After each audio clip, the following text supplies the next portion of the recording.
I it lost pala. Hi y'all. Hi everyone. Welcome to the stream. Happy good afternoon. Hi Taiki. Wait, hold on. I haven't. Let me save you up as first. Let's go. Okay, wait. Hello everyone. Taiki.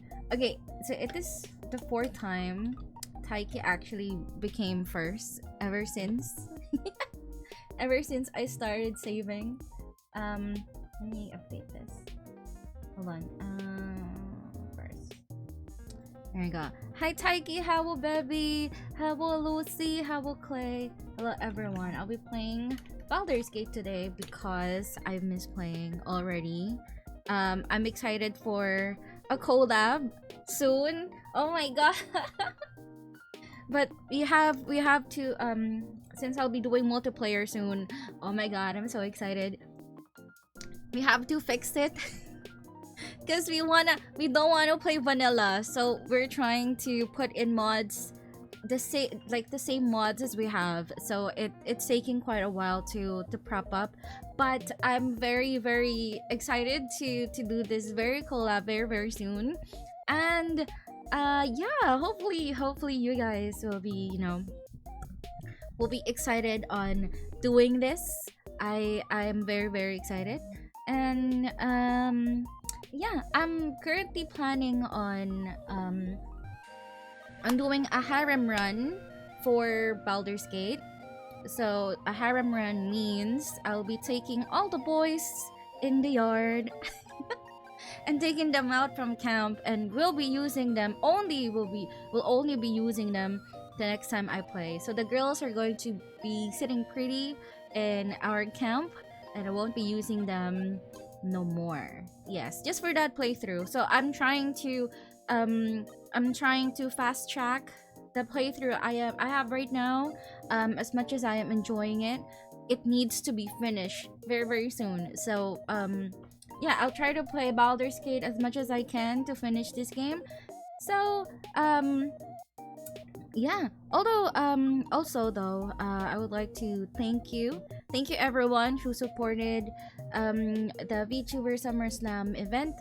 It wasn't as successful as I wanted it to be, but still it was successful because we still donated a couple sum to the benefit or the charity, and I'm happy to at least be able to help out with the goal, and at least making people aware of that there is actually a VTuber SummerSlam and a charity event that aims to help sick children in the hospital to have a sense of normalcy with gaming, as gaming is one of our thing as a VTuber. So yeah, thank you so much for Gamers Outreach to actually invite me to attend or participate rather to their very good cause.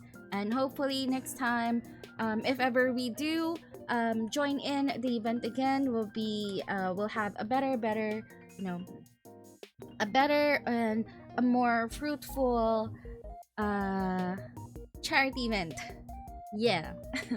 All right, so I actually fell asleep early yesterday, so I think I slept around 8 p.m. I was planning on streaming maybe around 3 or 2, but boy, I slept until morning. And then I had to do some chores. So I had to, I was planning on playing around 9 a.m., but I had to do some chores first before I play. So here we are.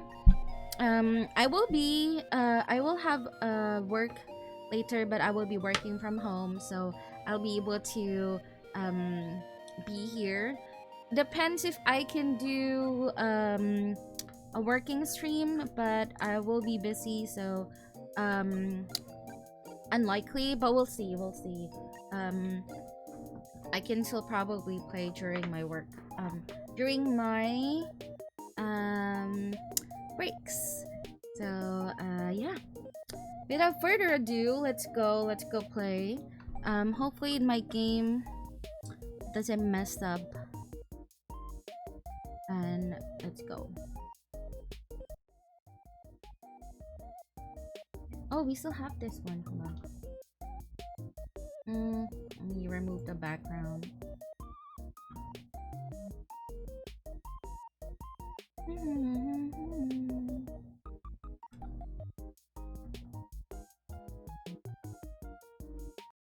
Okay. Game capture. Baldur's Gate. Let me also fix this bubble right here. Oh yeah, I forgot. I actually changed this to Oreos. Where is that? I think I put it somewhere in VTuber stuff. There you go. Our gremlin, and of course the first one right here.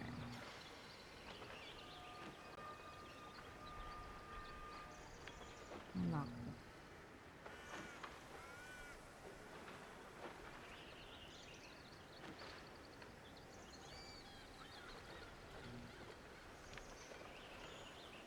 So where's my stream avatars?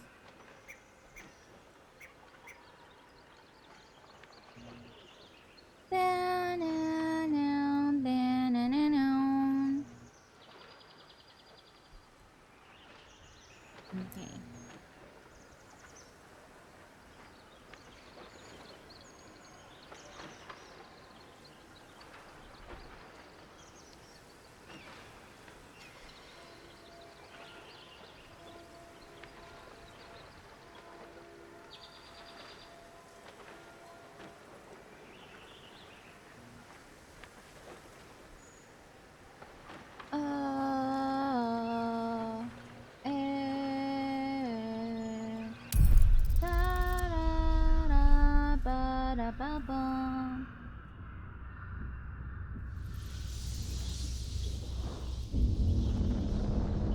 I think I'll put chat over to wait.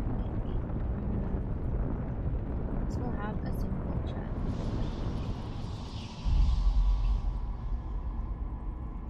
Put you guys over here.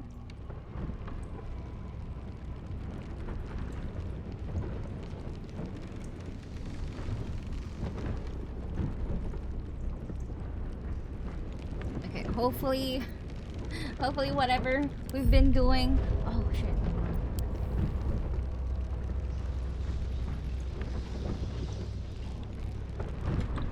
Oh no, hold on.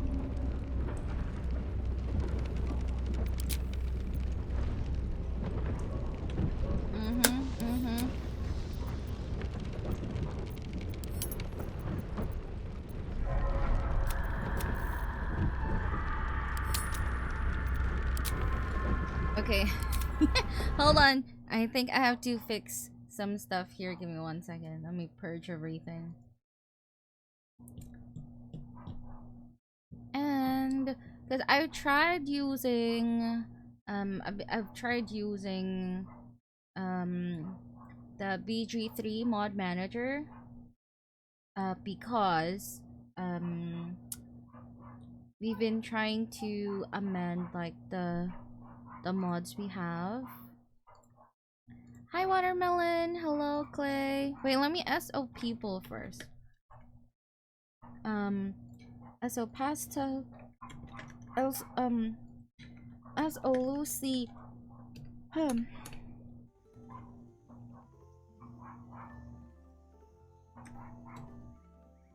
SO Taiki.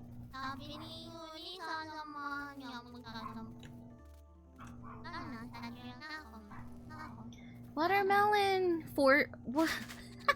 30 what? Thirst? Is that how you how you pronounce thirst? 3 thirst.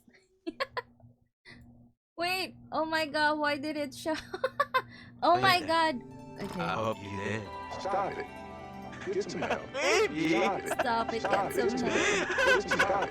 Oh my god, Lucy. Get some help. Why did it show on the screen? Clip that. Clip that. Get some help. Clip that. Let's annoy. Oh my Let's god. annoy other streamers. Get some help. Stop it. Get some help. Okay, wait. I'm fixing my mods. Give me 1 second. Hold on.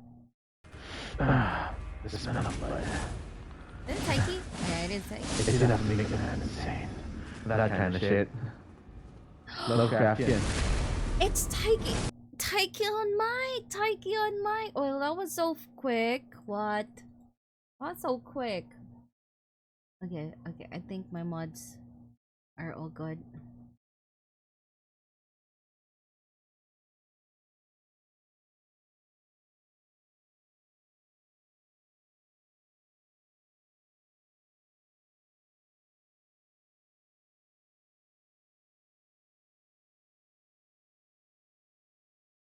Okay. All right. I think my mods should be available now. Go deploy, and there we go. Okay. Hopefully it works. Let me turn on. Fix it again.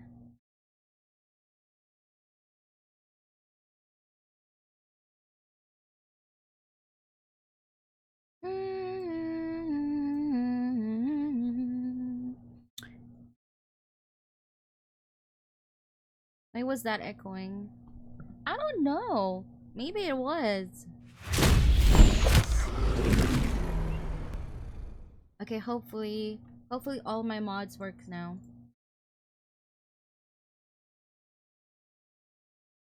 My goodness, my voice has been exposed to the public. You were clipped. You were clipped, Taiki, and that is now the property of the public. Okay. Oh my god, please make my mods work. We did a couple of things. So just letting you guys know, I will be having a collab with Tori Toei. We are planning to do a couples run. So the two of us will be joining. Will be joined by our love of our lives, Gail and Astarion, on a run. And we don't wanna do a vanilla run because we can't live without our cosmetic mods anymore. So we're trying to fix our mod, our Baldur's Gate last night. The other day rather.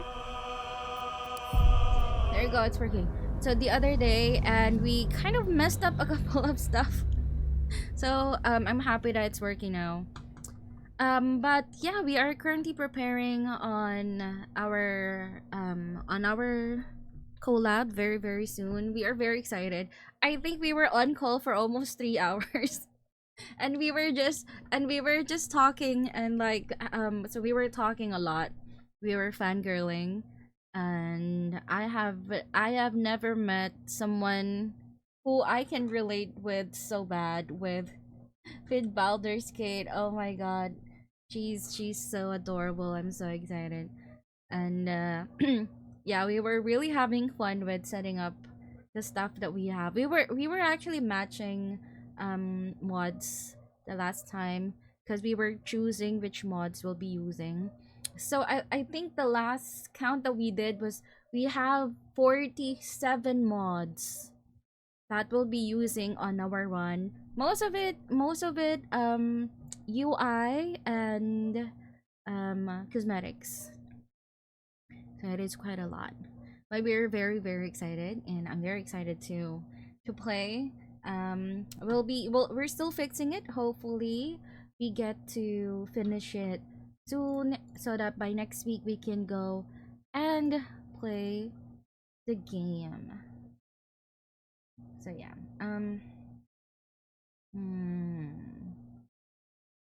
Yeah.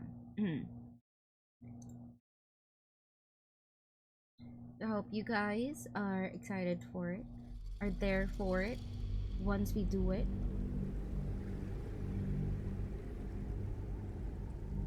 It's going to be amazing.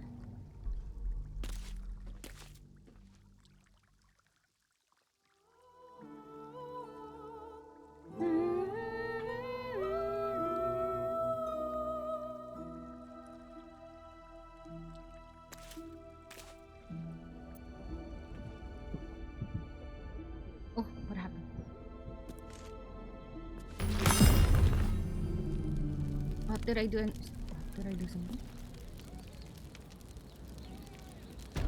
What?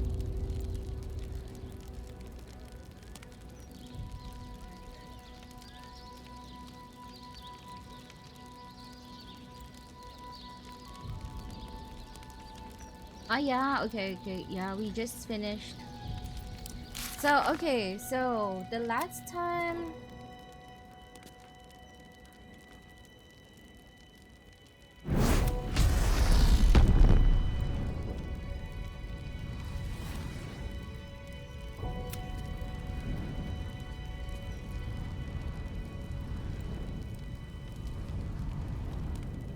Okay, so we have a couple of people who's gonna join us.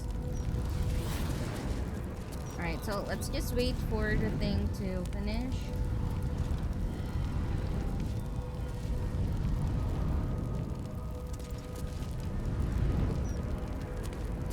So we actually pickpocketed Hellsick for in going to hell, so we didn't have to pay her, which is fun. Okay, so let's just wait for a thing to load.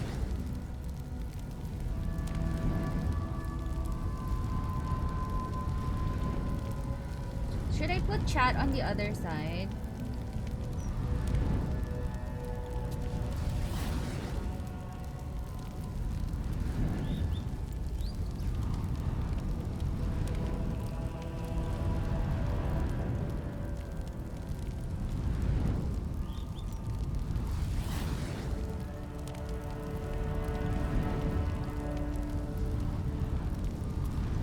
Maybe I'll make you guys like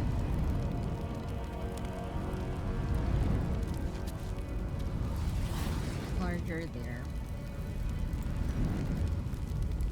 I think that's fine.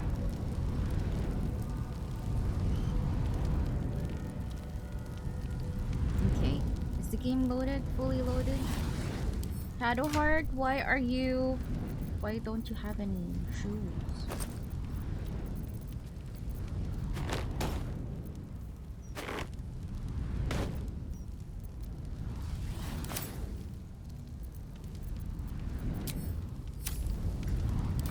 Oh yeah, I remember the reason. Okay, because they have the same boots.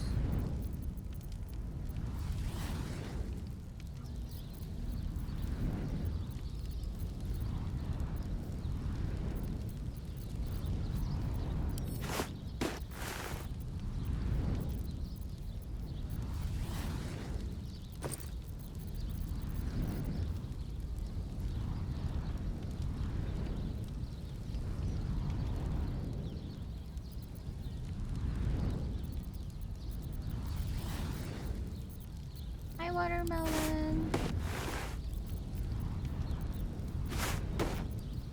Are you sure about that? Are you sure about listening to my voice? Okay, we need to have Shadowheart differential.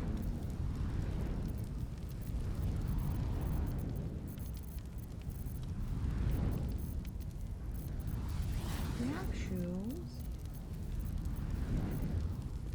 I have velvet.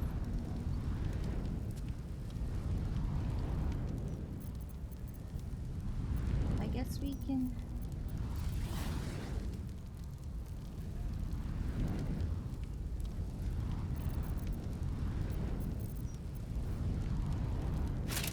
Put this to Conrad.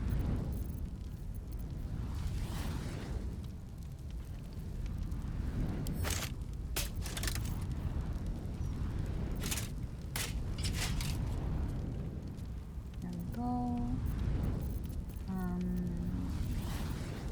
What else do we have?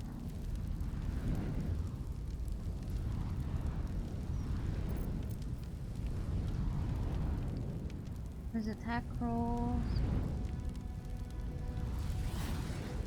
An armed and melee attacks will deal an extra damage as long as you don't have your.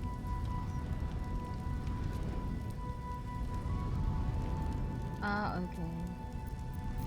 How about this one? The wielder has +2 bonus to saving throws against spells. Cannot be blinded.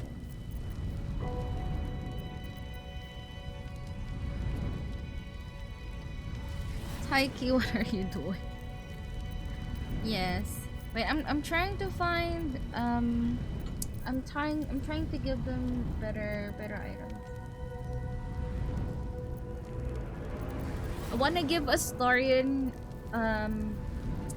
better stuff, but his stuff right now actually works out. So also let me get that Warhammer from you. Put in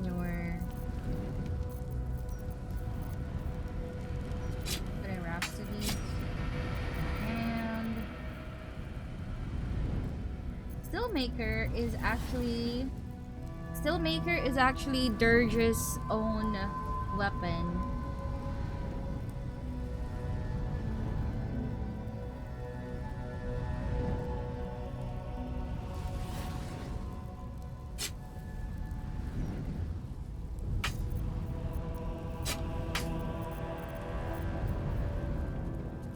Imagine giving Steelmaker to Astarion.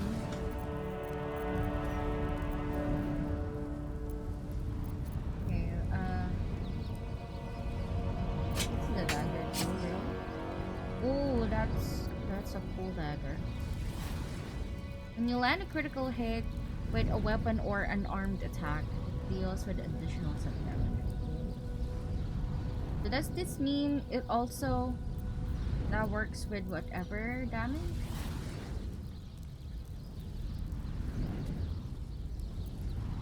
We can choose a different. Maybe I can change Rhapsody to for one. Yeah, plus 1 bonus to attack rolls and spell save DC for every foe. Okay, no, that one is good.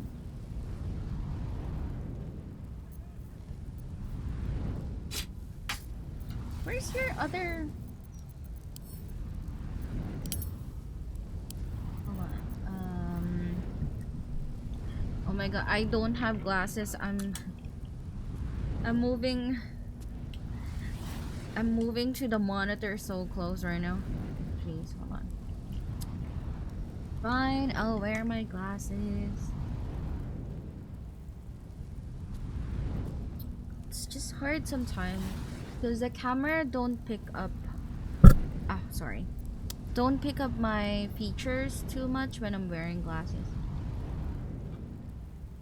Hi Jonathan, how? Welcome to the stream. How are you doing? Hope you're doing well. We can sell this rapier.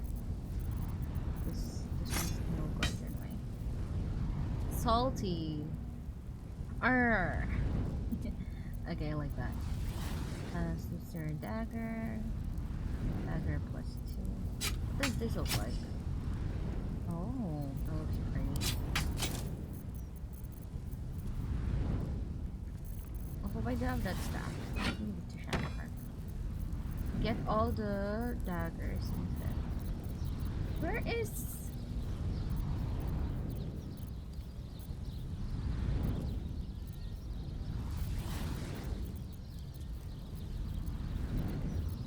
Where is your other dagger?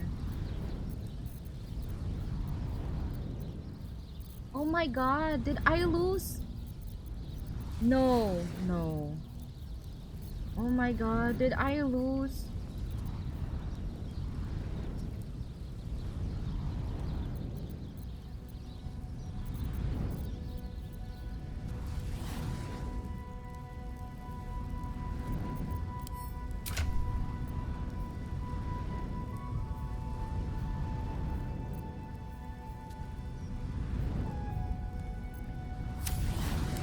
Oh my god, did I...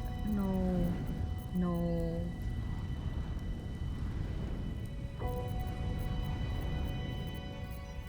Wait, where is Astarion's other... Where is Astarion's other dagger? Where's the mountain thingy? Oh fuck. Oh my god, don't tell me I had lost it.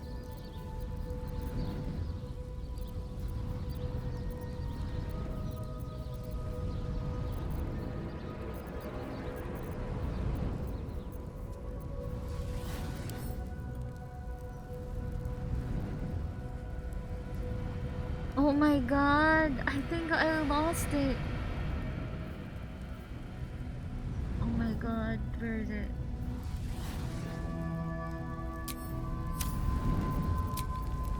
Is it in camp?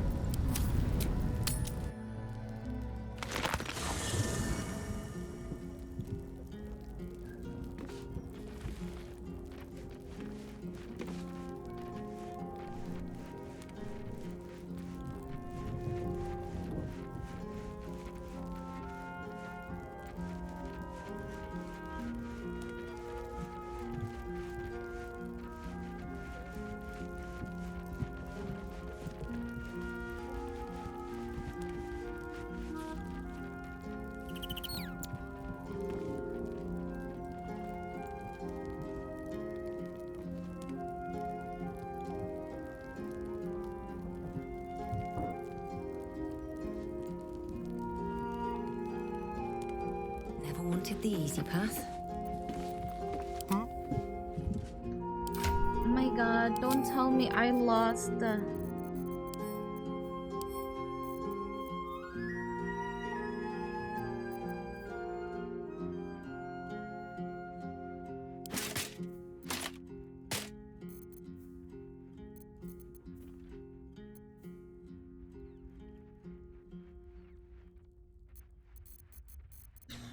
Oh my god, don't tell me I lost it.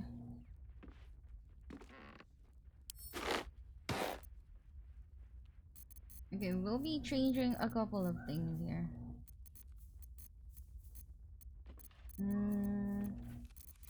Give you better boots.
God, I can't believe I lost a Astarion's dagger. The fuck? Oh, sing the song of Baldur, who founded Baldur's Gate. Empire called it, built on trade, could not avert his fate. When three dead assailed his port, transformed he fell there thrice.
use this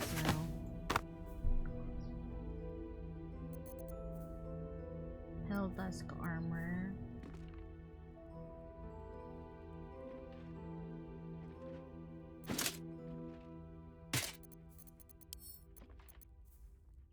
This to me.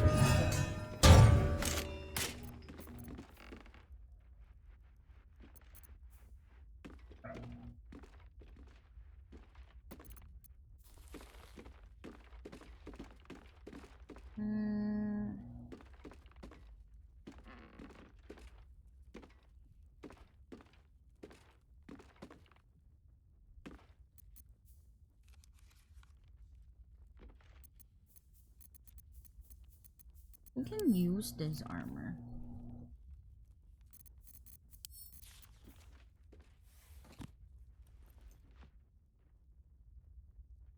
Caster receives burning. Prime Ages of Fire have resistance to fire and cannot be burned. Take 3-1 damage from. I think this would be good for Gale, because it doesn't have a really good armor right now. Gale use it. Also, you're gonna be proficient to it anyway.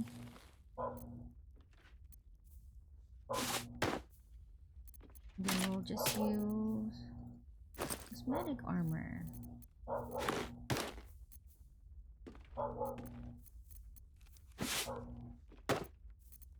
Will look pretty still. See?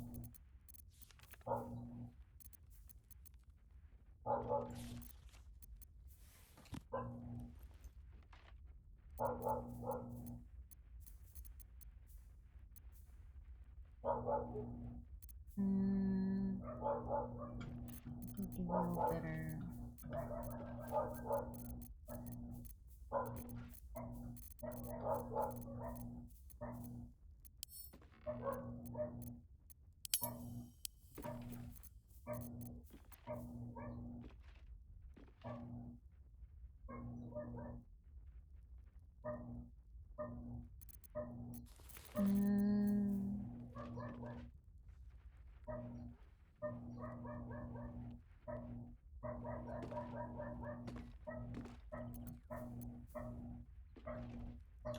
What does this even do? Ah, okay. An additional. But it's a concentration. Okay. Don't need it. I'll give you a better one.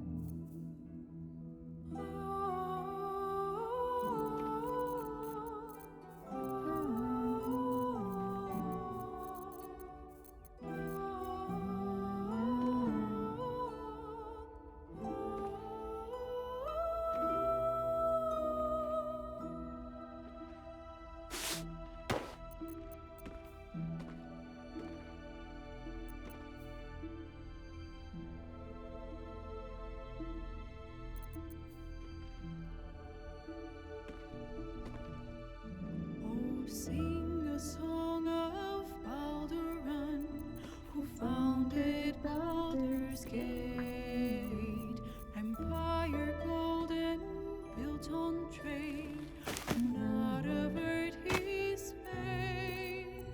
When 3 dead assailed his port, transformed he fell there throughout. Succumbed as threat Oh my god, time to.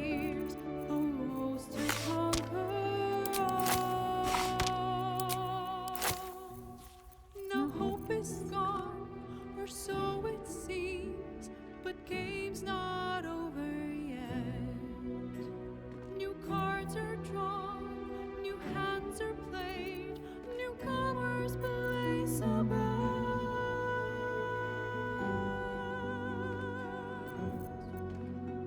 A knave, a wizard, devil gift, the odds are cast anew. This will use this one. Baldur's fate now Please, honey. turns upon the whims of fortune's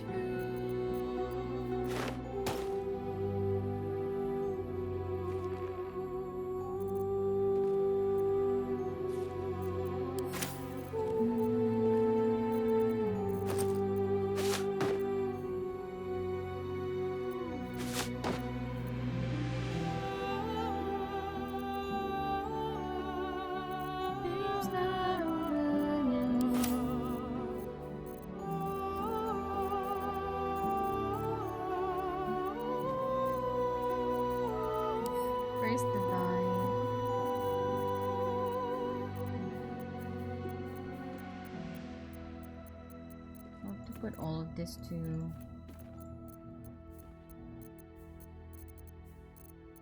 the dice.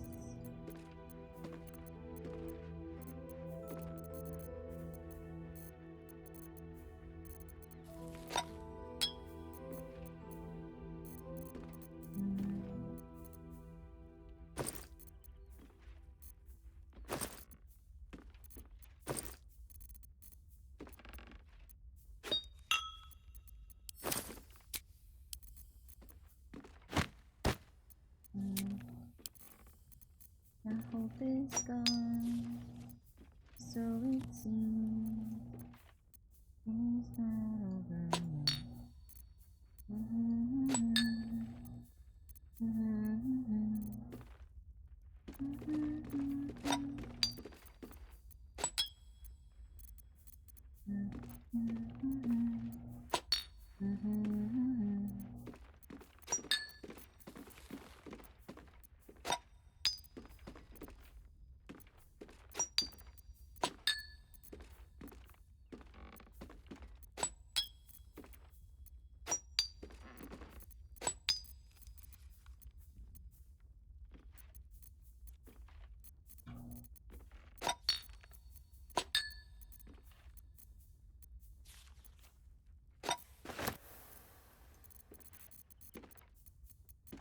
Did I start and get it? Yeah, convenient. It's a gale.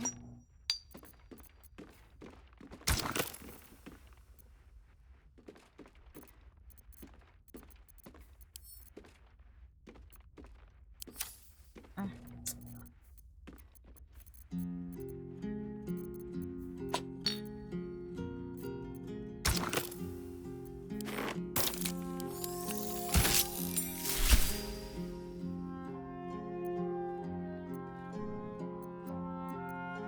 Oh my god, no.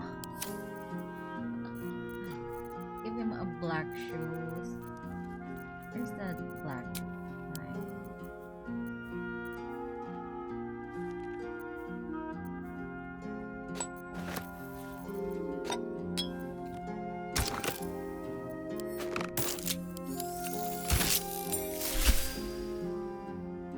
Yep, that works. Down, down, down by the river.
Doesn't work.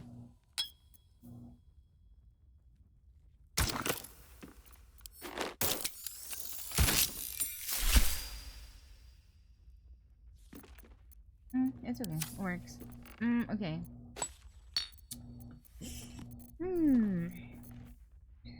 Update items we have.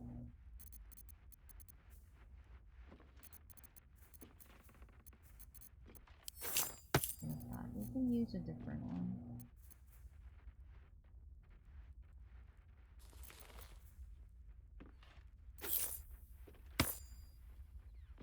I'm gonna make Gil kind of like a necromancer. Summoner thingy. It's fun.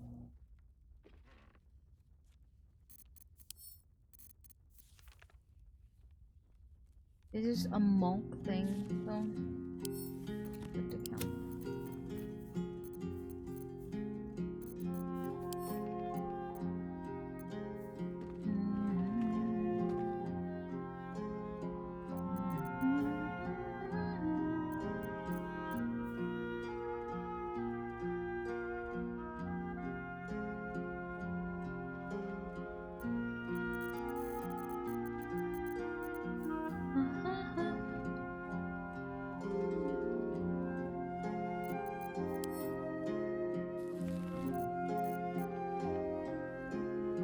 Oh my god, look at that. Gale has fucking 24 AC. The heck?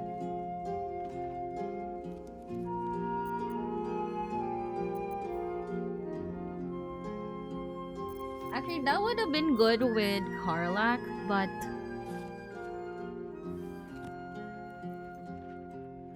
oh my god, I'm so sorry. I'm so focused on on fixing my stuff. Oh my god. Invaded by curious watermelons.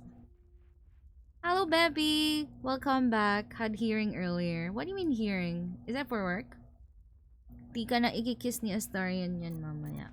Know what you mean. I will still have my kisses till later. We're... I'm trying to find his dagger.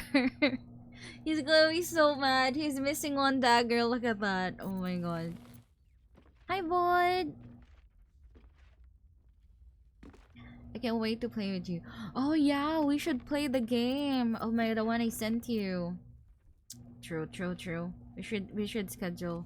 This July, I'm planning on more collabs. So I'd be happy to play this month. I have a couple of collabs this month, so I'll try and message you for a good time.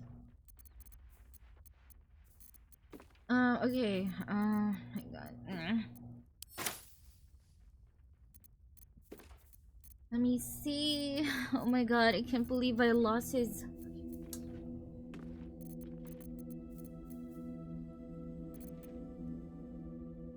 Although I will,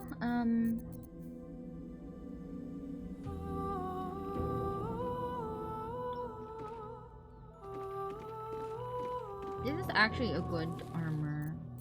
But I will give this to Karlak for good constitution.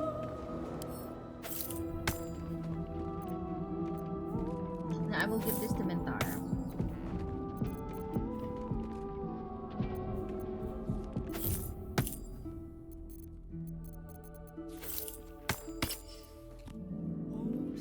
Look at that. Mintara. Sheesh, 2023.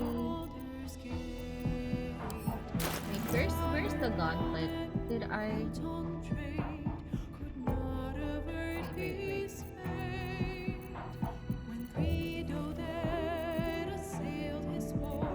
Just let me know. Okay. Thank you.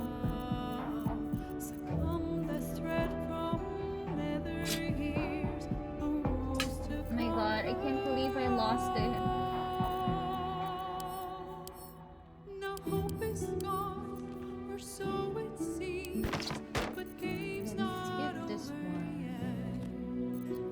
New cards are drawn, Because you can have hands are played, more. newcomers play some I'm MIA again in stream. I know you are very busy, baby. It's okay. It's alright. wizard, devil gift, the odds are cast anew, and Baldur's fate now turns upon the winds of fortune's view. Oh my god, I can't believe I lost Astarian's dagger.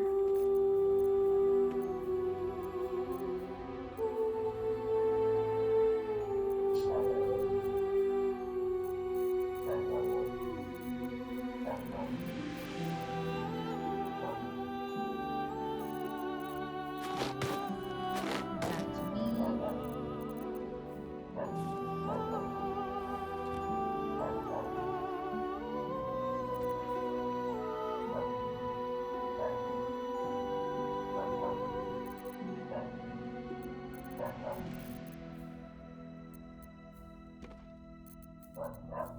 Hell dusk.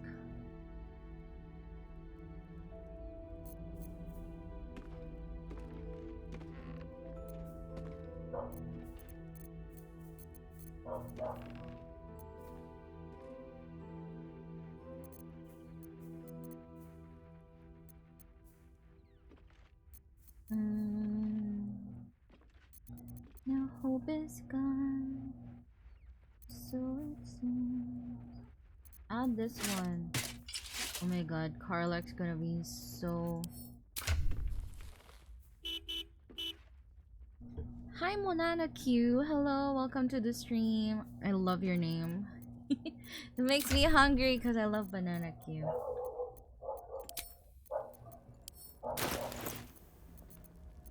Okay, sorry. I'm trying to fix a few stuff here. Let me give some of my...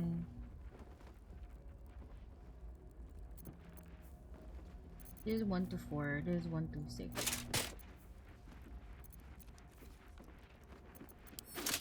This one.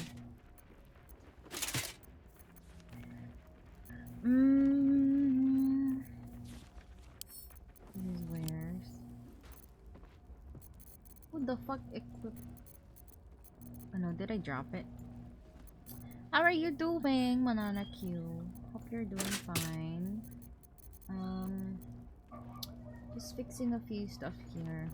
I'm doing inventory and updating their items because we're gonna be fighting quite a lot of people here, and I'm trying to make sure that we have enough equipments, you know, to work on this.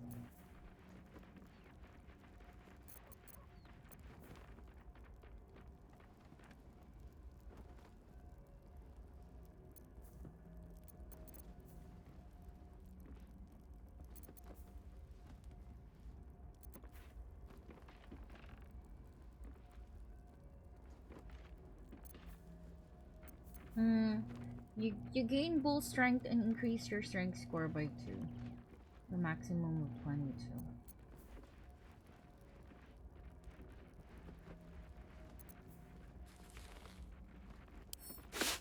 I guess we'll change Carlax because she already have 23 constitution.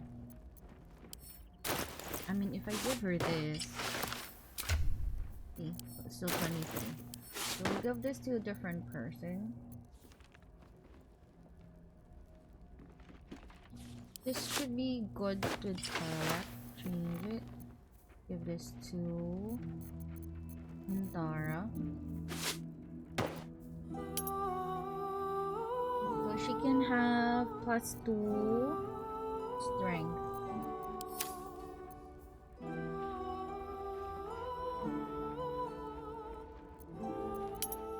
Okay, 20 strength. Yep. 20 strength. She'll have better stuff. It's here. Oh my god, it's with Carlac. Oh my god, finally. There you go. Song of Baldur, who founded Baldur's Gate. Empire golden, built on trade, could not avert his There you go. fate. When 3 Doded assailed his port, transformed he fell. Okay, what items do we have? Succumbed as thread from leather ears, arose to conquer all. Now hope is gone, or so it seems, but game's not over yet. New cards are drawn, new hands are played, newcomers blaze above. This is good. A knave, a wizard, devil gift, the Okay, wait, that's what she's using. Gilded Will needs shoes. of fortune's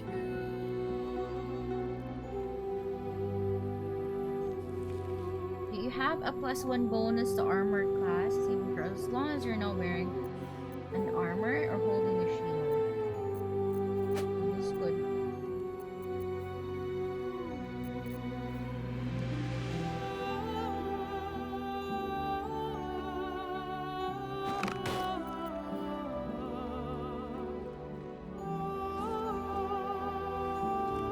Oh my god, I can't believe I'll be using Bone Spike Garb to Will. But he doesn't rage though, so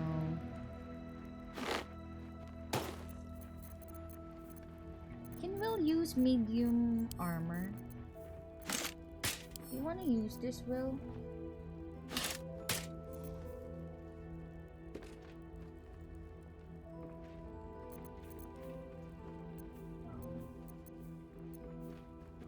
Is Will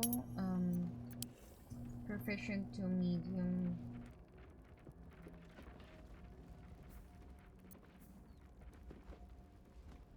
An armor proficiency with light armor and shields.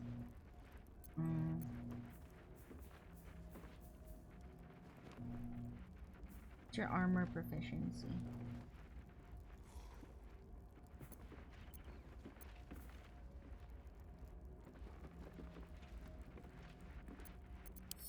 Then, I guess if not, I'll just wear this one. Even if he doesn't rage, at least will reduce all damage to him. And that's good. That's fine. Okay, what else? Helldusk. We need it. Helldusk armor. Can see magical. Baldur has a 2+2 upper stint land.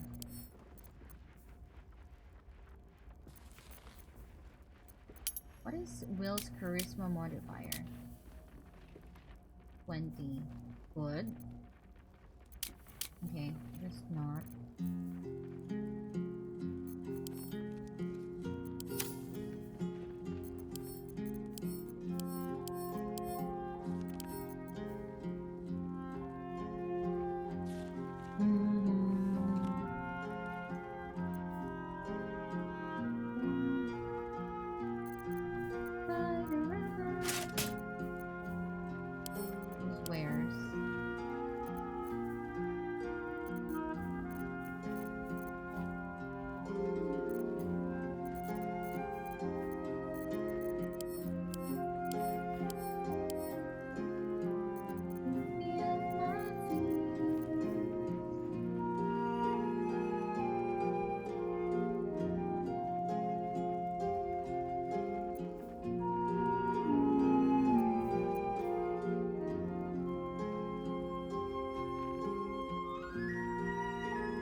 Bonus from dexterity.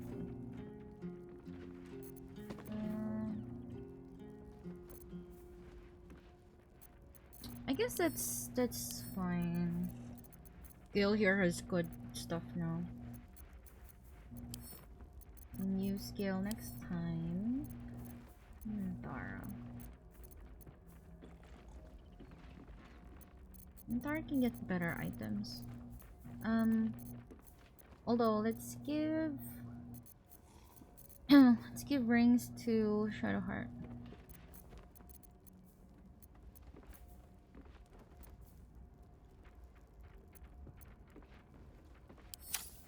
Rings.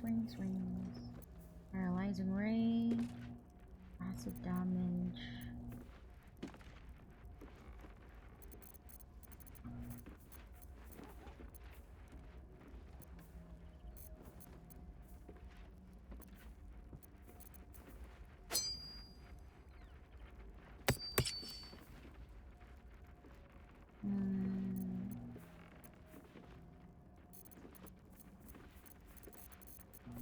Is that all the rings we have, really?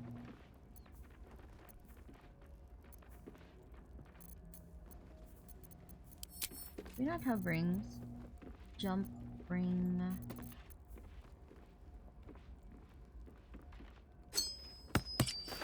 Can give that ring. What else? Advantage on inside checks.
arrows tuloy, so. Arrows.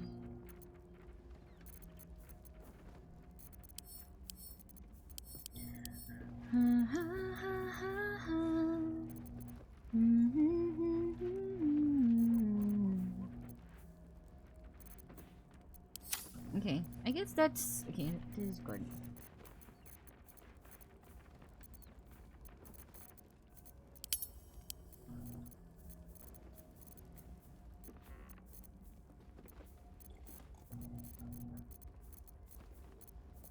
It's so much.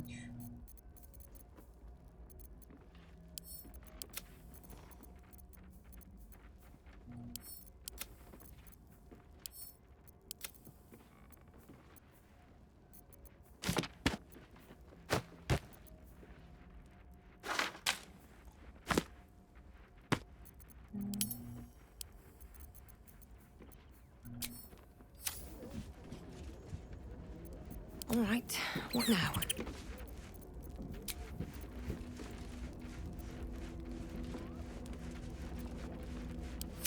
One day, I'll catch a break. Let's go.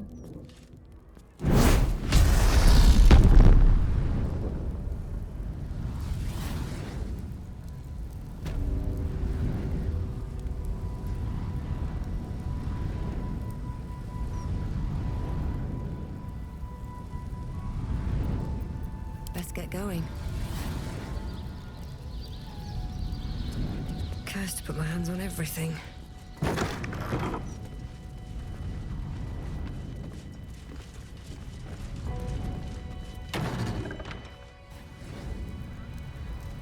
And she didn't know we went there.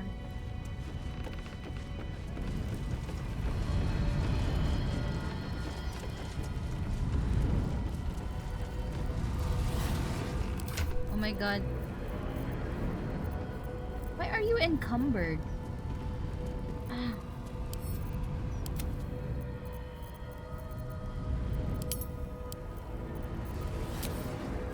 There you go. Still breathing, despite Saving everything. it. Look at Carla. Sheesh.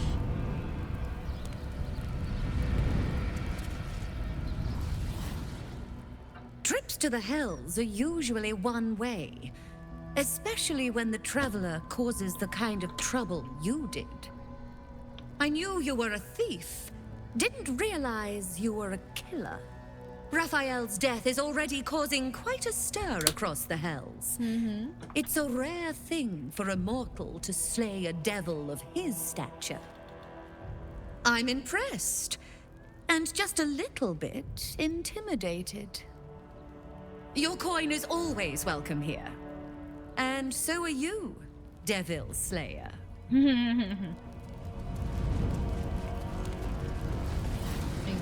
I kind of want to go to Shares's Caress because I remember is it here? Because I remember I actually didn't try and meet the drows. We'll just go and take a quick meetup, you know, because I want to see what the reaction of an ascended Astarion with the Drow twins. We'll see.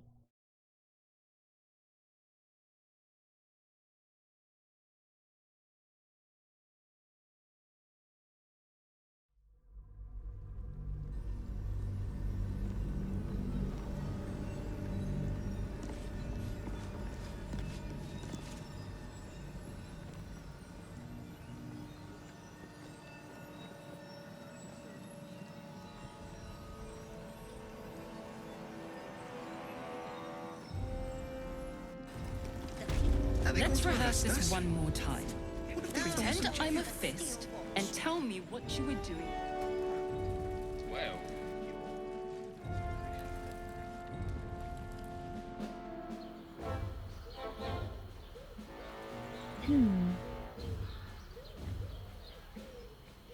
Tools, all shapes, all sizes, all prices. Let the man breathe. That watcher sent him flying. How long did you scout like that watcher doing? It depends on the person, like and their virility. I don't know.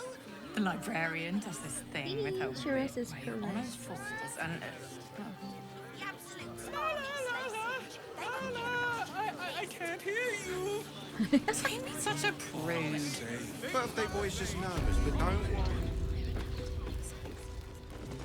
Do you think we've done... Your pleasure is mine, sweeting. Music stops. Let's go meet the drought. Wait, I'm gonna save this. Meeting.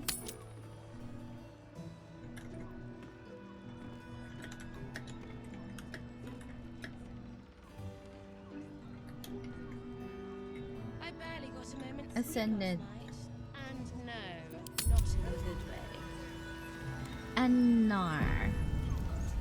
Was that human boy insisting on playing his acoustic lute version of High House of Wonders again? Ugh, I hate loot boys. I don't understand why there's such a type for so many. A new face? Looking for another chapter of dirty lore for your biography? You have but to ask, and we can grant you a moment of pleasure. Don't be shy. What kind of services does a drow in the city provide exactly? What do you think, silly? Love, of course.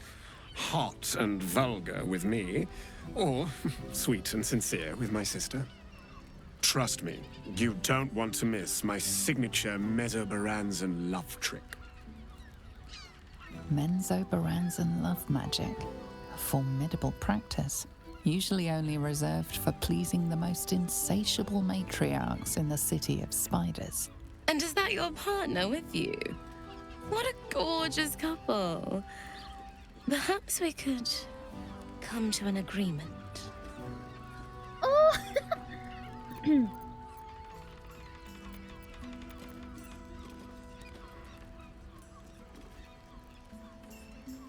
Anyway, I wanna know, like, why is he so happy? Look at him smiling at the back. Oh my god, that is not how Spawn Historian would look like.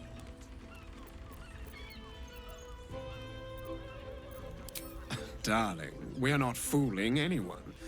Unless you pay me to make a fool of you. You'll just have to see what is in store. We are twins. That was quick.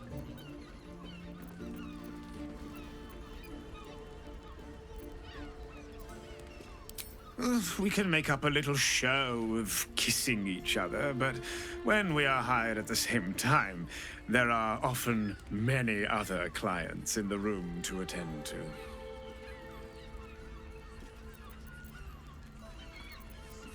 Agreement? We want both of you, silly, at the same time.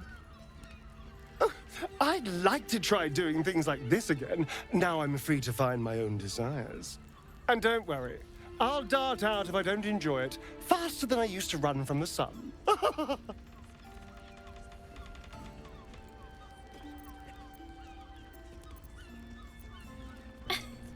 Wait, what happens if we say, sorry dear, I want to hide them both for myself? Wait, what happened when the... Okay, I wanna know. We will only allow that if we know there is an evening of exceptional pleasure awaiting us. Usually, one darling alone is not enough to match the two of us. Return to us if you have a lover willing to take part. You are back with your partner. It would be a delight to spend time with both of you. For being a friend who helped Amira, we will charge a little less. Let's go. This is thrilling. Rumple. Where's Astarion? Ah, there he is. 1 star. We'll leave. We'll leave Shadowheart and Karlach there. Come on, dear. We're gonna have some foursome. Oh my god, I can't believe it. We're gonna test this one out. Come on, come on. I sense you hesitate. I wonder what happens exactly. Alright, come on. The librarian does this thing with her way on all fours and I haven't tested this one out like entirely. I have something to ask. Oh, look, it's kind of like the Underdark.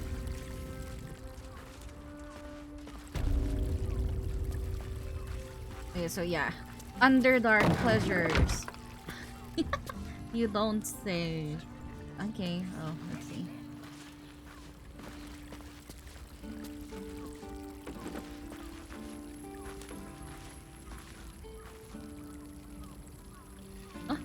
My consort. We are so close to our triumph, I can almost taste it. Darling, I thought you'd never ask. I'll see you tonight. Alright. Of course we're gonna talk Yes, to my treasure. Aww. Anything for you, my darling.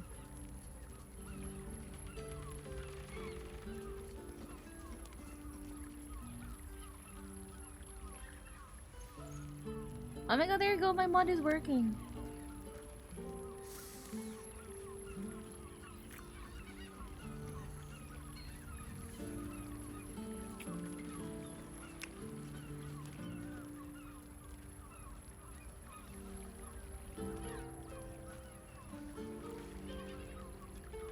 What? I do rather like that, you know. KG, and how do I get in?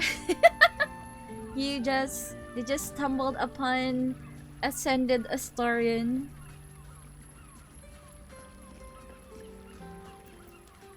We'll get one more kiss. But of course, you deserve a treat. Oh, another. Not that again. Give me the other kiss.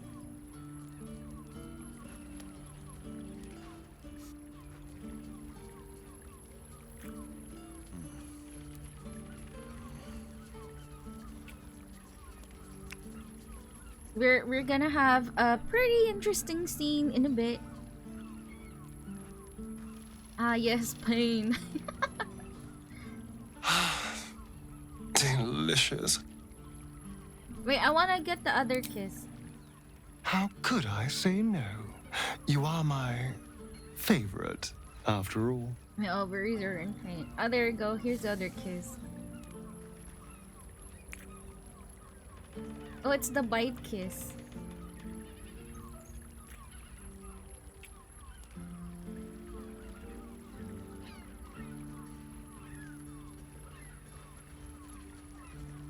I'm so mad. Look at her. You Look at her. perfect. So mad. Every time. One more. Anything for you, my darling. Oh, this is the nice. Oh, oh my god.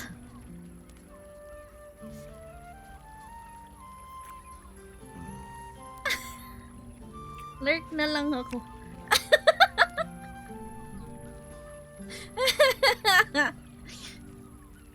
Wait, he still has the blood stain too. Delicious. What the heck? That is so cool. We're gonna have a good. We're gonna have a good time.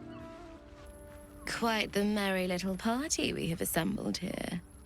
Shall we?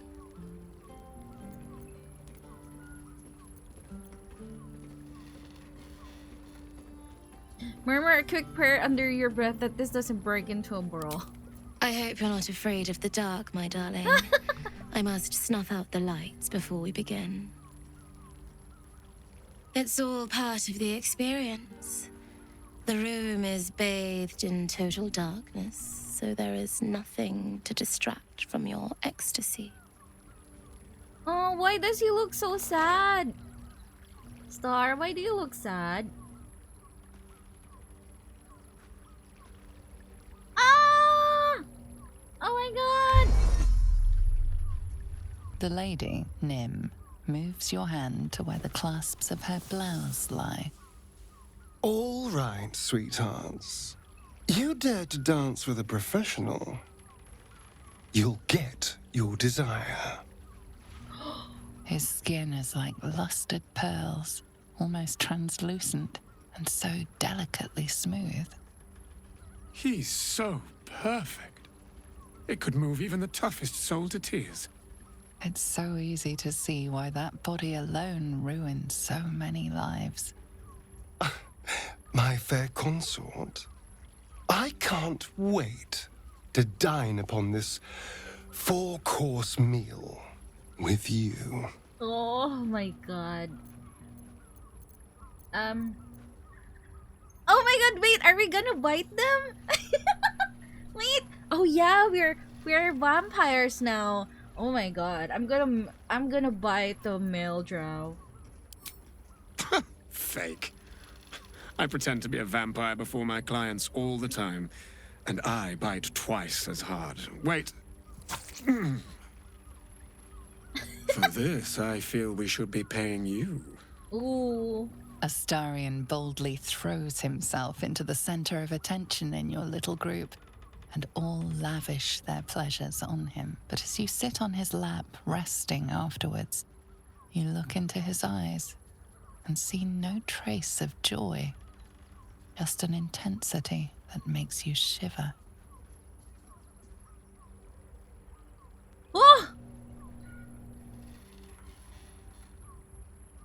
Wait, I wanna see, like... Hey, we're done. Let's go. Look at Astarion and her and his and his light blue underwear. Why am I wearing orange? I hate orange. Oh yeah, I forgot because we remove our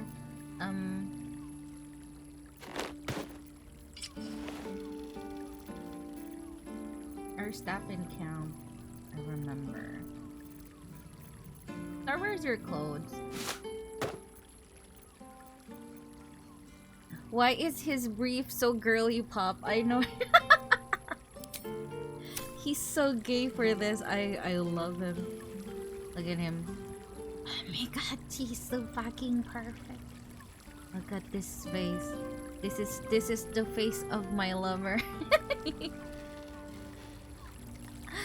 Oh my god. Oh my god. I loved him so bad. Look at him.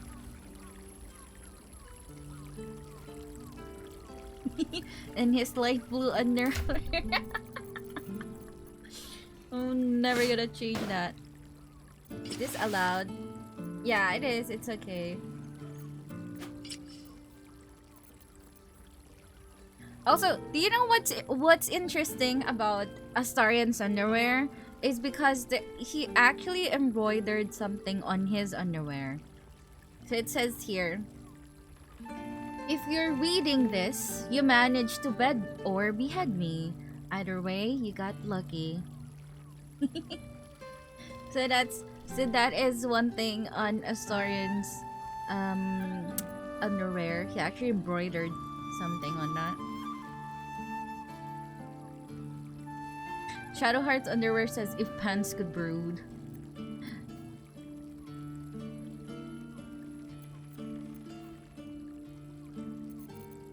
And I actually don't have anything underneath. Because all I have is a necklace.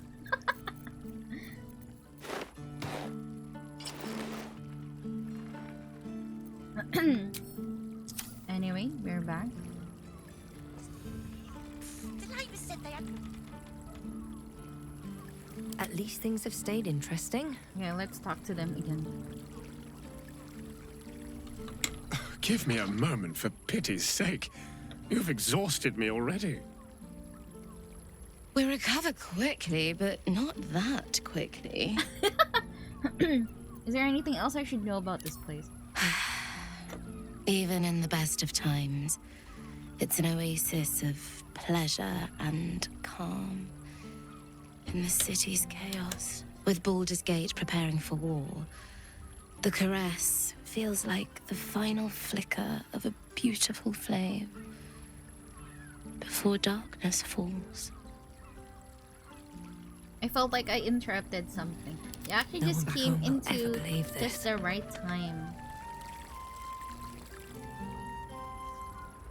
They even have like fake two-sword flowers here. Amazing. I love this room already. And look, Gigi, they have a toad teapot. Look at this amazing thing. It's a toad teapot.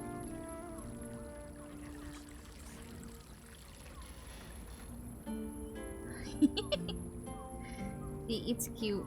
I love it. It's a frog.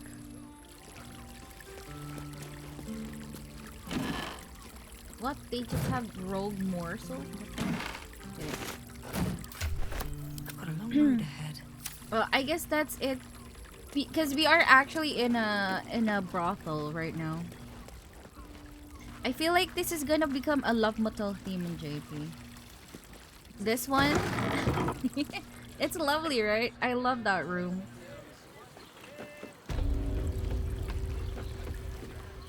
We are actually in a brothel right now. This is a brothel.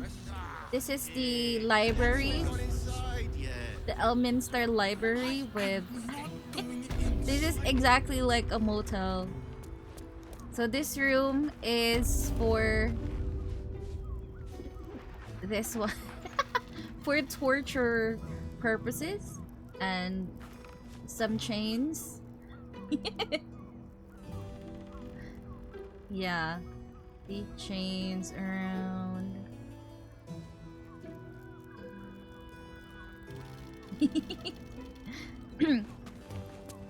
Anyway, that's the room. Oh, they're back. The librarian does this thing with her wit. This is also one room I like. Look at this room. It even has a bath. See, there's a bath here. It's called the Nymph's Grotto. Pretty room. See? And look at her. She's a nymph. Pretty lights. This is a bed.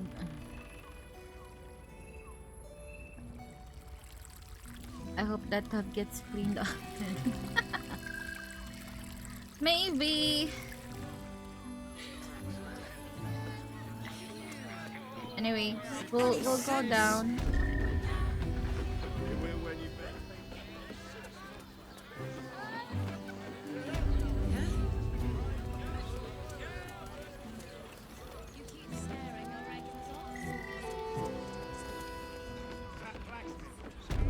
Star, where are you? Why are you running so slow? Let's get Karlak and the others. Come here.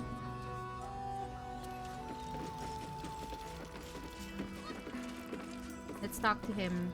What does he say?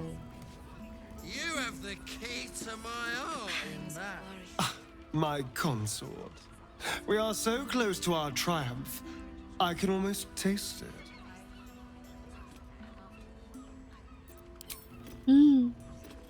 Rumple.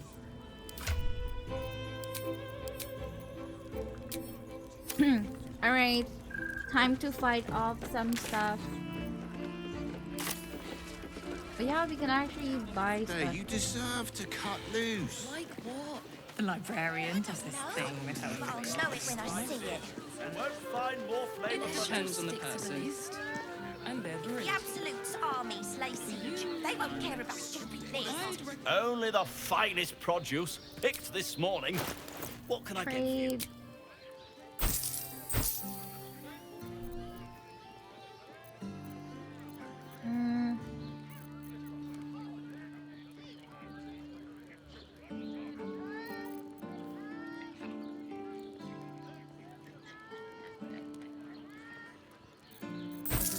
You don't need it. So the 6 diamonds, you don't need it too.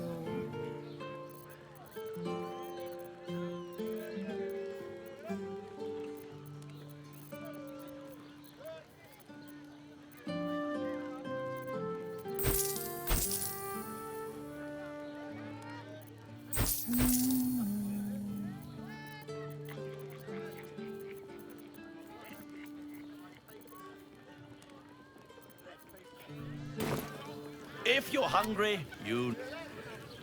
Okay. Friends, of course. Swearing. Sexual worries. To meet my mother and father. You're in safe hands.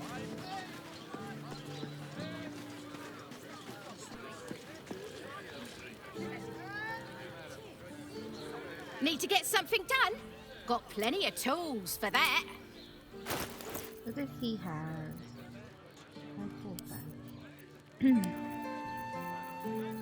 Ah, it's this thing again. It's not even doing anything for us.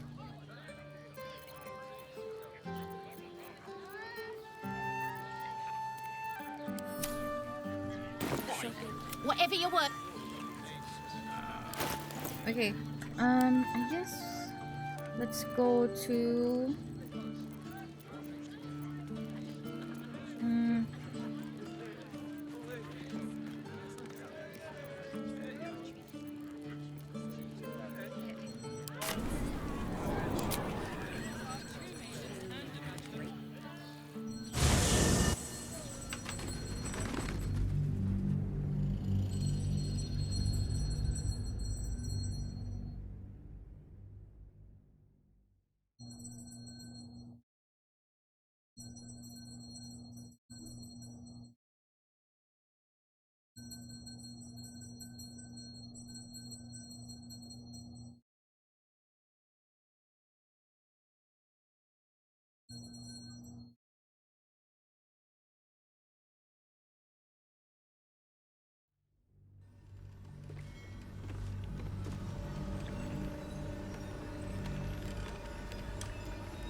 Wonder if the gods are watching me. We sold everything. Something's going on down there. Bet my net on it. Anything of use? Why is your pouch? Ah. Get up and add to that. Bet that will fit in my pack.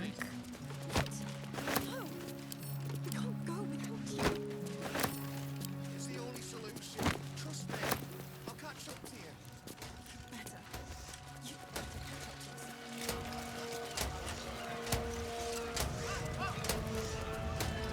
Let's explore this part.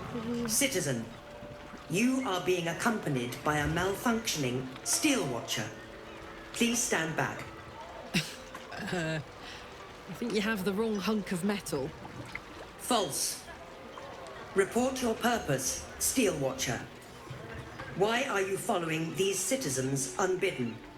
What? Ah. I understand your malfunction. Your unit is a highly outdated model. What? This is my first The time. Ratnak's casement protecting your metallogized ice valves is burning well outside the recommended temperature. Please report to the Steelwatch Foundry for dismantling. What? This is the first time. What? Is this a new interaction? What?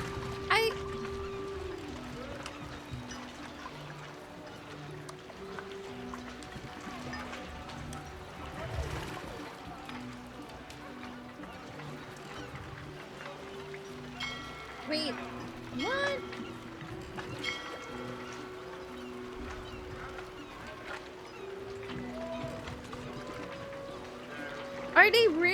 Are they really thinking Karlach is a steel watcher?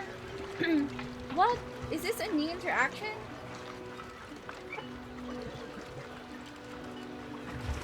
You know what? I'm gonna remove my... There. What? Really? Is this a new interaction? This is...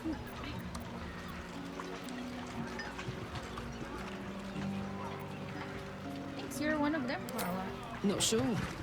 Maybe whatever keeps them going is similar to my tin can. Turns out I'm the fucking prototype for these things. I'll dismantle every single one of them.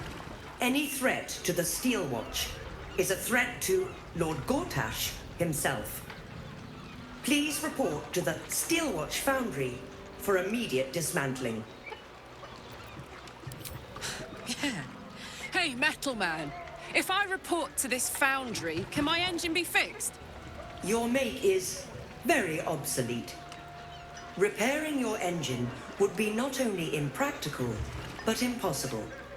What? Report to the Steel Watch Foundry for immediate dismantling. Yeah. Tell me something I don't know. The Steel Watch Foundry is off limits to visitors. This malfunctioning unit can escort itself back. Well, that was new. Halt, citizen. This is a restricted area.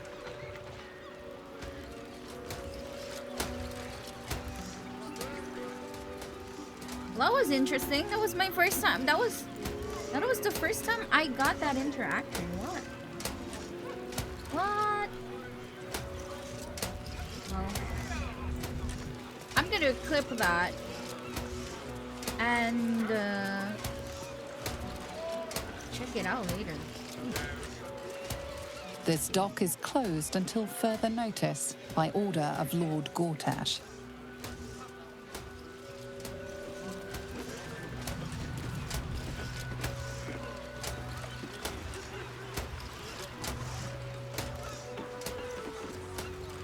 Whoa, mate. This is the last place you need to be. Clear off, yeah? 2 words. Guild business. Only an idiot gets between them and their shipments.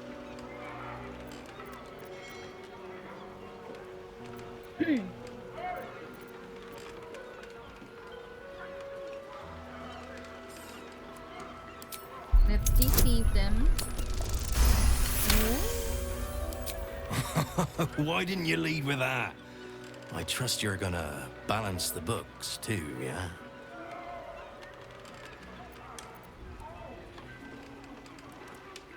Oh yeah, weapons, drugs, bit of fire wine, you know, the usuals.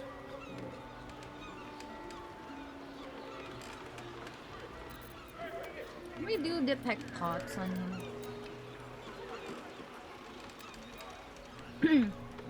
What if we say, I think I'll just loot your corpse instead.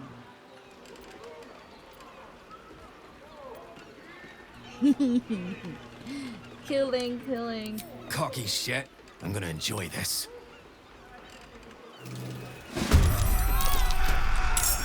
Oh, I got a topple.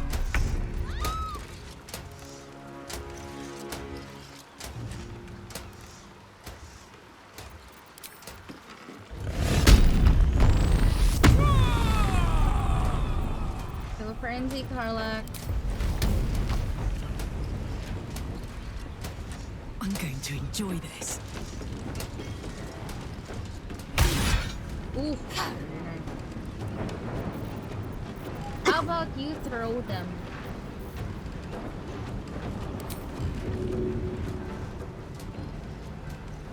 Throw him there.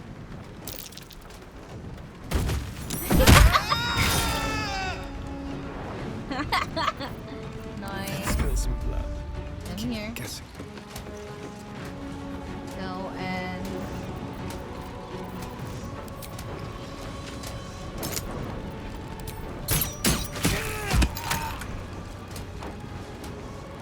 Well, he's dead. Where's the other one? Oh, them. Okay. Can you do a sneak attack? Sneak.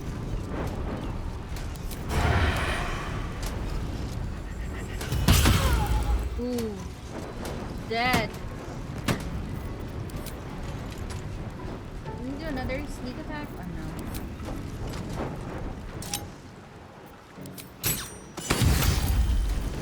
Peace. Nothing will stand in my way. Oh, let's go somewhere near. At the ready. I just do.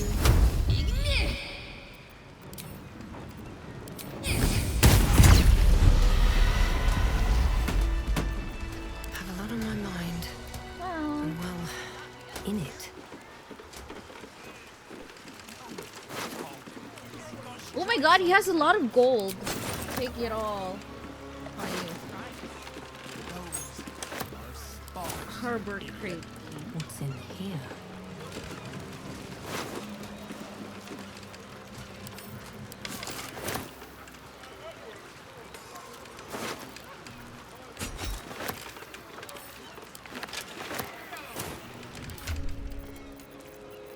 Feel it in add to wear.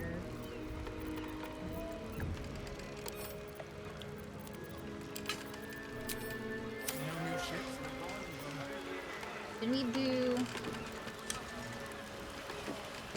Can we get some of their stuff? Carla, can you get this? It's just fire wine.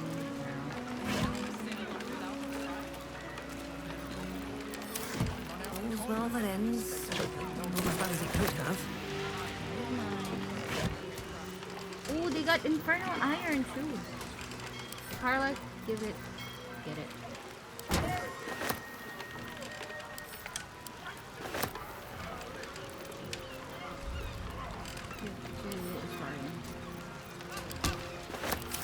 Should find my step. A fully grown shark, fresh from the ocean. Not an easy catch.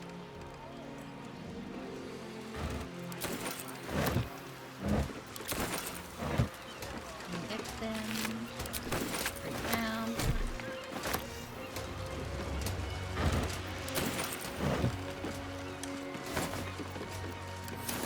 I wonder what else can we get from them.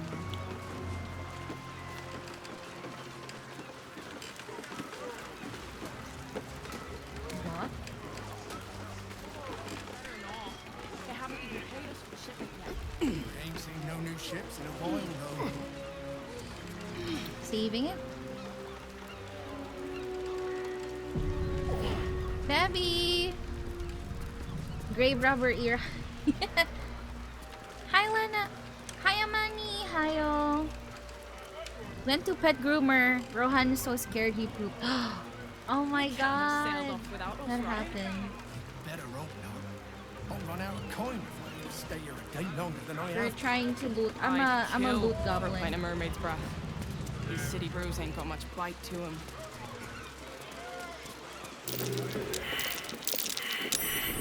Something over there.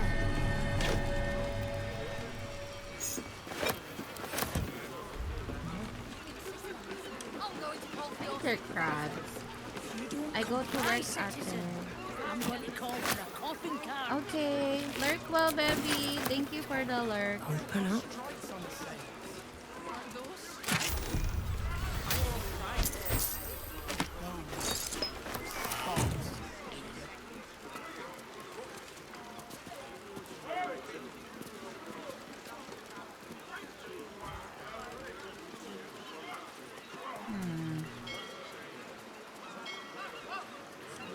Can you swim, Starry? I'm not sure, honestly. It's been a couple of 100 years. Oh, you're missing out. Loved it as a kid. Well, this water looks nasty as hell, though. Well, it's not called Grey Harbor for nothing. Aw, they have cute interactions. Wait, I need to pee, so I'll be right back, guys. Give me 1 second. Pee break. Pee break, pee break. Maybe more.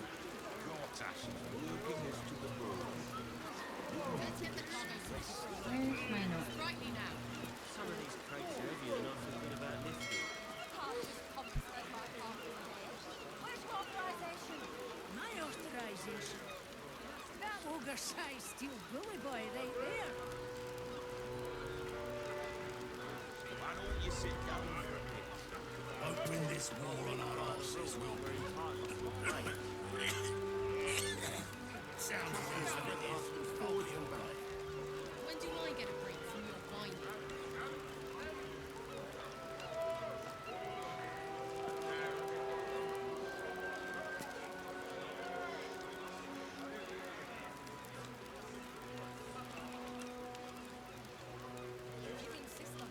I'm going to call for your get this tub out of here. Comply, citizen.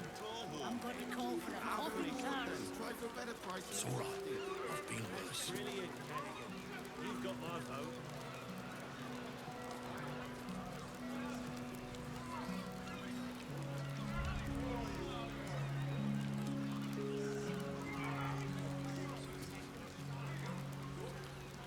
How long you been? 10 days, maybe more. Rightly now. Some of these crates are heavier than I'm thinking about lifting.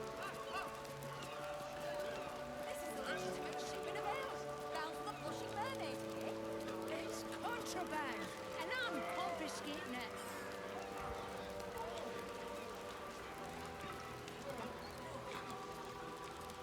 Why don't you sit down and think about the room? Won't win this war on our asses, will we?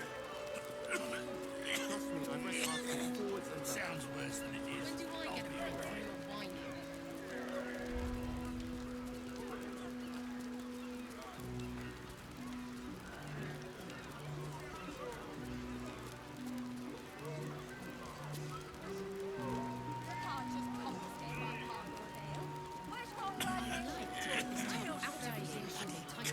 That ogre-sized steel bully boy right there. It's all right. I've been worse. Cadigan. You've got my vote.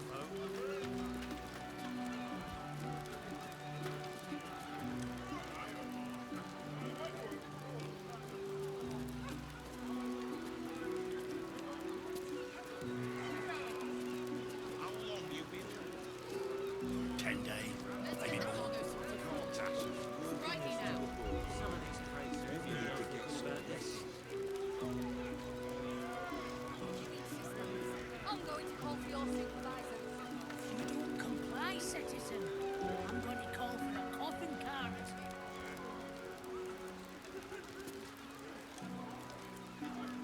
Why don't we sit down for a bit? Won't win this war on our asses, will we? Sounds worse than it is. I'll be all right.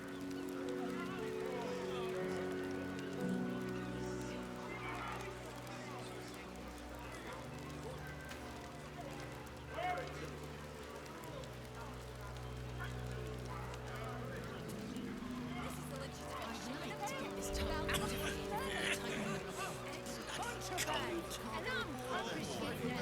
I'll finish this. That's brilliant. It's all right. I've been worse.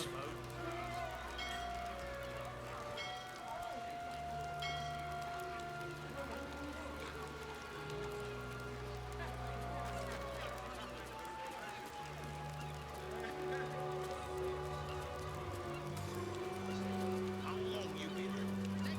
10 days, maybe more. Rightly now. Some of these crates are heavier than I'm thinking about lifting. You need to get some rest. Where's your authorization? My authorization? That ogre-sized steel bully boy right there.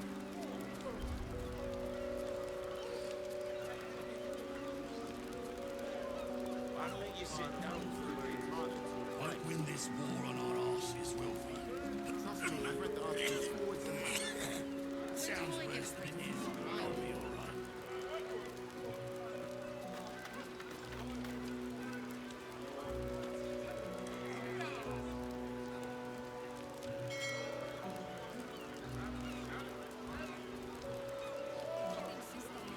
I'm going to call for your supervisor. Night to get this tub comply settings tighten the bloody. I'm going to call for a coffin car. It's all right. I've been worse. You've got my vote.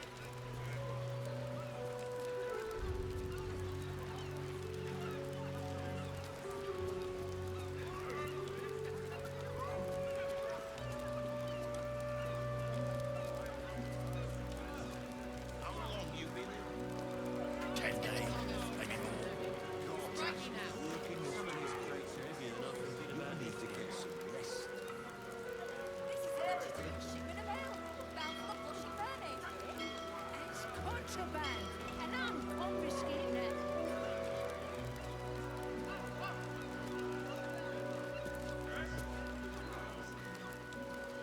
Why don't you sit down for a bit? Won't win this war on our asses, will we? Trust me, I went to ask you forward. Sounds worse When than do I it get is. a break I'll from be your all right. whining?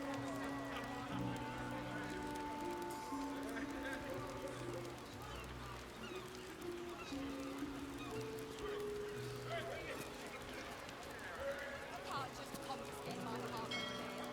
Where's your authorization? I need authorization out of here before they tighten the bloody. Steel bully boy, they there. I'll try for a better price than what to do. It's all right. I've been worse. You've got my vote.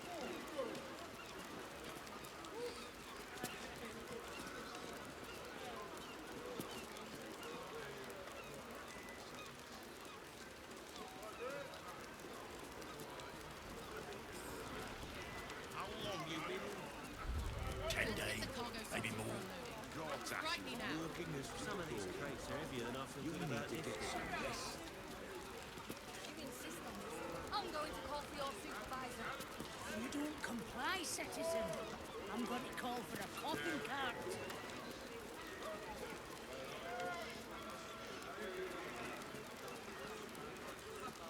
Why don't you sit down for a bit? We're entitled to Won't a win break. this war on our asses, will we? Trust me, I went to ask you forward and back.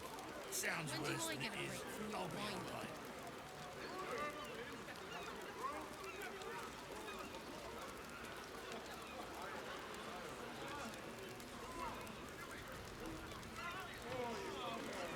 This is a legitimate shipment of ale. Bound for the Flushing Mermaid. I need to get this tub out of here. Contraband, and I'm confiscating it. The cargo forward then. Try for a better price than It's all right. I've been worse. Brilliant, Cadigan. You've got my vote.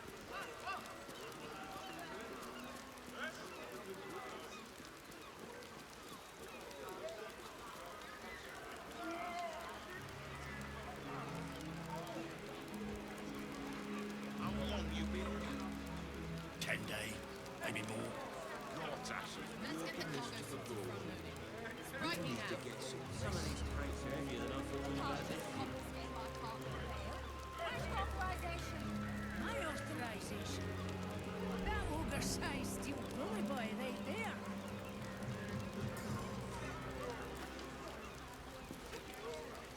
Why don't you sit down for a bit? Won't win this war on our asses, We're will entitled to a break. we?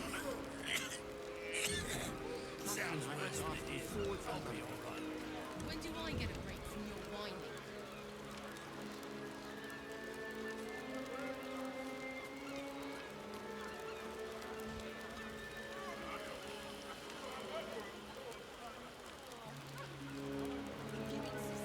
I'm going to call for your supervisor. Comply, citizen. It's time out to call for a coffin cart. It's all right. I've been worse. try for a better price than what to do. Brilliant, Cadigan. You've got my vote.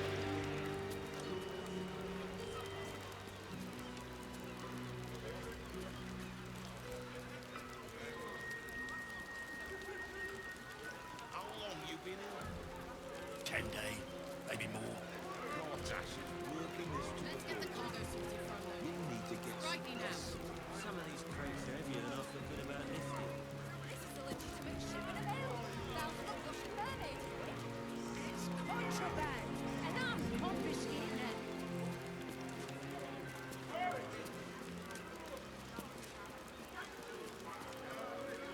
Why don't you sit down for a bit? I'll bring this war on us as well. Sounds worse than it is. When do I get a break from your mind?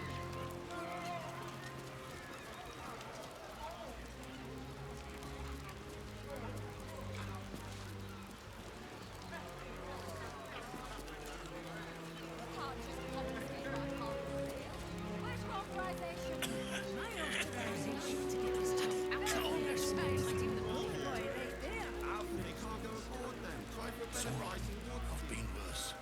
Brilliant, Madigan. You've got my vote.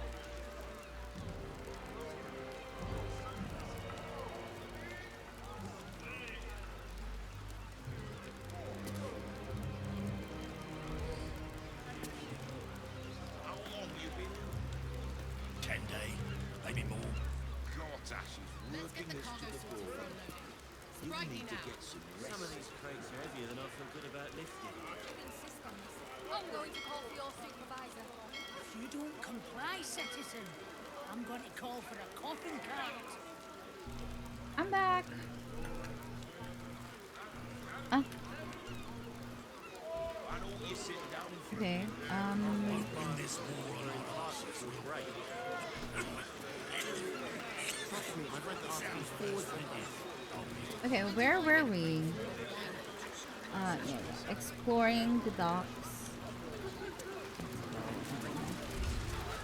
Open the items here.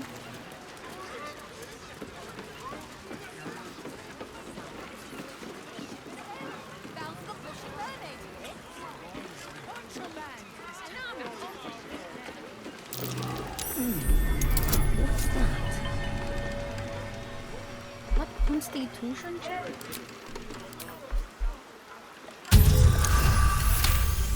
Nice, nice, not 20. What do you get from that? Oh, keep a buried treasure.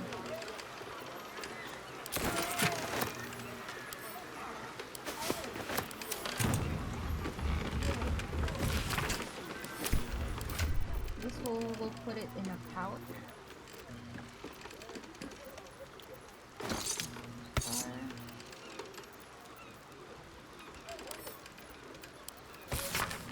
Listen up, son. Like always, if you never buy new clothes and eat only from fish you catch, every time you can save an amazing amount of money.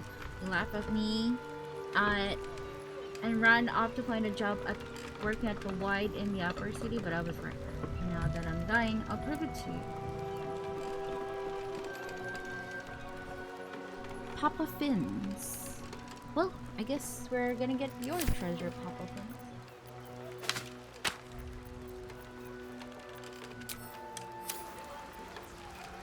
Is that blood?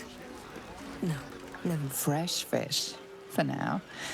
But it won't be long before that briny odour takes on a more acerbic quality.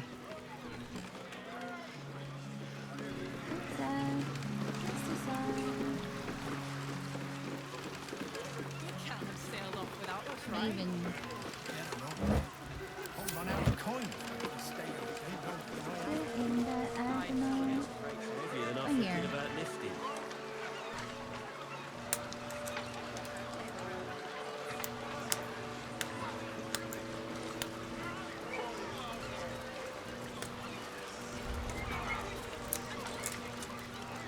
Why don't you sit down for a bit? I think by the rules we're entitled to a break. Trust me, I've read the articles forwards and back. When do I get a break from your mind? That's no bloodstain. It's oil. Something sprung a leak. oil. Where do you mean? Here goes nothing.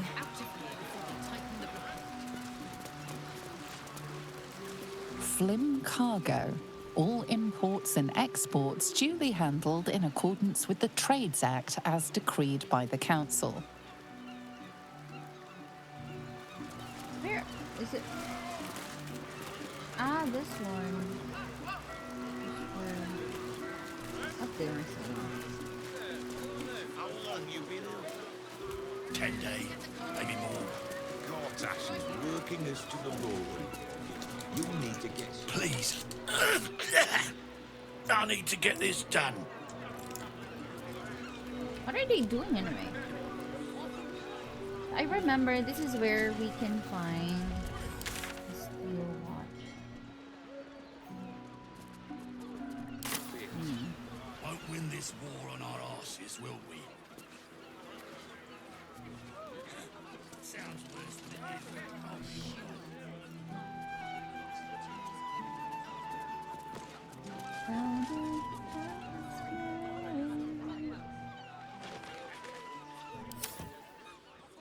Wonder how we can get here.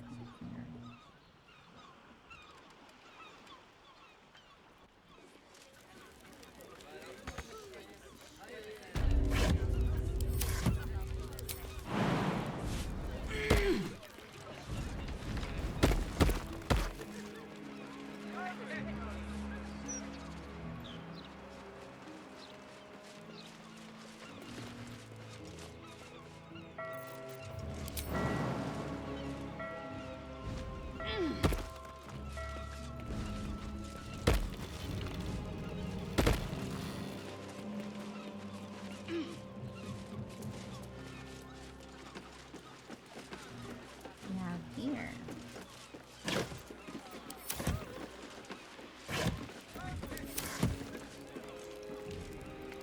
I'll try.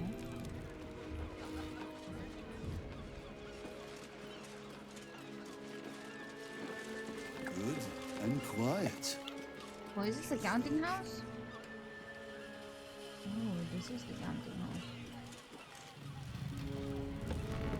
Can we even? We can actually go there. This is cool.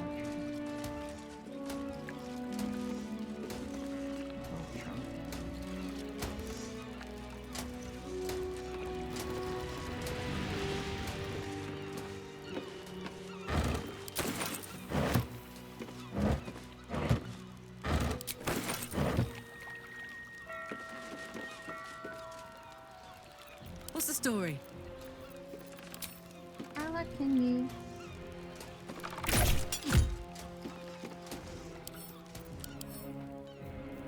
Piercing.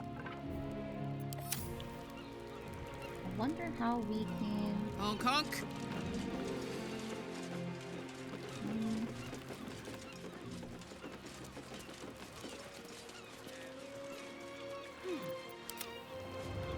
Don't linger. Can you?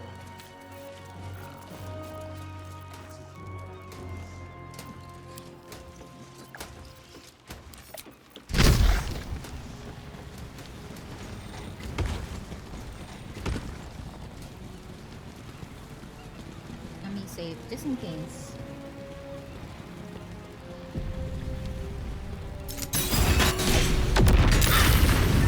Ow.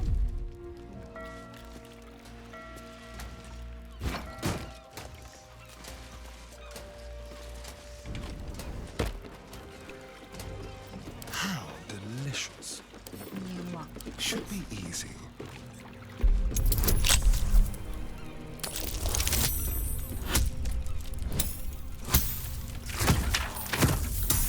It seems your actions have earned you an enemy. And a fight.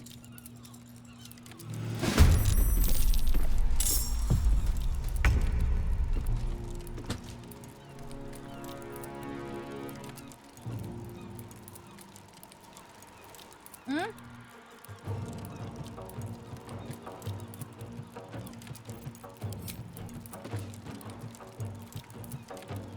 Well, okay. Let's do it.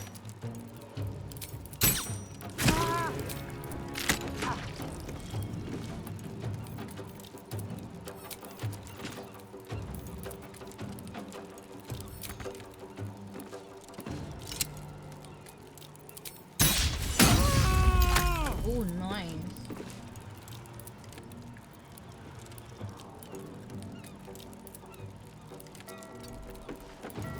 Smell blood. Knees high. Can you range it?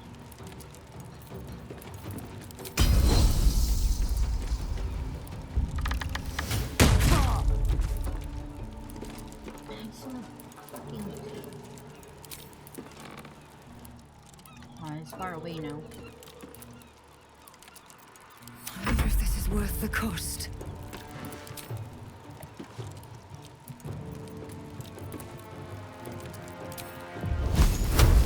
My faith will protect me. What if we just throw something? Potion.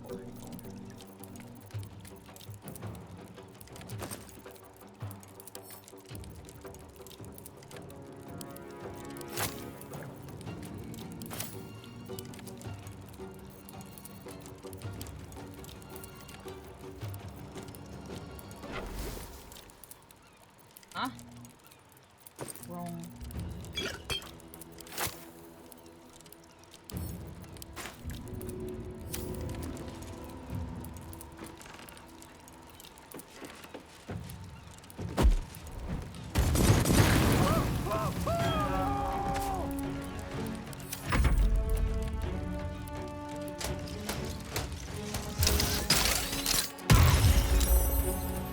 No, you ain't.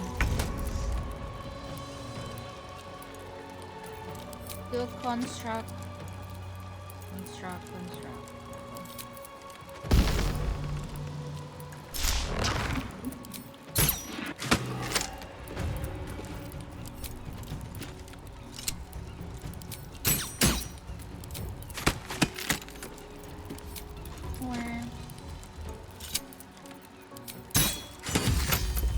Noise.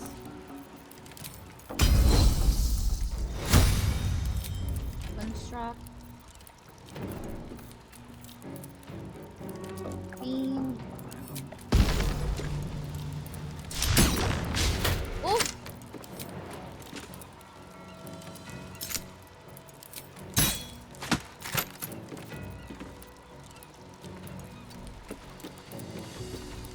Fuck yes.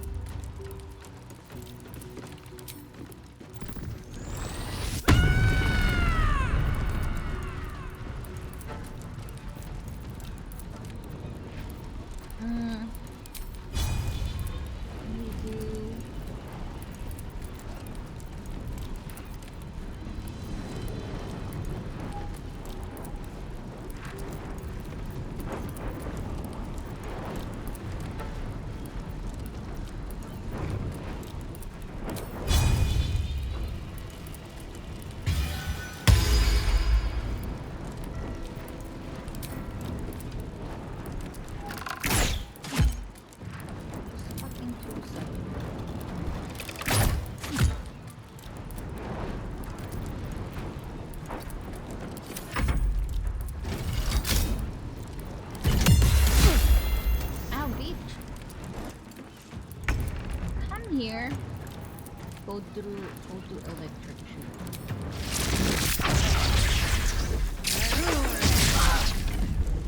Oh no! Shit. Sorry, Shadowheart.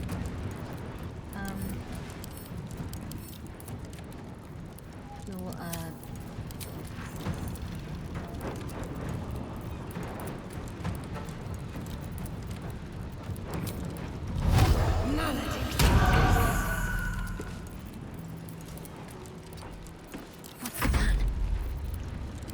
go drink something first. Oh god. 6 flags, time.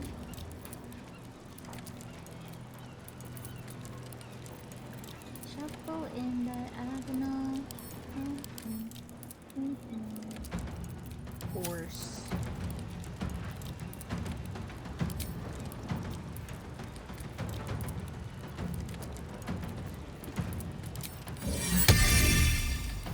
Not gonna reach.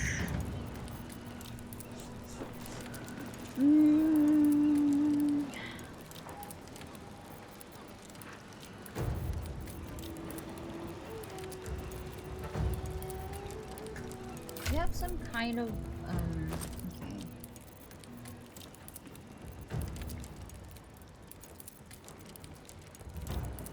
Lightning.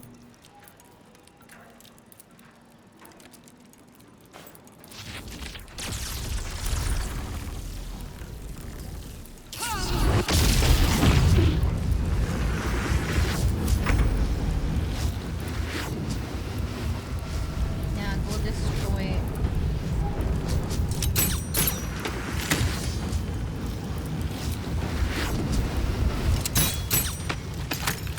Won't even have the time. My turn.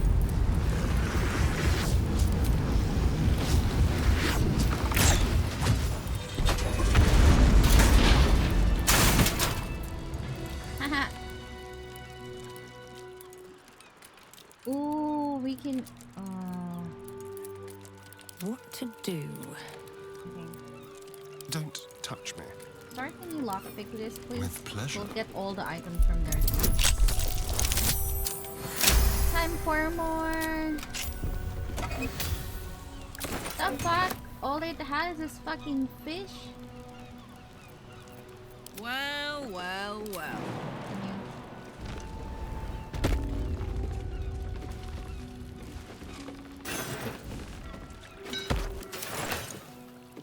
What about the other girls? Oh yeah.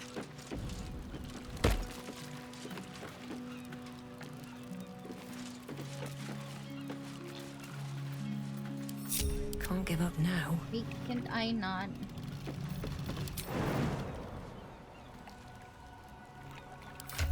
I can't jump too far. Potion. Jumping, jump. Ball.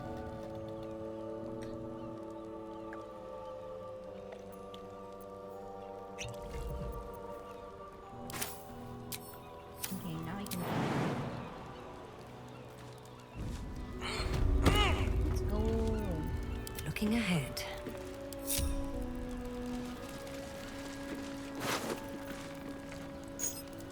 No control, no control. On my way. I wonder what's in here. I never went here ever. It's time to. Oh yeah, we can actually go here too. Ah, yeah, because there is a curse here. I remember. There's a curse thing in here. It's quarantine because it's cursed.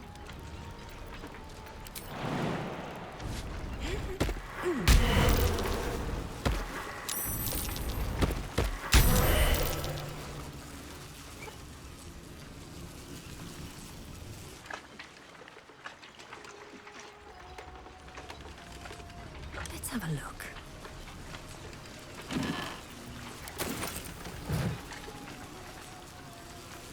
Something good here, I hope. Enough gold to rescue.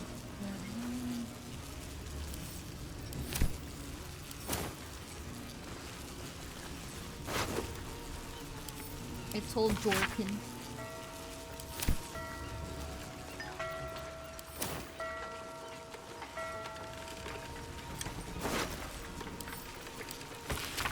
When the fifth man episode, he wanted me to check out Illustrious Lass. There was a ship's name. The crew were dead in need of poison. I found a wicker basket of cropping food hiding in restaurants.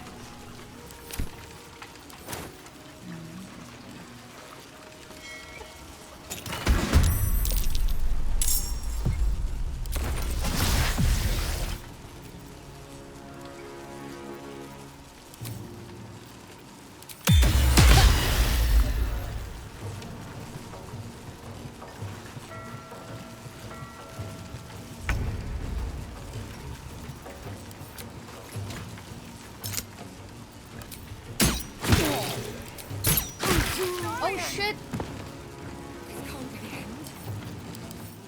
What does it do?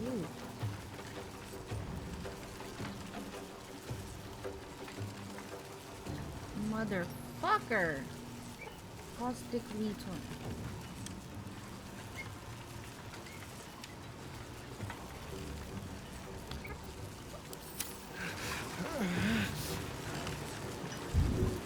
What the heck?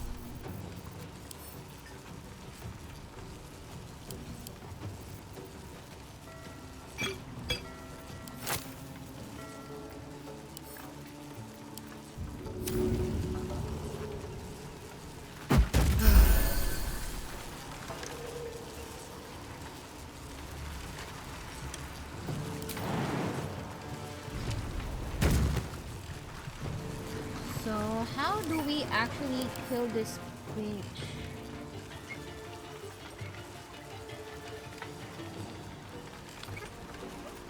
Need to stay focused. Fuck. I don't have maybe we can have a first one. Ready for another round?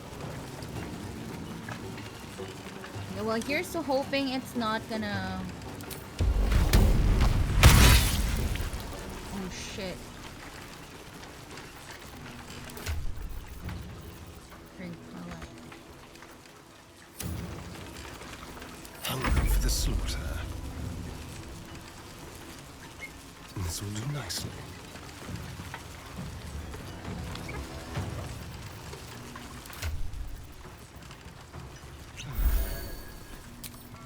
Oh my god, I will always crit.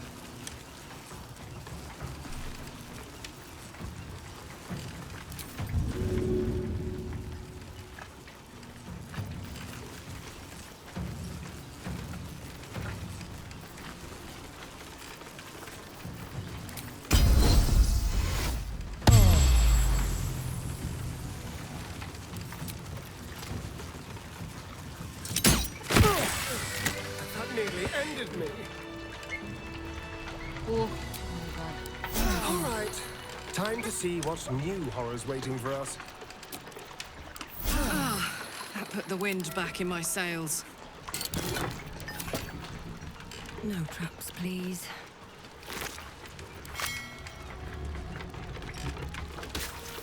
Look, here's Yorkins. Ridiculous old Bisbee and his. There better be a soft bedroll in my near future. And his portents of doom.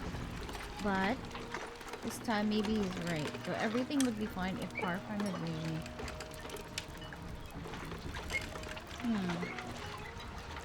Interesting. I can go back. What's hiding here? Can't slow down.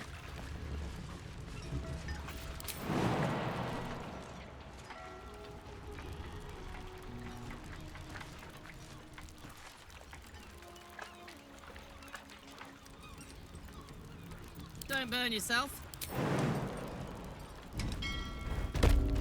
Soldier?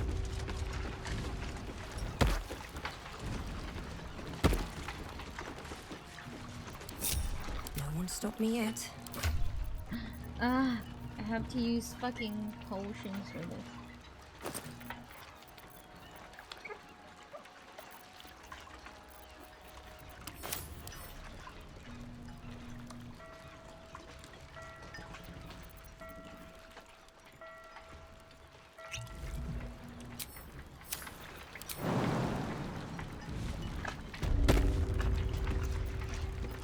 Still alive. So that's progress. How much further can I go? Let's see what this does.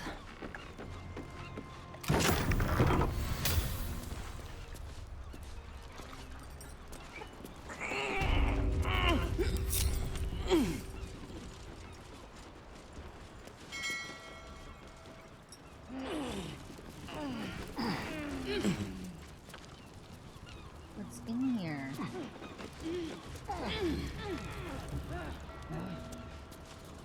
Oh, smoke powder bag.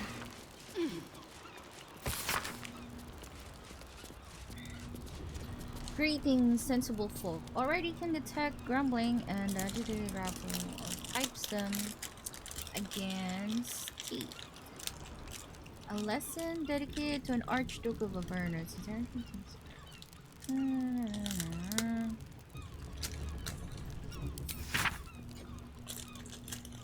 In short, Zarya was a celestial being tasked with monitoring the ebb and the flow of the blood war, of course, of which more in Zarya was not righteous enough for Zarya enough for the partners to become directly involved.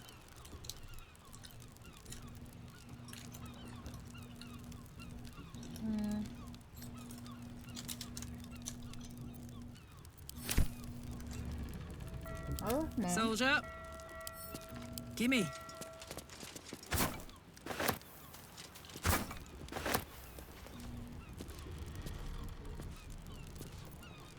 No time to rest. Is that it? Might be useful.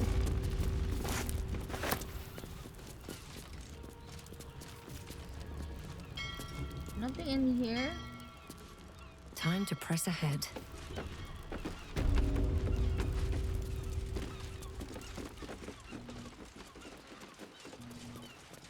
Well, that was meh. I thought there was gonna be something in it.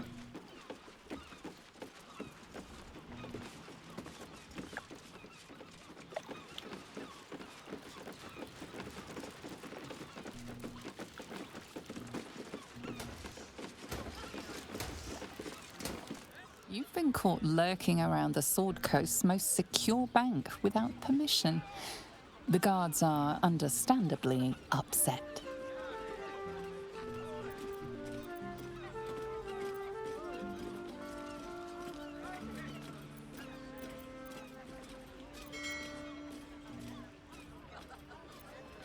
Should we intimidate?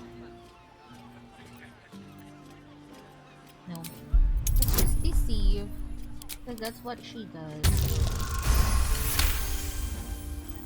You are permitted to pass with your legs intact.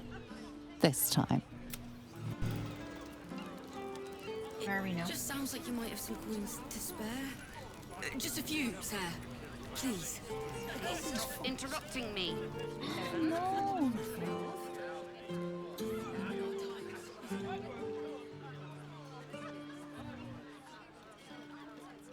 I have to go back here again.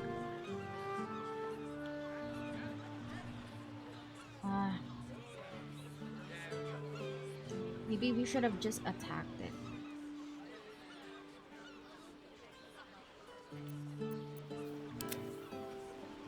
I will attack it next time. We'll go back there. It's alright. I've been worse. Alright.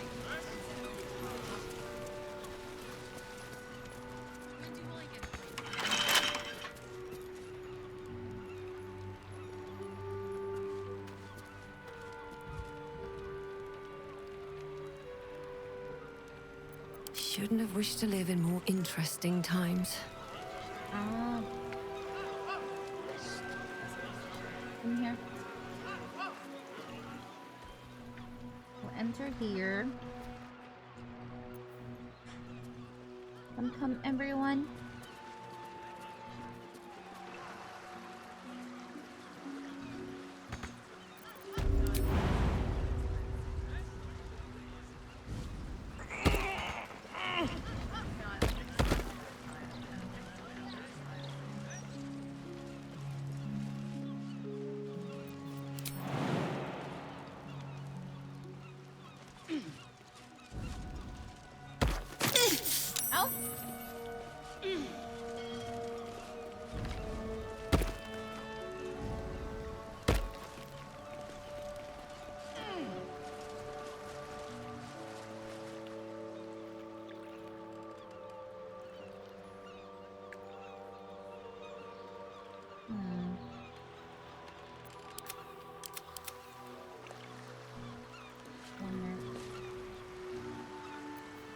What now? What are you doing there?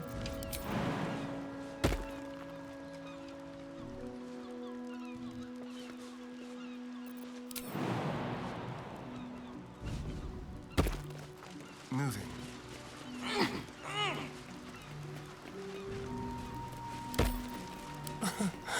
easy.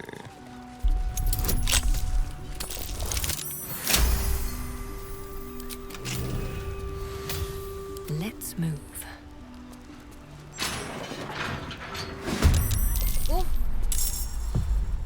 Oh my god.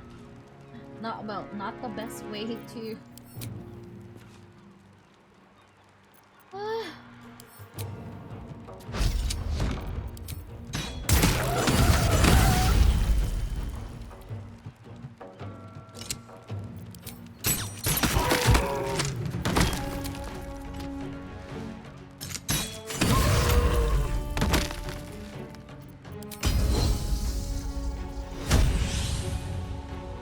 Let's go.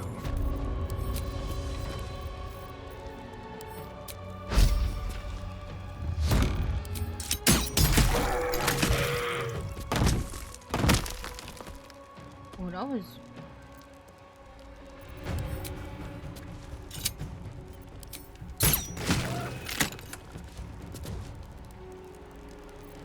Gods, it's hot in here. Come here, Karlak.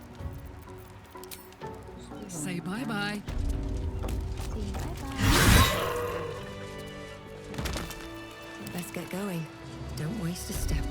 Come. Hold it.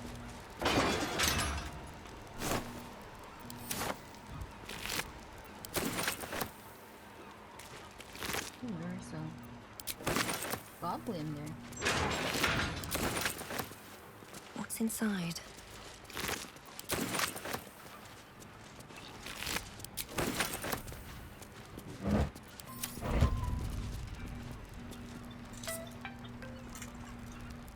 My alarm. Sorry. Open up. You guys not close Let's the door? see.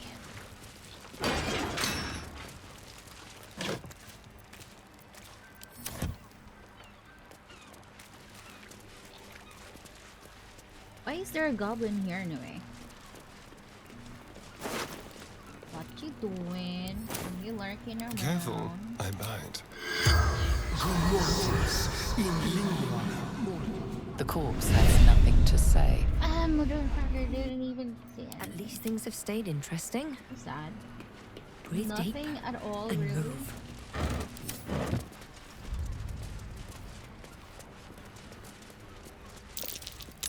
That might be worth a look.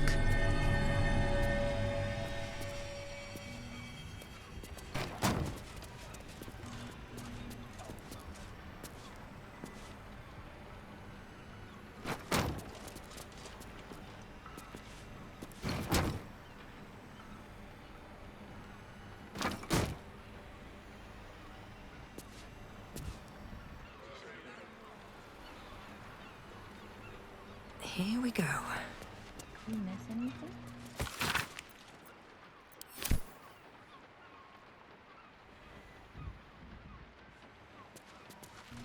Saving.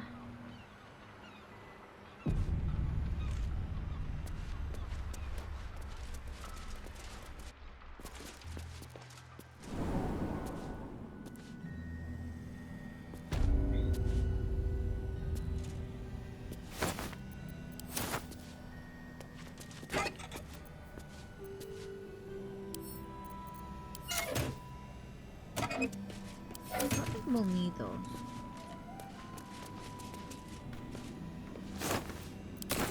Apple.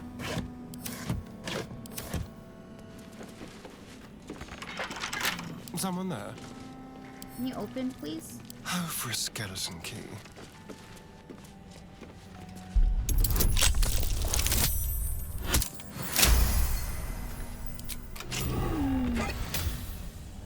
Underwater facility. This way.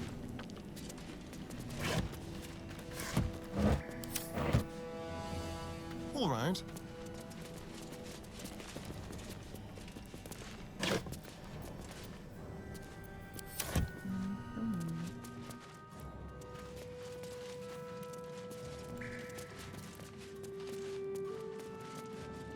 There's like prison here.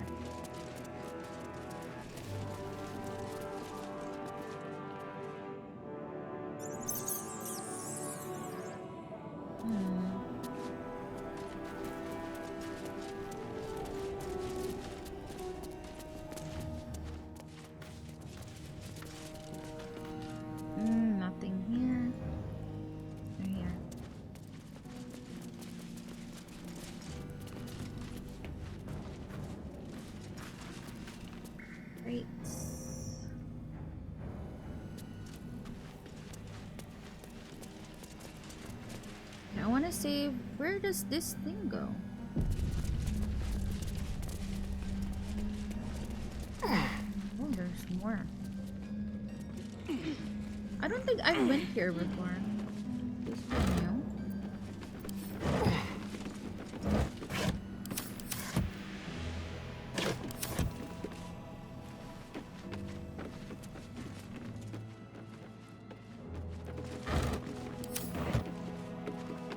We can move.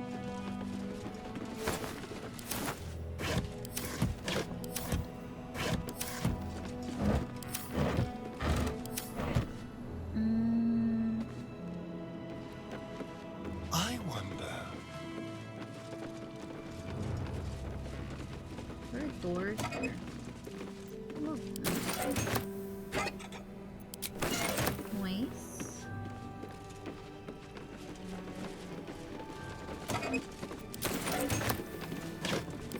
Should do nicely.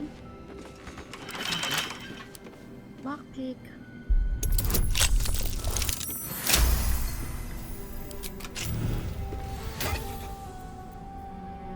Aquatic labor.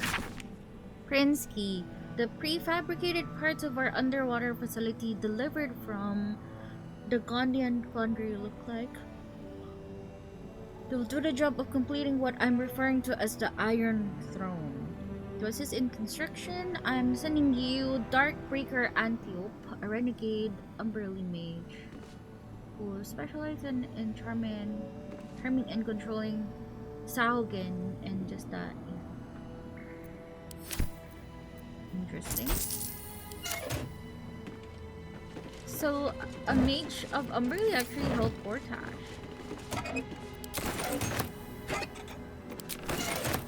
Well, that is mine.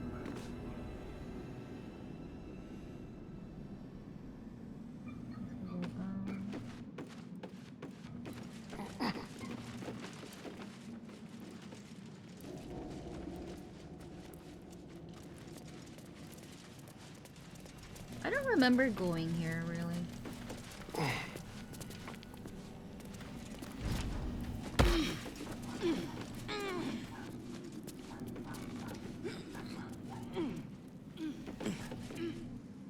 Anything? No.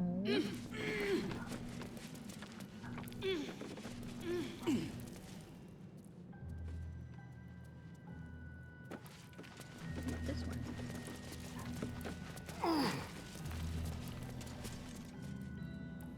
Oh, look, there's this one.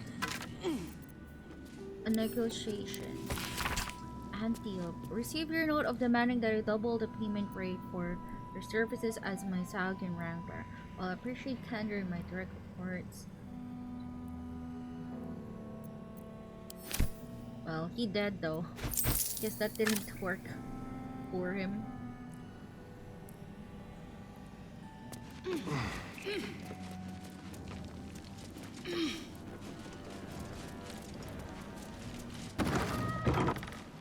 Machine parts storage.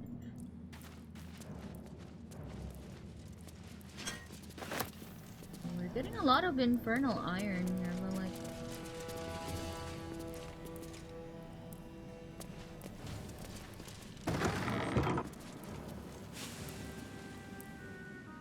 All right, what now? Best be on my way. Saving it, saving it.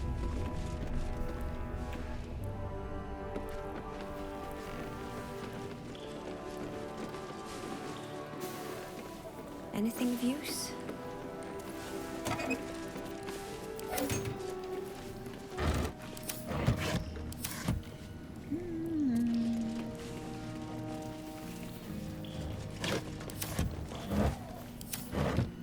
That cheese. Yep. Cheese wedge. Nothing much.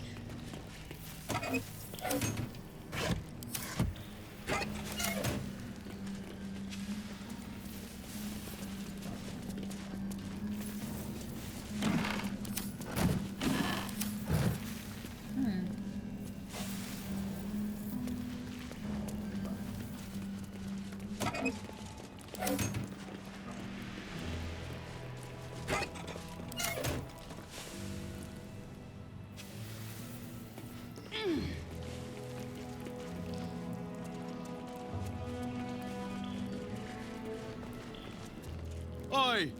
What's this? You ain't supposed to be down here, mate. You spot a curious metal contraption in the water, a submersible.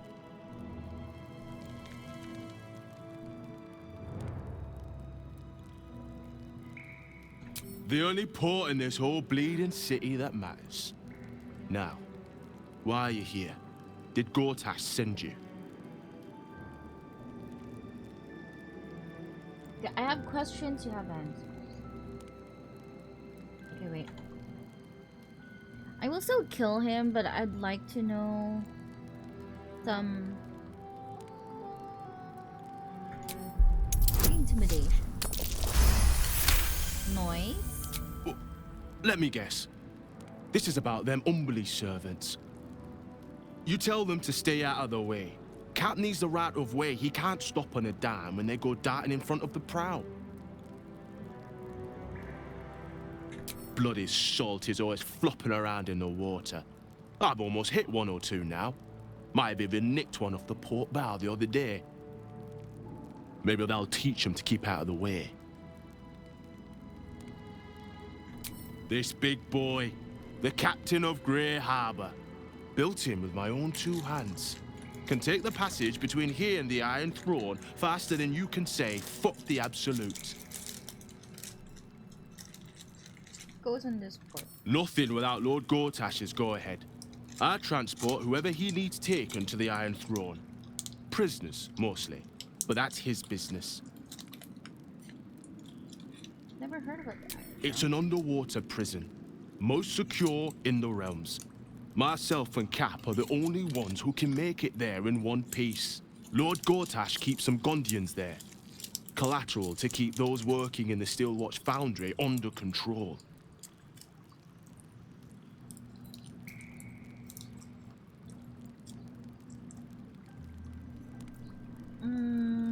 Oh, yeah? And are you here to make good on that?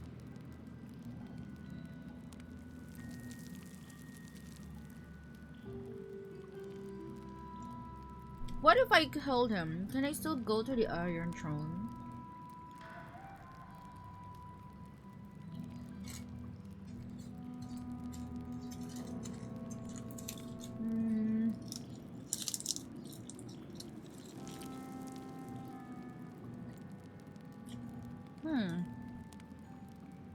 I wonder, should we?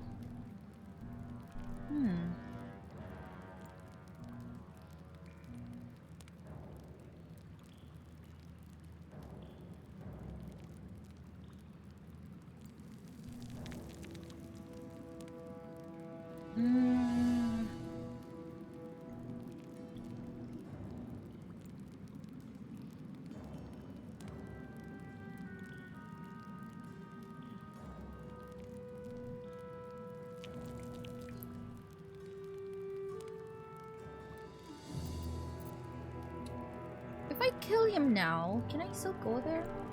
I'm gonna save just in case.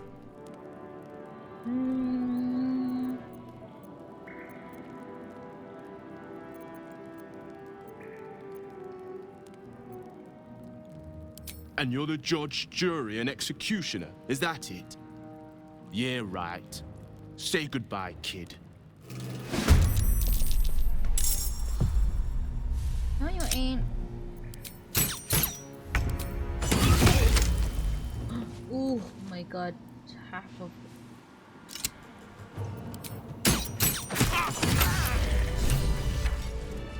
Let's have a look.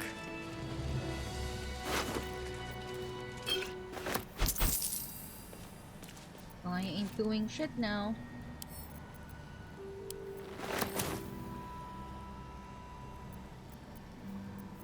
Hey ho. Proud get his buddy. Huh.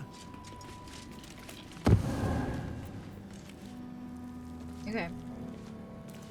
Let's see if we can actually go.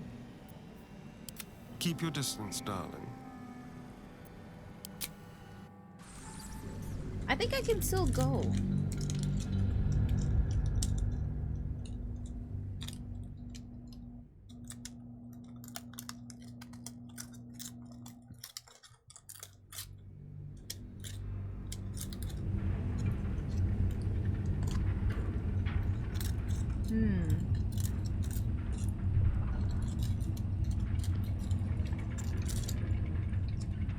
Hi, Sensei. Welcome to the stream. Hello. How are you?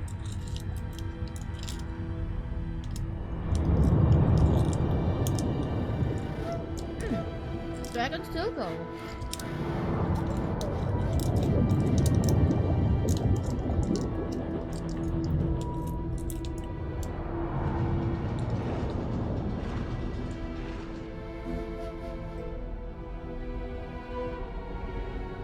Aren't you the intrepid little adventurer, digging and diving where you don't belong?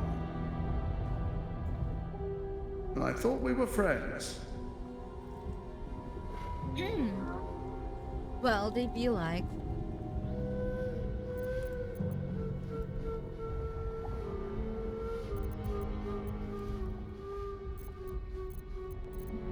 What are you doing here? The Iron Throne, a ruin from the city's dark past that could become a template for a brighter future. It is a most useful tool for motivating my Gondian workforce, key to the construction of the steel watch that keep the city safe. But like all tools, the moment it ceases to be useful, I will break it. Thanks to your trespassing, that moment may have come. Return to the city, find Orin, and claim her Netherstone as you agreed to do. And then I will forget this transgression. Your conscience pricks. You did agree to an alliance after all. But then again, what honor need there be with someone like Gortash? How many people are trapped within? How many lives will be lost?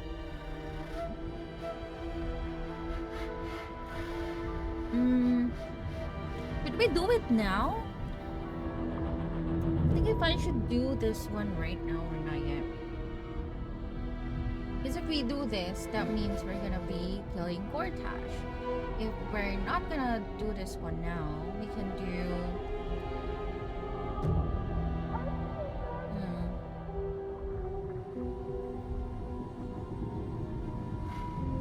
Should we continue with doing the side quest, or should we go straight to the main quest now? I mean, surely. I mean, we can actually.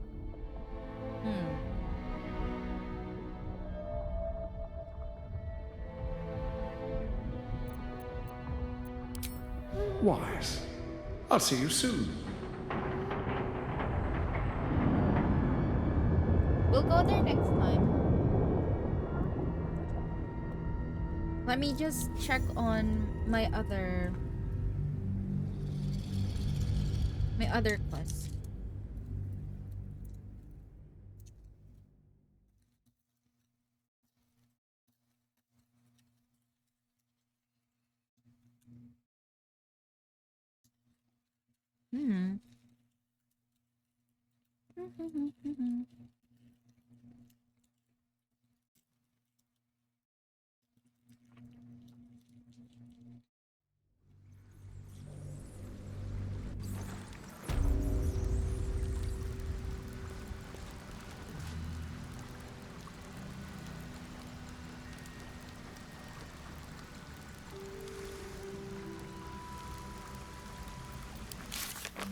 Let's do the quest.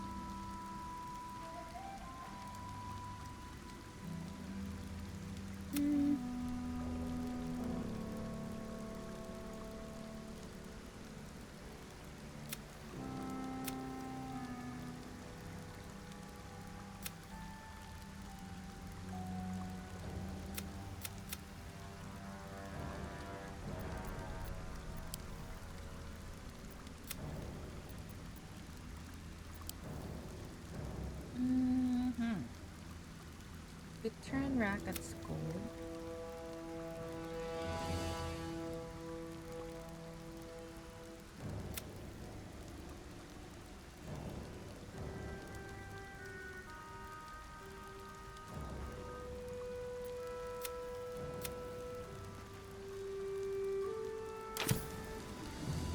Are we even gonna get something from Oscar?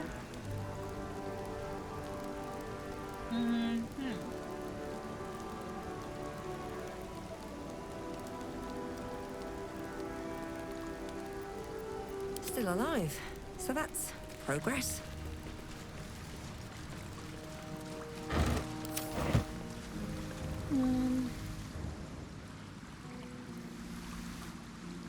Light on my feet. We can go here eventually.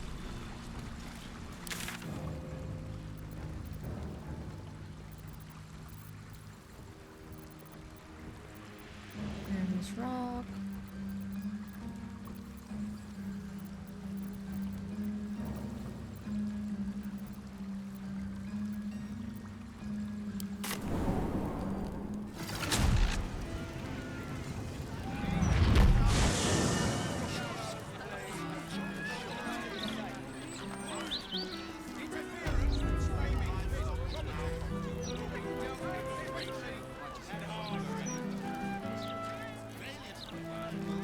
Imprisonment and, if necessary, more severe punishment.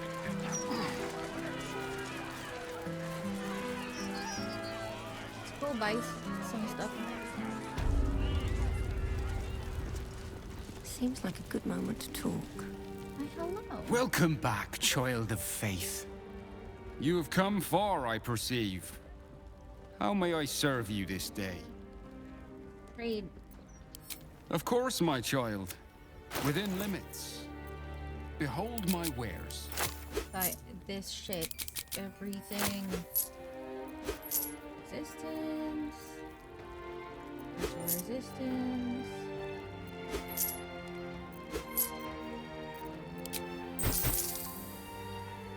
So our wares.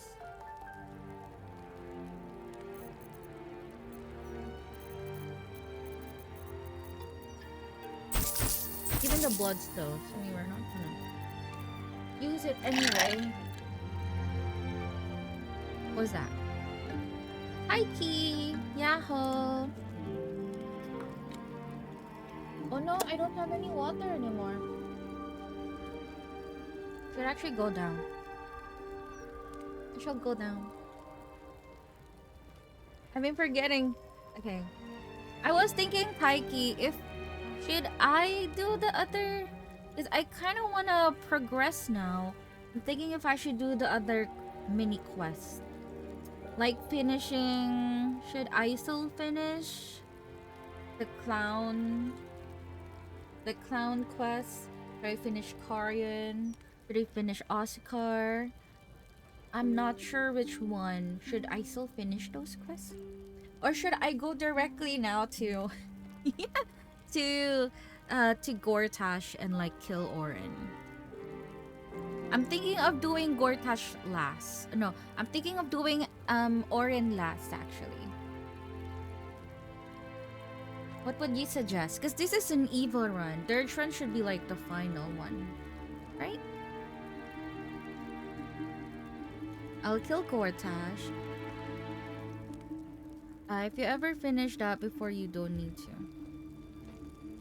I mean, I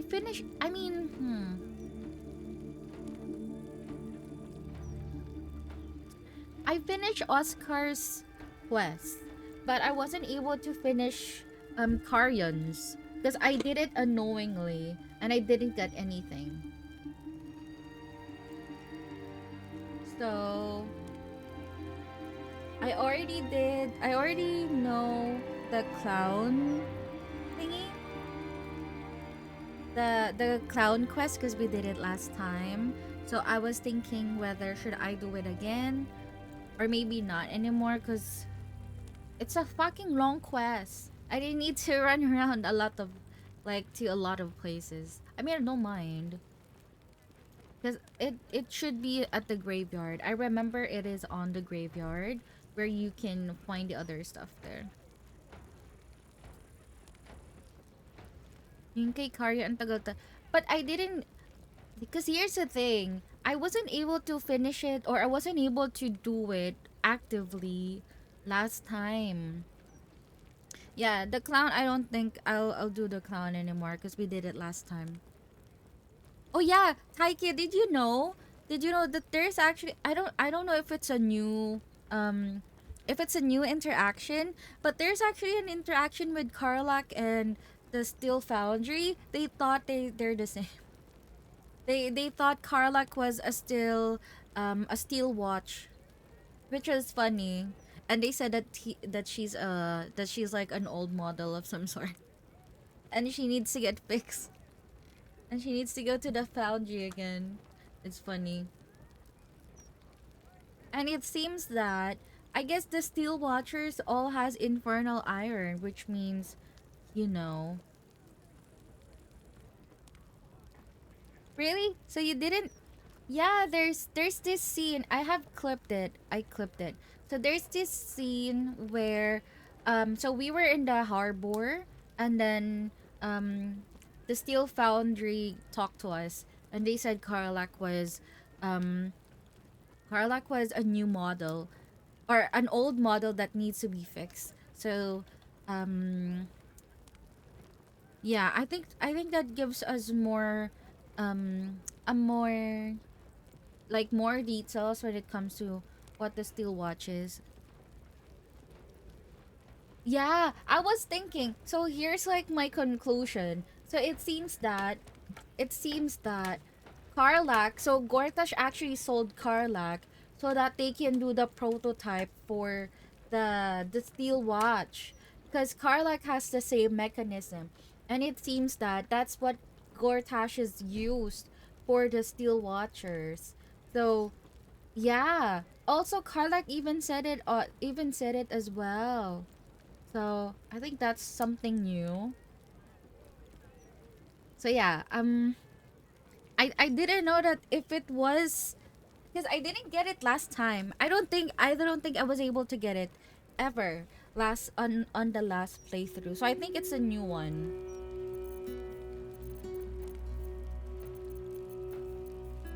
And I keep getting infernal iron now.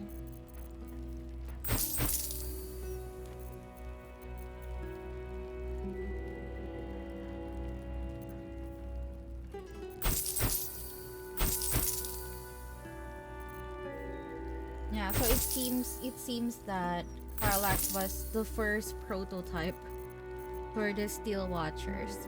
And the Steel Watchers now is like, yung iba ko namang friends umiyak sa Divinity 2 because they're playing it in multiplayer. Wait, is it harder? Is Divinity 2 harder than BG3?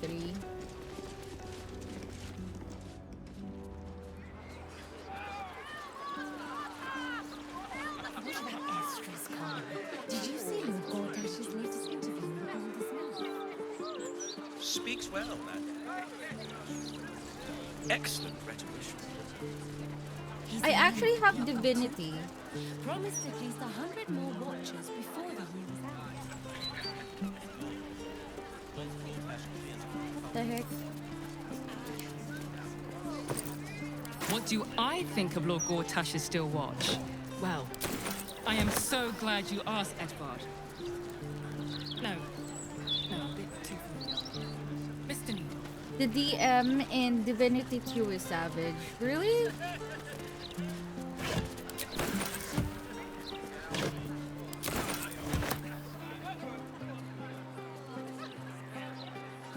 I kind of wanna actually play it.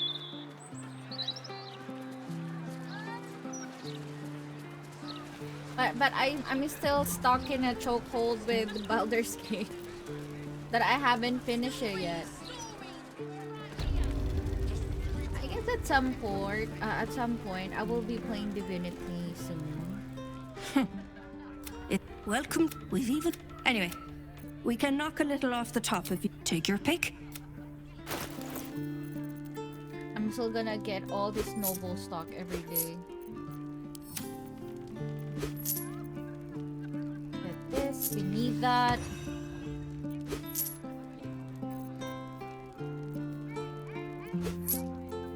And it's not as pretty as BG3, must story-oriented be. Understandable, hard to get over this game. Yeah, I mean, I like to play it, to be honest. I love to play it. But like, di pa kasi ako tapos dito. I'm still not over this game. I can't give it up yet.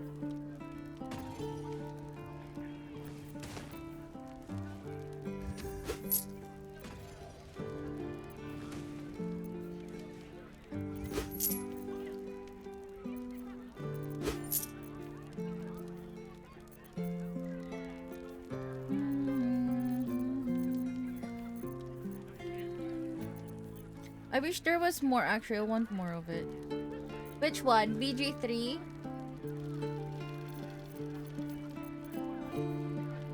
You want more of BG3? Kaya ako sinasabi dati na nung bago pa BG3, I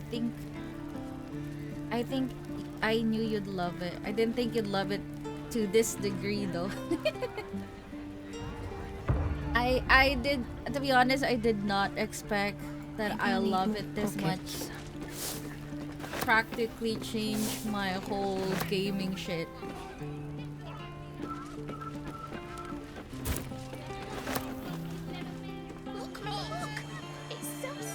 I actually wish they do. To be honest, I was really sad when they said that they will not make anymore. I was really sad that when they said that they don't that they won't be making anymore because they did it so good. Like, look at this fucking game. They did it so good. It's like Welcome back this is their best genre already. Like this is their forte already. And on how good they made BG3, I really think that if they're gonna make more D&D games, they're gonna fucking nail it. But yeah, that's the thing. It's because D&D is with fucking Wizards of the Coast, which sucks. Cause oh my god, they would have been, they were the best team to do it.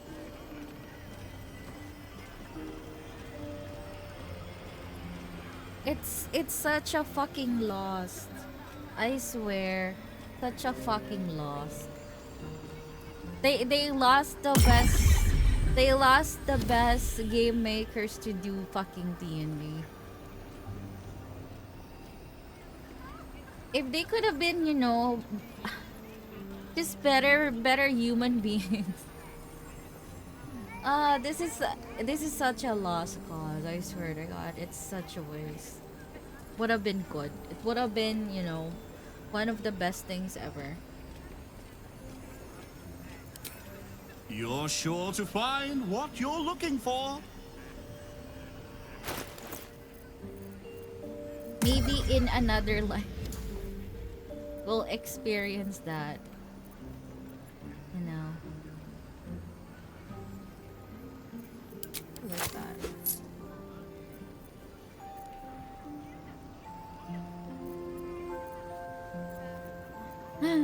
Sad, sad, sad.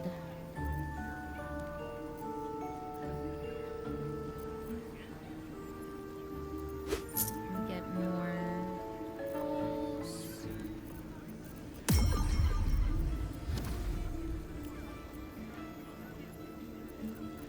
Get a couple of these. Maybe give me 4. 5. 4.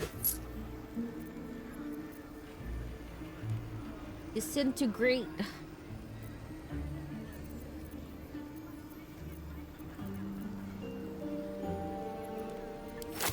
That.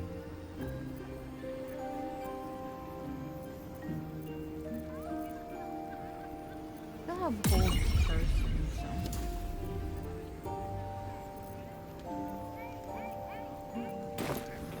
Please come. What do you mean gun? We don't know. The future is vast. We may never know. Maybe bigyan mamatay yung mga corrupt na CEO ng Wizard. Didn't get Larry.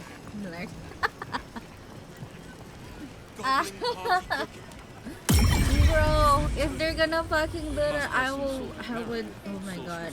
I would buy it in a heartbeat. I would buy the fucking game in a heartbeat. Fuck it, I don't care what the fucking price is, I'm gonna buy it. Not a dicky bird. Imagine Lorian doing Curse of Strahd. Heaven. It's going to be heaven. Can't give up now. Customer service.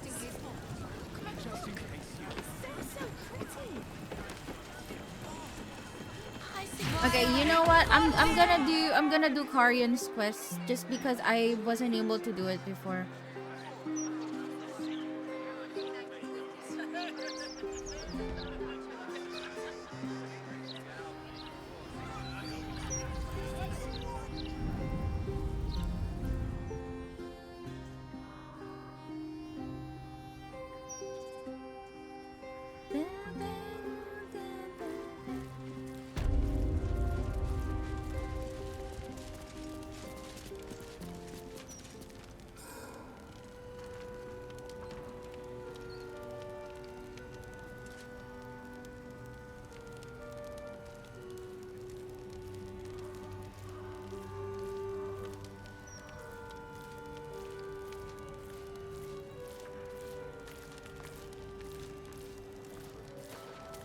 Okay, let's go. Sister was always good at hide. You recall where you've smelled this beggar's rotten musk before, in Mystic Carrion's chambers. This is one of the runaways he seeks. Hi, Chunari. Hiya. Thank you. I'm happy you think so. Thank you so much.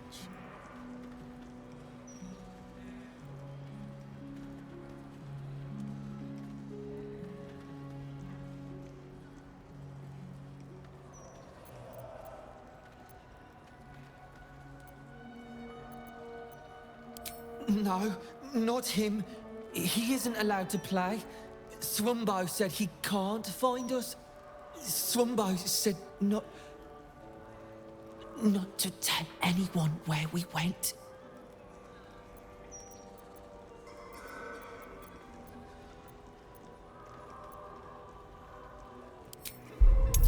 Come now, or we'll be friends. Anyway, I tired Solar.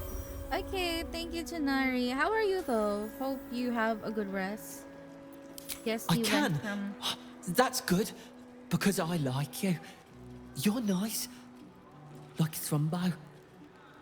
He told me what to do, but he said it very quickly. I didn't understand. All I remember is down the stairs, across the sand, down the stairs, across the sand.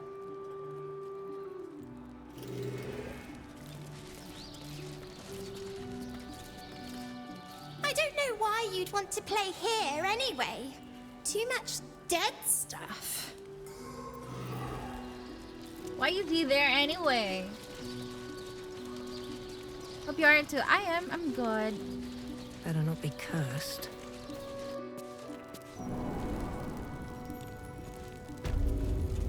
So, just still trying to do some stuff here and there.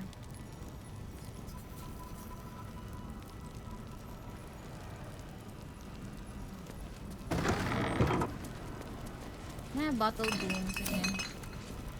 Hello, I got bottle booms.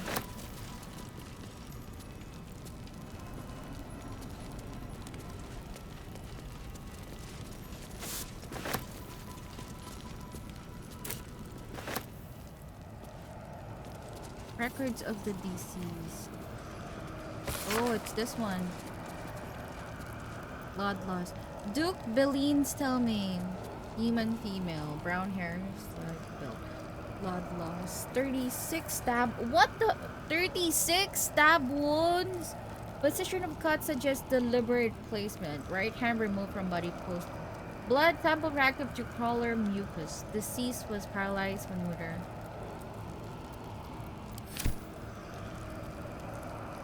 Oh, I guess that is her body. This one. This is her. This is Stelmin's body. What?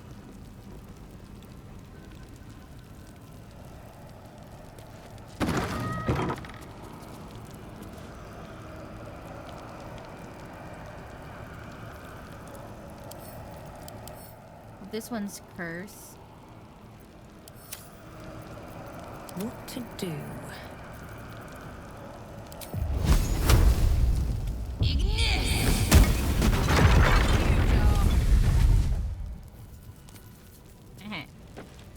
But goodbye.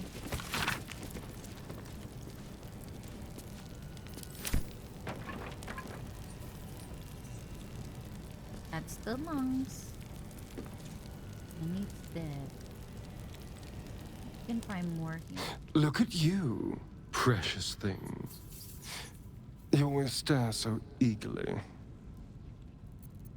I miss Fauna-Starion. I miss Fauna-Starion for some reason.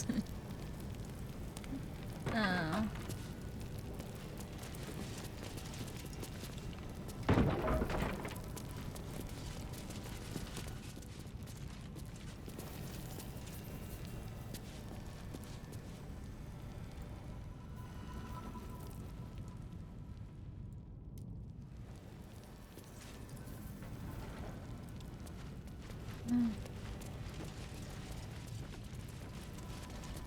Where do we go from here now again?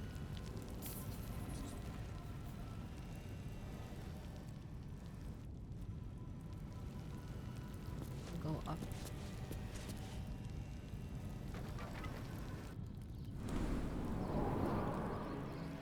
I miss it. I miss his quirkiness.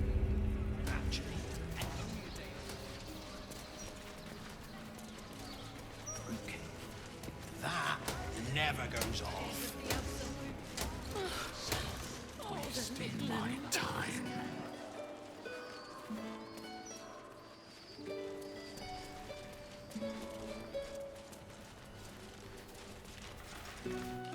The city is chock-a-block with bodies.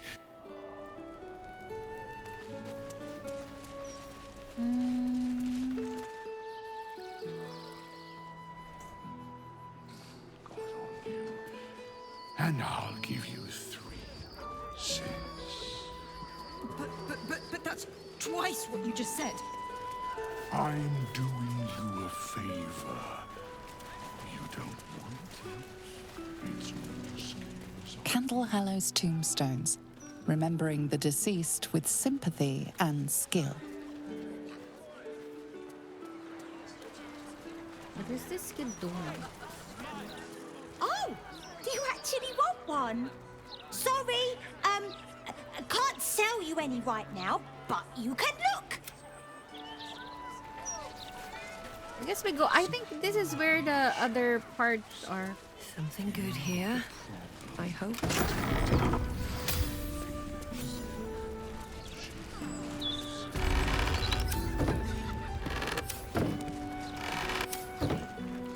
A lot of stuff.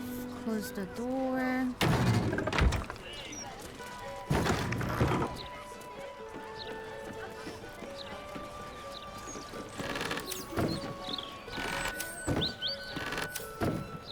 Why is there food here?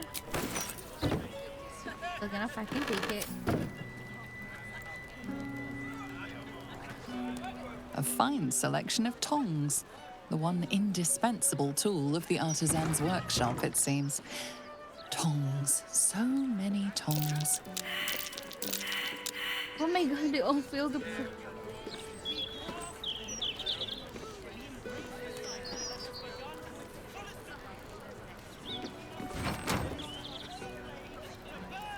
Alright. Hi Shadow, how are you? How are you doing?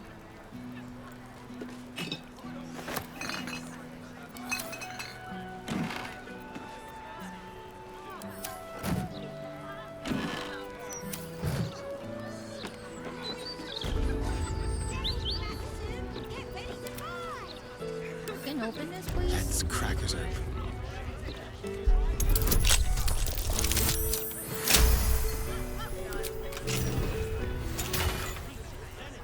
Keeping up appearance. What's that? Sir, remember you are in the business of making Condahalos Thompson.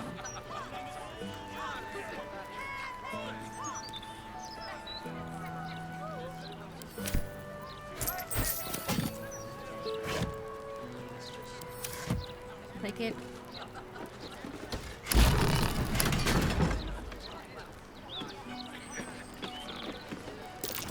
The locked door has red text on it reading, "All are awaited, all are embraced. None shall escape." Have you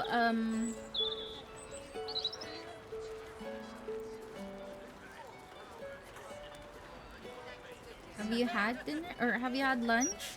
Have you eaten yet?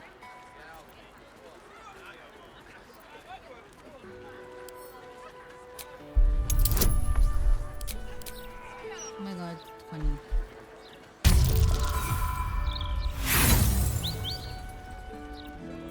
The reddish symbol is vile and repellent, but you're not No one back home will ever believe this.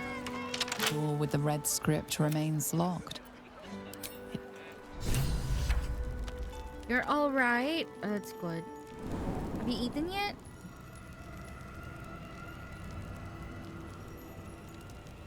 Also, I do have to get the water. Oh shit, we can't go here yet.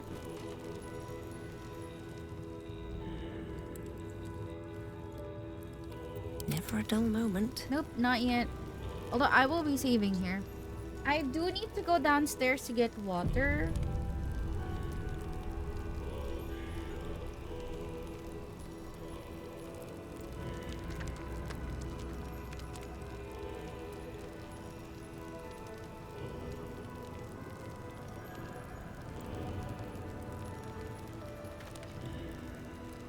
Alright, hold on. Give me 1 sec. Alright. I'll be right back, guys. I will just get water and I'll be right back. Break time.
I'm back. Thank you for the wait.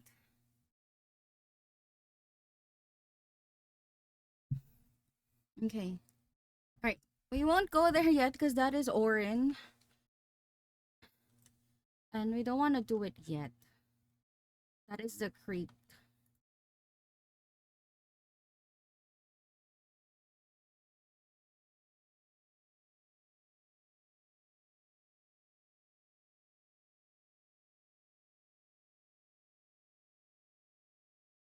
I guess we'll go to the sewers for now. Oh no, we go to... Go here. Gray Harbor. We'll get...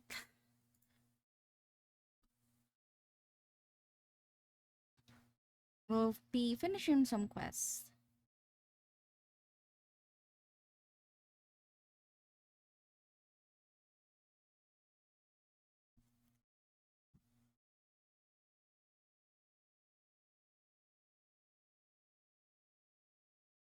Okay.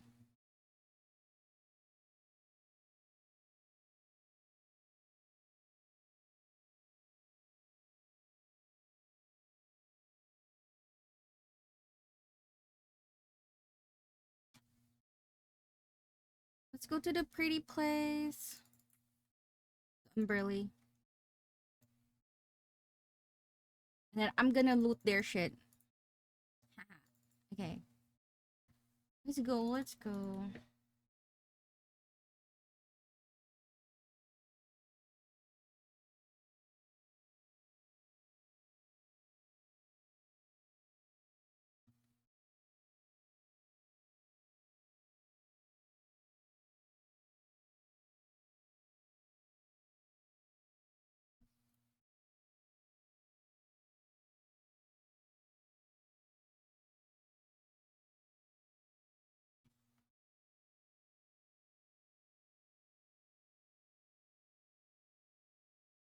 I don't know, why is it Astarion? Should be me.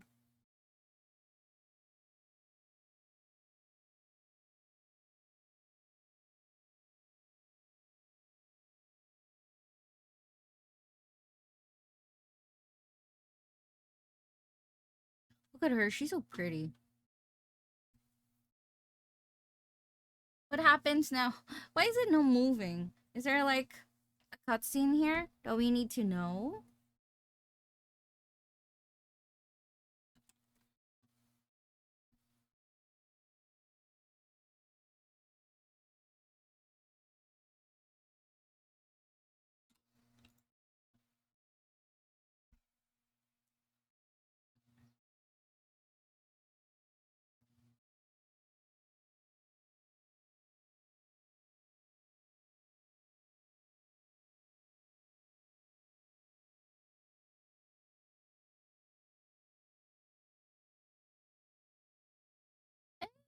Yeah.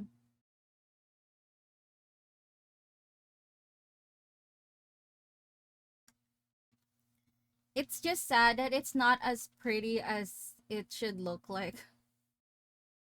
Look at this. I'm gonna remove some of my armor.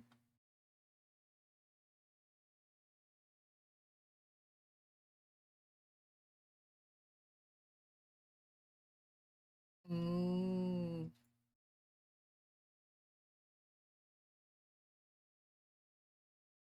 Oh my god, I kinda wanna get this armor back. This is what I look like initially.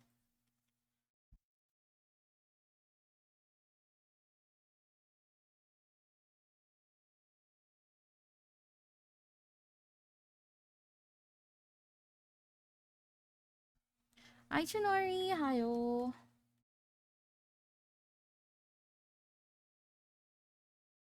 So I was just looking at me.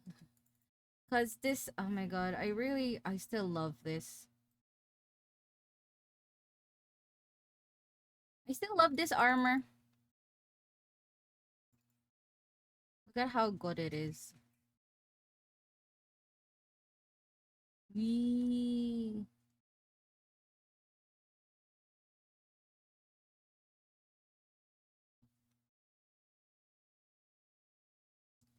Although I won't look as sorceress as I can be though.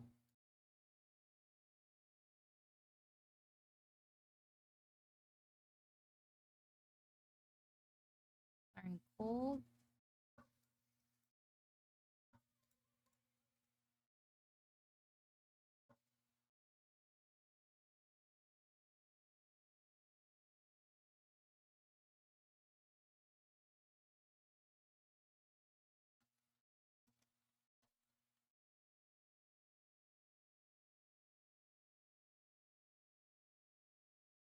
I kind of hate my hair now. I kind of wanna change it.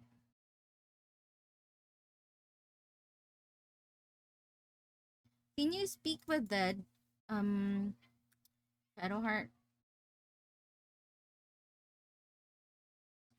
Also, let's fix your reaction. Let's remove.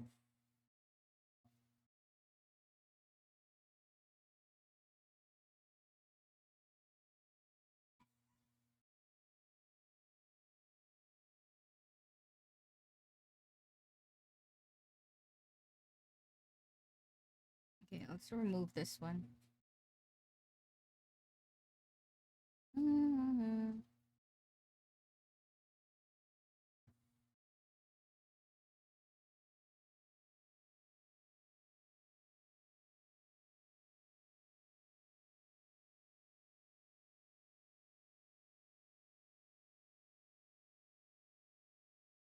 What can...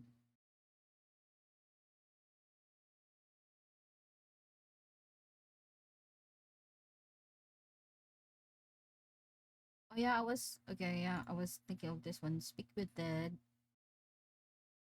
What? This is level 3? What the fuck? But at least it's ritual, so.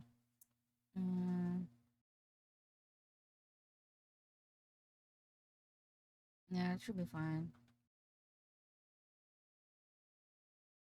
Go speak with dead.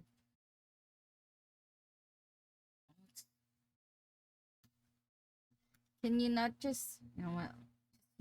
Just use a scroll. Speak with dead. Speak with dead.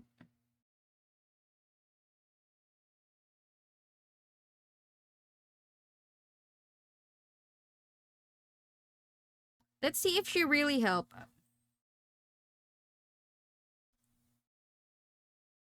Ooh.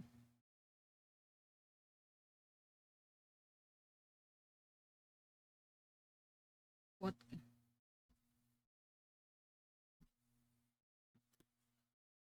Who are you?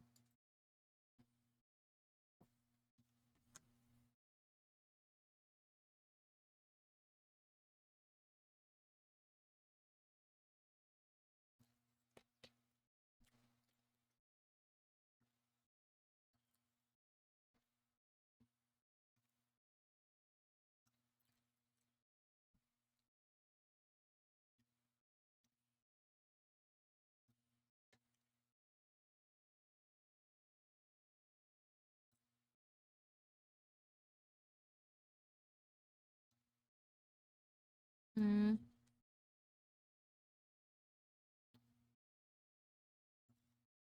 Black blood?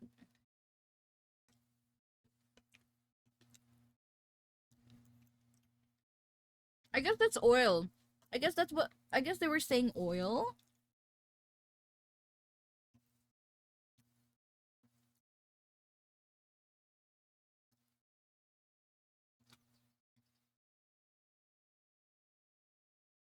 Well, we're gonna raid Umberly's... I don't remember if we actually find... If we actually found something really...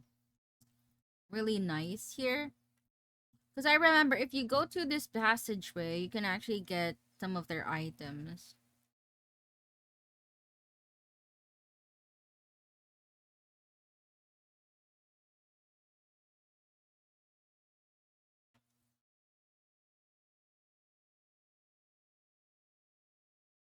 If we kill them,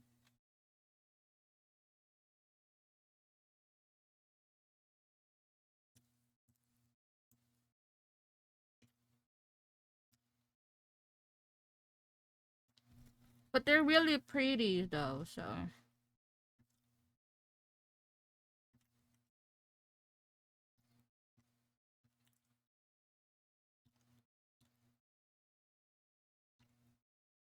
Mm.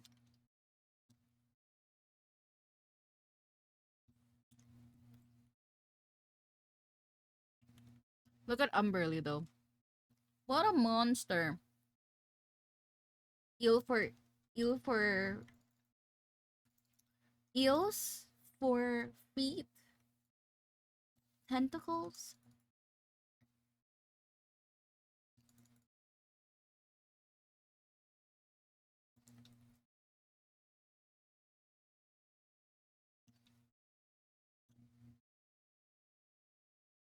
What is in here?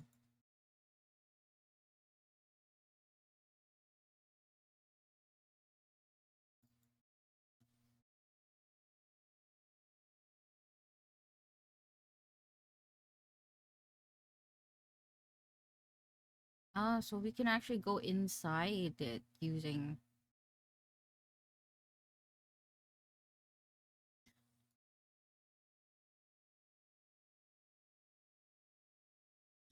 Let me save. Just in case. Let me check. Can we go right through here?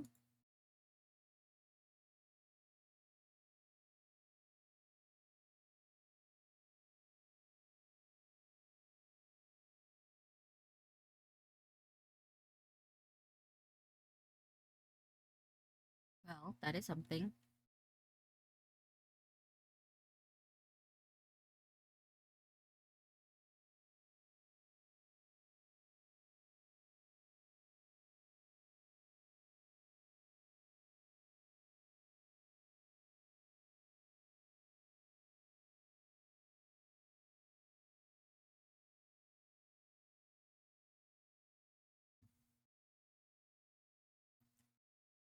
I'm a bird.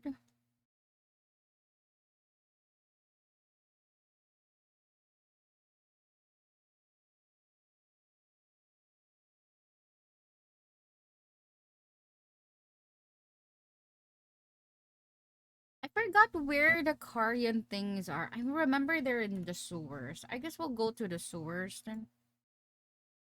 Let's explore more here. I remember I did a stream that I was just in the sewers the whole time. This place is fucking massive. Oh.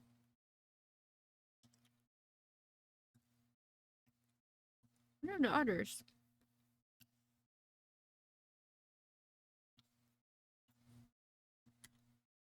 Go to the sewers.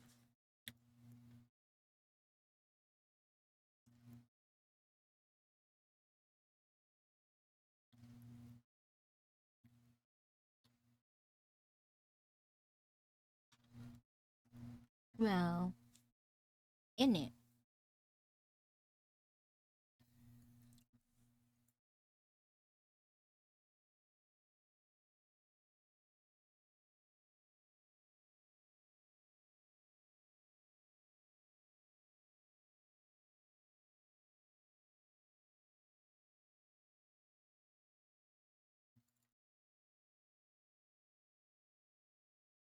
Are we?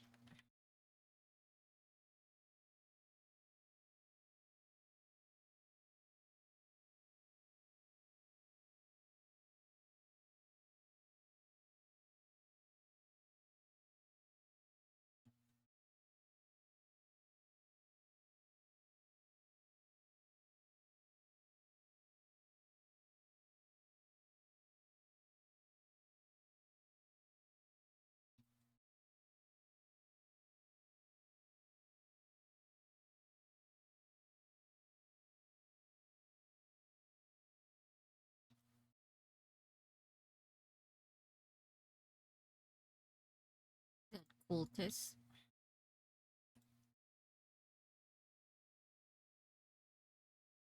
Ah, well, we can actually do another.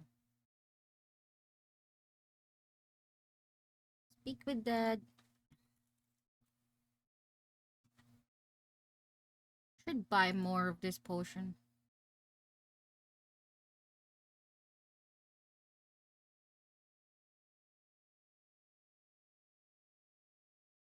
Well,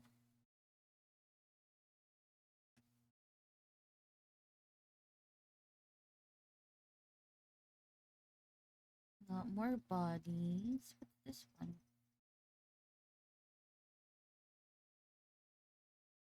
Cash?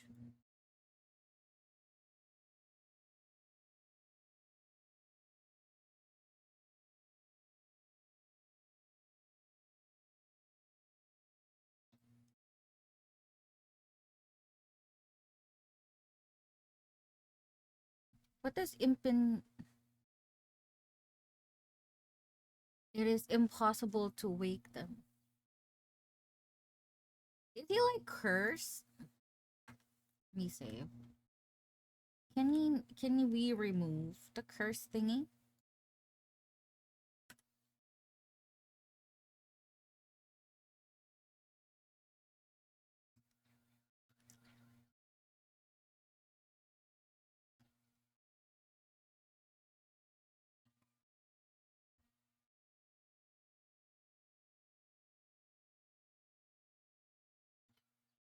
But it doesn't say that he's cursed though.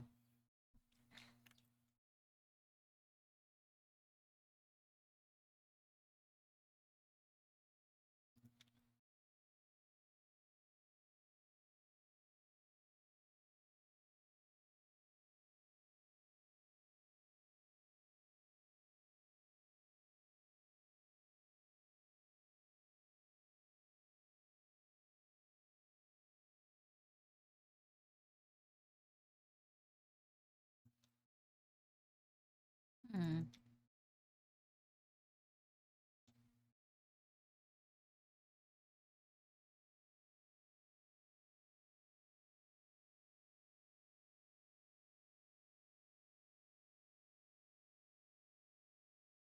Oh, mother.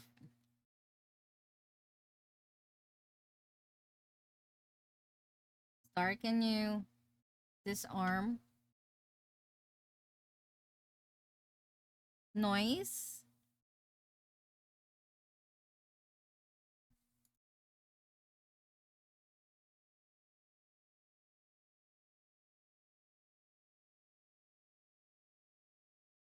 Lockpick. Noise. Ah, there we go. I found all of it. That's a lot of chests though.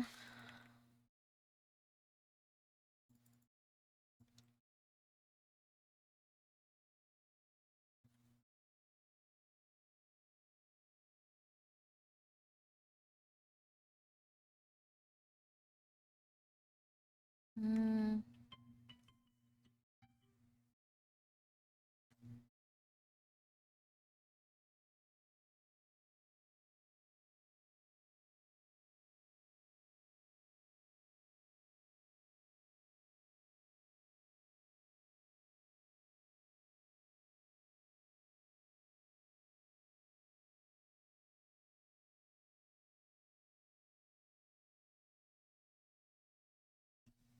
Also, I do have to log in now because of work.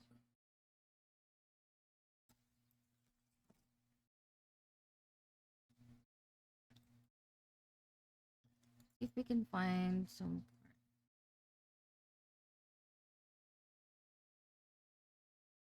Hmm.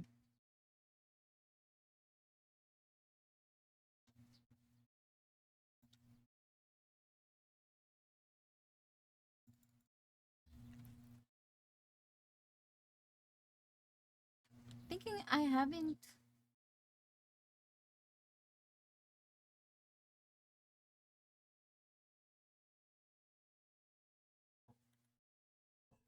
Yeah, I feel like I haven't explored much. Gonna explore.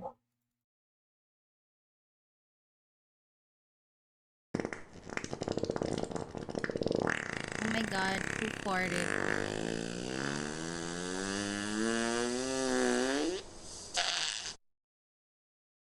Which blurp is that? I knew it. It's Jack. Hi, Jack. Where are you? What are you doing?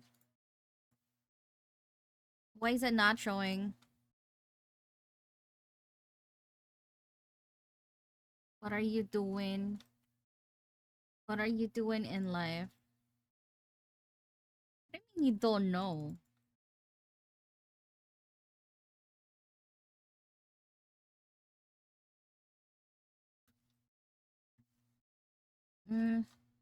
I think we should be here.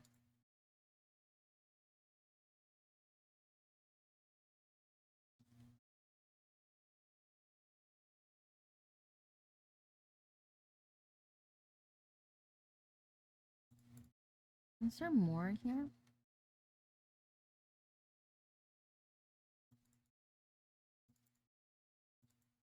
I got this contract where I'm studying for a company, so I get to work there. Wait, what? You're in a contract to study in their company?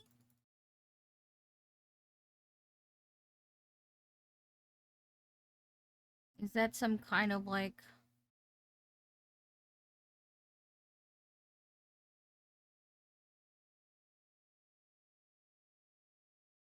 I mean everyone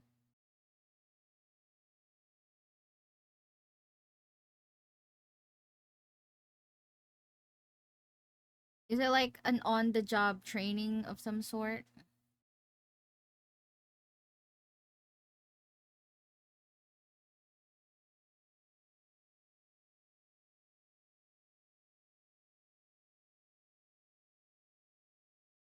Ah, I see, I see.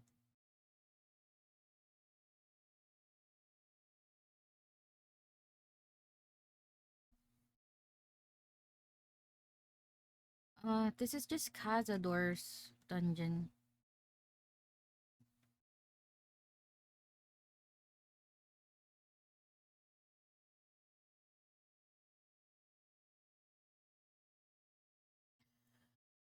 Then I guess we went through here before.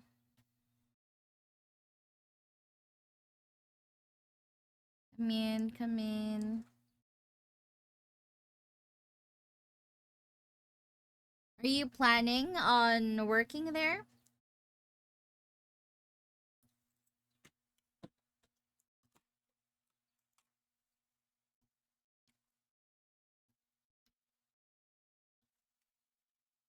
Is that where you're planning to go and work?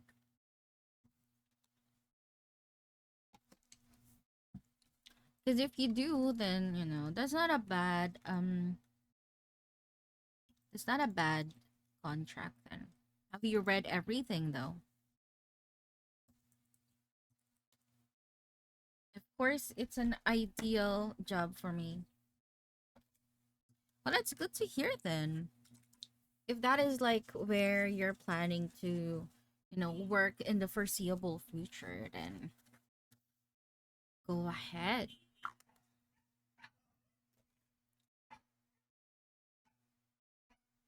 Also, it's good that they're actually offering those kinds of contract. Like you can study there and then you can work there afterwards. It's like a secure way of like getting into the company itself. It's not actually bad. It's actually good.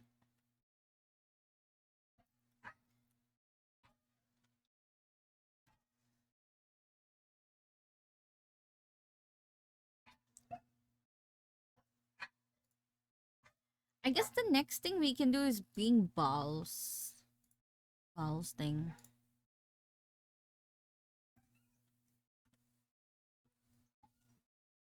It's a good way to update my skills and get a job. Exactly. If it's like a sure way for you to like really getting into it, sure, why not? Go ahead. I'd push you for it. Also, that's a good opportunity.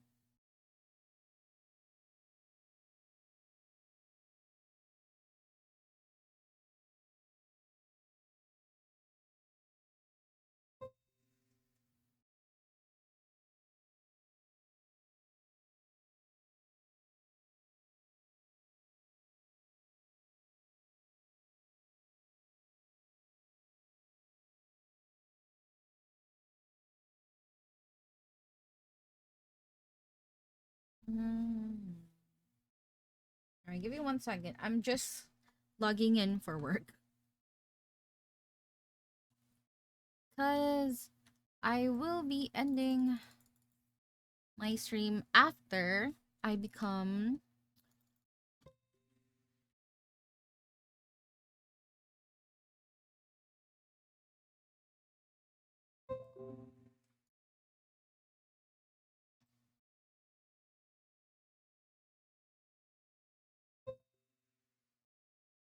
you guys are hearing my teams. Sorry.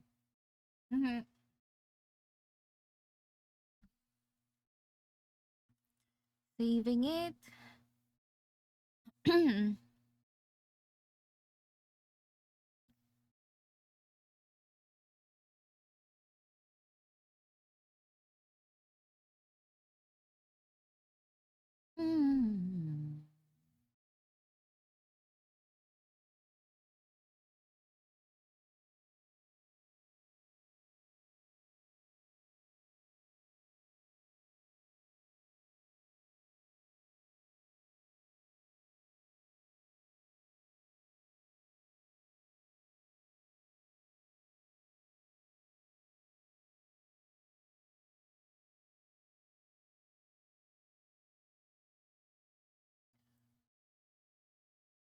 Oh, they're dead. Or like get them stuff.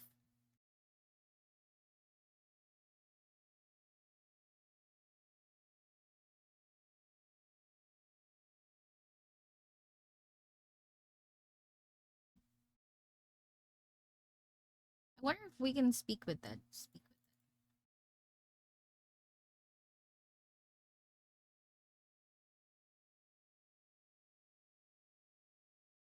the fuck. But we can't do it.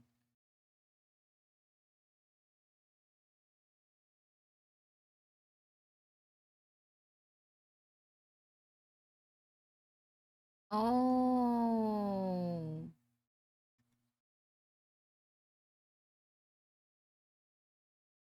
It's this part. H. Okay, Shadowheart needs the remove curse slot for this one. I guess we'll remove fade or destroy water.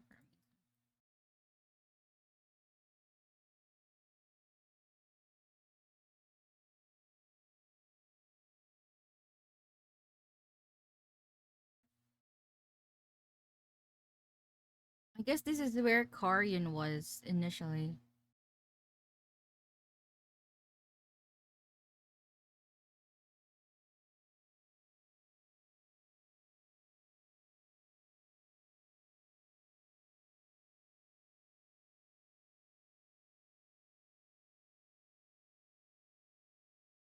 Oh my god, imagine me doing that.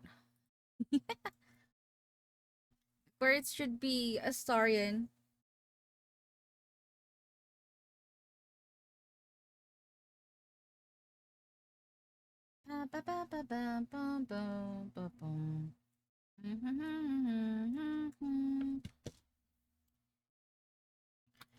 Should be easy. Anyways, have fun. I'm going back to study. Okay.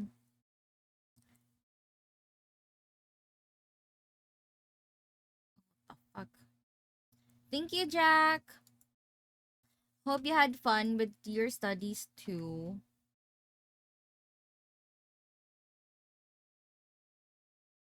Do I not have?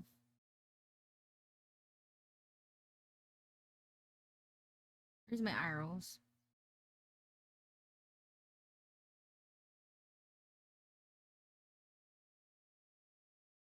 I guess I don't have. Those arrows are no more.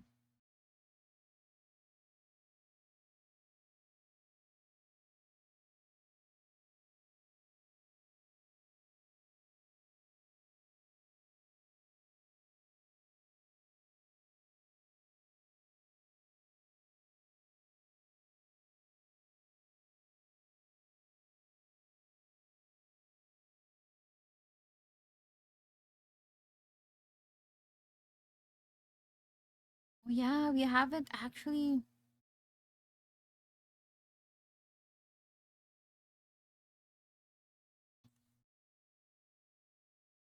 This should be easy.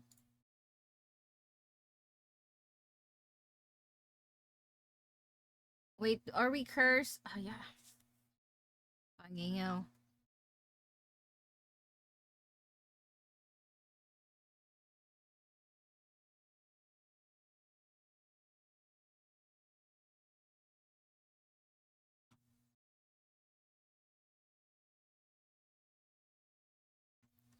Come at me.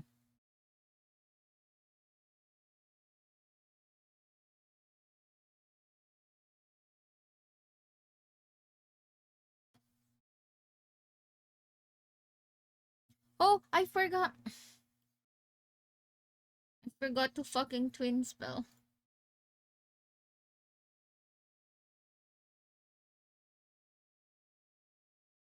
Now they're gonna come at me.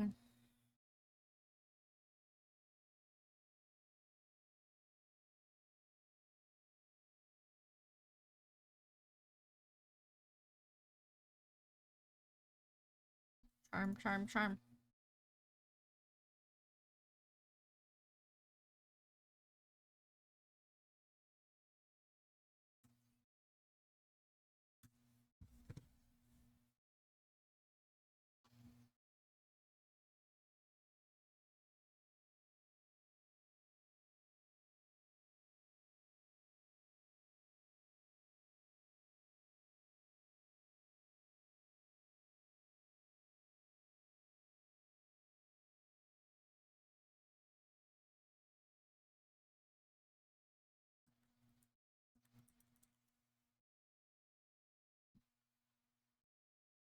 Remove curse.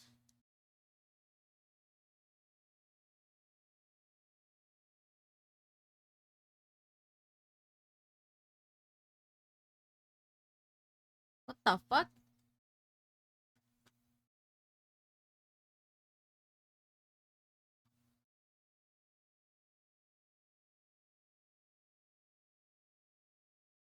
Well, the hands are dead. Good. Why did you press space?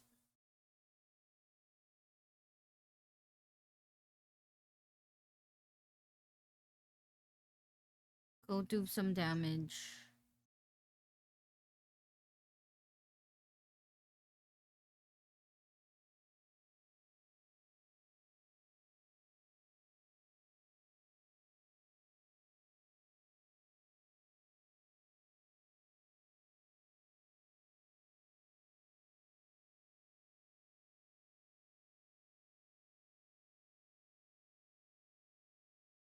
They're dead.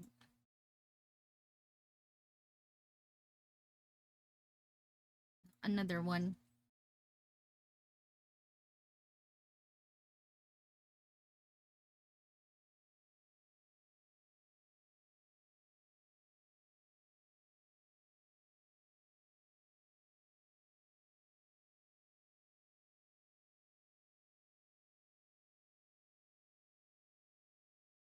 Throw.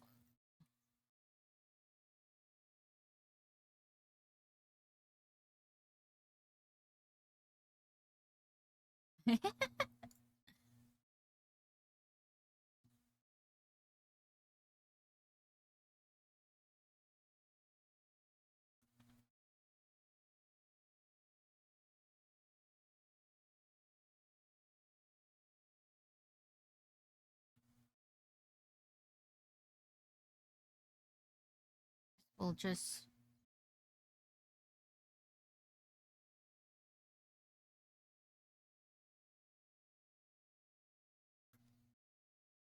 Can you do...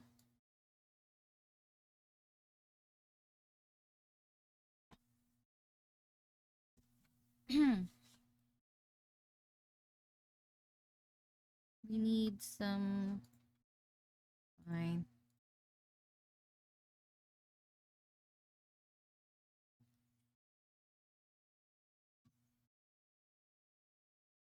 Easy. Ow.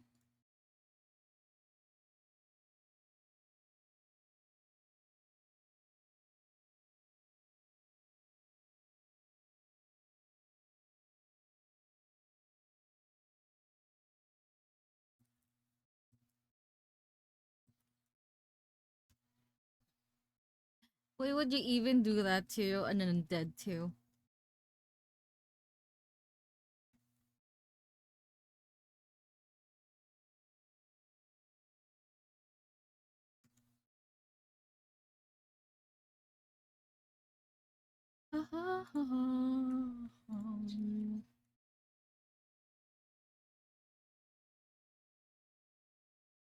Well, that killed that.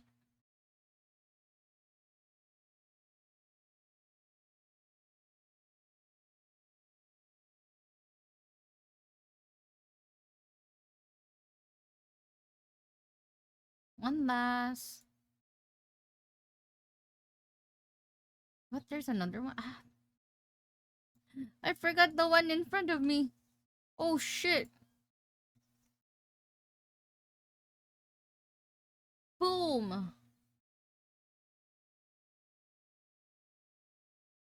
Okay.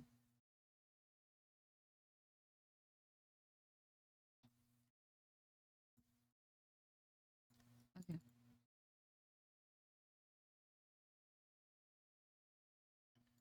Probably, that's probably Karian. Have...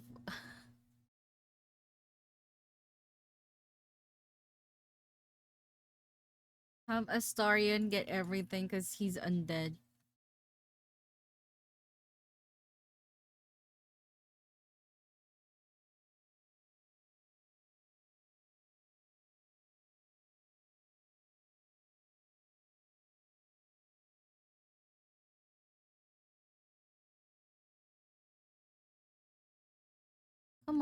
Come on, Star.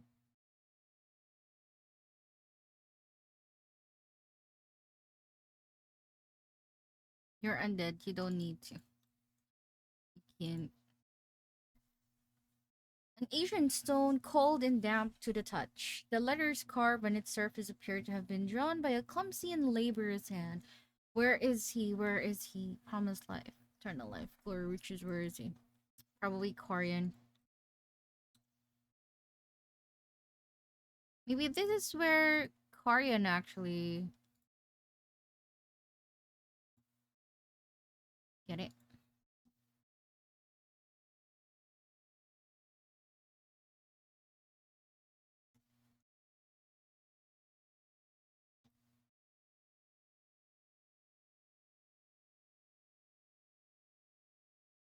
Nothing's gonna happen to him.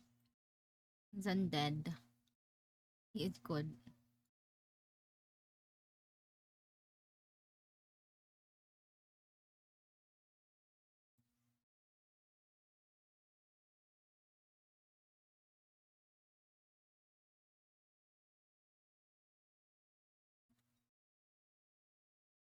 We check everything.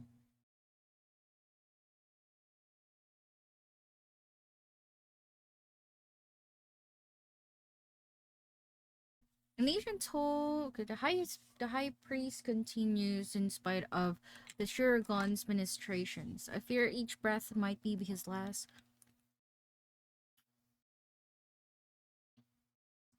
But with every exhalation, he whispers to me of a means by which he might live on to walk among us still.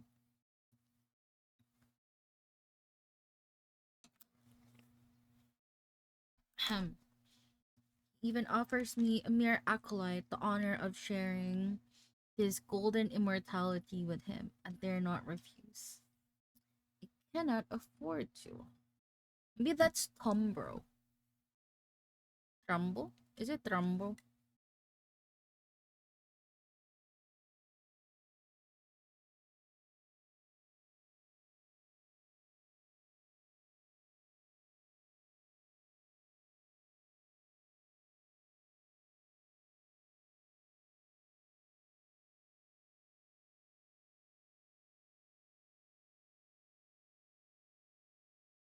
Hmm. Here, star. Oh, look. Supreme Elixir. What? Anywhere else?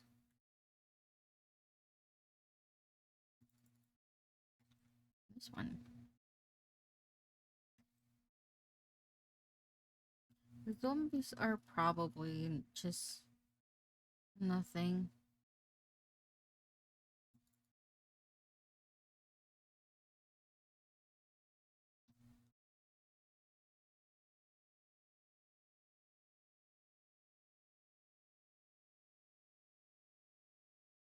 Quarian's brain.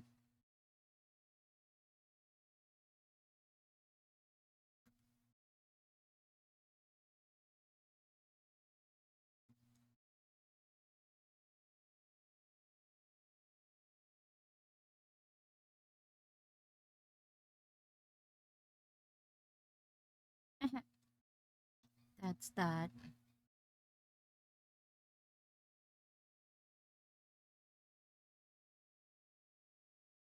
More here.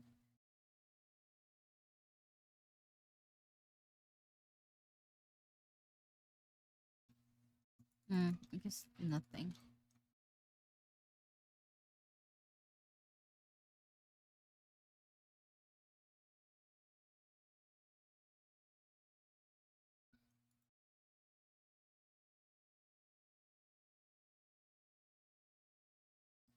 Starting you. Lockpick, please.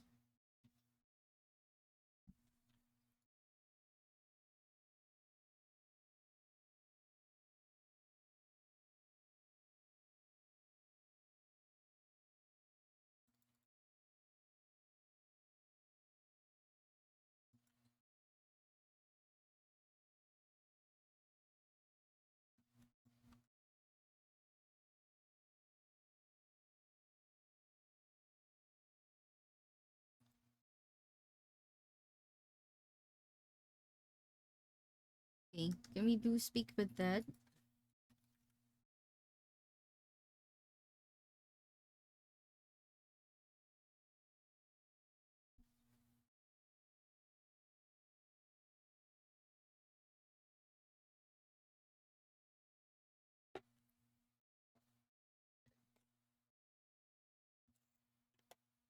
How did you get here?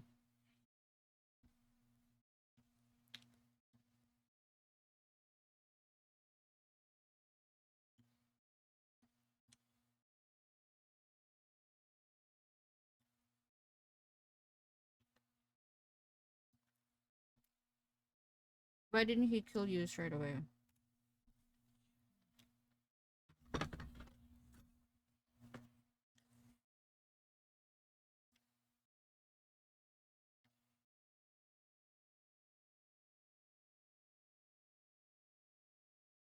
Mm-hmm.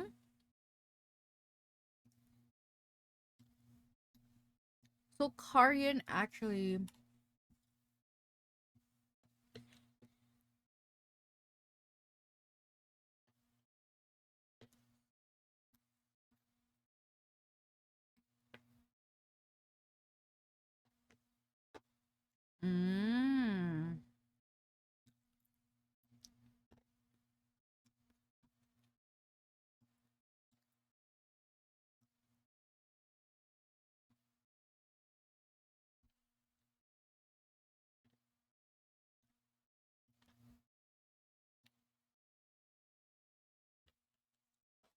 mother. Yeah, I wanna save here just in case because I wanna know more. I guess Hollowed.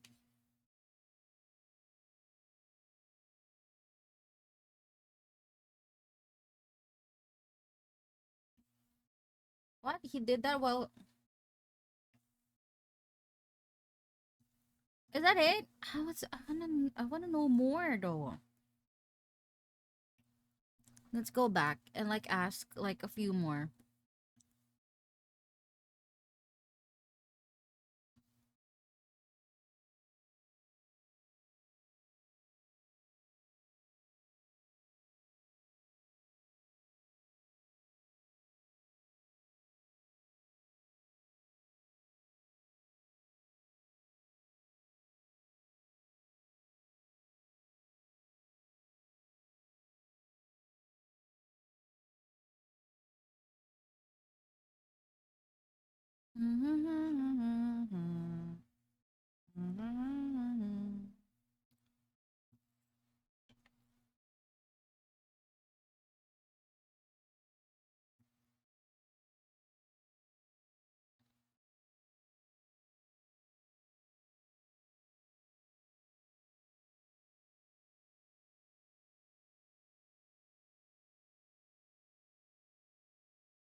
I guess that's that.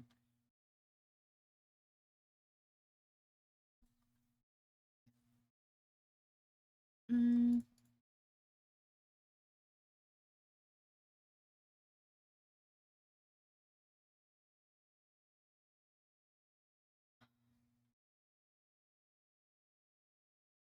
Saving, just in case.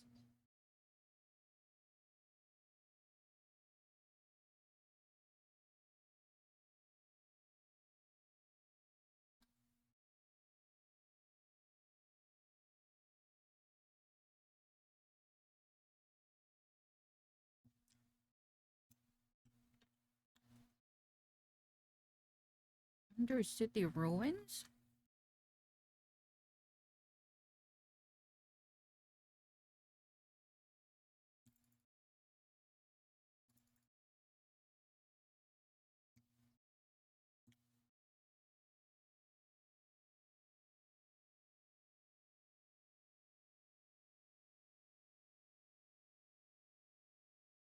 Are there any walls we can break?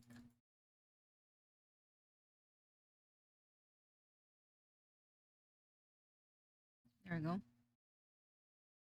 Lever.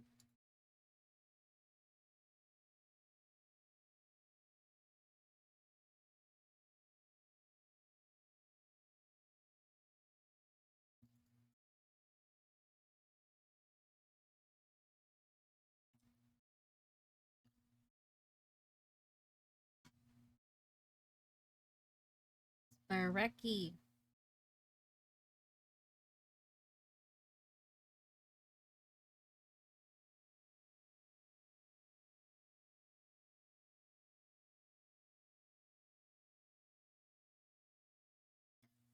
This thing.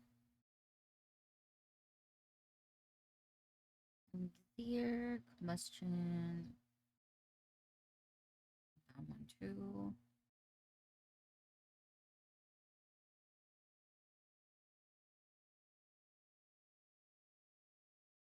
Movement.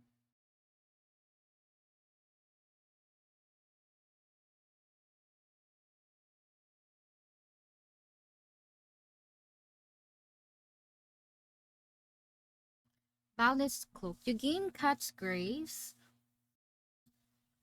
and increase your dexterity score by to a maximum of 22. Ignore resistance to piercing. It's actually good for a Astarion. But I just like that he can actually like do invisibility though. Because that actually helps. Oh fuck. I forgot to turn on the desktop audio back. Oh my god, all this time. What the heck? Oh my god, I swear to god. Can somebody please? Can somebody please tell me if it happened? My god, I do need mods. I do need mods for real.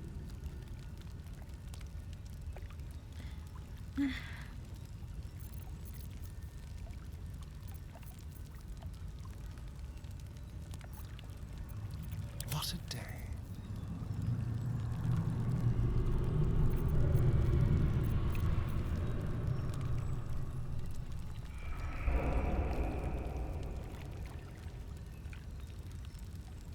Taiki, welcome back. Is the game audio back? No, it's just me forgetting to turn it on. Cause I turned it off when I went to when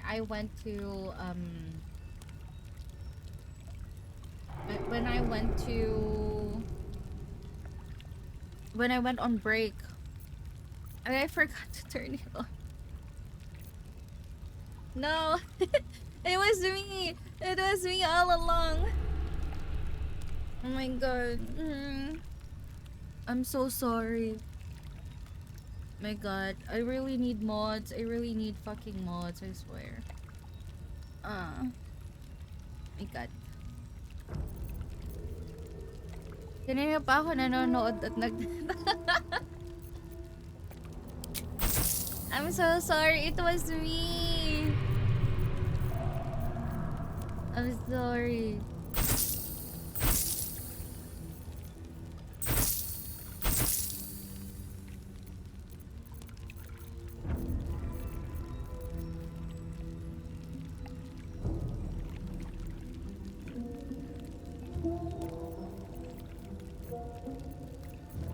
Just me.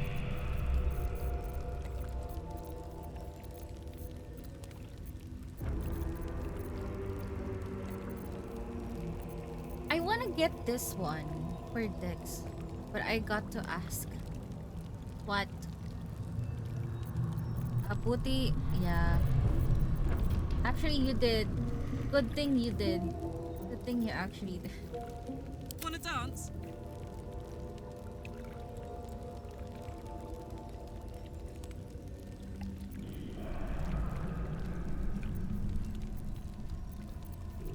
Whatever comes, I'm ready.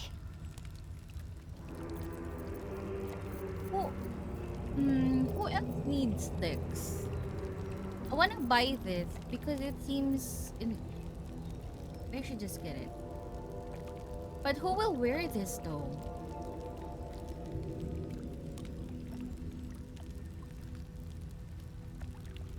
And Tara?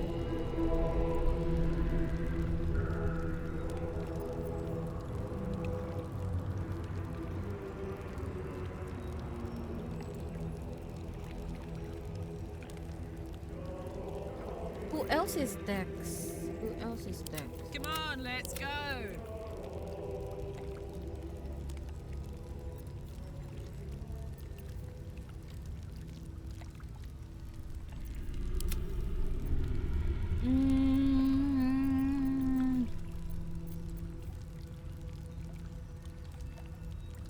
You know what? I'll still buy it.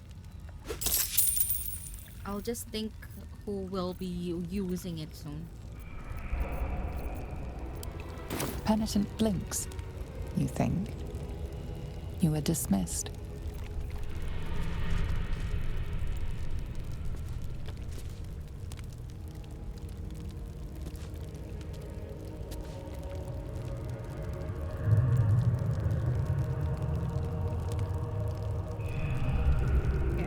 like 30 minutes to play. Then maybe later on I'll just do a working stream so that I can still talk to you guys. Okay, let's do Bal's thing for the meantime, and then we'll be killing Gortash soon. We'll go to the thing, but we do need to rest. Long rest. I haven't. What are you doing, Taiki? Do you have work? You have work that's like right now, right?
Always at your side.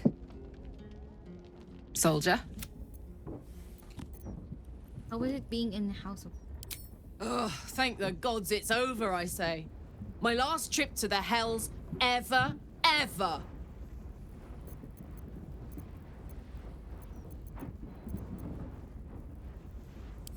No such thing as a home in the hells. If Hope's happy, good for her. But mark my words, some devil or other will push in and claim the place sooner or later. Stick around in Avernus long enough, and you'll run out of hope entirely. No, soldier. I'd rather live out my days in the world I love than live forever in a world I hate. I don't know much, but I do know that. Oh my god, imagine. Oh wait, Taiki, did you see the one I sent you on TikTok? The one, where Karlak actually, talked to you? Of, like, breaking the fourth wall? Oh my god, I think, you know what? I think they actually inserted a few stuff in that we didn't know. I think they actually, like, I don't know if it's in the patches, because I didn't see. I checked the patch, even the hot fixes. This is the only game that I fucking read any updates on it, okay? Hot fix, fucking patch. I didn't see shit. And I just feel like, okay, this is just a theory. I just feel like they have been inserting stuff from like in a while. Because patch 7 is not here yet, right? Nakita ko din sa Twitter na apparently it really is in the game, and apparently there are hidden stuff that nobody has triggered naturally yet.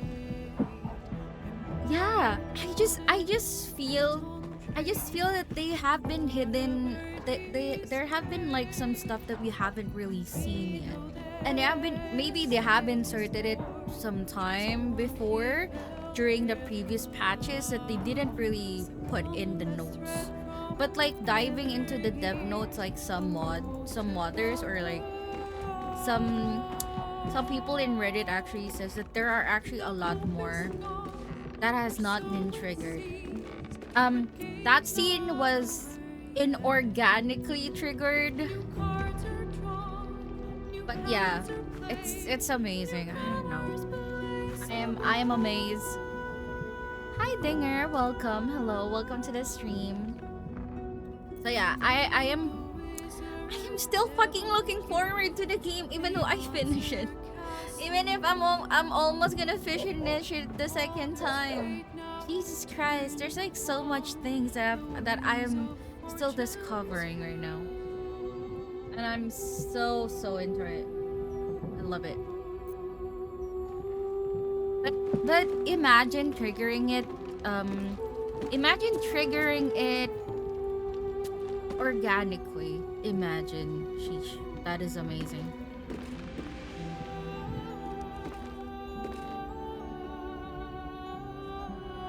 What's on your mind? How's the run going? It's good. I've been doing stuff here and there, finishing some I'm finishing some side quests actually.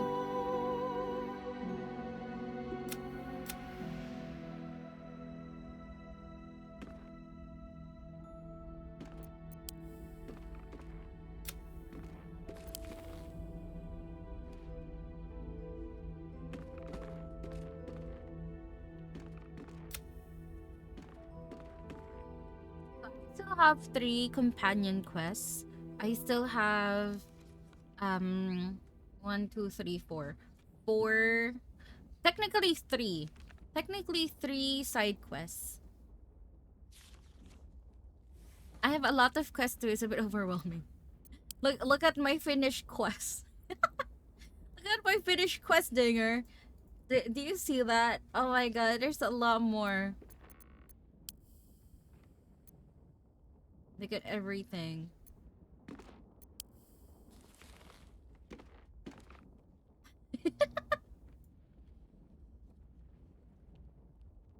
And I haven't triggered some that I had before, because I already did it.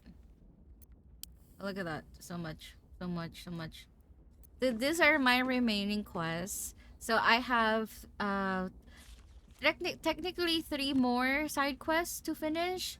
Because this one I just need to return it, but I don't want to return the money because it's fucking 10,000 gold.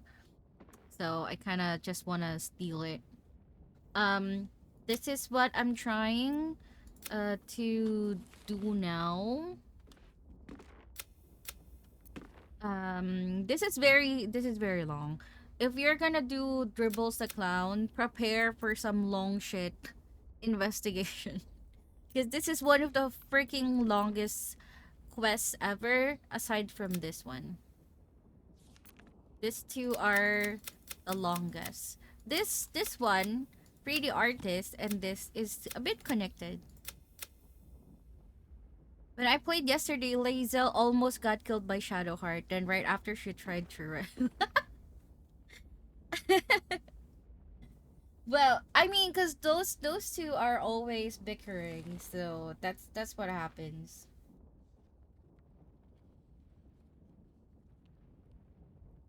But yeah, I'm trying to finish this one. Hi, baby. Are you done with your push-ups? I know. Are you done with your... What is that? Well, if it isn't the consequences of your own actions. What? Wait, did you... Wait, are you finished with your... Are you finished with your exercise? What did I do? Squats, right? 5 times squats. I have been lurking. What do you mean? See? I'm here. Do you want more exercises? There. I give you more exercises. The crunch. I will spam through.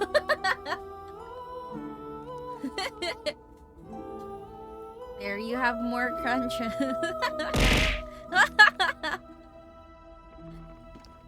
Sadly, there's a disc. No, there's. I have there's there is a cooldown.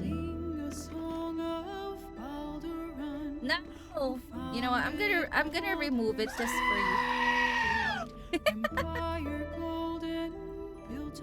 You can do it. You can do it. Wait, you know what? I will remove. I think it's this one. See, I'll remove the cooldown. Fine.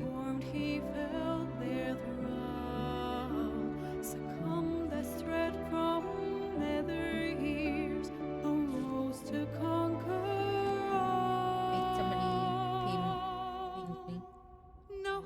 is gone, or so it seems, but game's not over yet. New cards are drawn, new hands are played, newcomers place a bet.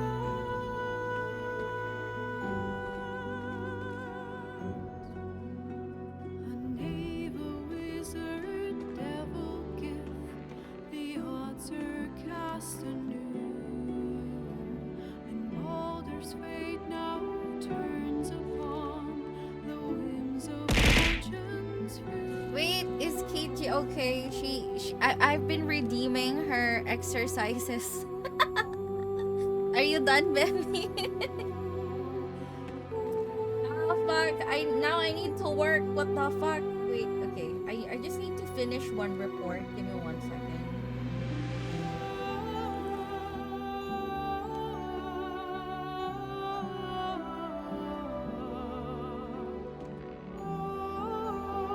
Doing a quick work mode. Are you working well, play? Yes, I am. I am. I'm sorry. Please do not please don't do this.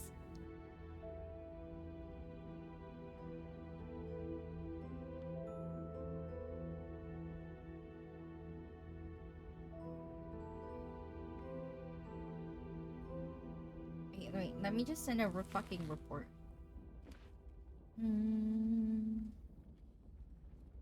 Hope is gone. And so it seems. The game is not over yet. Okay. Oh my god. Okay, I'm good. I'm fine.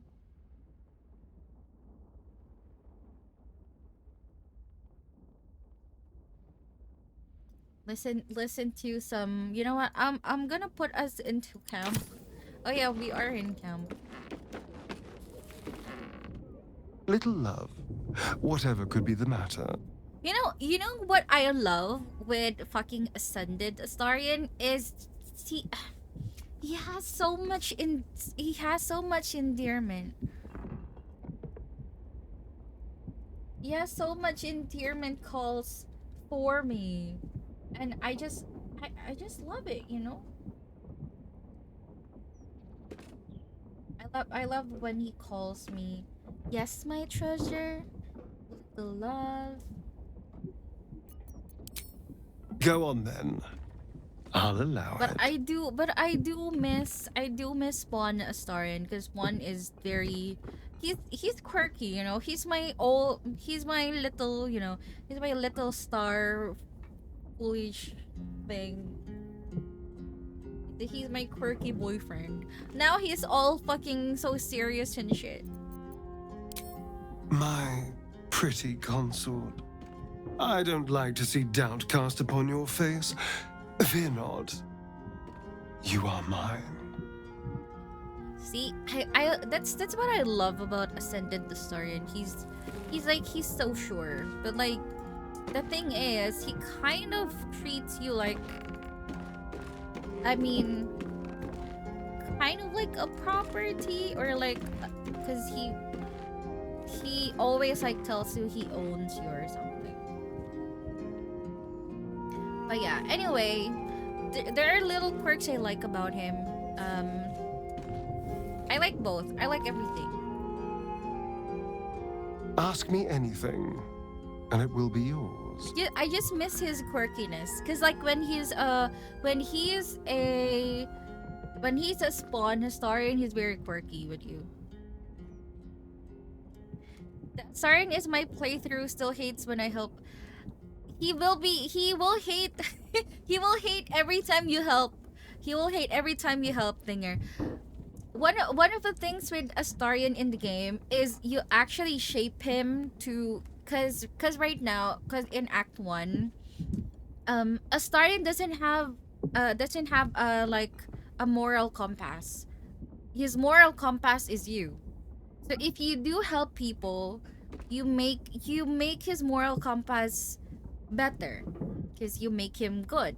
You know, he basically have a fucked up justice system as of the moment in Act 1, cuz after living for fucking 200 years of shit, so he's basically lost. He's like a child basically. So like during along the game, you are basically his moral compass. He learns.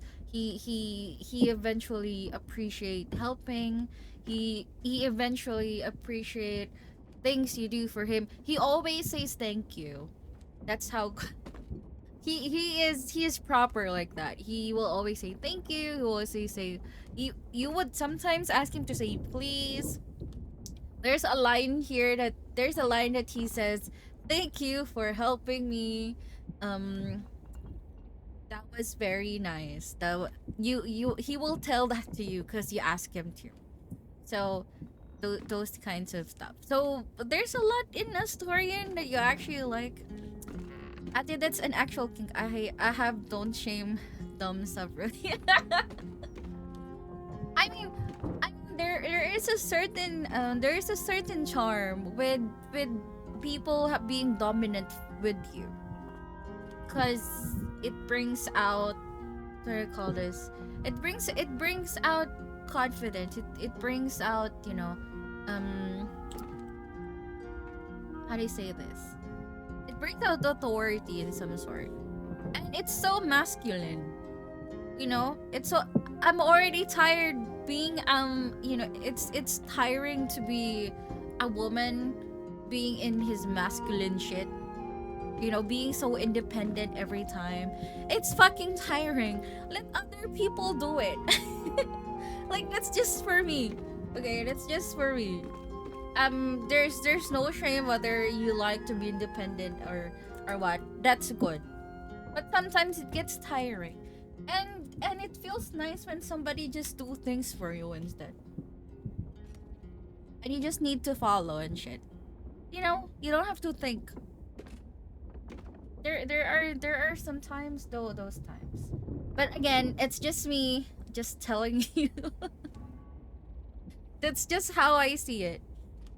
Who doesn't like being spoiled every now and then? Exactly. And like in a dom sub relationship, sometimes that actually tend to happen. It's like the dominant person who usually, you know, usually spoil the one who's submissive. Also, it feels like you have someone who'll protect you from everything. Exactly. I think that's just one of the things why I do see the charm in the dom sub relationship and shit. Yeah, that's why grass cooks for me. Right? I mean, nothing wrong with being independent, okay? I had those moments.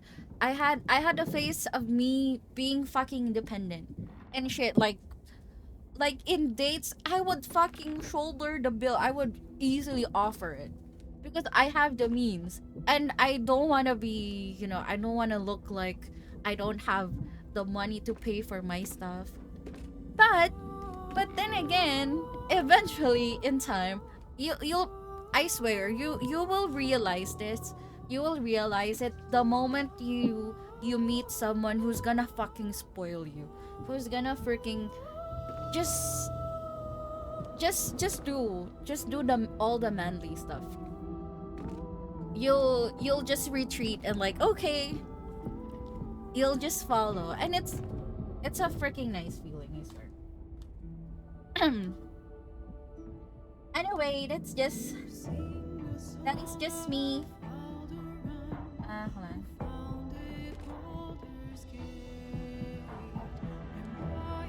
It's just me telling whatever.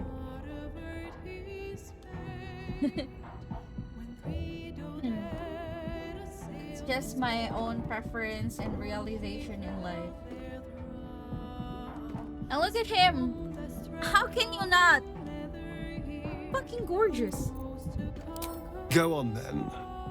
I'll allow it. It's a good preference, right?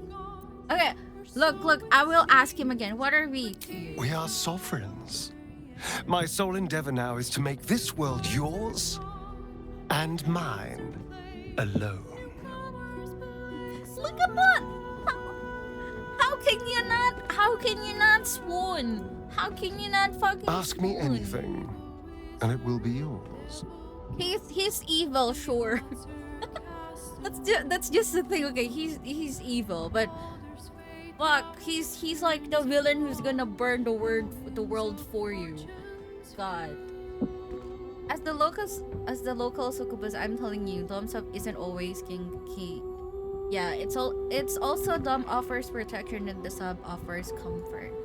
Yeah, I actually think about it like that too. And it's I don't know, it's good. It's nice. It's nice being taken care of.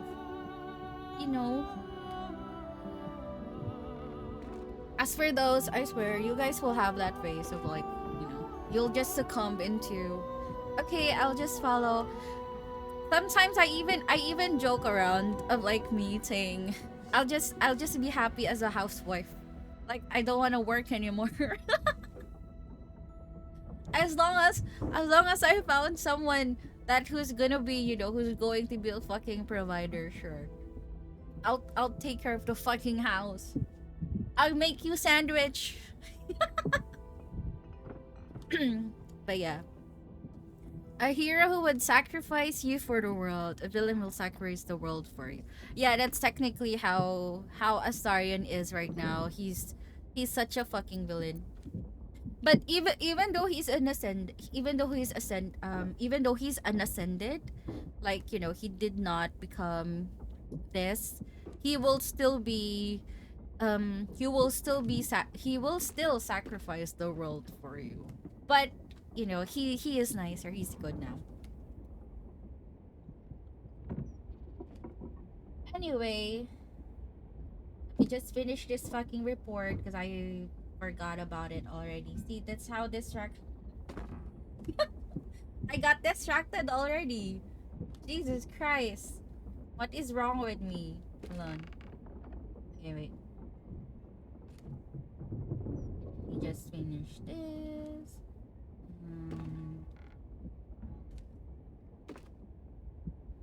Yeah.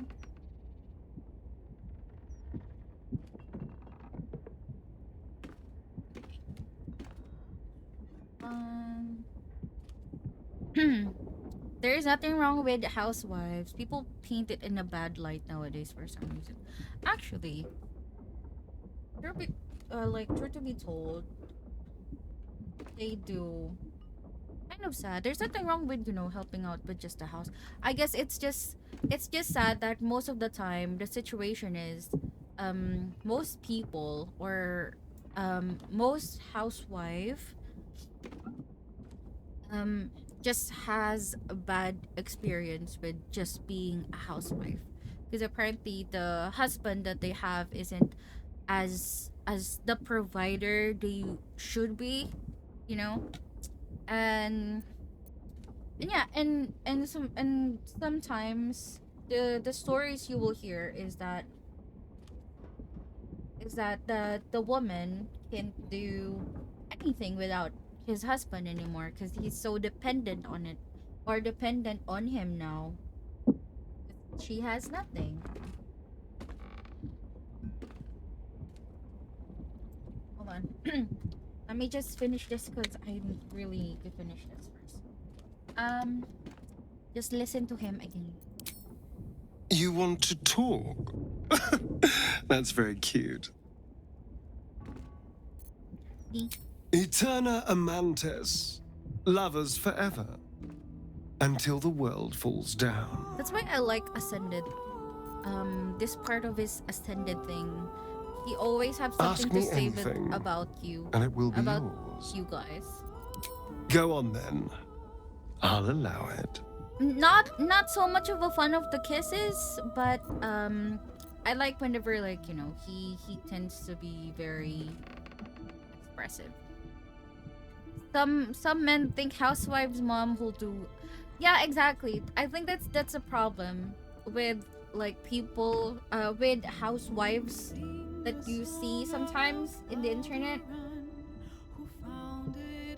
Cause some men will think that if you're a housewife, you're, you know, you're not worth anything anymore because you're just at the house, and that's not the case. When a woman, when a woman like gives up like her career for taking care of the house, it's a fucking big thing.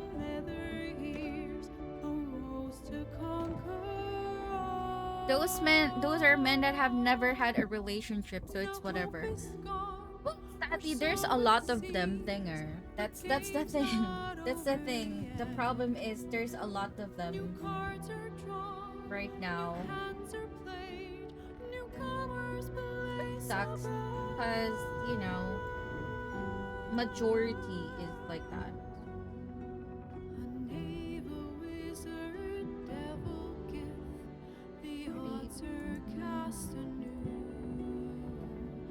Baldur's fate now turns upon the whims of fortune's That would be a bit weird, yeah, I agree.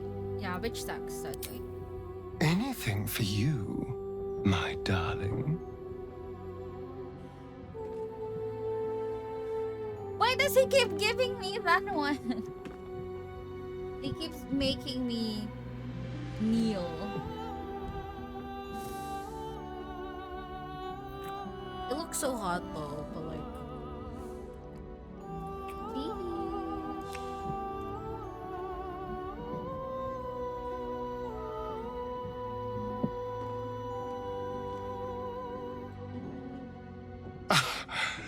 You are perfect.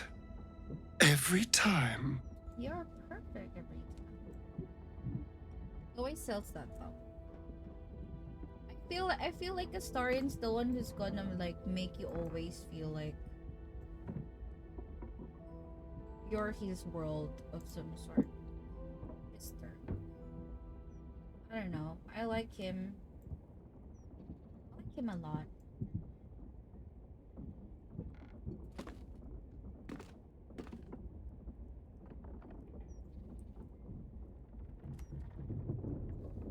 Give me 1 sec, guys. I'm just...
So it seems it's not over yet. And you keep kneeling every time. I mean, how could I not? Pretty consort. I don't like to see doubt cast upon your face. Fear not. You are mine.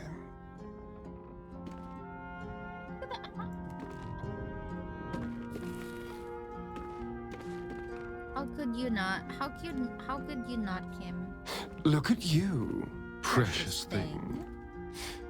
You always stare so eagerly. I love him. I love him a lot. Go on then. I'll allow it. Let's try if we can get the other kiss. Oh, I can refuse you nothing. It's still this one. It's still fucking the same. Okay, I will have to interject there because he keeps giving me the same shit.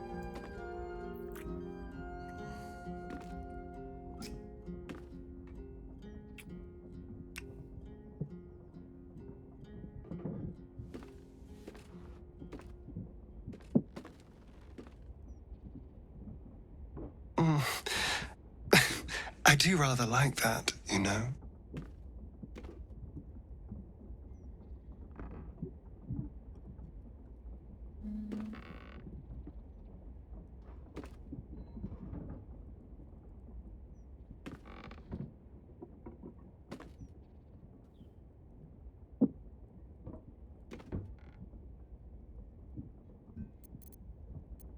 Okay, let's get the other kiss. Have other kisses, you know. This is one of his previous kisses.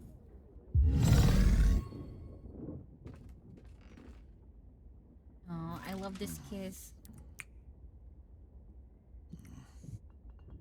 I wish I can make you guys see like a more farther version, because they're so lovely.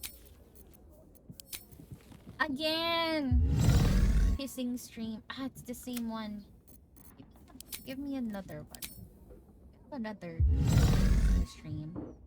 Ah, it's this one. Aw, look at that.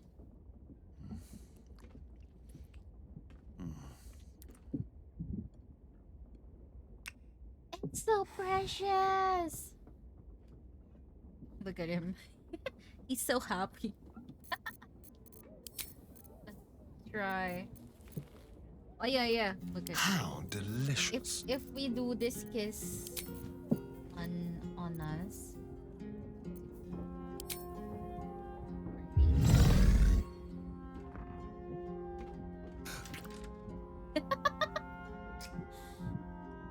So aggressive. Aww.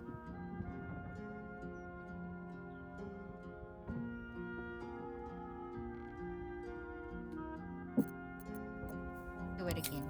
There's another one I like. Hold on. Yeah, I am very much so. Aww. That was just sweet. That was just a peck. Okay, one more. There's a kiss I like to get. Ah, it's the same thing. Give me the other one.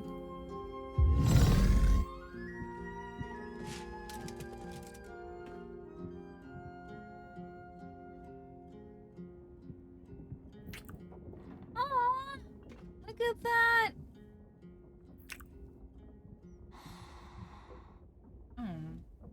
That was cute.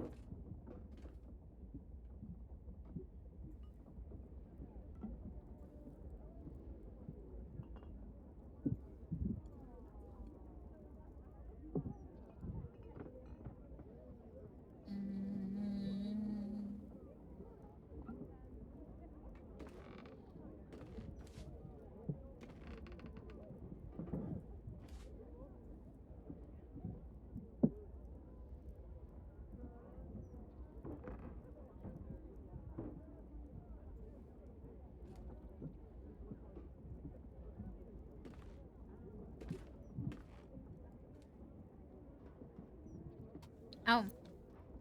Okay. I really need to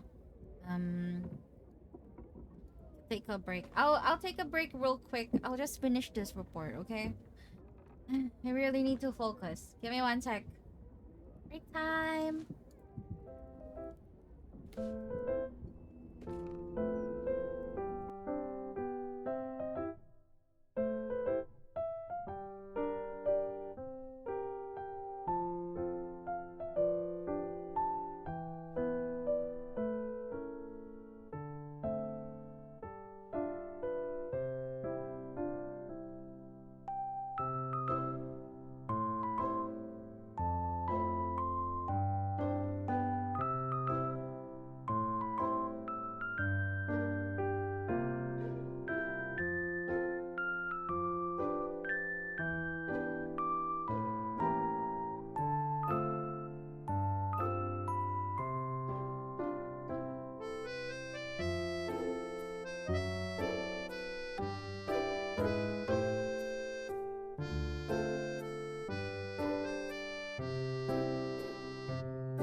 Oh, I did not die. Heck you.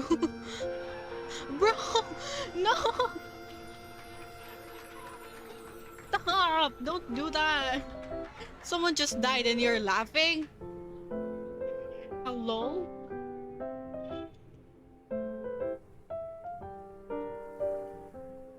Okay, now we know. Now what? What do we do?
welcome back to the stream.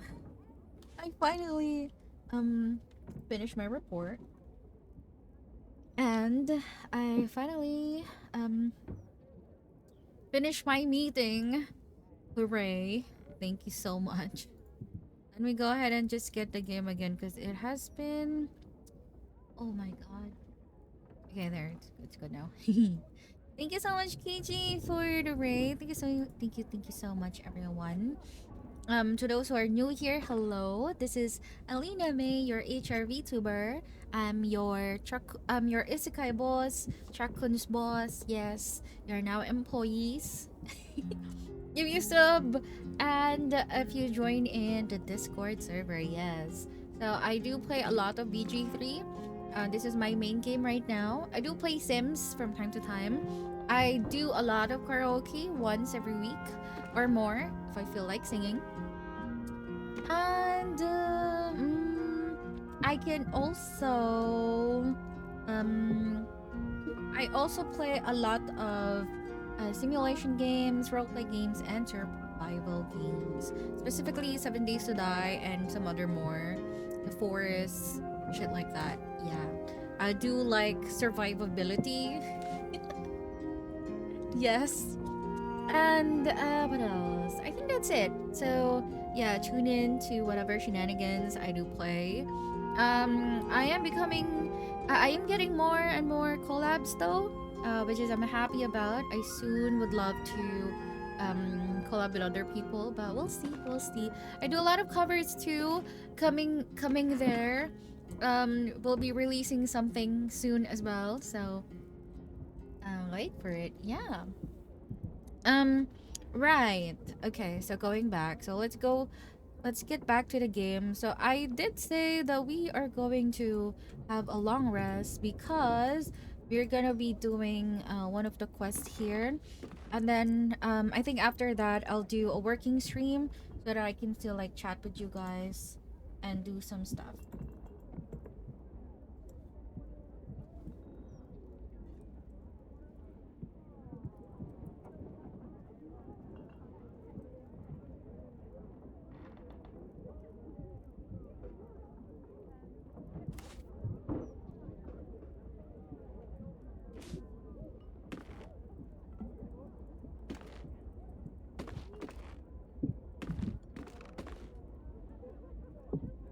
Okay.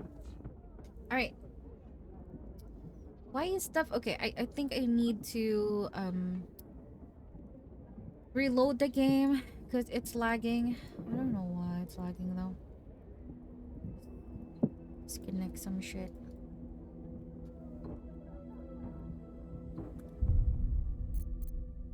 Let me save the game first. Save game. And then I'll reload it back. I don't particularly know why it's doing this, because for some reason it does. I think I do need to check the files of the game soon. Never a dull moment. Because it's acting up. Oh wait.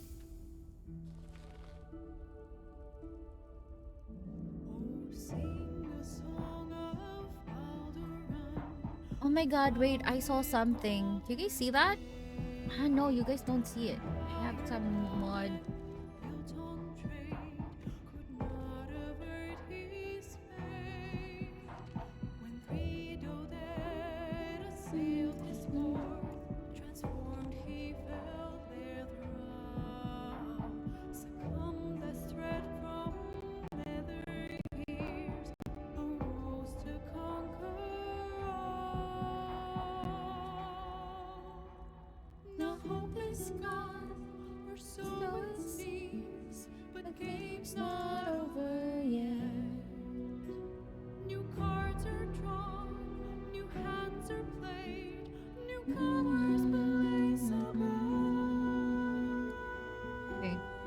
Let me just quit it and then let's reload it back. So it should be fine.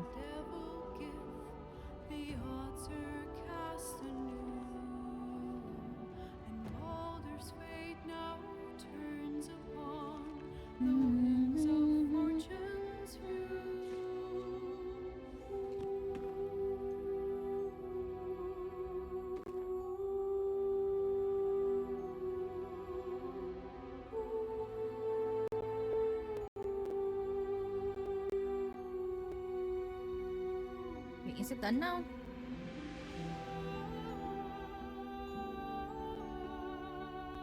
It's not over yet. I wish I can cover some of the songs from Baldur's Gate. Just that my voice is too low for it. I don't think it's gonna work. Unless I do like a lower version of it, but like for it doesn't sound the same.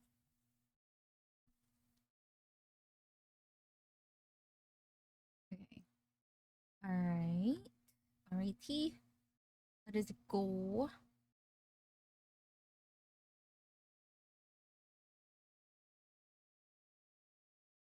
Hope is gone, or so it seems. But game's not over yet. Hope is gone, or so it seems. Why did I hear myself? Okay, it's loading up. Let's wait for it. Here we go.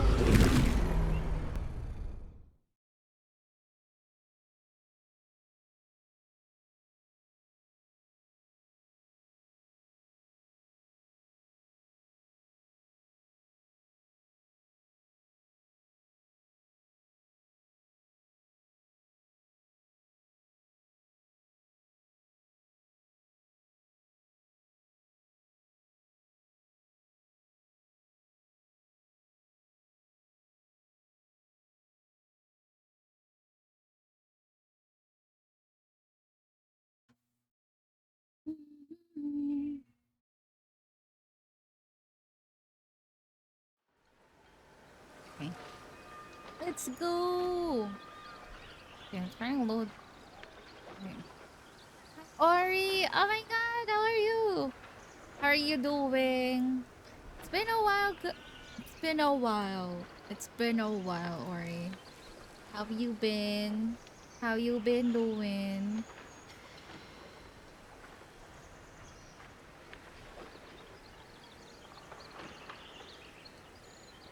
Hope you're doing well.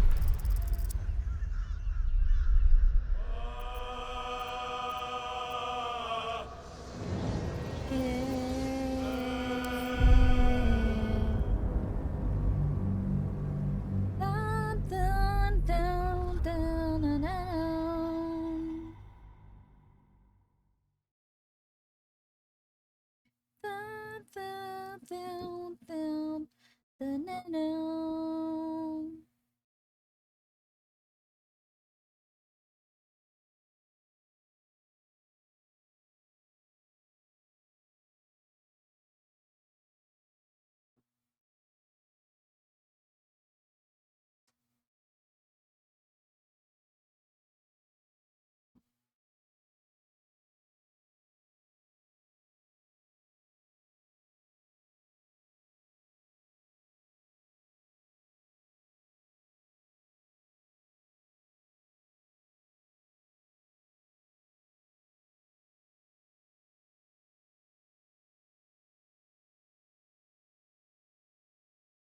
Okay.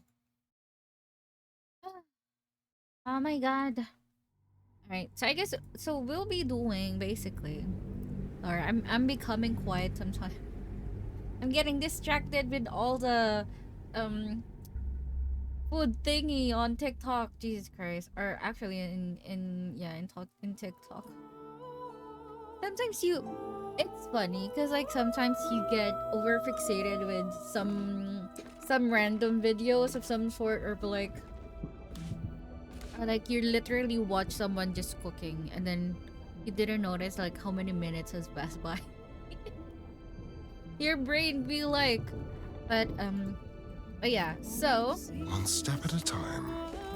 Can't give up now. so we're just gonna Very do well. since we have the game here, so we're just gonna do some long rests, and then we're gonna be doing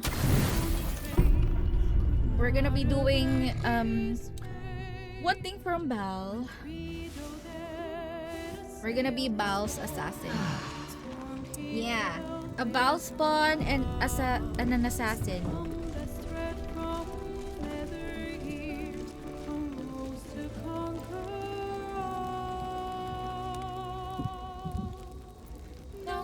is gone, or so it seems, but game's not over yet.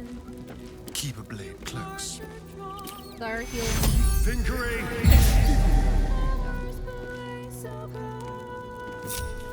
Looking ahead. Also, of course, we're gonna be having our good morning kisses. Ask me anything, and it will be yours. You want to talk? That's very cute. It's very cute. But of course, you deserve a treat. Not this one. Ah, come on. Give me the other kiss, please. Umagang umaga. Oh my gosh. Early kneeling. Jesus Christ. I kind of want to change my hair, by the way. I probably might change the hair. Just a little bit.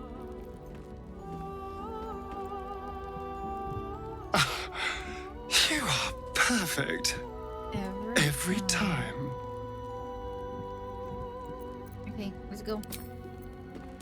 Let me go and just further can I go? Check some hairs real quick. I kind of just want to change my hair.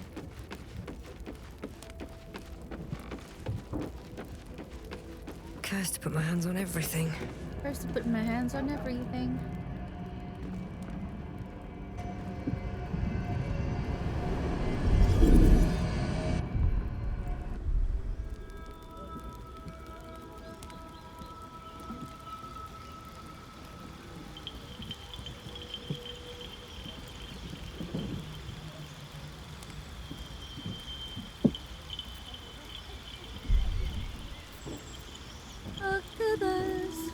Change that to my name. Yeah, the Dark Urge. Look at us, so pretty. Let's change our hair. I haven't added more hair, by the way.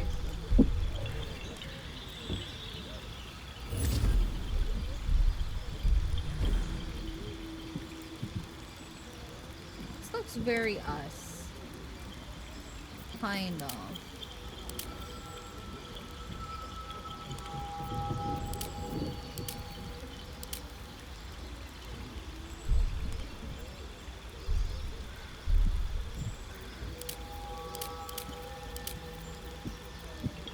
This is Mistress hair, is it? This is my original hair, by the way. No, I think this is still the best one so far. Like, this is the best hair Allena already. This is like peak Allena. This is peak Allena.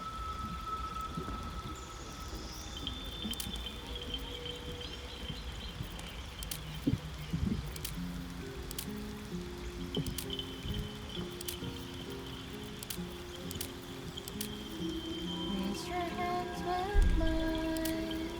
Let yours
Hi, Cringy Yahoo!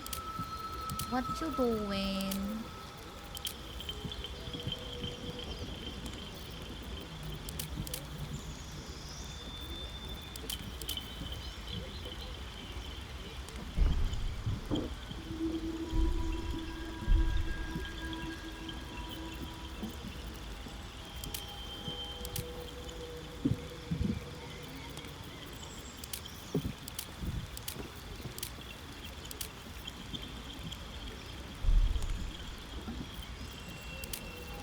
you still have work? Are you still working?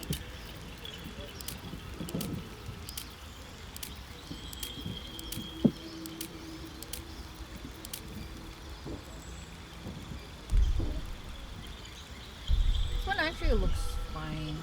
It's just that it's hiding my scar.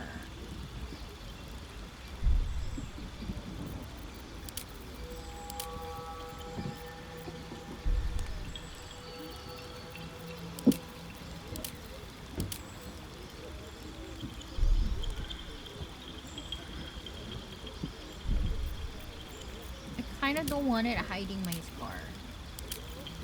You know? Oh, this one looks. That actually looks pretty.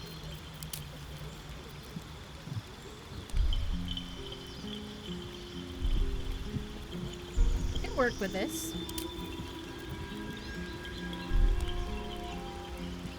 Ooh, twin tails.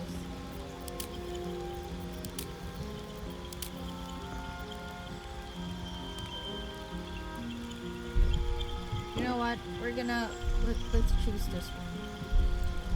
We can have like bangs on it. Oh yeah, we can. Oh, do we now?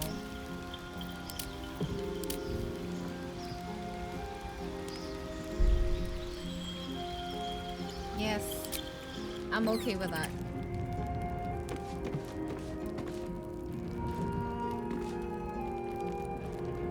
See, oh my god, it looks like my original one, but better.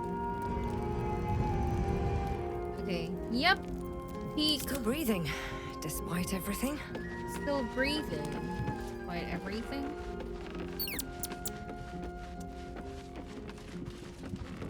Cringy, I remember they remember them saying that's the trusting bear. Twerk, twerk.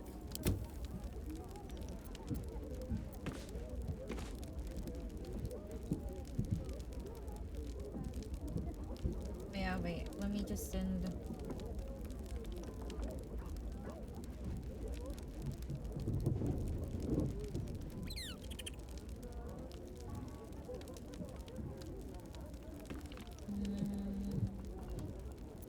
Okay, let's just have a no one back Astarion. home will ever believe this. Yeah. Let's get our. My consort. We are so close to our triumph, I can almost taste it.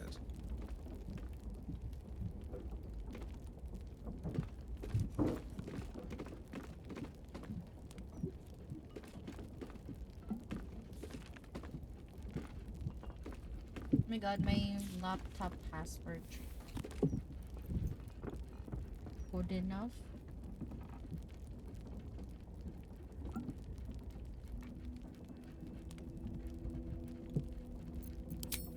Yes, my treasure. Okay.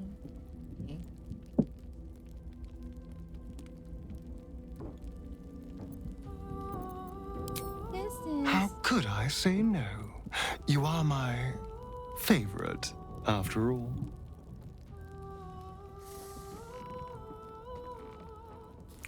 Oh, there we go. We have a different kiss now.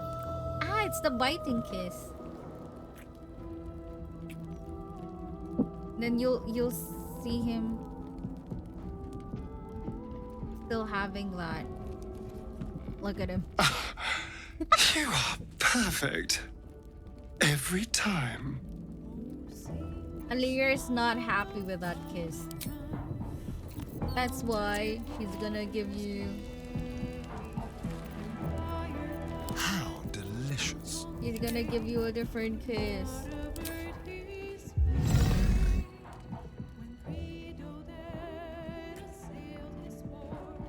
Huh? Cute. Alright, let's go. Let's do this.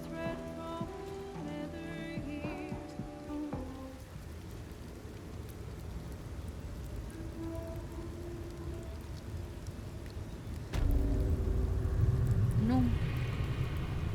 I think my laptop's gonna. What?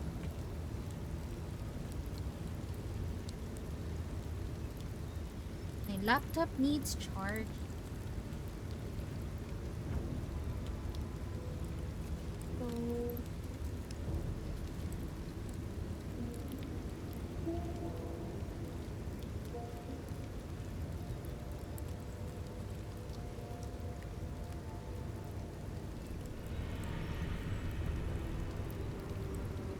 And let's go here. A rush of ancient whispers fills your mind as you approach the door. It is rife with magic. Old, deathly magic.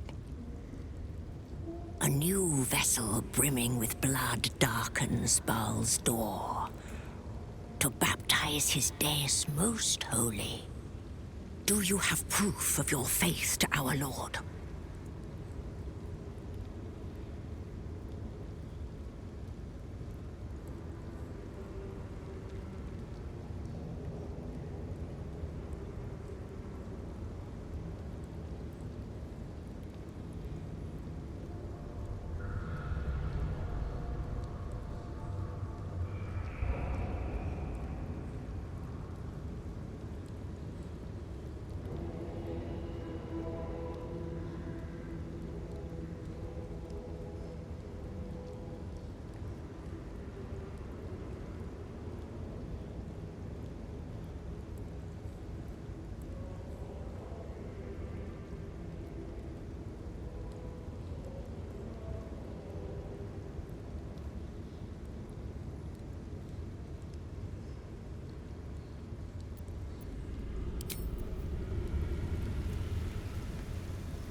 Is that blood? No, never mind. The spill of murderous loins approaches once more. Open for his Show a proof of prodigy. faith. Then you must know the way. Present the symbol, proof of your father's favor. What? Really? What symbol? An amulet of the Dread Lord's likeness. Simple for his spawn to acquire. Amulet? An amulet? What the? Can I ever get that amulet ever? Where do you get that?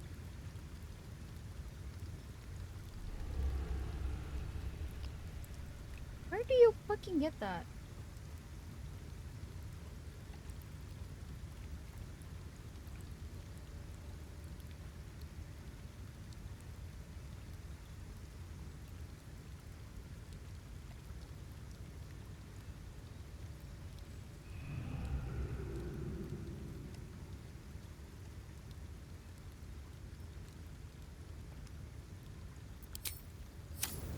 Oh. At least things have stayed interesting.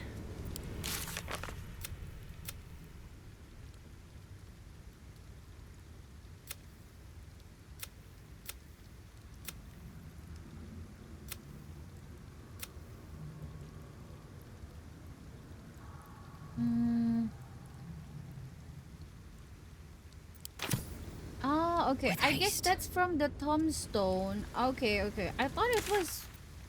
Okay, I got you. Alright. City sword.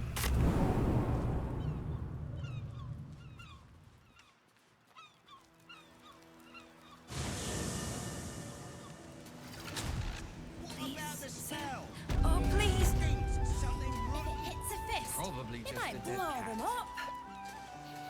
Bet you are Should be...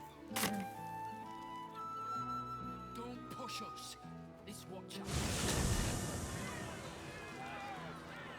Keep wide berth of the gallows, please, for your own sake. Interference with remaining fish property will be dealt with swiftly and harshly.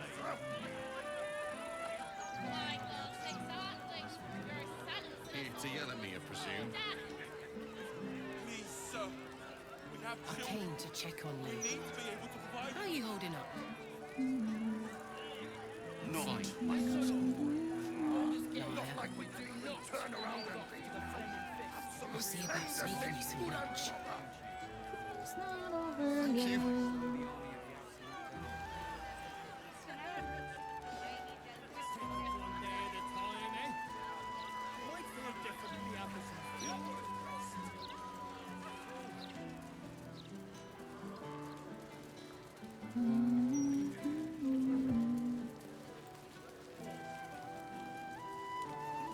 if the plague crone is not already here, striding among us. Good night, good night. And soon, Sleep well. Thank you for lurking. Hope you have a good sleep and good sweet dreams. Good dreams, rather.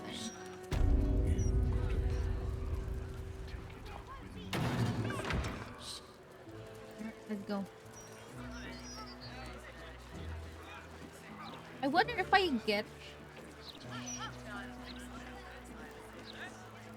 get Gale here, what would happen?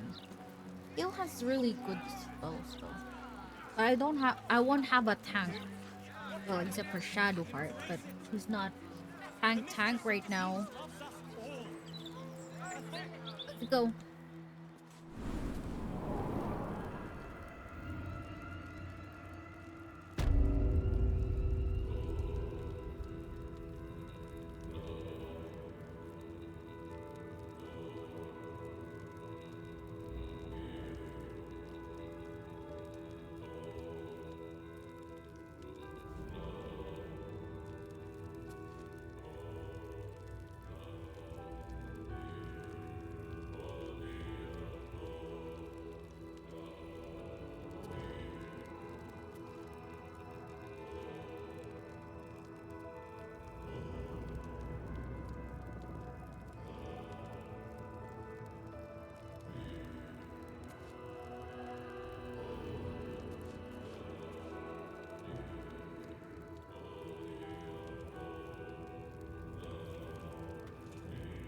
Go.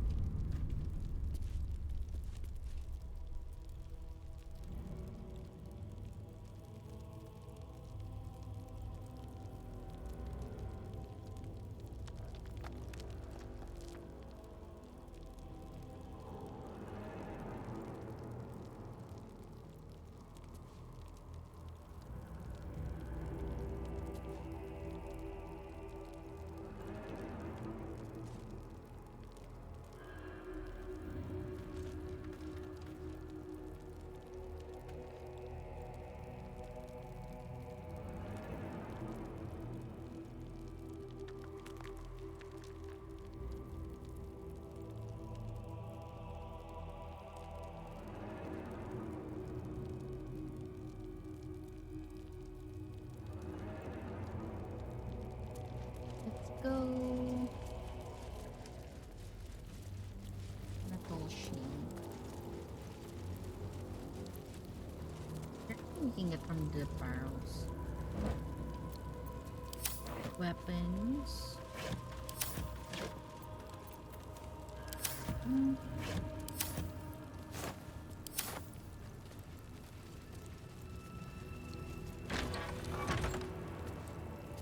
Okay, once we go here, we can't get out. Present me well from gifts thine own, or I shall rend thy flesh from bone.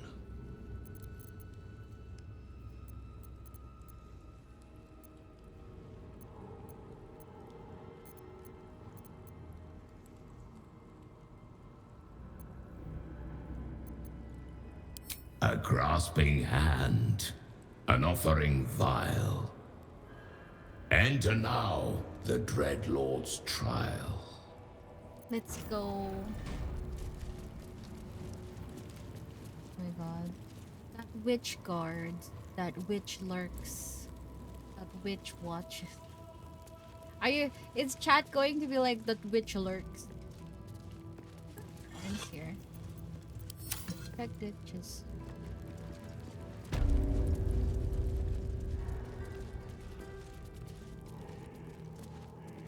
What is in here?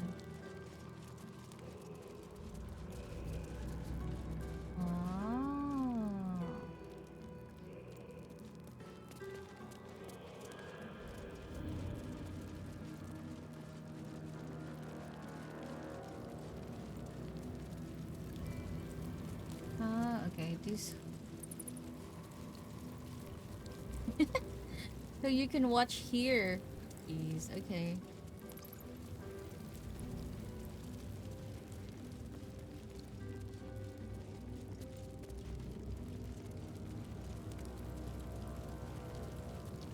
Here we are. You gaze upon murder's progeny, child. His most ill-trusted zealots. Zealot. His faithful departed. Prodigal servants, each returns to do his bidding eternally. This is the court of the Dread Lord's Tribunal. I am its custodian. Here come those who seek to transcend. Aspirants of his most profane order. The would-be unholy assassins of Baal. But you are no mere aspirant. I did not expect to see you again. So it is true. You have returned. Saravok Anchev, a Baal spawn who failed to become chosen long ago. Spilled stain of Father's divine essence left out to dry. Is he your cousin? Great uncle? Brother even? Baal's bilious waters are always a little murky. Okay, should we read one? No. Tell me of my. I wish. Okay, wait. Let's save just in case, because maybe there would be different responses. Let's say we say, "You seem to know me. Have we met before?" I have heard it said you lost your memories. Let me revive them. In times past, I was Baal's deathbringer, his acolyte, and you, his favorite child. You worshipped him the way that he would wish. Your bloodlust innate, your thirst for butchery unslakable. But you were foolish enough to think yourself untouchable. You didn't see Orin rising through the ranks. You were blinded by her artistry, her devotion. You believed she worshipped you as much as all the others. Your fall was as spectacular as your birth. The purest Baalspawn there ever was. Ruined by her own hubris. But now, you have returned. Tell me, are you here to have your vengeance on my granddaughter? Of course. Orin is your granddaughter? Wait.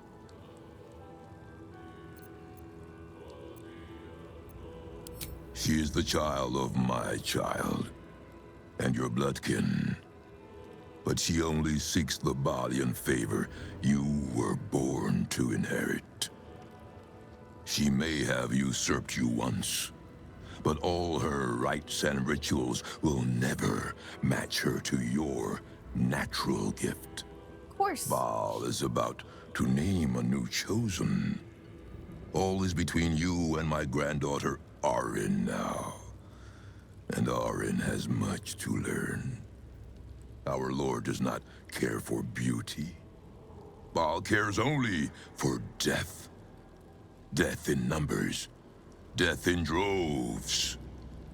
It is a lesson Orin will only learn in death. I wonder if you will be the one to teach her.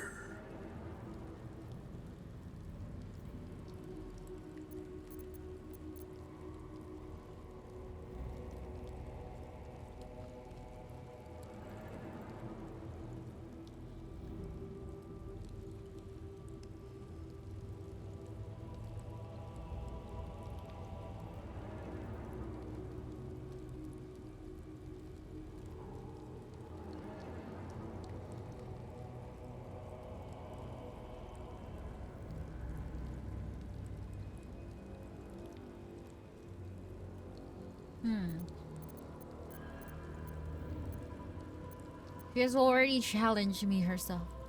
We will duel to death. She seeks to sacrifice you in our father's temple. She dreams that your corpse will be her masterpiece. But she forgets, before your incident, you were the true master. You were murder, pure murder. No excesses, no pretensions. I believe you will be the one to slay Arin. And when you do, remember Grandfather Saravak. Remember how he helped you. Return to visit him. And tell the blood-drenched tale of your victory. We have a sacrifice prepared for you, child of murder. Let us celebrate your becoming. I guess we don't have to do anything. I guess we don't even need to kill him at this point. Okay, lead the way.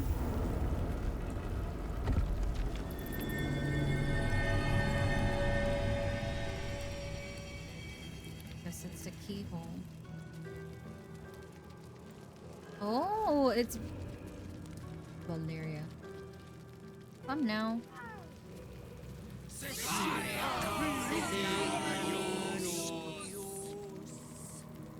Come, child of Baal. Offer thanks unto your father for your birth, and in so doing, be reborn anew. Slaughter this celestial being.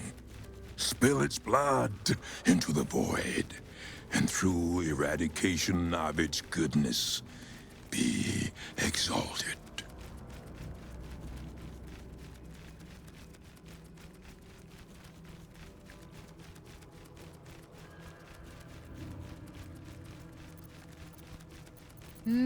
What should we do? It shall play a symphony of screams with its trumpet, or to strangle it with its own trunk. Yes! Yes! Yes, we can do that. It will make a fine pair of ivory daggers. I can give that daggers to Starion, but this one is more, you know.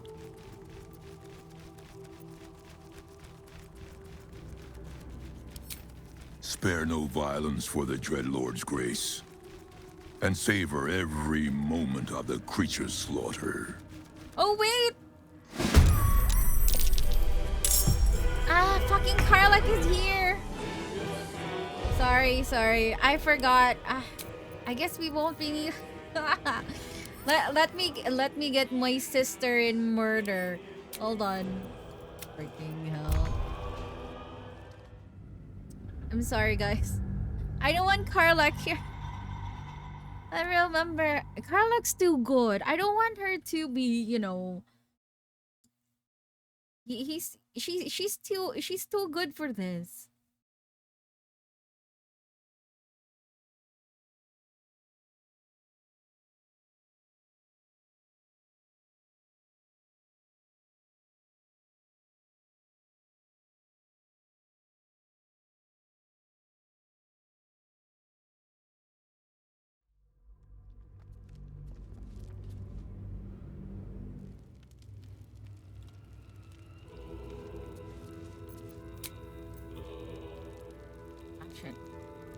Let me go back.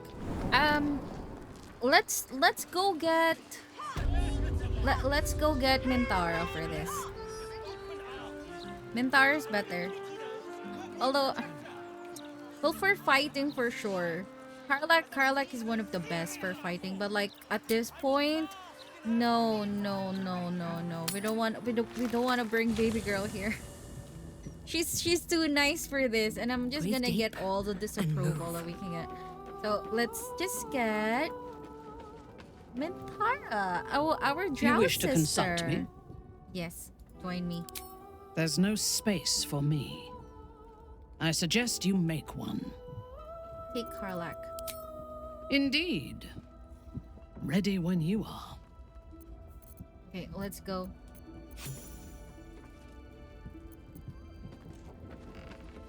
Does she have the good? Oh, sing a song of Baldur, who founded Baldur's Gate. Empire golden, built on trade, could not avert his fate. When three dead assailed, I want to give her a better armor. Succumbed as thread from nether ears, arose to conquer all. No hope is gone, or so it seems, but game's not over yet. New cards are drawn, new hands are played, newcomers place above.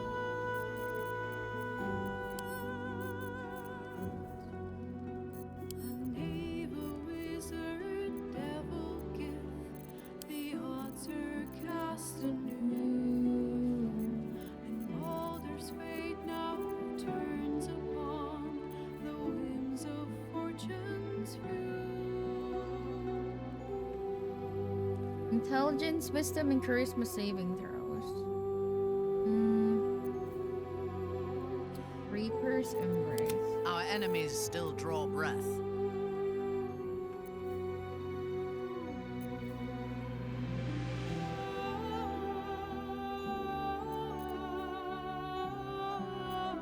When activated, you can't be moved against your will by any spell or action, but have disadvantage. I don't want no disadvantage though. Have better armor right now.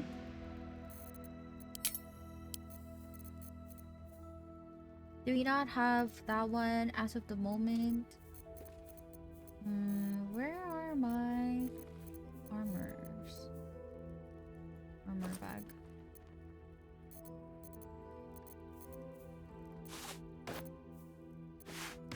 Put those here.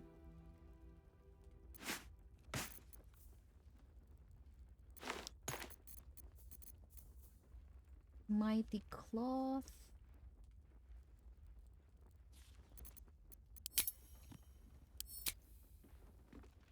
Full strength.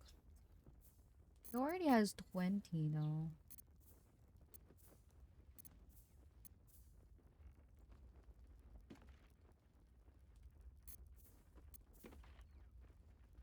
Cannot be pushed. Or gain force conduit and taking force.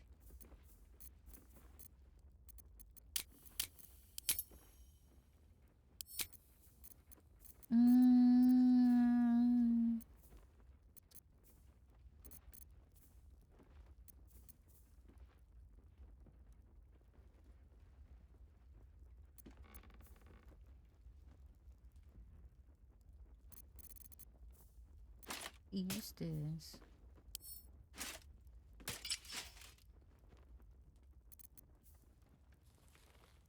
All incoming damage is 2.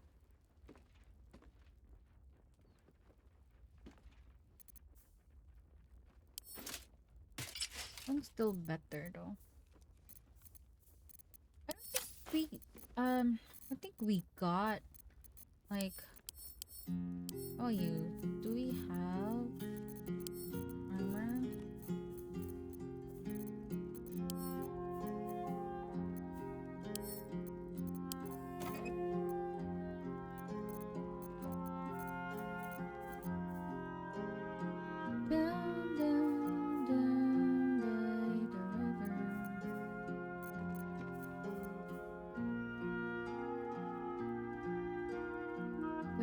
When an enemy damages the wearer against push 50 of my feet by the river.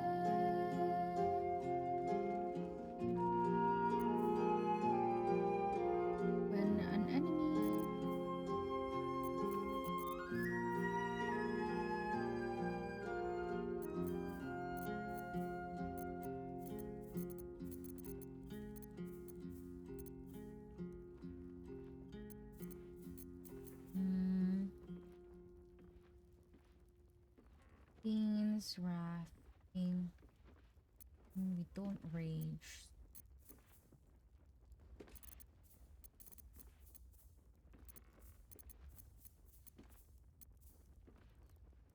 Take 2 less piercing damage. This one initiative rolls. That's where half.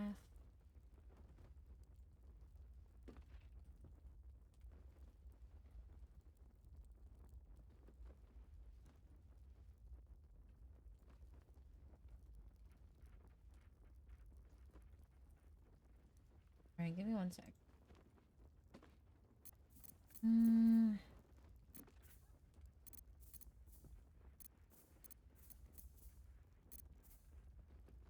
Mistrend. When aware deals radiant.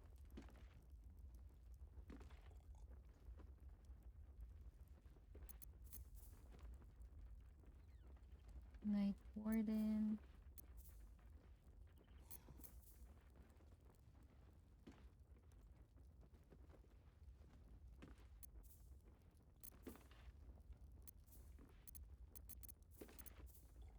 Cultist Spur.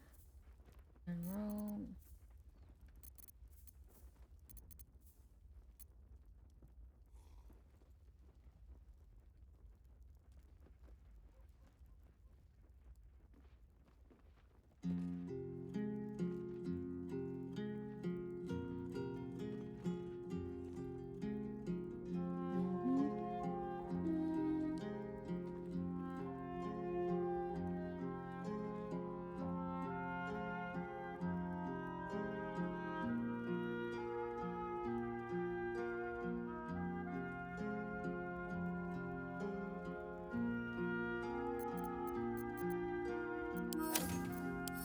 Okay, I guess we'll just use that one.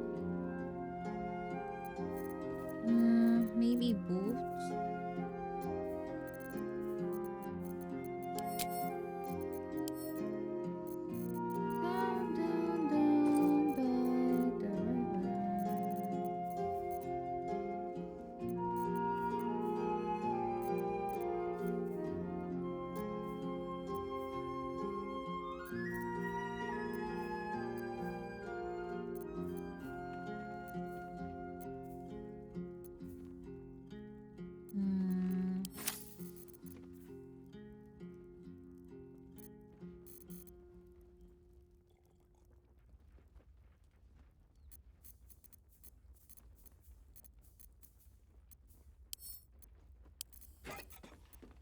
We have boots for here. Harper boots. You cast a spell.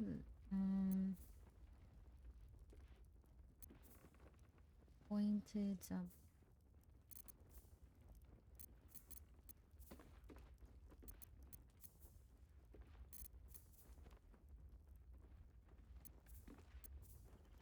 I can actually use this one.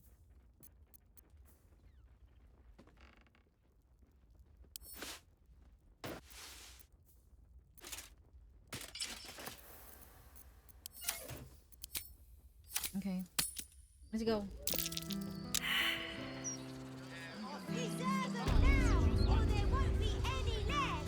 No one stopped me yet. Let's go. Wonder if the gods are watching me.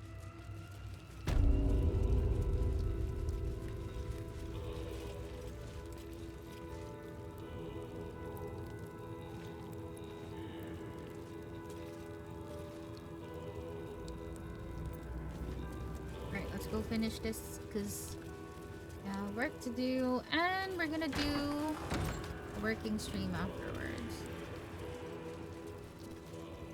Present me well from gifts thine own, a grasping. Yep, let's go.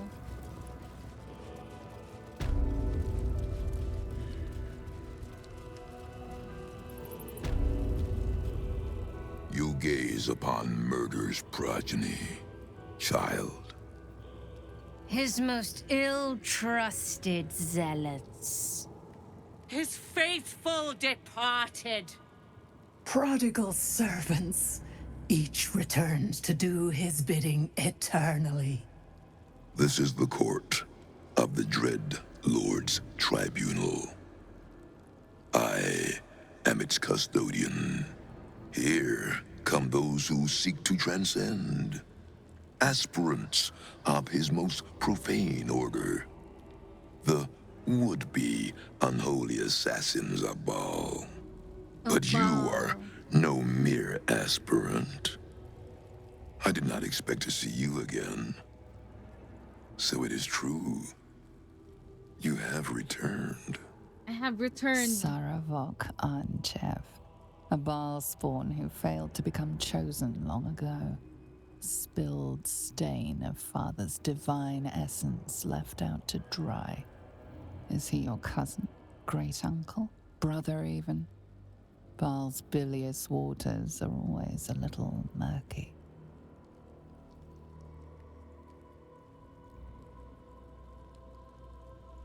You seem to know me. Have we met before? I have heard it said you lost your memories. Let me revive them. In times past, I was Baal's Deathbringer, his acolyte. And you, his favorite child. Yes, You I'm the worshipped favorite him child. the way that he would wish.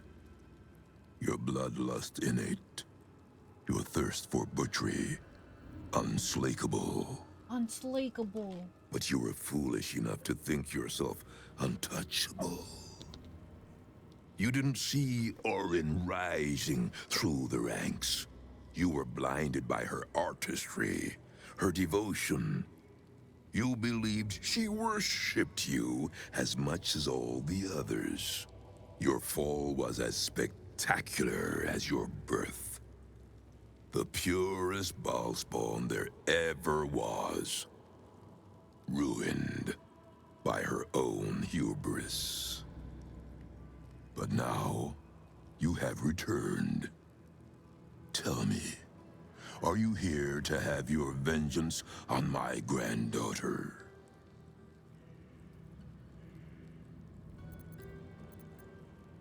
Orin is your granddaughter? She is the child of my child, and your bloodkin. But she only seeks the Baalian favor you were born to inherit.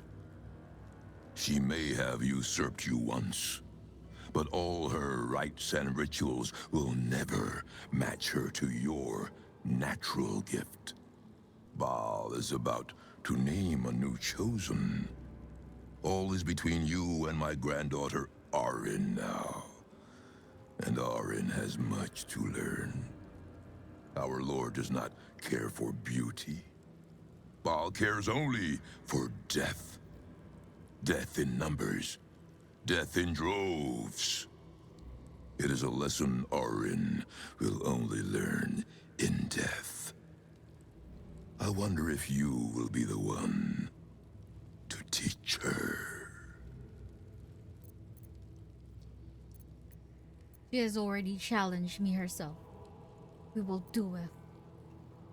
We will duel to the death. She seeks to sacrifice you Oh, in our really? father's temple. Does she? She dreams that your corpse will be her masterpiece. But she forgets, before your incident, you were the true master. You were murder. Pure murder. No excesses. No pretensions. I believe you will be the one to slay Arin. And when you do, remember Grandfather Saravok.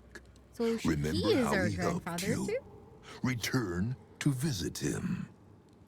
And tell the blood-drenched tale of your victory. We have a sacrifice prepared for you, child of murder. Let us celebrate your becoming. Yes. Be there. Lead the way. So we still need to get the amulet though.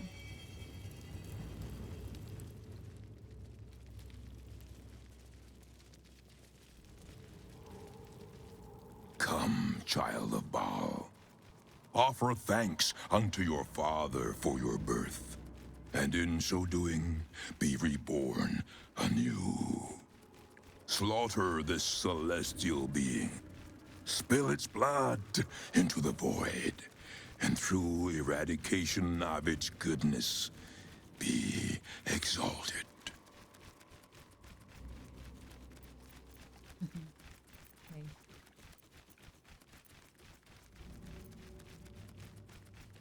Spare no violence for the Entire Dreadlord's grace, and savor That's good. every moment of the creature's slaughter.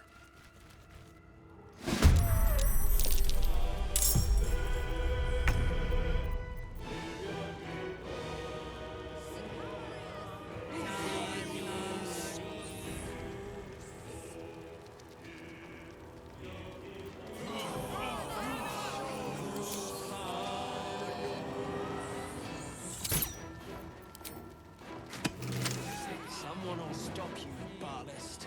When they do, I hope it hurts.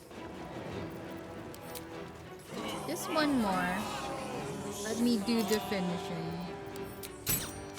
Ah! Citizen, stop this at once! Nope. This is worth the cost. Oh my god. Okay, we're gonna kill him.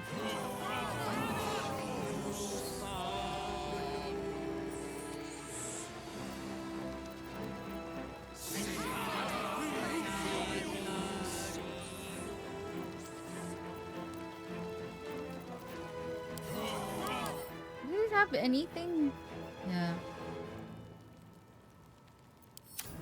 He's shackled.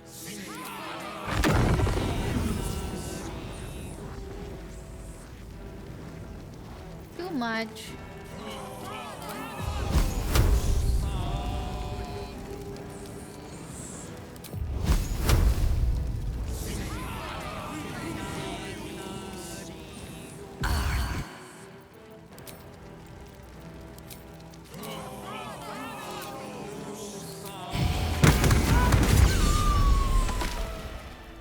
Ooh. Behold, Father Baal, your lost child, bathed anew. Arise, unholy assassin.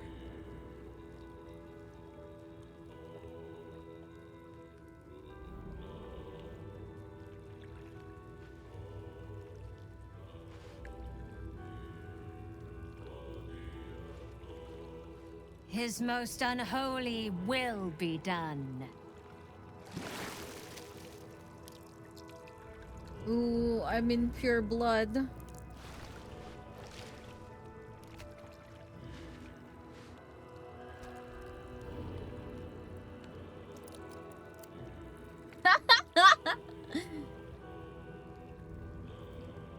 Let's go. Take this amulet, child, and return it to your father's chamber. You are the true inheritor of his will, and he would smile to see you wear it. Cleanse the temple of Aurin's girlish shrines, and bring your primal slaughter back to Baal. There is nothing more I can teach you, but if you bring about her death, return to me. We shall revel in the divine memory together, as family. Well, Unholy assassin. Yes, I do rather like the sound of that. Astarion already approves. The Amulet of Baal. It's hardly a triumph of fashion, but it does have its uses. Darling, I thought you'd never ask. I'll see you tonight. Oh my god, I got so much inspiration with that one. Sheesh.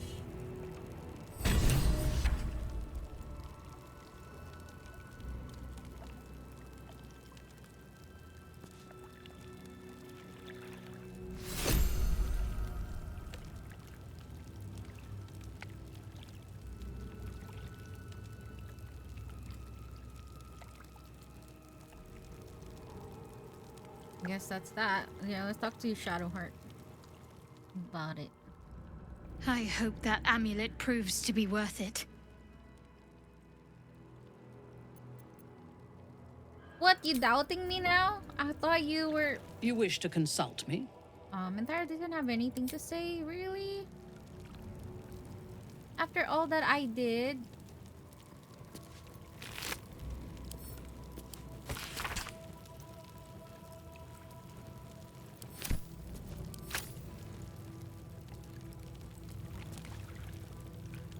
Dead elephant. Have anything? Ooh, there's troubles.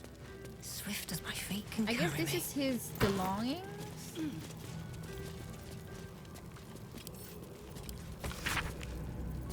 Wait, he is a magistrate?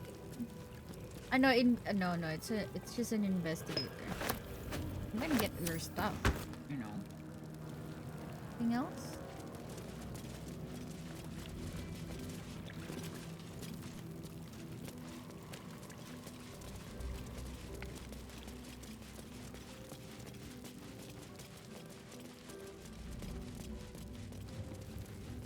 I guess that's it. I thought that we're gonna fight him. I guess not. What's up for discussion? Spawn, you speak to another of your fallen family. It is heartening to see a child once again brimming with promise. All us wretched specters, Baal's failures, are watching your rise with great anticipation.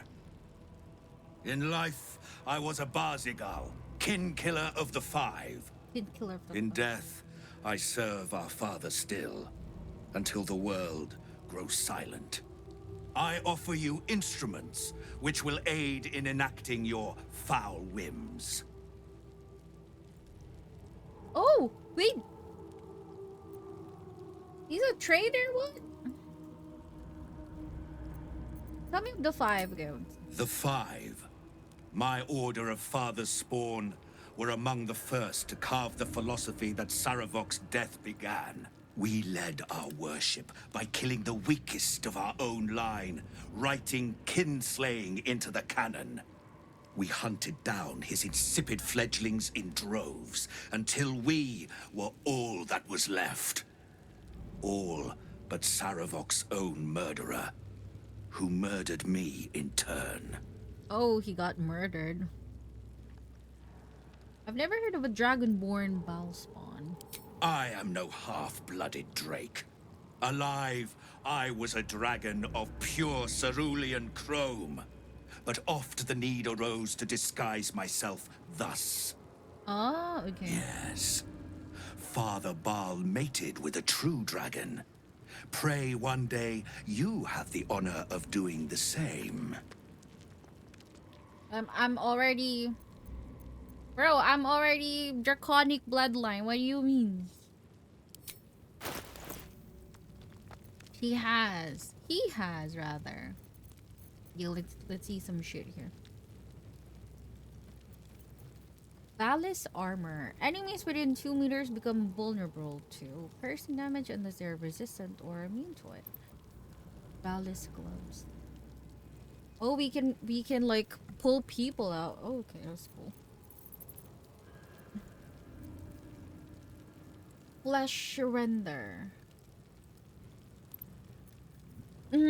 What's this one? What's this? Part the flat. What?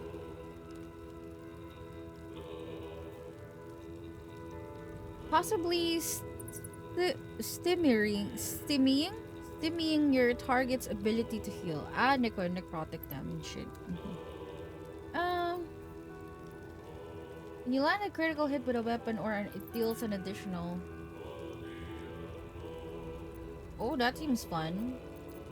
You can buy this. But this mean... I guess this would work with other items as well. So, not trade. Sell it to me. I guess we'll get this one. Oh, what else? Dagger. Meh. What's really is hidden. This weapon deals an extra 1 to 6 damage. Meh. Crater Flesh. Wherever you score a critical hit, deal an additional 1 to 6 force damage.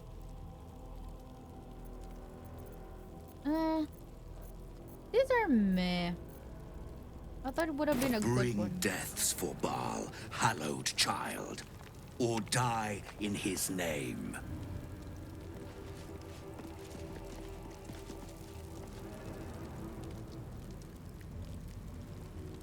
What else? Oh, so he's the only one trait. Wait, maybe they have other stories too. Echo of Sendai. What do you do? Welcome to our cause, unholy assassin. May your service to Baal be savage. What? You don't have story? Hail, unholy assassin. You have fulfilled a fraction of your bloodstock promise. You are learning it takes more than birth blood alone to become a consecrated killer. It takes belief. It was known to those who walked this path before you. Common killers. Children of murder and would-be gods. And now, it is known to you. So which are you?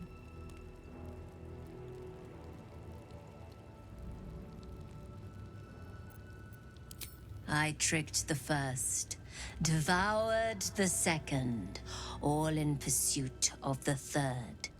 Godhood.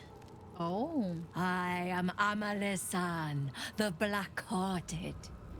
I stood as Baal's high priestess, his eternal sucker, until I sought she's a to sucker. usurp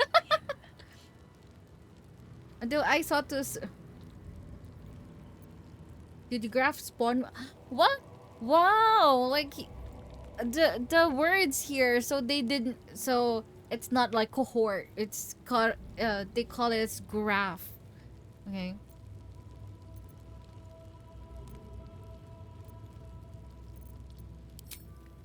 Such a question Saravok must ask me thrice a year.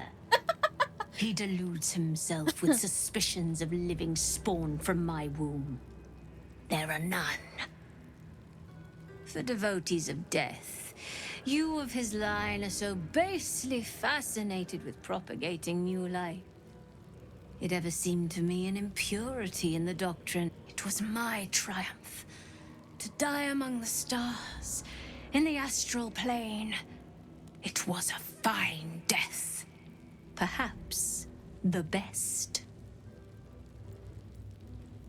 Tell me, Baalspawn, how do you wish to die? I don't. I need not. My beloved has the key to immortality.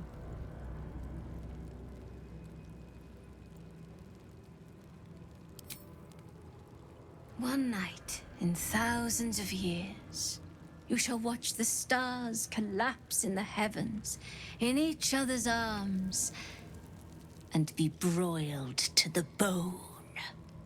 Then, Lord Baal shall claim what was long overdue. How romantic. Oh my god, wait, there's an interaction with that one? What? I guess Astarion did not like that. He did not like that. He doesn't like this girl. I guess because, I mean, Astarion wants us to live forever. So he doesn't want me to die. So like, look at the disdain on him. Clip it. I want to clip it. I'll clip that interaction. That was something. Taiki, yahoo! Wait, did you see the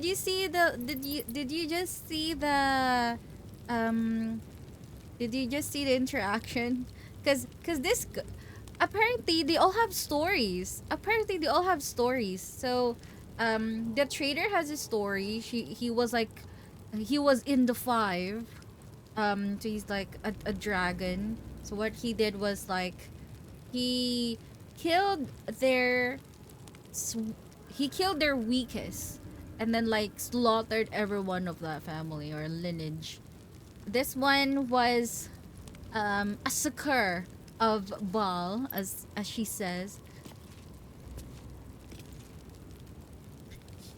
Astarion isn't too fond of Baal spawns. To be honest, none of them like Baal. Ah, okay, so you already got this part. I see. That's cool. But yeah, so she asked me, so why are you chatting twice, Taiki?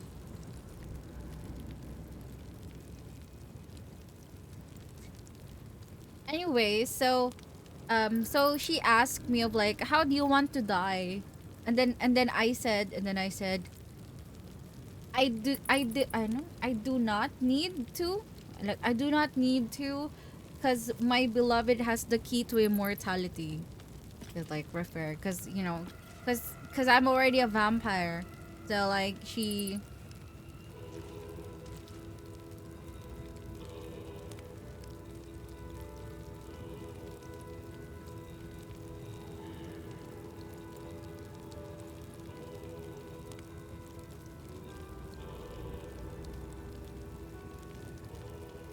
Hold on.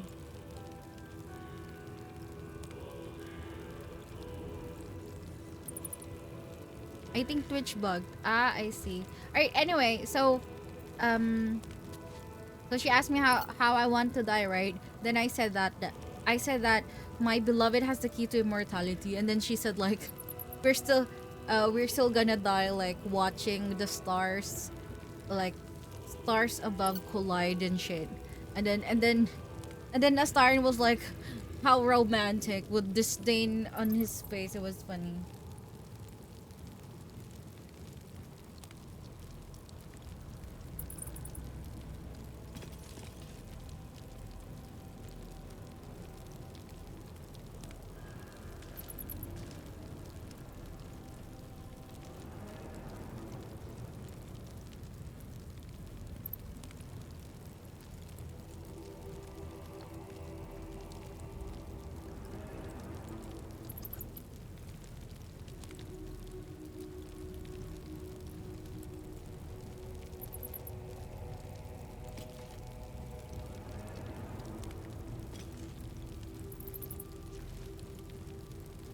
Okay, anyway, so yeah, that was the story. Let's know the story of her. Fresh, unholy assassin, and one of Baal's own blood.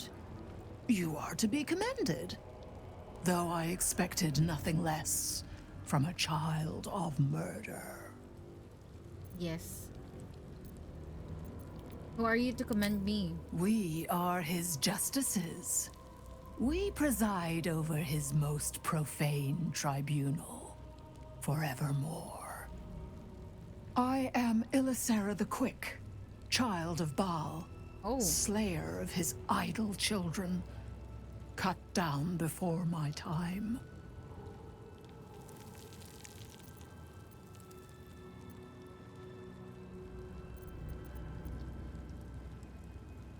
You feel the call as I do, the crawling in your blood. Unholy assassin, your birth was a miracle. Baal conceived you from a place beyond mortality. Your birth, your creation, Father tended to you with love. He made you perfection. I am most interested to see what will become of you, child of murder.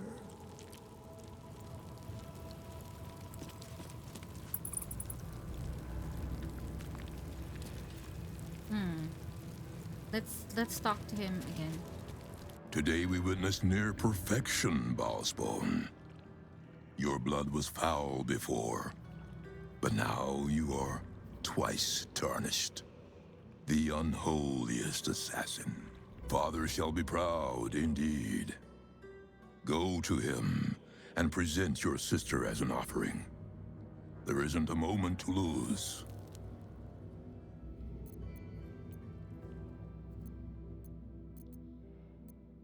I'm I'm surprised you would have me as chosen over your own grandma. Actually, that's also my question. So I would be asking that.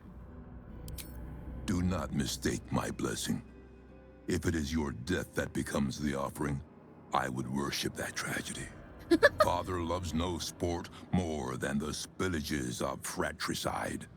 Every ball-spawn other than he who would be chosen is born to die. And every death a prayer. Go now, and do what I could not. Go to the heart of the slaughter, and be the last to live. The temple is beneath the city, where all blood spilled is drained. Cleanse the temple of Arin's girlish shrines, and bring your primal slaughter back to Baal.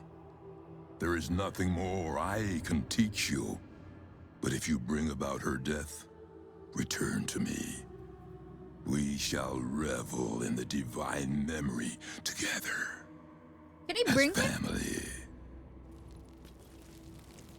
Go now, child. Slaughter your sister. But I still want to talk. I was trying to learn stuff.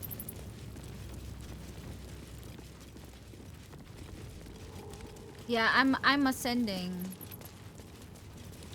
Wait. If I ascend, does that mean I will die?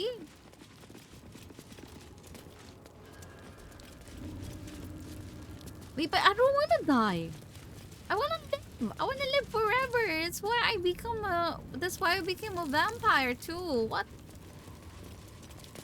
What is this?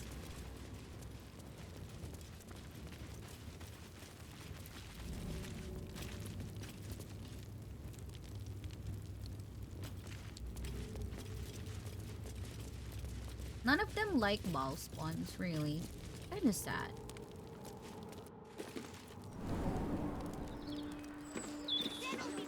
Wait, have you not ascended? Did you not ascend, Taiki?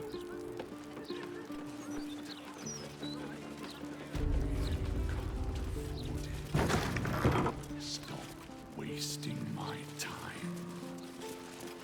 Okay, so I was thinking, should I guess I should do Gortash now then.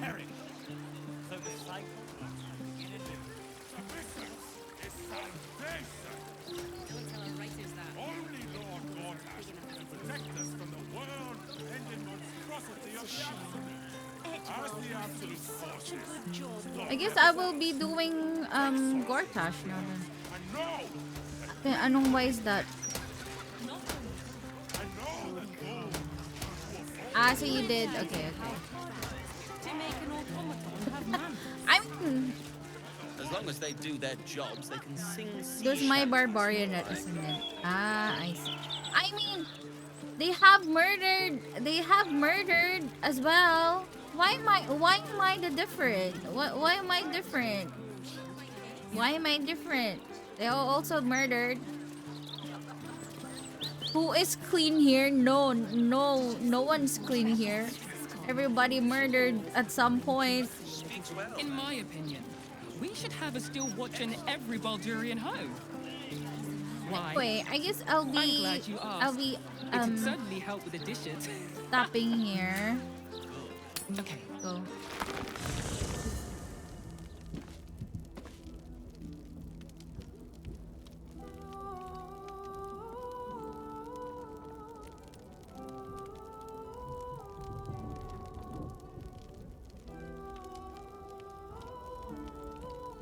Because we do it for pleasure and pair. Ah, well, yeah. It's about the principle. But they still did it. They still did it. Even being in the presence of that amulet makes my skin crawl. It's like feeling the eyes of Baal himself settling upon us. Sorry, but I'm a spawn now. You be careful with that amulet. I don't like it. At all.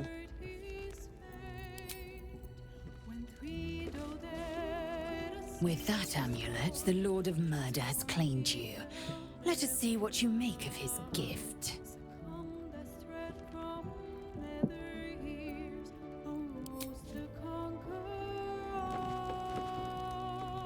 Little love, whatever could be the matter. Let's talk to everyone. Yeah, I haven't talked to Will about being a ball spawn. I didn't. You wish to consult me? Mintak doesn't have anything to say for some reason. I guess nobody like really thought of like her coming up until at this point.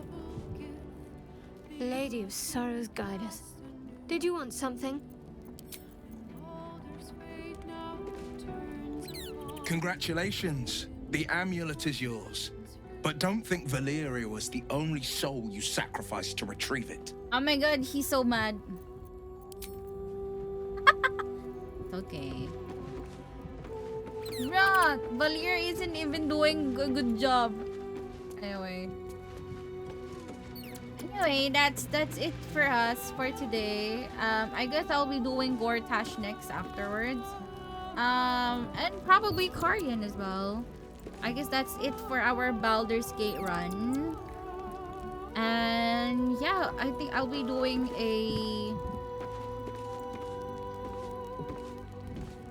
I think I'll do a quick I don't know, should I still do a work stream? I'm gonna be busy. I guess not. I guess I'll end here for the meantime. Alright. Okay. I guess that's it for me today, everyone. Thank you so much for joining me on, oh my god, 7 hours of Baldur's Gate and a few breaks in between. One. There we go. Malapit ko na din katayin yung helicofant namin sa D&D kanina. I wish to check on that further. Really.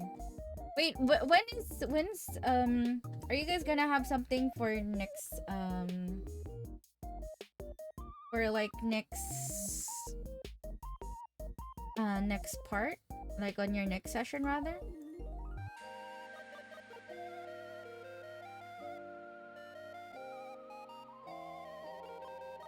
I'm just doing something. Anyway, that's it for me. I wish to stream further really, but I'm gonna be a bit busy, so I can't. I'll try to stream later maybe. After work, I'll see you guys. Let's see what we're gonna do. I guess we're gonna do some game. I think I'm gonna continue playing Baldur's Gate because I really want to finish the game anyway. So that is what we're gonna do. That's what we're gonna do next time. Sunday. Okay. Sunday is always first for strat. I see. Got you. I thought it was Saturday, but anyway, okay, Sunday.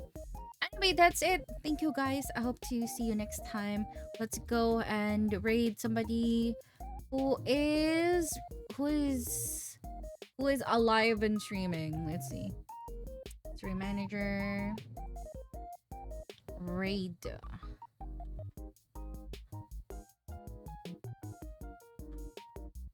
I guess we'll let's see who I'm following right now. Do you have any suggestion? Do you have any suggestion, Taiki, who to raid right now?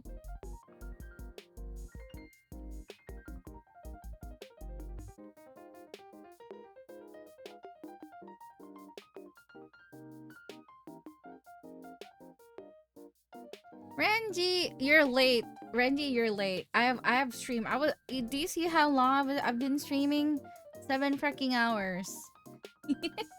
But yeah, I guess you're busy earlier. But I guess everyone's busy. I'm gonna be busy now because I have work, so I need to go and do some stuff. But I was thinking of maybe doing a work stream. Are you guys good with that? Do you guys want me to do a work stream? Do you guys want to chill with me? They're also Pepino, but they're a cute pair. Ah. Wait, are they... What are they? Are they like a pair VTuber? Like, you know... Wait, let me double check them out. Let me check them out. Check them out. They're doing art right now. Oh, they're cute. Ah, so are they like sisters? Are they like sisters? Two Viola, hold on. Older sister. Oh yeah, there are sisters.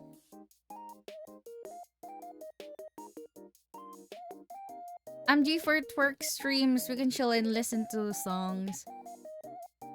If di ka madidistract sa work. Ah, that's cute. So they're twins, really. Or even listen to those crime vids. You know what? You know what? Let's do that. Okay, fine.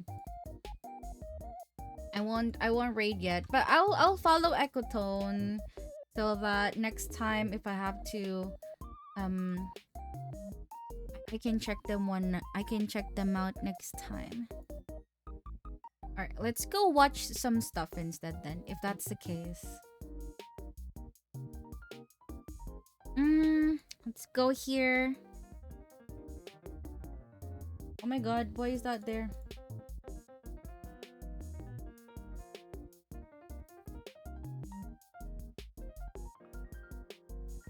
We can watch some stuff. Oh wait, what if we do... Oh my god, the BAFTA... The BAFTA thingy is actually here. Hold on. Do you guys want to watch true crime videos in YouTube? True crime stories. I don't mind actually.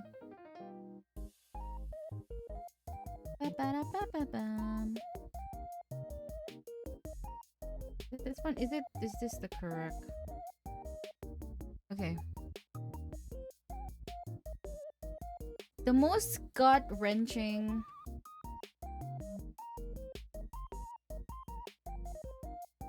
Woman melted into the couch for 12 years. What the fuck is that? What? Crime. The YouTube mom who put her kids through hell. The strange case of Micah Miller.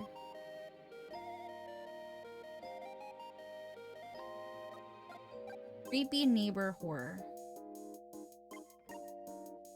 How about this one? The man who sold human meat burgers. Oh, serial killers. This seems fun. This is like 16 minutes. Rotten mangoes. Okay, hold on.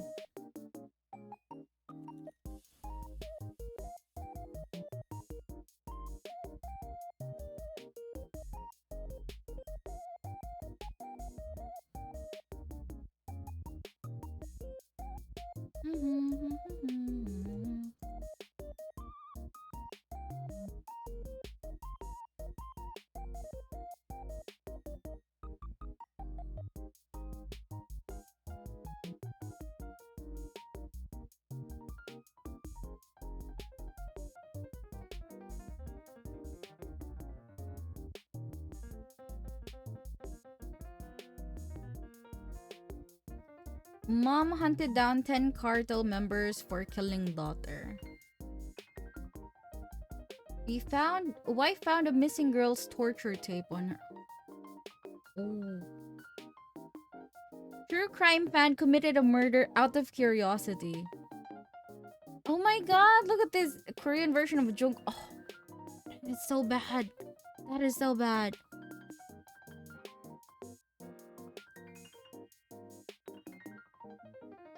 Oh my god. Okay, you guys choose. Let's choose. Adopted orphan who killed her siblings for attention. Oh my god. The cartel killer. Japan Twitter killer. What? Japan's Twitter killer sleeps with 9 severed heads in his dog. Oh my god. That's like...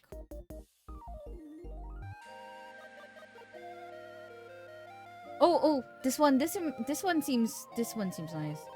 Korean evil twin tried to kill perfect sister to take over her identity. Oh my god. Alright. The apartment complex. Well, he's running through the parking lot. This is one of the highest priority calls that the station had gotten the entire day. Possible hostage situation in a nice, family-friendly Orange County apartment complex. It's the middle of the day. There could be children running around. All they know is that there is a potential home invasion and essay of college students by 2 male home invaders. A group of 4 young girls lived together. 2 gunmen had forced their way in. That's pretty much all he knows. The 911 call was placed 2 minutes ago, and one of the roommates had been hiding in the bathroom and whispering, please hurry, I think they're essaying my roommate right now, please. That's all they have. 911, what are you reporting? Okay, ma'am, what city do you live in? Irvine?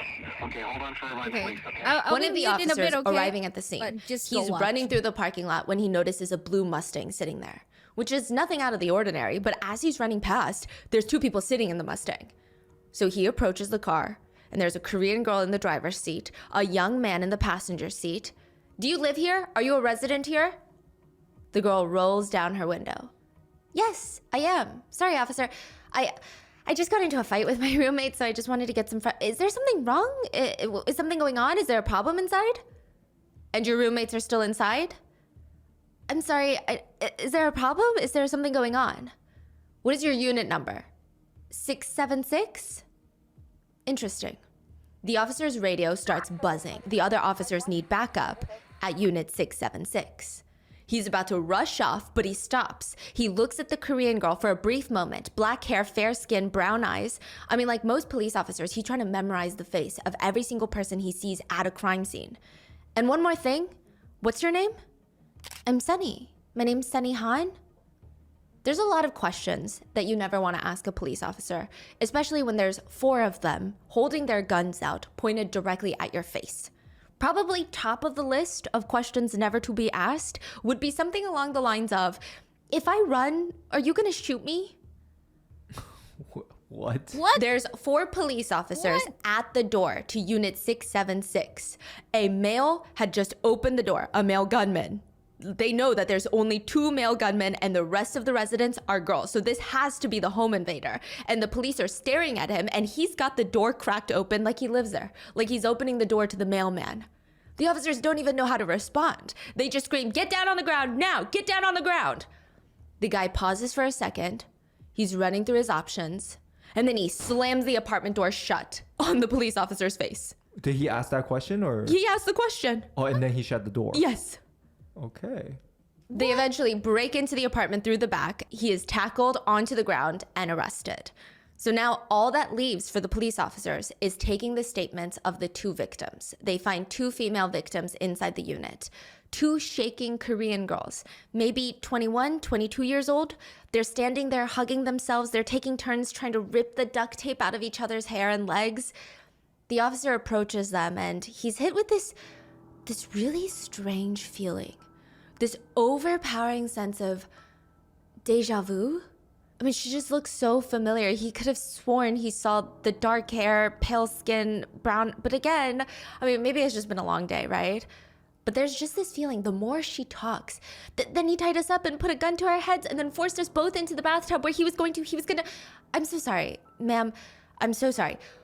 What's your name again? My name is Sunny.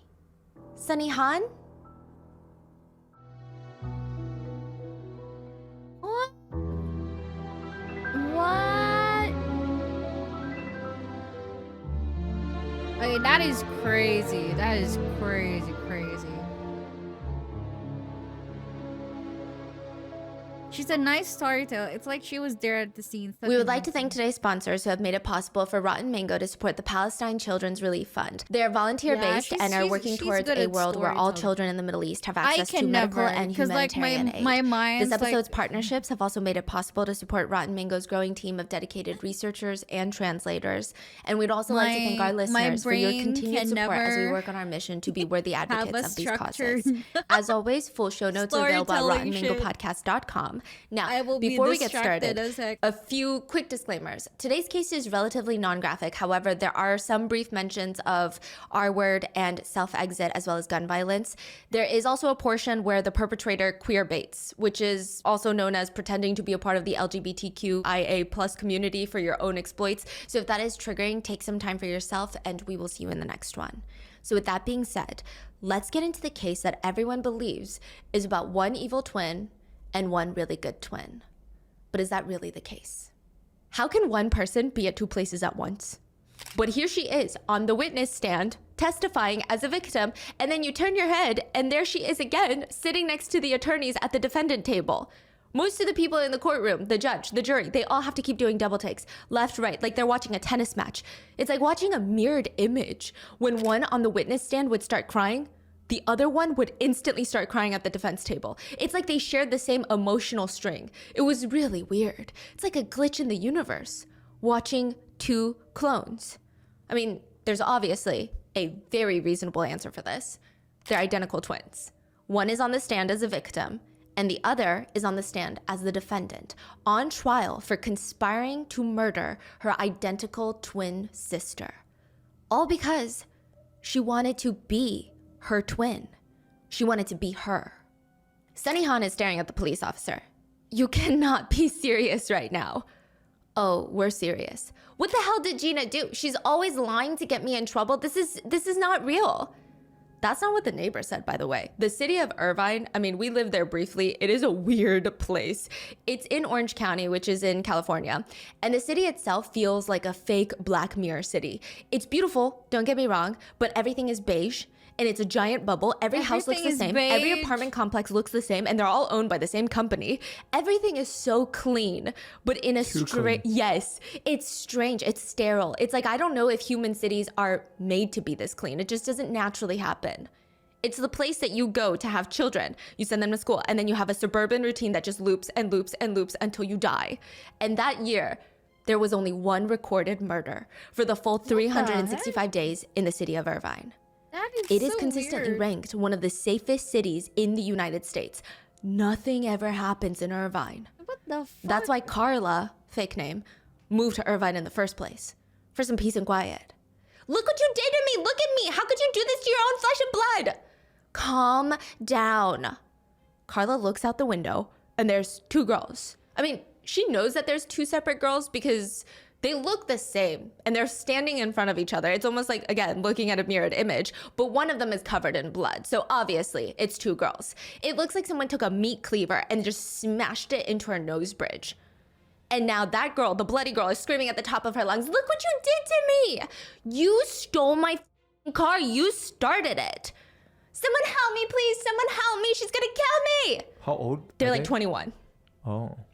It appeared one of the girls was trying to kill the other. So Carla naturally calls the police. When the police arrive, they arrest Sunny Han, which makes sense. She's the one without the blood dried on her shirt. Also That makes sense, right? But they're not arresting her for punching and assaulting her sister. They already had a warrant out for Sunny Han's arrest. So that being said, Sunny Han is in big trouble. Asian gangs in Orange County are actually a very big thing.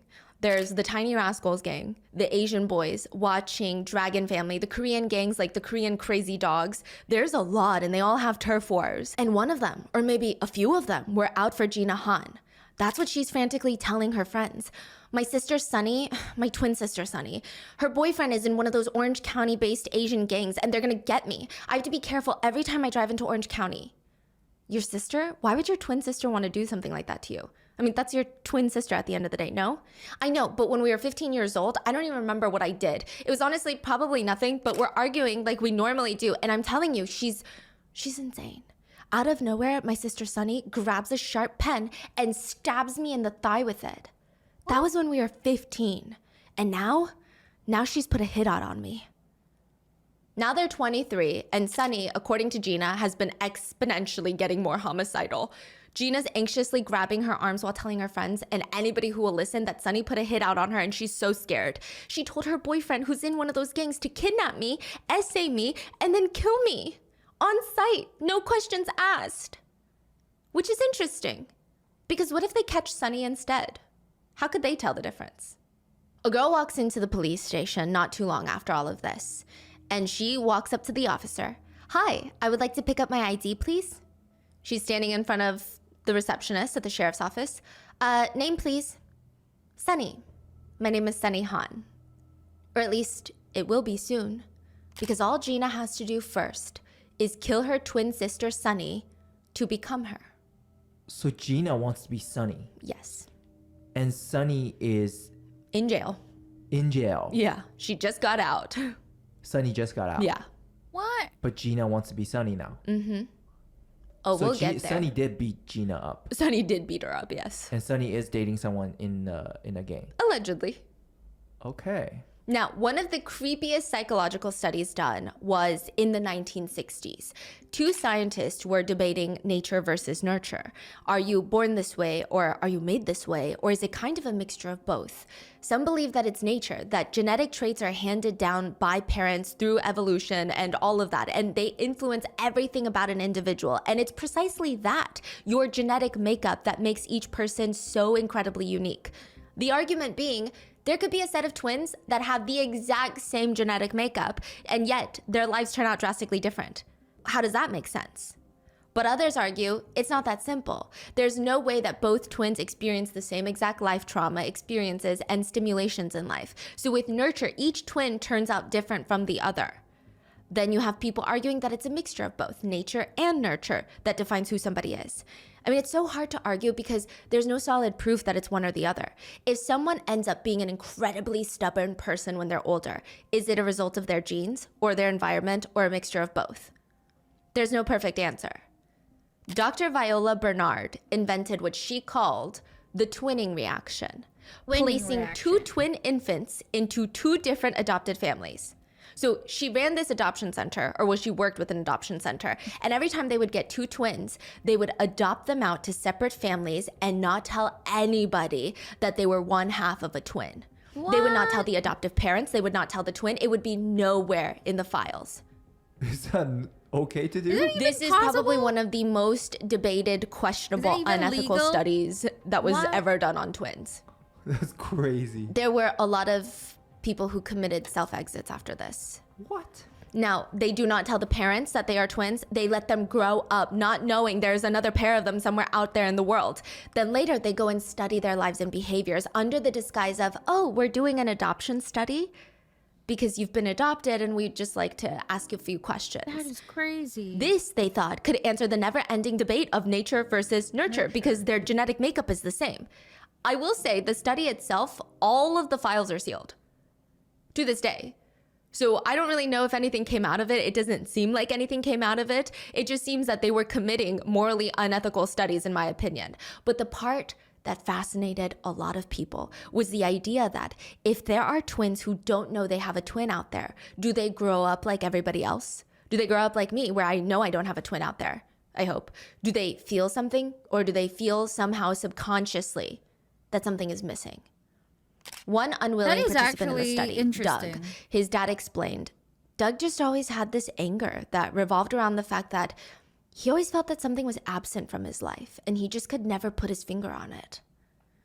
Doug would be reunited with his twin Howard, and they realized some eerie coincidences. They got married the same year. They had kids the same year.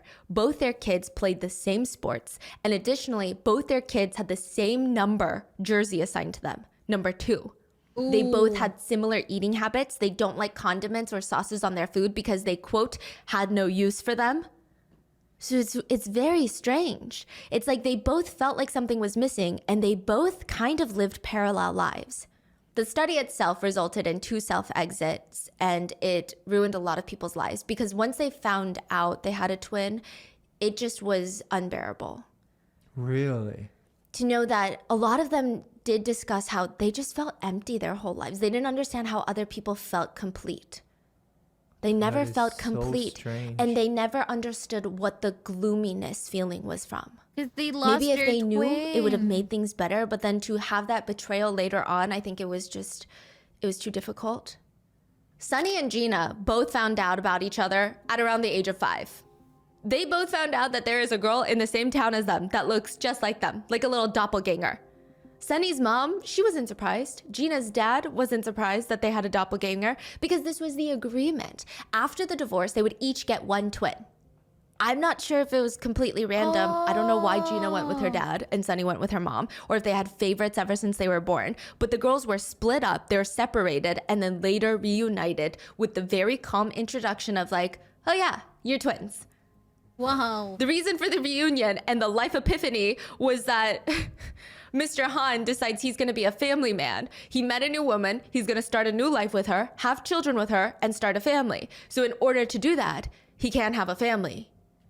It's time for him to be child-free. So he gives Gina back to Mrs. Han, and they are reunited.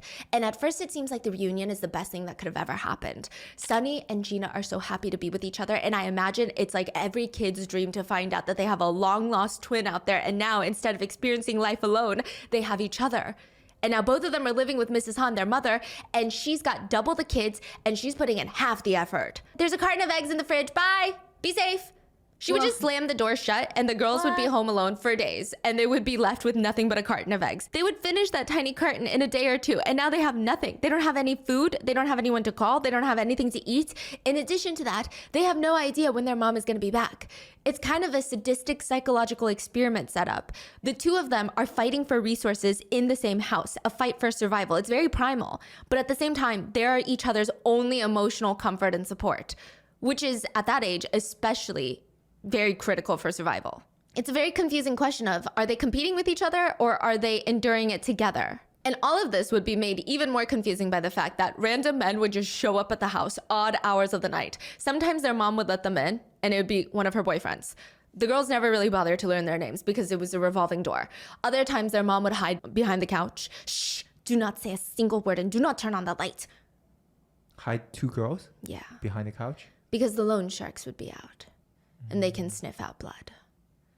311% interest a year is what loan sharks in South Korea can charge. Meaning, if you borrow $10,000, you have to ultimately pay back the $10,000 you borrowed, but also an additional $31,100. The total amount that they gave you, $10,000. The total amount you got to give them back, $41,100. Mrs. Han is addicted to gambling. And her relationships in Korea are not working out. Her daughters, Gina and Sunny, are fighting nonstop. A normal day in the house consists of the girls finding new bruises on their bodies, putting Neosporin on new cuts, and counting how many hairs they ripped off each other's heads. Oh, this is all in South Korea? Yes, they move. Now it's time to put it all behind them. They pack their bags. We're moving to California. It's getting creepy how it's she supposed knows to be their this new story fresh start, but it's not. It's the same thing that was happening in Korea, but now in California. Except it's so much worse because the girls can't go to the convenience store and try to buy a boiled egg. They don't know anybody in California. Research. They That's don't speak the language. They just sit there at home with each other and that's it. It's like until a few years later, they turn 13. Mom's like, pack your bags. Say goodbye to your friends because you're starting all over again. The car pulls up to a random house in Orange County. The door swings open and Mrs. Han walks them to the door. Meet your aunt. This is my sister. This is my sister's husband, your uncle. This is your new family now. And Mrs. Han just walks off. Where did she go? To gamble, to live her own life. Now, this is where I think the nurture part really comes into play because they went from moving to the United States in the 6th grade to becoming co-valedictorians of their high school 6 years later. A lot of people attribute this to their aunt and uncle, and I'm sure they do have quite a bit to do with it. But if you really knew the twins, there was this underlying steam just bubbling to burst. They were so intensely jealous of each other. It was likely the most overpowering emotion that they felt in their entire lives. They would rather so die than let one be the valedictorian. They would rather push and push themselves until both of them were equal, or one of them was better, but then the other one would die before they let that happen. Wait, so they were both top of the class, Yes. exactly the same? Yes, exact equal. Wow. But they were like, it's as so if you were to put the competing. most stubborn people in the room, put them in a staring contest. Both eyes are wide open. A minute passes. Both of them start crying. There's tears streaming down their face. 2 minutes, their eye veins are popping out. 3 minutes, the whites of their eyes are bloodshot. They won't stop. They'd rather die. Somebody else in the middle has to be like, okay, you guys are both winners. Co-winners of the staring contest. That's Look so at the weird. winners. You know how like usually when we talk about twins, like they have this crazy connection that they will do anything for their twins. This is like the opposite scale. Yeah. They are so like, you know. And a lot of people attribute and wonder if it's because they were separated when they were kids. Subconsciously, if it happened as they were babies. Isn't that fascinating to think about? If you're a twin, please let me know in the comments if you think that would have made things different between your relationship. Wow. It's interesting. Crazy Now, that's the twins' relationship. They could not see the other one shine. They were hyper competitive in every aspect of their lives: school, grades, boys, friends, likability, which Gina Han always felt like it was unfair. Sunny was naturally more extroverted than Gina. People said, oh, Sunny, like her name. She's just Sunny. And then things just came easier to Sunny. She would study 3 hours a day, get a 98 on an exam. Gina would have to study 5 hours to get the same freaking 98 on the same exact exam. But it's fine because Gina would just stay up late and put in the extra hours because she would rather die than see Sunny get a 98 and she get a 95.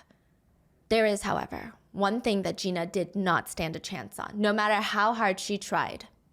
And that was being mom's favorite. Sunny was always mom's favorite. Every time she would visit, it was always Sunny this, Sunny that. The mom that left them? Yeah. 21-year-old Gina walks up to her commanding officer, her senior at the Lackland Air Force Base in Texas. This is after high school. She graduates as co-valedictorian, and now she's in the Air Force.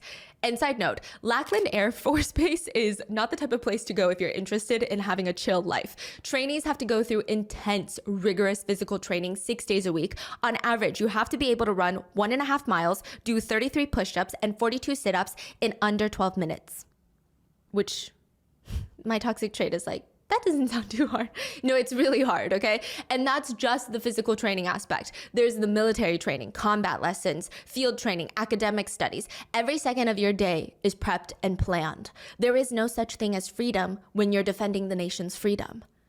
Gina walks up to her commanding officer. So guys, I'm really lesbian. What? Wait, hold on.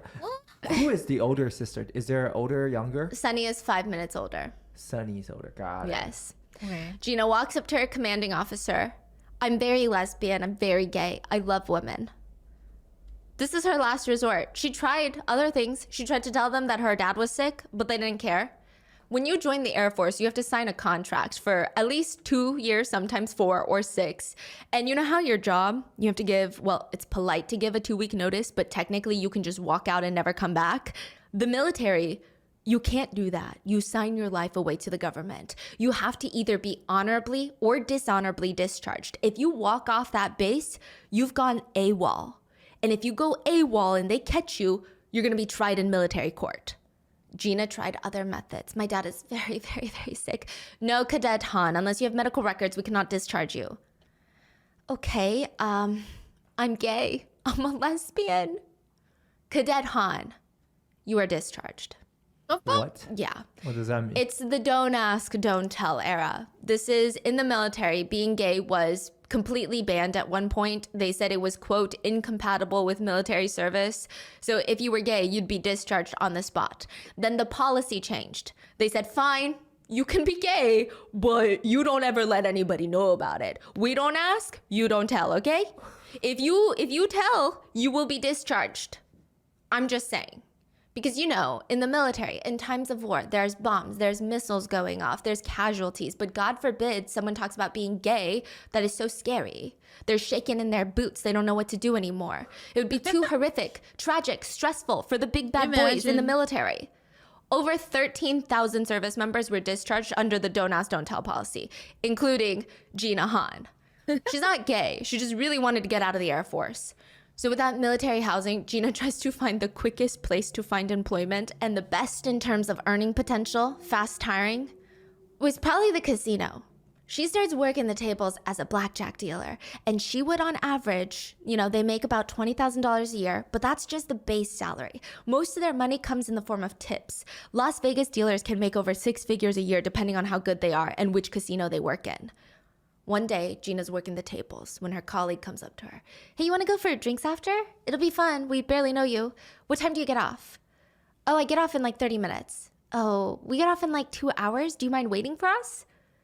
So Gina's like, okay, that's fine. I'll wait for them. She clocks out and she's got about an hour and a half to kill. And she's glancing around looking for something to do. I mean, she doesn't want to eat because she's not hungry. She doesn't want to drink because she's going out for drinks. And of course, the thought did cross her mind. Does a referee have a better chance at winning a soccer game? Or a complete stranger who's never even seen a soccer field have a better chance at winning a soccer game? She's like, me, the referee. So she walks over to the blackjack table because she's a blackjack dealer and she starts betting.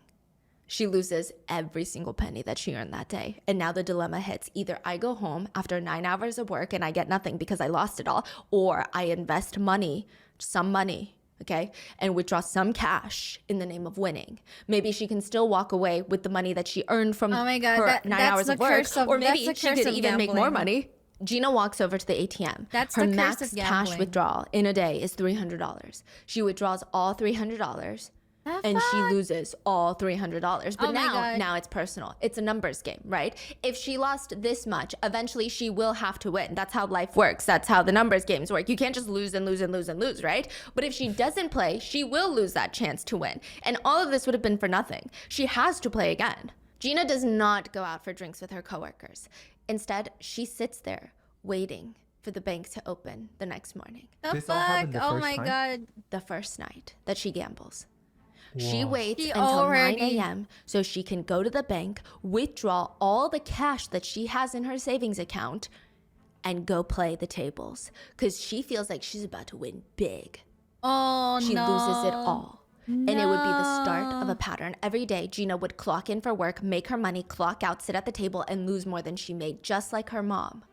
Meanwhile, Sunny, mom's favorite, full ride scholarship to the University of Laverne. She's graduated college and is now living one of those very annoyingly perfect Facebook lives. I mean, she's got the cute little apartment, the ones with the resort style pool and a full-size gym included in the rent. She gets to drive around in a white BMW every day and wear designer clothes and her leather handbag that's designer. Does she even think about Gina? They barely talk after high school. Is that why they never call? She's too busy creating this perfect life and forgetting all about her twin sister. It's a very painful contrast to Gina's life right now. She's been in jail multiple times, Gina, for stealing. She's in debt. She's addicted to gambling, and she feels inferior to her sister. I wonder if she really wanted to win also just to, Show Sunny. yeah, or just win, compared to Sunny. Win something. Right, because she's not winning. No. And do you think 5 minutes can change your entire life? Yeah. That's how Gina feels. Sunny was born 5 minutes earlier than Gina. 5 minutes. 300 seconds. It's something that Sunny would never let her forget. And that's why Gina thinks Sunny was mom's favorite, because in Korea, there is a hierarchy. And now every time Gina thinks about Sunny, she's reminded of that. I think everyone has this feeling, the feeling of, oh, if I did that one thing differently, how would my life be? If I studied harder, if I didn't miss that job interview, if I dated that guy, would my life be different? Okay, rather, if I didn't date that guy, that's a better one, okay? Would it look like that? Gina knew what her life would look like. Because us, we can sit here and wonder, but it's literally an imagination. Gina knows exactly what her life would look like if it was better. She could just go on Facebook and see Sunny living her better life. It's watching her parallel universe self living the fantastic life, and she's not there. And technically, she could be. She could have that life. I mean, why not? She has the same DNA as her, the same face, the same everything. I mean, she's technically entitled to that life. The only problem is there can only be one Sunny Han. And Gina would do anything to be her. How is that entitlement? 19-year-old Helen is sitting on the What? couch debating. No. She's completely frozen and she's thinking, do I just sit here and act like I didn't hear that? Or do I go investigate? So annoying. She decides to get up to investigate. She walks towards the front door of the apartment unit. There's a small side window right next to it. She was just gonna quietly peek out and make sure it's nobody important, like one of her 4 other roommates, when They make eye contact. He sees her, and now it's too late. If she crouches down and tries to hide now, the man at the door is gonna know that someone is home and is pretending not to be home, which isn't illegal. It's just awkward. Helen makes a split-second choice to just open the door a crack. I mean, she already dealt with him earlier, the boy selling magazines, which is kind of strange. It's not like he came back a day ago to sell her a magazine. He came back an hour ago. But maybe he forgot he already came to this apartment unit. Or maybe he really is desperate to sell these magazines. Who knows? All Helen knows is she does not want to answer this freaking door. Oh, hi.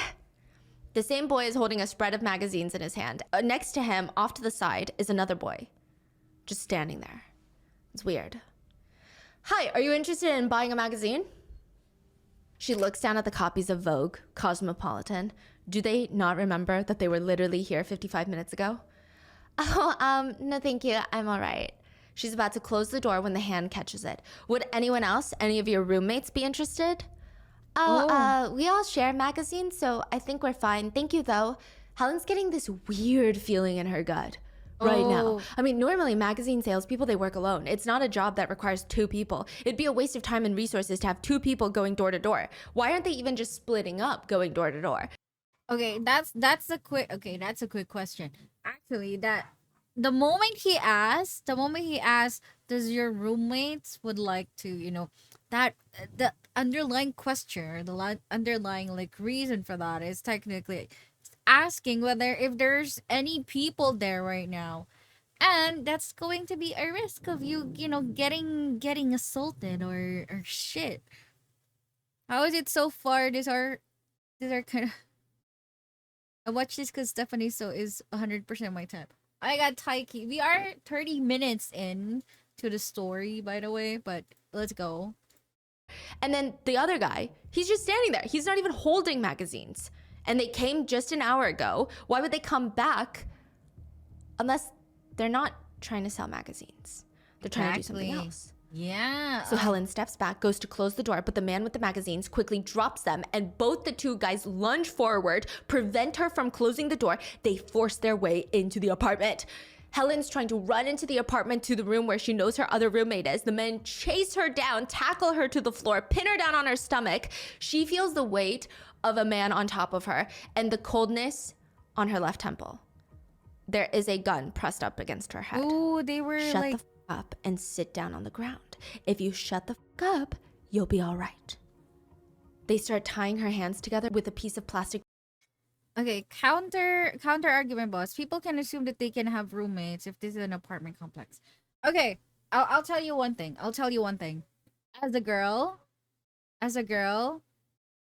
if you guys are living together like just girls in an apartment, that is a red flag question. That is a very sus question, because why are you asking that? And the fact that she said that they've been there 30 minutes before, that's sus. One thing I learned when traveling is you don't say, or even if you live with other people, with just girls, you don't say that there's no man in the house. No man at all. You cannot say that. That is going to be very dangerous for you and for everyone in the house. That is how fucked up society is, sadly. So like when we go outside, when we travel, we don't say that we don't have a guy with us. We will always say that there is, and we won't say like you have to be very vague. That is for security purposes and safety reasons. So yeah, like people asking you how many are you there, as a girl, it's already like a counter, it's already an intuitive thing to not say that this and that. That's the society we live in, people. It's sad, but it's true. I think as a guy you don't necessarily think of that, but as a girl, yeah, those are important. Those are important cues. What if you're traveling alone? Yeah, exact same reason. if you're traveling alone, you don't say which hotel you are in. You don't say that you're alone, that you're traveling alone. You don't say that because that's going to be or like you're staying alone in somewhere that is dangerous. Um, what else? Yeah, you just don't say that you're alone in some sort of somewhere because it's dangerously it's it's just fucking dangerous. That's just it. That's why, like, as girls traveling alone is very dangerous, but yeah, I don't think at all the only thing in my head are you guys are very simple creatures. But then again, yeah, that's how that's one of the things that girl brains do eventually or at some point in time. Twine behind her back. They place a long strip of sticky duct tape over her mouth, and she can hear their conversations. I mean, she's looking for a way out, and she hears them talking, and it's so strange. It sounds like they're looking for someone. Initially, she thought it was a burglary. Then she thought maybe an essay. Then she thought, oh no, is it murder? But it sounds like it's not random. Shit. What the hell? I thought you said that she's home alone now. I don't know. How the hell am I supposed to know? There is another roommate. Are they looking for her? That other roommate had just gotten out the shower, and she hears Helen screaming her name, but she has no idea what's going on outside. She just screams back, "Come in!" She rushes to put her clothes on, and she's waiting for Helen to come in, but nothing is happening. She just stands there quietly listening, like, did I not hear her correctly? And instead of Helen, she hears two guys half whispering, half shouting, "Shut up, be quiet, get the tape." Where the hell is her roommate? Helen's roommate starts freaking out. She rushes to grab her phone from the bed, runs back to the bathroom, barricades herself inside, and starts calling 911. She's freaking out. "My roommate's being R-worded. There's a burglar. Please send someone quickly. Hurry." Oh, it's this one.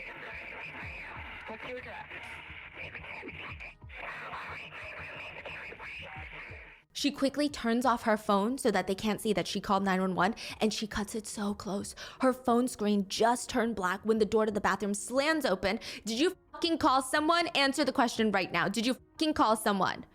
There's two men that she does not recognize, and she's begging them, no, I just hung up on my friend, please no. They throw her onto the ground, tie her arms back together, duct tape her head multiple times, and she's pleading with them, "Please, can you just please leave my nose unwrapped so I can breathe, please?"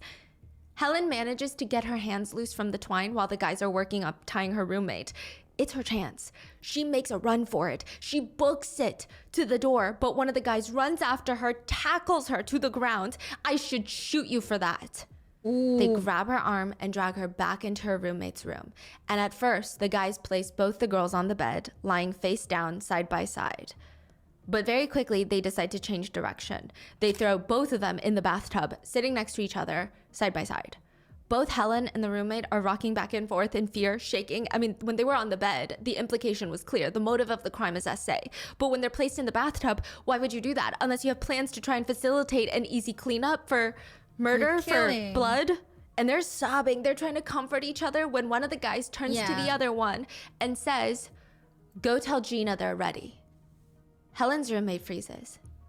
Gina Hahn? Her twin sister? There's no way. Her own twin sister would never. But also, it's impossible. Because Gina Hahn is supposed to be in jail. The Hahn parents did notice some odd things about their kids when they were young. They didn't know that there was a word for it. Well, two words. It's called twinning reaction. Even when the two girls were separated as children, after the parents divorced, when one of them would get sick, with no contact or conversation with the other one, or it's not even that there's something going around in the schools, the other one would just get sick too. Even when they're living apart, neither knows that the other one is sick, which has sometimes resulted in some twins expressing that connection in some very dark, twisted ways. One very fascinating observation that some psychologists have made, and I don't know if the research on this is sound, but they state that sometimes when twins feel immense anger and resentment towards their twin, they will self-harm. Their desire for violence starts with their twin, but then it starts meshing in their minds as violence towards themselves because they feel like they have a shared identity. So they sometimes take out that violence that they feel for their twin on their own bodies. It might also have to do with the idea that when one twin is in pain, the other one feels it. This was supposed to be the second day that Sunny is testifying on the stand against her twin sister, Gina Han, for conspiring to murder her. But when she gets on the stand, she's completely disoriented. She's slurring her words. She has no makeup on, which is fine. But the last time she testified, she's like full blazer, full face. This time she's in her nightgown. She looks spaced out, and for some reason, she can only talk in this high-pitched whisper. And at times, she opens her mouth like she wants to say something, but then she just freezes. And then it takes her a second to slowly close her mouth, and the whole courtroom is staring at her like, what is going on right now? On the stand, she's asked, "You were late this morning, Sunny Han. Can you tell the court why?" "Right, so I told 2 people already what happened. Yesterday I had a big fight with my mom, and then I argued with my boyfriend, and he was just so rude, and then we ended up breaking up again. So what I did was I went to the drugstore and I bought 3 boxes of sleeping pills. Each box contains about 20-something pills." "Why did you take the sleeping pills?" "I was angry, upset, and I wanted to self-exit." Miss Han, you're still under oath. You were late this morning. Could you tell me why? Okay. I told 2 people already. What happened was, yesterday I had a big fight with my mom, and then I argued with my boyfriend, and he was so rude, and then we just ended up breaking up again. So what I did was I went to the drugstore and bought 3 boxes of sleeping pills.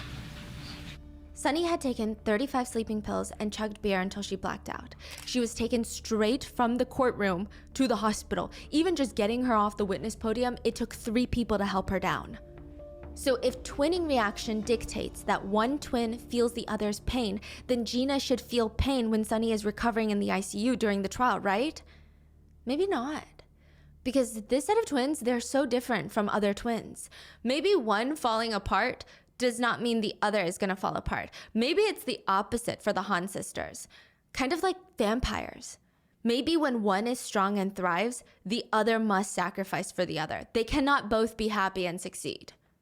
During the trial and even afterwards, Mrs. Han, their mom, came back into the That is picture. so weird. And she felt like, this is my Crazy. chance to step up and be the mom that I never was to my daughter. She couldn't even imagine what her daughter was going through in that moment. Through the trial, she helped her recover emotionally and mentally. She took care of her. She talked her through her emotions, supported her while she got her behavioral science degree. She just wanted to see her daughter get her life back. And she regularly would visit her daughter in prison. Gina. As for Sunny, Mrs. Han doesn't talk to Sunny anymore. She's got a new favorite daughter. Wait, so Gina Which is is in jail Gina. for trying to murder Sunny? Yes, she was in jail for something else, escaped, got out, tried to murder Sunny, and now she's in jail during the trial. And the whole trial, Mrs. Han is supporting Gina. I thought Mrs. Han liked Sunny more. Exactly. But during the trial, suddenly she switches up and she only supports Gina. She doesn't even talk to Sunny anymore. Huh. What? The trial was truly a mess. I mean, there were 3 groups of people. One group that thought that Gina is the evil twin, Sunny is the good twin, and it's simple as that. Another group who really supported Gina and believed that her life was just spiraling out of control, but she's not as evil as the prosecutors are making her out to be. And a third group of people who thought both the twins were kind of weird. Which is wild to think that a lot of people were supporting Gina, because even when Gina is arrested for conspiring to murder Sunny, she uses Sunny's name in the jailhouse. The officers are like, "What's your name? We're arresting you for conspiracy to commit murder." And she says, "My name is Sunny Han." Is that She's the one at the crazy beginning now. that she was telling the cop her name was Sunny in the car? Yes.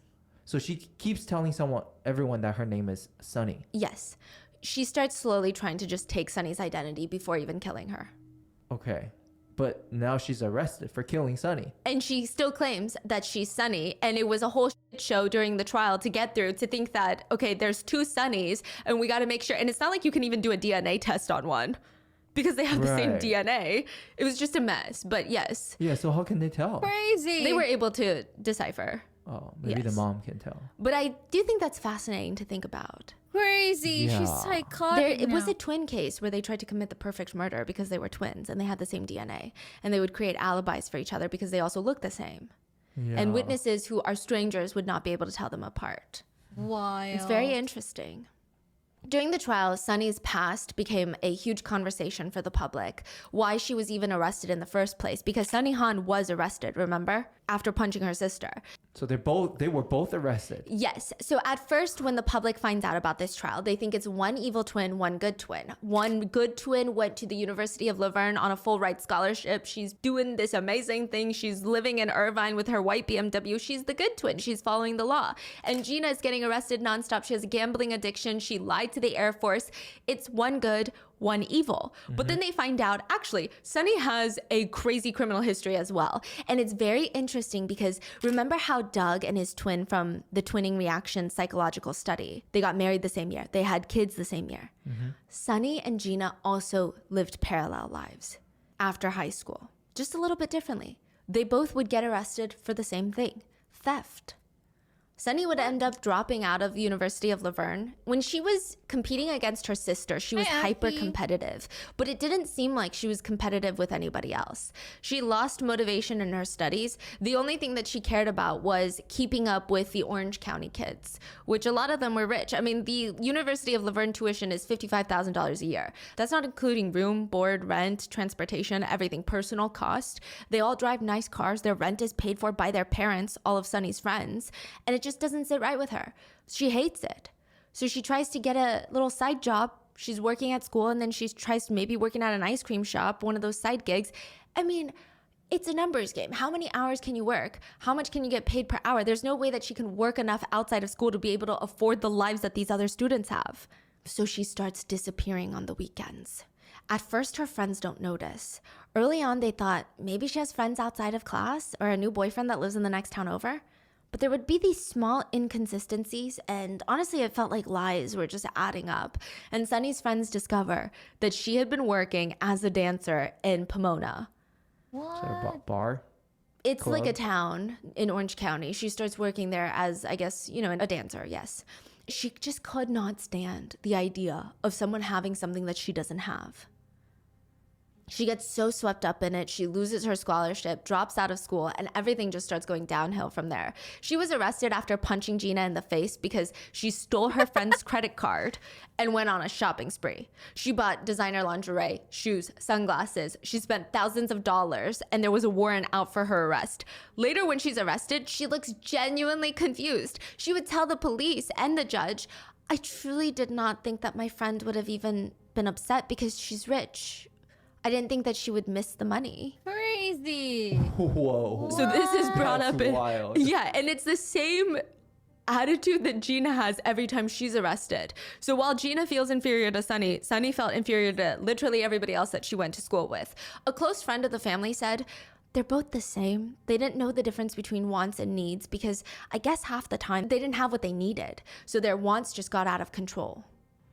A lot of netizens find it very fascinating that even though they're technically separated after high school, they went on to live very parallel lives, committing very similar crimes. Bro. So Sunny, you say Sunny was like has a good job driving around in a... Bro, I swear. I mean, sex would always be quick money, fast money for sure. Even fast, I don't know, like publicity wise, sex would always be quick. And I don't condone like people doing like, sex work. Sure, it's work. I give respect to their craft, or like, even lewd VTubers be like, I do respect their craft. It's just not something that I can stomach and like work or even do. But yeah, there will always be money in sex. That's just the general idea that I would say. There will always be that. It's always gonna be fast money, fast rise or something. Sure. But yeah, most of the time. Anyway, yeah, that's it. BMW. All lies. All lies? She's just stealing. She works as a receptionist and she's stealing a lot from her friends. Oh. Oh my god, so Now, both the of them Korean are, like, American community almost the came same. together to send letters to the judge asking for leniency for Gina, which I thought was very interesting. But they stated in the letters that siblings fighting is part of Korean culture, and this was overblown and over dramatized by the American police. Which, again, I'm Korean American. I have never fought with my sister like that. Ever. Like That's attempted such murder? a weird. Or even just like punching each other in the What? face. Yeah. Wait. Yeah. Okay. So the Korean community was Yeah, supporting exactly, Gina a Taiki, lot. exactly. They really rallied behind Gina during the trial, and I think it was probably part. Okay, let me pause real quick so we can comment because it's a bit loud.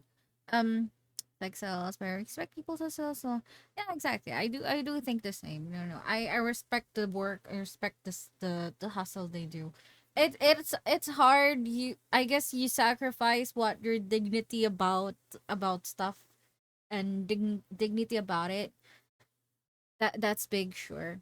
But yeah, it's just not for me, I guess. That's just what I'm saying. But yeah, it's there. It's not something that would go away, to be honest. It's always there, going to be. Sex always sells. That's just it. And do because Sunny begins supporting Gina during the trial.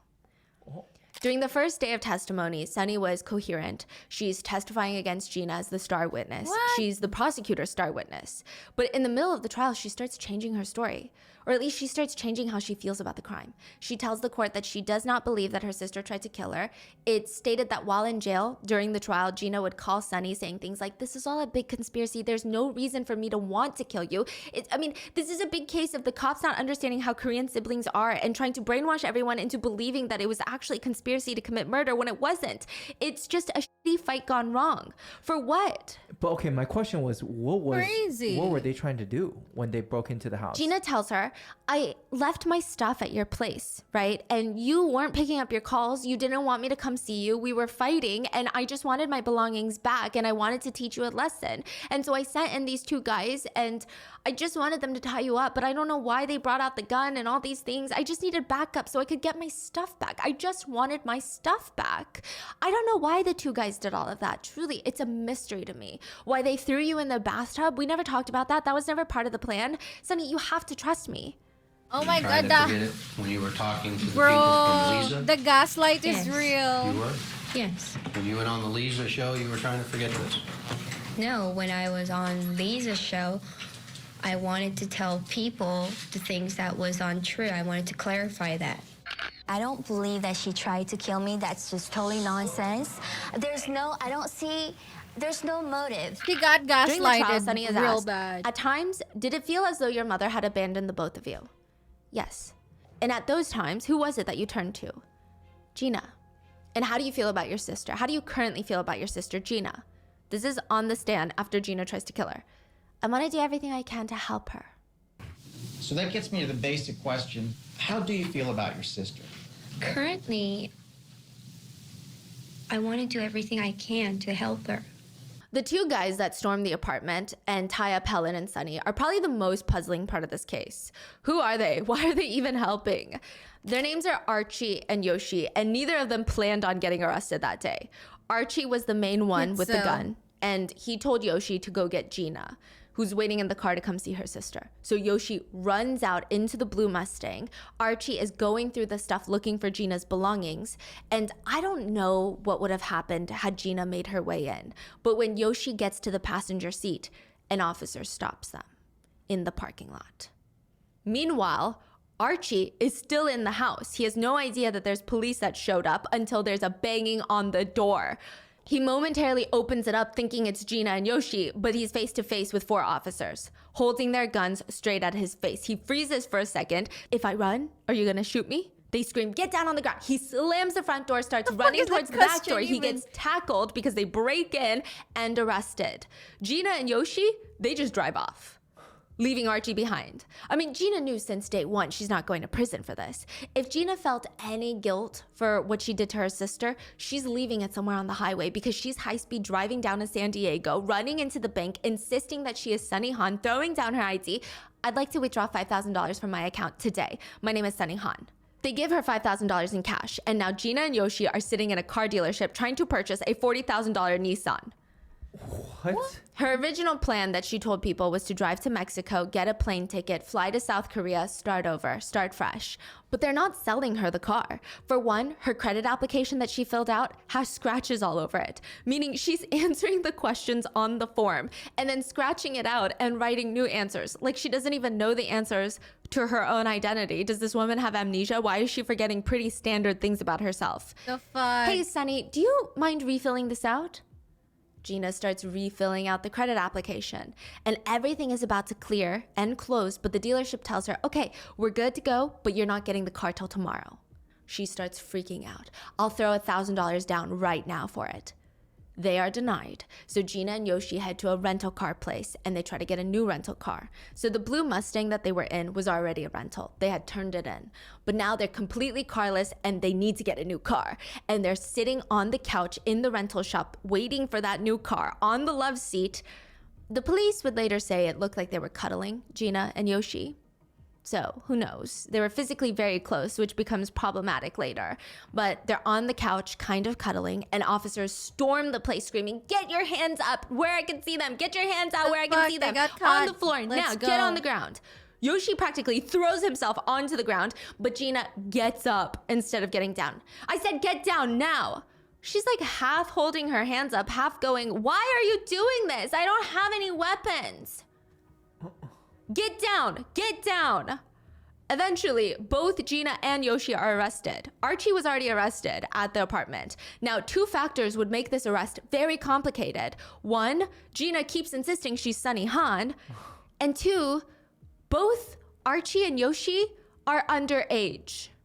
Oh no. Archie is 16, Yoshi is 15, and Gina is 23. The fuck? Oh my gosh. What? How do they know each other?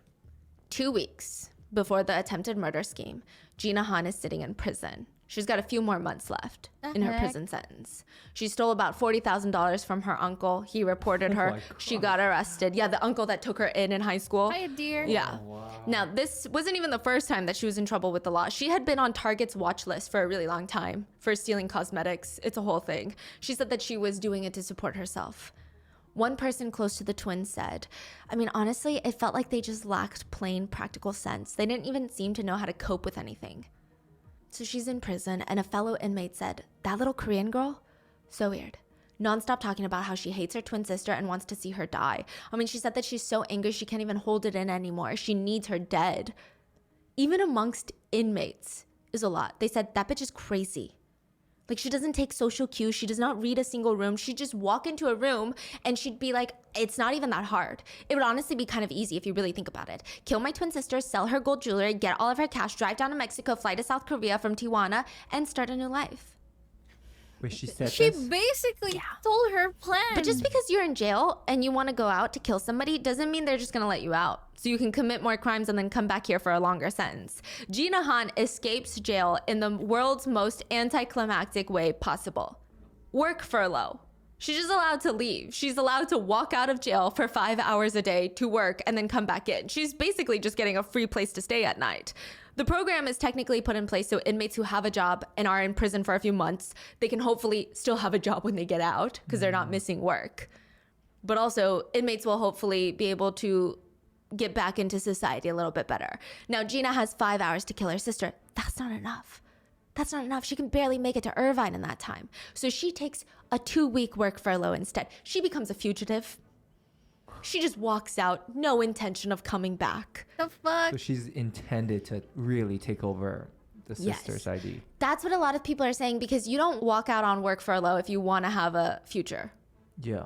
Exactly. I mean, you can't get a job. You can no longer be Gina Han. You're a fugitive. And just like the situation with the Air Force, without the government-provided housing, Gina has nowhere to go. So this time, she can't just show up at a casino and ask for a job. She's a fugitive. She ends up in this halfway house in San Diego that's owned by 2 sisters. And she's staying there. No thoughts, no plans, just vibes. Until she sees 16-year-old Archie walk into the halfway house. He doesn't really have anywhere else to be. I mean, there's not a ton of options for a 16-year-old whose parents don't take care of him. Archie's parents are busy dealing and smoking crack. His dad would coach him to lie whenever CPS showed up so that he would never lose custody, but he also did not care to take care of his child. It was up to Archie to just stay alive and stay fed. As a kid, Archie remembers waking up with these raging, intense headaches. He would accidentally inhale crack overnight at the motel that his parents would make him sleep at. I mean, he basically grew up without parents.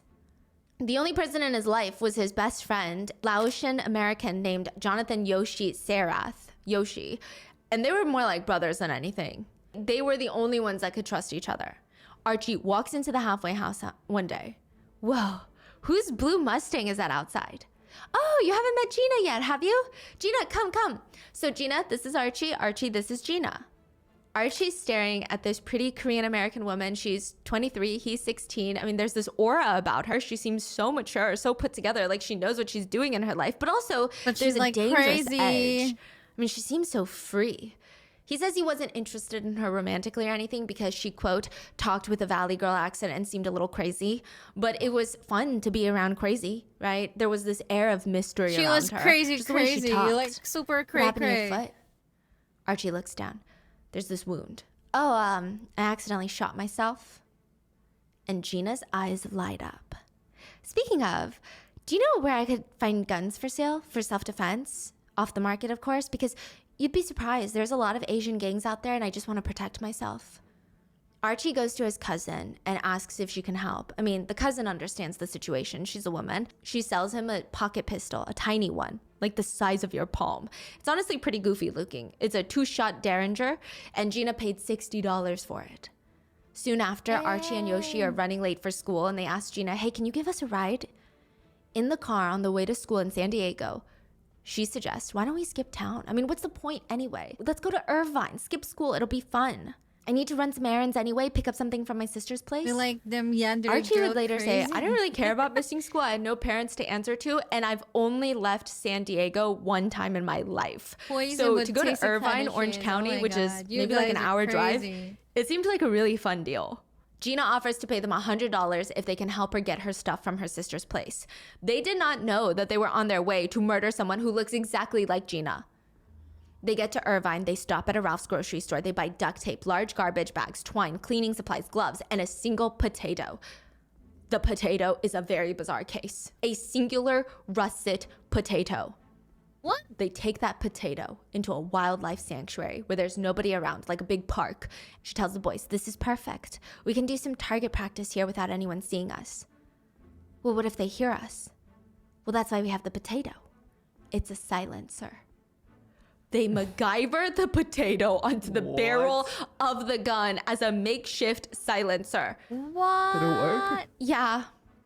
Wow. Yeah, Archie would later say, name one teenage boy who wouldn't use that opportunity to fire a gun. There was no deep-seated conspiracy for me to kill anyone. I was just a kid being a kid, taking advantage of the moment. Damn. After practicing on the potato, Gina drives them to a separate store to purchase magazines. They were gonna use this as a ruse to get Sunny to open the door. Gina's telling them, look, Sunny wants to kill me. I just need my stuff. Sunny's not gonna open the door to me. So you guys have to go and get her to open the door. But she's not gonna open the door to 2 random kids that she doesn't know.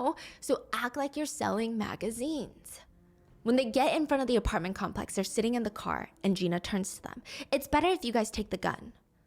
Archie's confused. Why would we need to take the gun? It's better that way. Besides, you never know. There could be Asian gang members on the inside waiting for us to get in there. Bro. Have you ever hurt someone before? What? I'm just asking because there's a lot of Asian gangs in the area, which is why I needed you two as backup to begin with. The 2 boys are confused, but Gina keeps going. What if you guys just kill my sister instead? Have you ever killed anyone before? What? No. I thought we're just picking up stuff from your sister's house. What is going on? It's just, if I don't kill my sister, then my sister's gonna kill me first. Will you kill my sister for me? No. No. Crazy. Archie said he was terrified at this point. He has no idea what Gina is capable of. She's asking him to kill her twin sister for her. He doesn't know if she's gonna kill him for saying no, since even just by asking him, she's committed a crime. Gina rolls her eyes at Archie, slowly turns to Yoshi in the back seat. And what about you? Would you kill my sister for me? Yoshi's quiet and he shakes his head no.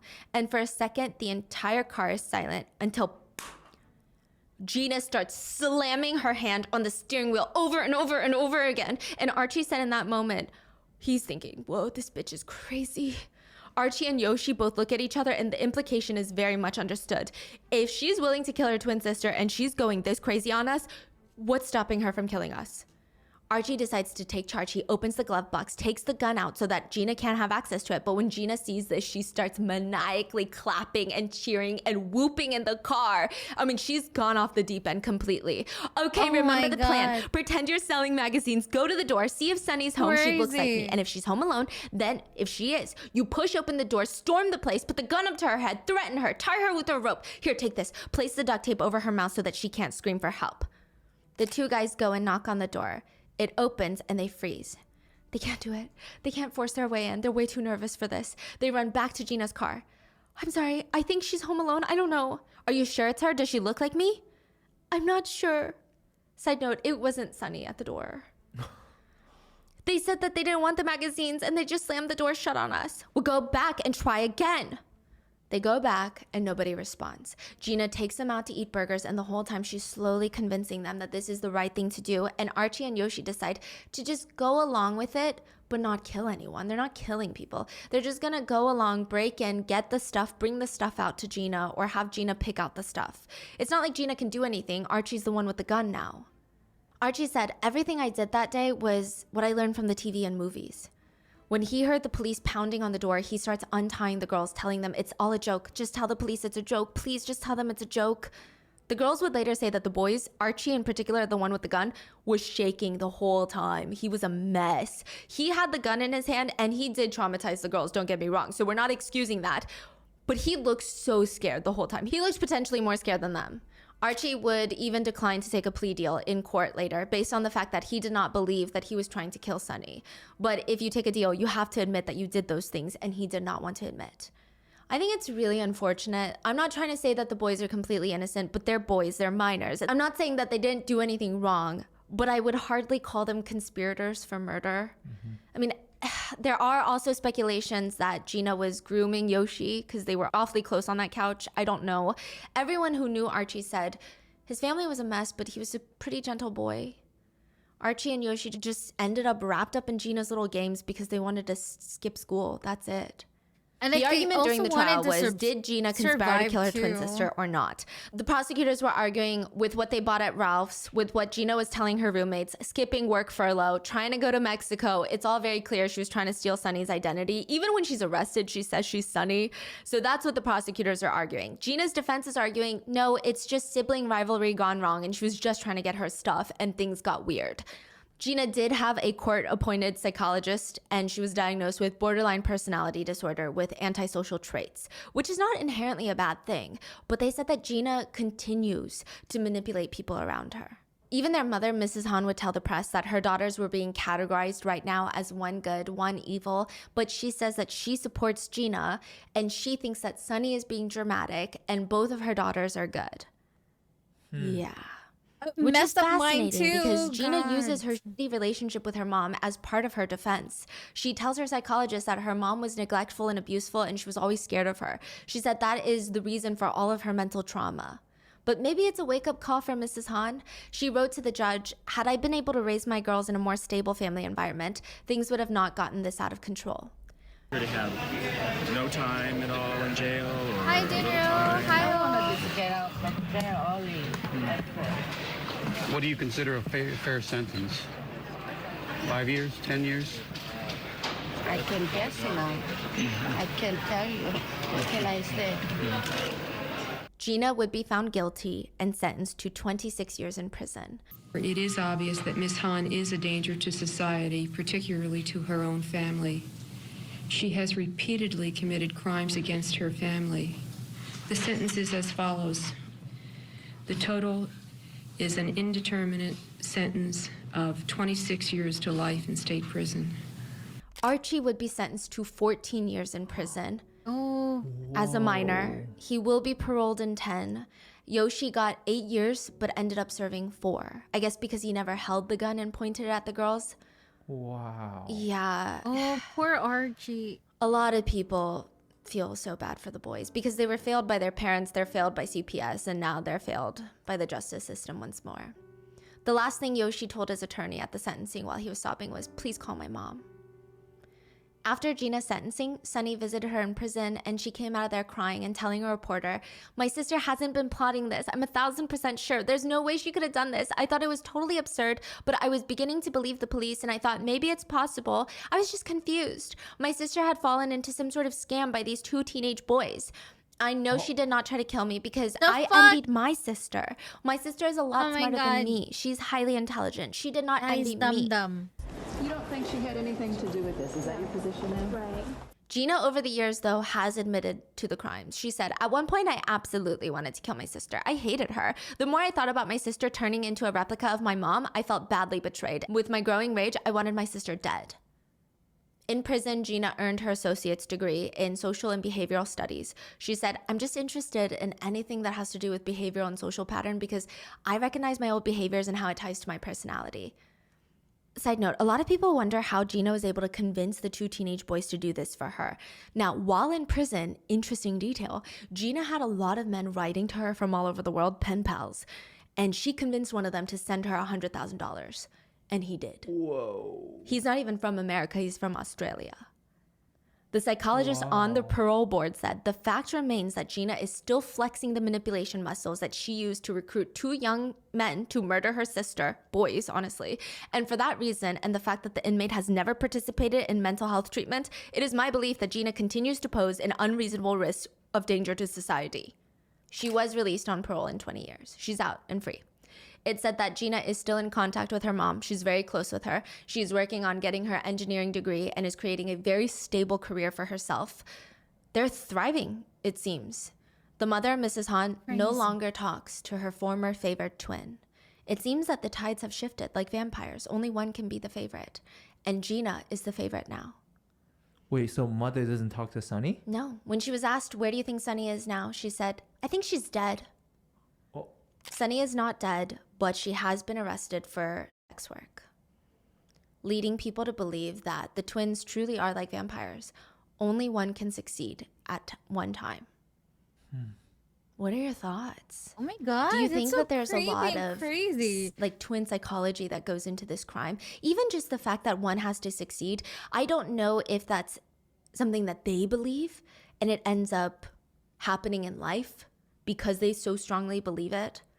Yeah, I think I feel like their upbringing basically determined how they are now. Like probably the lack of love, even probably competition since they're 5. Like they're constantly being compared to each other. Who's better? So a lot of people speculate that a lot of twins, they say it is normal to have competition because it's like your siblings. People always compare siblings, parents. You shouldn't, but they say, "Why can't you be like this, like your sister?" But with twins, it's worse because you guys are the same age, going through the same life experiences at the same exact time. However, people think that because they were left apart for the first few years of their life, they never bonded in the way that regular twins will bond. So while they still have that competitive edge, they still have this even stronger emotional love for each other, which maybe the Han twins didn't have. So they had this instinctual, "That's my twin and I love her," but it wasn't solidified at an early stage. And the competition kicked in first.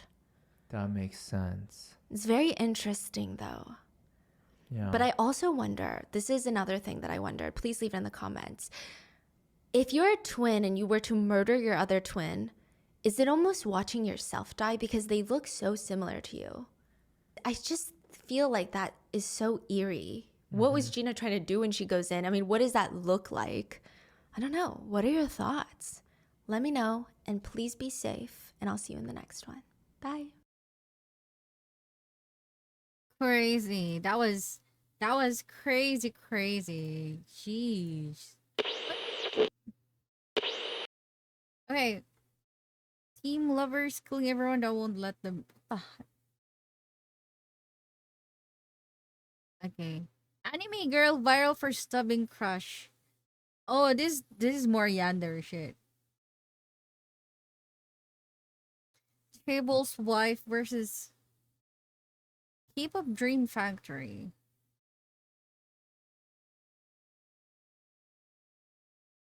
my god, that's crazy. How about this one? Chained woman found in shed of TikToker's home went viral, then disappeared from internet.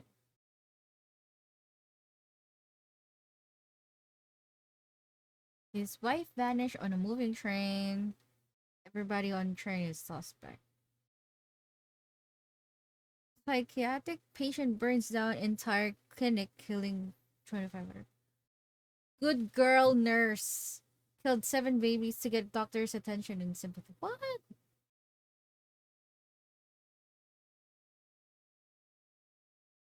I think girl state. Gilgo Beach killer. Most evil charity. Children charity selling student rich dollars to fund their schooling. What? Banned autobiography. Severe had stab on Japanese school friends, but no. Crazy.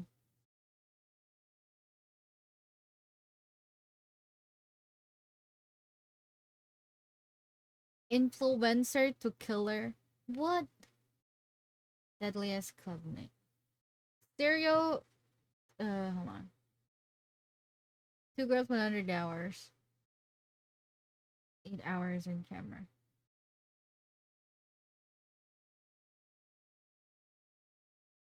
Let's see.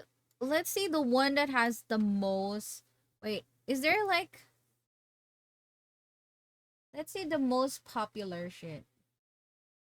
Oh, I know this one. This burning sun thing. Yeah, I know this one. This is very popular in Korea, or like if you know K-pop shit, this one's pretty. You'll probably know that one. Yeah, let's see the most viewed. Can we see? Can we see? Where can we see it? Videos. Popular. Oh, I guess this is, yeah, this is the one.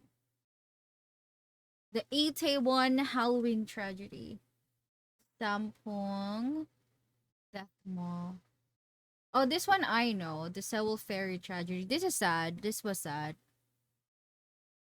True crime fan committed the murder out of curiosity. Do you guys want to know this? Because if you guys don't know this, I'd be happy to like let you guys know.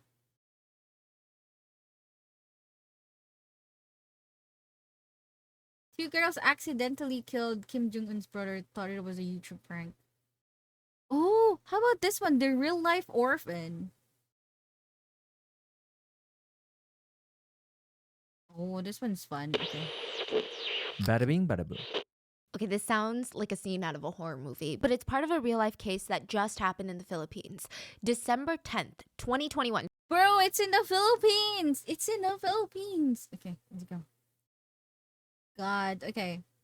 I'll let you guys listen to this. I'll just take a pee. So and this be is right pretty back. recent. 17-year-old Janice is hiding under her bed.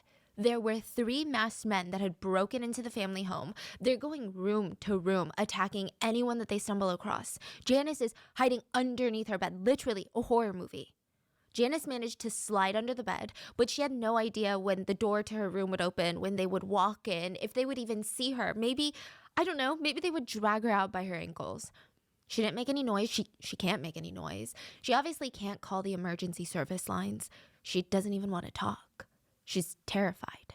So she starts texting her family group chat, hoping her parents would read it and maybe they would send help. They would come to save her. Her parents are both at work. She's home alone with her 2 siblings, and she starts texting the group chat. 3 masked men enter the house. They're attacking us. Please, please help. I can hear them screaming. They're hurting us, please. That was at 2:48 p.m. Janice could hear her siblings scream for help, and she was getting no response from her parents. Maybe they didn't see it yet. They were at work. So she didn't know what else to do or who else to turn to. I mean, think about it. Like, how quickly do your friends respond to your texts? So instead, at 3 p.m., so just about 12 minutes later, Janice, as quietly and as quickly as her sweaty fingers allow her to, she posts on Facebook. Guys, help me, please. Someone broke into the house. Help, please. I don't want to die. I'm here inside a room hiding right now. Please, please help. And then she heard footsteps approaching her door, her bedroom door. She didn't know if it was a parent, a police officer, or maybe it was the 3 masked men.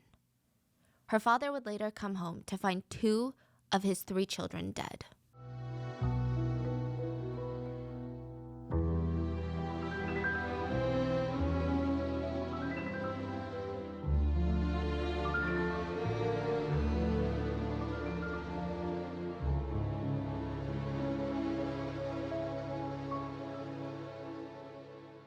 As always, full show notes are available at rottenmangopodcast.com. This case is pretty recent. It's based in the Philippines, and a lot of the sources were a mix of Tagalog and English. I did get a Tagalog speaker to help translate and help with the research, but of course, there are still things I think that can get lost in translation. If you guys know anything about this case that I didn't mention today, please let us know. And with that being said, let's get into the very, very strange case that everyone is comparing to a very specific Hollywood horror movie. Like one of the most iconic horror movies. Because this case is truly one of those instances where you think you're like, I know where this is going, and then it just keeps getting worse and worse and worse. So let's go back to December 10th, 2021, really quick. Clearly, this is a crucial day. This is the day that Janice is hiding under her bed. And immediately, the beginning of the day was off to a memorable start, a good start. It was the first time that Janice called the McGuads, her parents, McGuad, Mr. and Mrs. McGuad, mom and dad. They were leaving for work. They were kissing the kids on the cheek, and she called them mom and dad. I mean, I'm sure they told her for a while now that she can call them whatever she feels comfortable with, but she finally called them mom and dad. That's a huge day for any adoptive parent. You feel accepted. You feel like you earned this child's trust. You earned the title. I imagine Mr. McGuad, Cruz, his first name is Cruz, went to work just smiling, like ear to ear, split grin. He just seemed really excited about this and about the family that he was working so hard for. So while he's at work, his coworker opens the door. He's a teacher, so opens the door to his classroom, pops his head in, and is like, don't freak out, Mr. McGuad. Don't panic, but your house has been ransacked. You need to go home now. Mr. McGuad panicked. He freaked out. He runs out of the office. I think it took him about 15 minutes to get into his car, drive all the way home from the school, and there was no context given to him about what his coworker said. All he knew is that his house was ransacked and his 3 kids were at home, or they were supposed to be at home. He's terrified. He can't care less about the damn house. He just needs to get home for his kids, okay? He forgot his house key in the hurry because when he jumps out of the car, he runs to the front door and he doesn't have the key. He's shaking the handle. It's locked. He's pushing up against the door. It's still locked. It's not budging. So he decides, I got to try another door. He turns to leave the front door and he looks down because there's like a crunch underneath his feet. He realizes that at the front of the front door, just on the floor, is a blood-soaked blanket and a knife. The handle of the knife was also missing. So he tries... Just the blade part? Yeah, just the blade part. I imagine, and this is speculative, but I imagine that would happen if you were using the knife to do like very severe things for the handle to break off. Mm-hmm. There must be a lot of force applied in some sort of direction. I don't think anyone came in with just a knife blade. So he tries the front door again, and this time there's a stronger sense of, panic and distress after what he saw. He's banging on the doors, shouting his kids' names. 3 kids, nothing. The door won't even budge.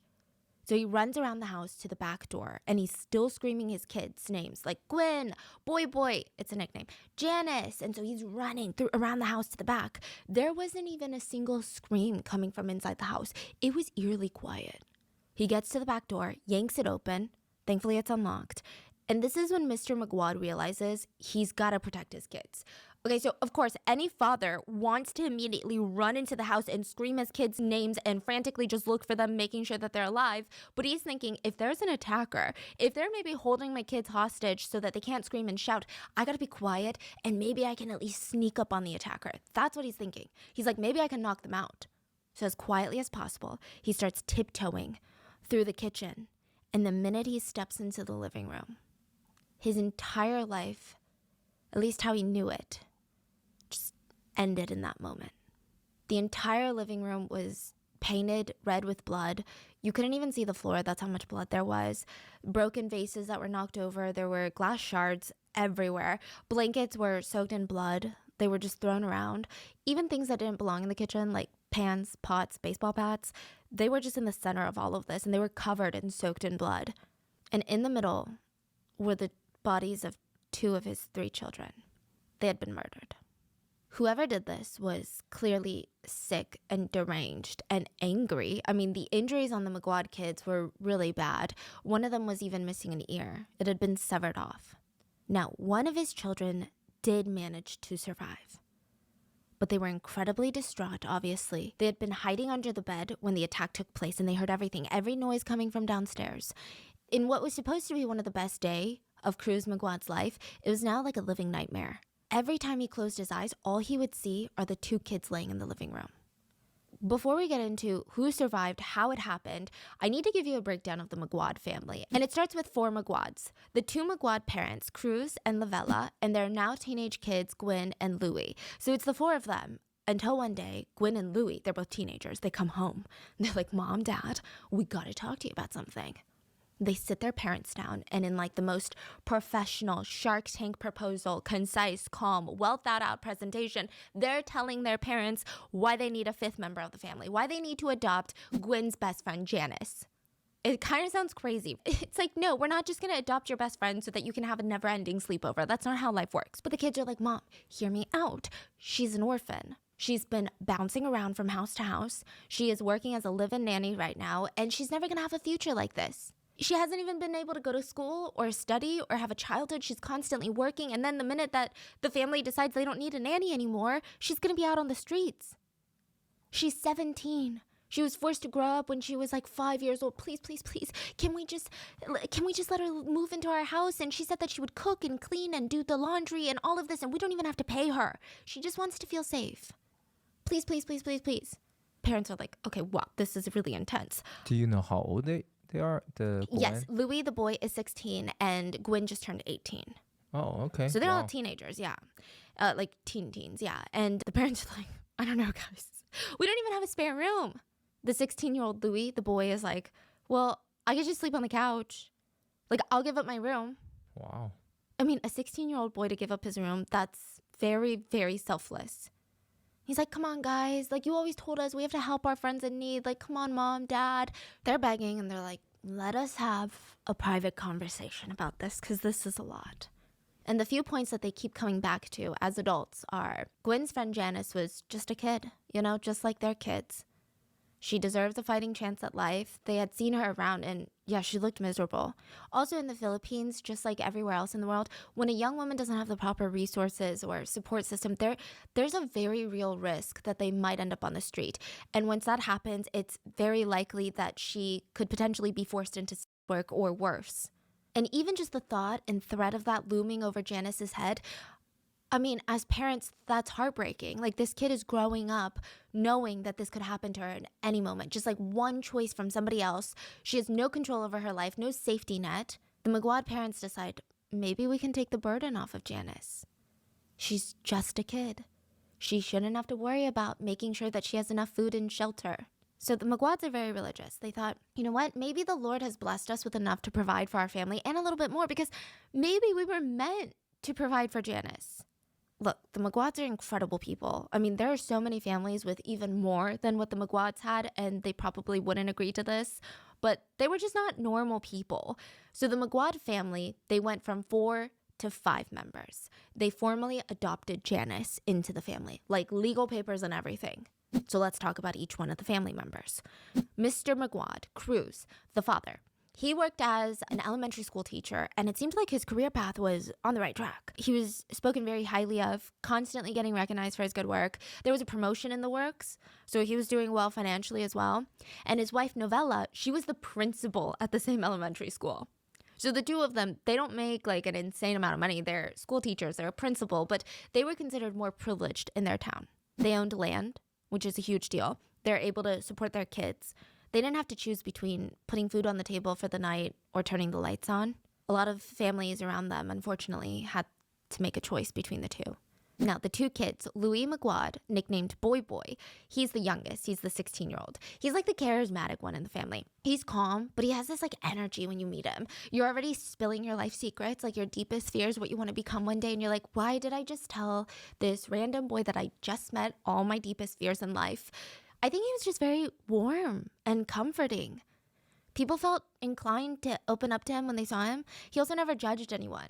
In fact, he would find a way to relate to you so that you don't feel alone or weird. So he's 16 at this point, and he tells his parents, I'm going to continue working hard at school, and I'm going to grow up, and I'm going to be a lawyer.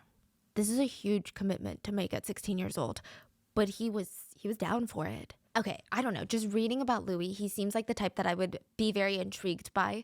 Like, he's very smart, but he's also very creative. He plays the guitar, he likes to read and draw. So that's Louis, the youngest of the family, boy. His older sister's name is Gwen, and she was really the studious one, like the super smart one. Like, Louis is smart, but Gwen is intense. For example, she was a Girl Scout as a kid. And you know how they have those, like, sashes that they wear? Her sash was filled with badges and pins. There wasn't even a single space left for an extra pin. She completed every level of the Girl Scouts program in her free time, basically for fun. And she's like, wow, I kind of need more challenge. So in high school, she enrolls for this pre-med prep school at the local university for high schoolers. She's like, I'm going to grow up and be a doctor. So I don't know what the McGuads did, but they've raised their kids right. Like, one wants to be a lawyer, one wants to be a doctor, and they're both really upstanding, moral kids. She also volunteered in her free time. Okay, I swear, she's like a college acceptance administrator's dream candidate. And yeah, I probably want her to be my doctor, okay? She's really approachable. If you happen to be at a gathering of any sort, like a party, you're feeling extra shy, uncomfortable. You're like, I don't know a single person here. I'm so nervous. She would sit with you and keep you company the whole time. Okay, you know how some people will come and sit with you and they'll chat you up, but the minute that someone more interesting comes in or a friend of theirs comes in, they ditch you. They're like, okay, bye, have a good one. Gwen was not like that. She would sit there until you were comfortable. She would be there with you the whole freaking time. That's how she meets Janice, her best friend, and now adopted sister. The McGuads are really well liked, and they're constantly being invited to these social gatherings. Now, one of their close family friends had a live-in nanny that would tag along to all these dinners and parties and just kind of run after the family's kids. So she's a live-in nanny for one of the McGuads' family friends. So she's brought to these parties on a working basis. You know, she's running around looking for the little kids that she's supposed to watch. And there's a bunch of other teenagers there that are just teenagers, like Gwen and Louis. They're there because it's fun and it's a Saturday, but she's working. And Gwen noticed her on more than one occasion. Mainly because, you know, Gwen's like, she looks like my age. She must be my age, but wow, she's working. So Gwen strikes up a conversation with her, and they instantly click. Janice is a year younger. She's 17. Gwen just turned 18. And the two of them are like attached at the hip after the first time they start talking. Their favorite thing to do, this is like their go-to. Whenever Janice could get off work for a few hours, they would come up with these elaborate photo shoot sets. And they would like hang up sheets in the backyard and do these fancy little backgrounds. They would set up the little string lights. They would try to time it with golden hour. And then they would do each other's makeup and hair. And they would spend hours just goofing around trying to take pictures of each other. They also really enjoyed filming TikToks together, just of them dancing. It's really cute. It seems like they're really close friends. They kind of look a little shy doing the dances, but Louis is really cute and charming. Okay, in a way that little brothers typically seem to be. He's like sticking his hairy leg out to block the girls when they're dancing, and they're all like laughing and swatting his leg away. So the three of them, they look very comfortable with each other. So it's like once they're comfortable, Gwen feels like she can finally ask, you know, the question, like, why are you living nanny for this family? Like, you don't seem to enjoy it. Do you need to make money for your parents? Like, what's going on? You can tell me, or if you don't want to, you don't have to tell me. Janice opens up and she says, well, I don't have parents. And she starts walking Gwen through her life story, and it's pretty heartbreaking. Janice said her first real memory started when she was like 8 years old. Before that, she doesn't really remember much. Oh my god, you guys were She just hearing remembers me. she's 8, and a Sorry. stranger found her wandering around a ship by herself, like a giant boat. Not even like a cruise, like I'm talking like a shipping container boat. Her parents were nowhere to be found. I don't know, they may have lost her, but more likely Janice believes that they just completely abandoned her. The stranger was nice and thankfully not a child predator, because they helped post Janice's name and picture on Facebook. Okay, I don't know if that's a good idea, but you get it. And they were posting on online forums to see if her parents were looking for her. Nobody ever responded. Finally, Janice is dropped off at the Philippines version of CPS, the Department of Social Welfare and Development. We're just going to call it DWSD. And that's where Janice stayed. So she's bouncing around from home to home. And then recently, she was offered a job as a live-in nanny for this young family. And she took it. Okay, so she hates the job. She hates it. But don't get me wrong, she's so grateful for this opportunity. I mean, to have like a family take her in and let her live with them, that's a great job. You know, it's sad though. She like gets to see these young kids live this amazing life with a family that care about her. She sees Gwyn and all the teenagers at the gatherings being, you know, teenagers. They have stress, but it's different. They have parents to comfort them. She told Gwyn one of the things that she wished for the most growing up. She just wished that she could run around with kids. She wished that when she was running around, she would fall down, scrape her knee, and she could just have a mom to run to that would hug her and put her on her lap and blow on her knee and tell her, it's okay, I got you. I mean, even now, Janice said she wished that all she had to worry about was getting good grades and getting accepted into college and not getting fired and being without a home and having nothing to fend for herself. So Gwyn is really emotional when she hears Janice's story. I mean, for one, she had come to see Janice as her sister. So to hear about how hard her life was, I mean, it was rough. But another reason was, I'm sure it touched on the privilege that Gwyn felt like she had to know that she was lucky enough that she could always depend on her parents to be there.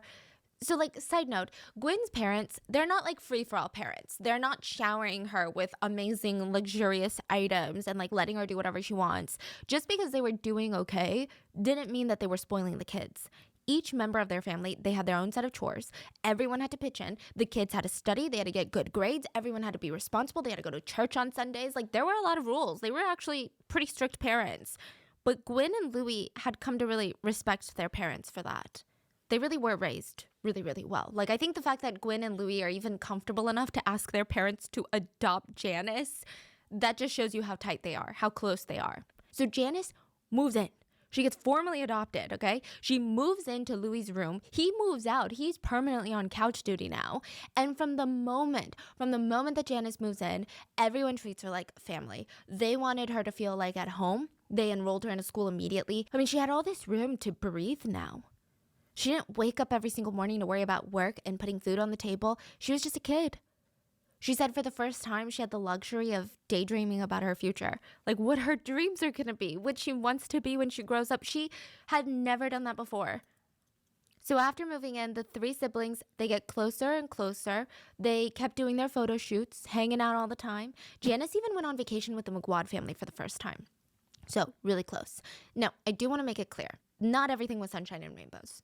I'm sure any adoptive parent will tell you that it's freaking hard when a new child has to get accustomed to their like new environment, learn the rules, and even just to trust the adoptive parents. It's a long process. There's this long, hard grace period you have to go through, and it's completely normal for there to be hiccups along the way. You just have to be open about it, which the McGuads were. I really do think that them being educators helped them in this whole process. They were always patient and understanding. So Janice's first hiccup came a few months after her adoption. The McGuad family had land and a few pigs that they were raising on this land. So they have little pigsters. And Cruz sold one of these pigs for about $200 US. He takes little cash, it's a bunch of small bills. He puts it in a little cash jar in the primary bedroom because he knew that, I don't know, maybe he'll need it for an emergency one day. The same month, his elderly parents test positive for COVID. Now, in the Philippines in 2021, there were these quarantine facilities that you have to go to. So at least in this area. So his parents, they're being quarantined in a government facility and they would need money for food and supplies while they were stuck in there. This is new? What? Cruz is like, okay, perfect. I Crazy. knew that $200 was going to come in handy. He runs to grab it from his little glass jar and it's freaking empty. It's gone. He's like, that's so weird. So he asks his wife, hey, babe, like, have you seen the money? She's like, no, why would I touch the money? He asks his kids, and they're like, no, I haven't seen the freaking pig money. Like, why would what? He's like, okay, well, do you guys know where it would be? Everyone's shrugging. They have no idea. They all start helping Cruz search for the missing money. Cruz even wondered if maybe thieves had gotten into the house to take the money, but that didn't make sense because nothing else was stolen. And usually someone was home, so wouldn't they have known? They also have these big dogs that bark like crazy at strangers. So he's genuinely puzzled by this. He's like, this is a case of missing money. This is mind-boggling to me. The family look around for hours. You know, the family is doing well enough to feed the kids and everyone. They're financially stable to a degree, but they don't just have a ton of extra money laying around. So Cruz really was counting on this $200 to give to his parents. He needed it. They're doing everything. Couch cushions, under the refrigerator, under the stove. They're turning over all of the rugs. And one of the kids picks up Janice's backpack. Not because they think it's in Janice's backpack, but to search the ground underneath Janice's backpack. Her backpack was suspiciously heavy. Again, he had received small bills for the sale of the pig, including, I believe, like heavier coins maybe. And so it's not just like two $100 bills. They're like, oh, that's weird because we're doing remote learning. We don't really have a lot of textbooks in our bags right now. So they thought, what the hell? Why is her backpack so heavy? But they didn't accuse her. They just kind of glanced at Janice, and she saw the kid, her sibling, holding her backpack, and it was just, the look of guilt was so clear on her face. It was clear as day. She confesses. Turns out Janice had a secret compartment that she made in her backpack. So you know the bottom flap of your backpack, you open it up and you look inside and you're like, oh, that's the bottom of the backpack. Well, she undid the seam, created a little empty space between the fabric and the actual inner lining of the bottom of the backpack, hid the cash in there, sewed it back on, basically creating a false bottom for her backpack. What? Very crafty. But the crazy thing is, and this is why I'm like, I don't know if I can be a parent because it takes so much patience and understanding. Because I'd be like, why'd you do that? That's crazy. But Cruz wasn't even angry. He was disappointed. He's human. And her new family, they all looked at her confused and disappointed. But Janice was breaking down. She's like, I'm so sorry. I don't even know why I did that. Like, I know you probably hate me now. It's awful. I'm so sorry from stealing from you. Please, like, I totally get it. If you want to kick me out of the house, if you want me gone, like, I get it if you never trust me again. But please, I'm just so sorry. I really don't know why I did that. The McGuards were hurt, but they also kind of understood. So Janice had grown up with nothing. She didn't have the security that the McGuad kids had grown up with. And side note, stealing is actually very common in families with recent adoptees, especially with money and food. It comes from the child's scarcity mindset. So, think about it. If you never know where your next meal or money for your next meal or even shoes or socks is coming from, and now you're suddenly in a place with an abundance of food, of course you're gonna think, I should probably grab some more so I can save it for later when I inevitably need it again. There's no way you're just going to take it for granted immediately and be like, this is my life now, unlimited food. These children truly believe this family's going to let them go, they're going to face scarcity again, and they need to stock up. I know it's messed up that she stole the money, but it's kind of heartbreaking when you think about the psychology of why an adopted child might steal from their new families. So yeah, the McGuads were disappointed, but they got it. They understood. And it didn't matter to them because it's like when your kid makes a mistake, what do? They're still your kid. And Janice is their kid. That's how they thought about it. Janice is our daughter. Of course, we're not going to turn our backs on her because she did something wrong. She just needs guidance. So after this little hiccup, the family focuses on rebuilding that trust. And it wasn't this, Janice, you made us lose our trust in you, so earn it back. It was more so the McGuads trying to comfort Janice, to reaffirm in her belief that they're family now and she never has to worry about food for as long as all of them live because she's family. After this incident, the family actually come out stronger than before, more bonded together. Gwen started tutoring Janice when everything went into remote learning. And December 10th of 2021, before the McGuad parents left for work, Janice turned to them and called them mom and dad. It was supposed to be a very, very, very good day. But there was a problem. Janice, their adopted daughter, whom they thought was legally categorized as an orphan, meaning without parents. Well, it turns out, Janice wasn't even an orphan. In fact, she was regularly communicating with her mom on Facebook. What? So what the hell is going on here? Back to the day of the murder. Maybe December she's 10th of taunting 2021. them. I'm not sure how Cruz's coworker knew that the family home had been ransacked. Maybe he saw Janice's Facebook post or someone he knew had seen it. But Cruz rushes home, finds two of his children dead in the living room. He tries to check if there was anything, a small pulse or anything, but there was nothing. It said Cruz dropped to the ground and he cried out. He's religious. He cried out, Lord, why did you have to take both of them? Why do I have to lose both of them? Why? And then he collects himself as best as he can because he's still a father. He has to look for his third child. So he's scrambling and he's praying that he wouldn't stumble across another dead body. And he calls her name out, and finally he hears like the creaking of a door, like, you know, when you crack it open. And he hears her voice and he screams, "Janice!" And he runs to her room and he's putting his hands on her head and shoulders and arms, and he's frantically checking all over her to see if like she's hurt. She wasn't hurt, but she's dripping wet.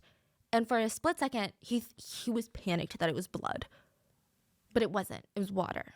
We're going to come back to this His detail. clothing too? Her hair is like soaking wet in water. Everything. He made sure that she was okay, rushed them out, and he kept asking her, "Are you sure you're okay? Are you hurt? Why is your hair wet? Are you sure it's not blood? Are you bleeding anywhere?" Janice is like hyperventilating. She's explaining 3 men came into the house. They attacked Gwen and Boy Boy. She had enough time to run into her room. She hid under the bed. She was so terrified. The screams were so loud. There were so many screams. She was so scared. She knew that she couldn't help her siblings, and she didn't know what to do or how to even do it. And then finally it went silent. She didn't know what to do. She was so stressed. She was having a panic attack. And that's so why the only she's thing wet? that she could think to do in the moment was take a bath. Take a bath? Yeah, okay, so this whole bath thing is interesting, but we're gonna come back to it, okay?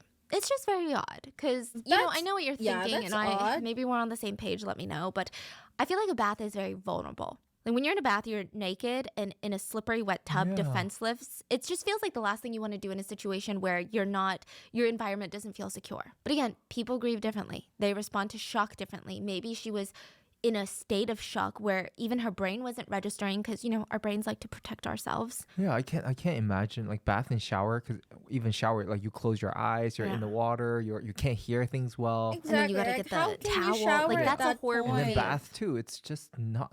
Yeah, none of that makes sense. And then the water filling up the tub is really loud typically. And it takes a while, and you're like, oh my God, I'm so nervous. So Cruz comforts her. And honestly, he stayed strong for her because 2 of his children are dead.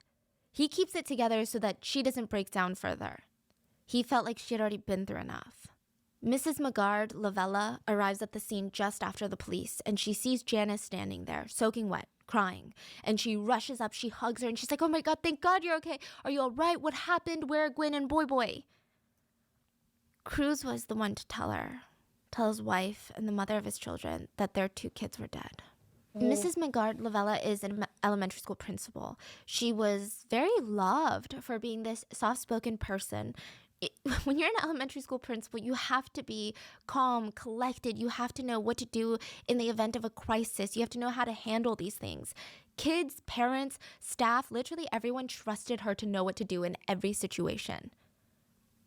But in this situation, there's like no answer. There's no solution. And it's said that Mrs. Magwad completely broke down in every sense of the word. She was a broken woman and a broken mother. And I think Cruz, seeing his wife break down to the core like this, he had been holding it in for Janice. I think just seeing the devastation in his wife, he broke down. And so the 3 of them, they're outside the house crying in each other's arms, and the Magwad house was taped off as a crime scene. The police were really busy inside. They found like an abundance of evidence in the living room, just scattered everywhere. There were a few different things that could have been used as murder weapons. So there was this bloody baseball bat, a hammer, a few kitchen knives, including the one near the front door, pans, pots, shattered glass bottles, and they had to log all the evidence, take it all in, and they tried to match the weapons with the injuries on the siblings. Gwen had been stabbed to death. And it seemed very personal. And we know this through all the cases that we've covered over the years, but when a killer stabs a person in the face, it's typically incredibly, incredibly personal. There is a level of hatred and cruelty, and oftentimes it can indicate that it comes from a place of jealousy. Like, that's typically when you see that extensive injuries on the face. And her chest and abdomen, but a lot of wounds on her face, which you don't see necessarily in all stabbing cases. So the chest and the abdomen and sometimes the back, those are pretty common areas. Yeah, because face is not to kill, right? Face is just so personal. And again, to ruin someone's face, a lot of experts believe it stems from jealousy. So keep it in mind later. Gwen was stabbed multiple times, just face, chest, abdomen. She was missing an ear. She had wounds all over her arms and hands, indicating that she fought till her very last breath. Her hair was completely matted with dried blood. Louis' body was just as bad.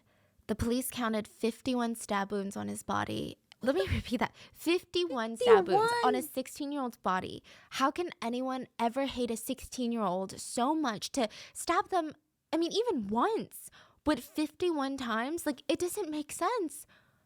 Their bodies were so badly damaged, the morgue workers had to physically sew the teenagers back together before their parents could hold a funeral. The investigators that were looking into the case, their initial working theory is that, okay, attackers came into the McGuad house since, they're going off of Janice's statements as well as the evidence.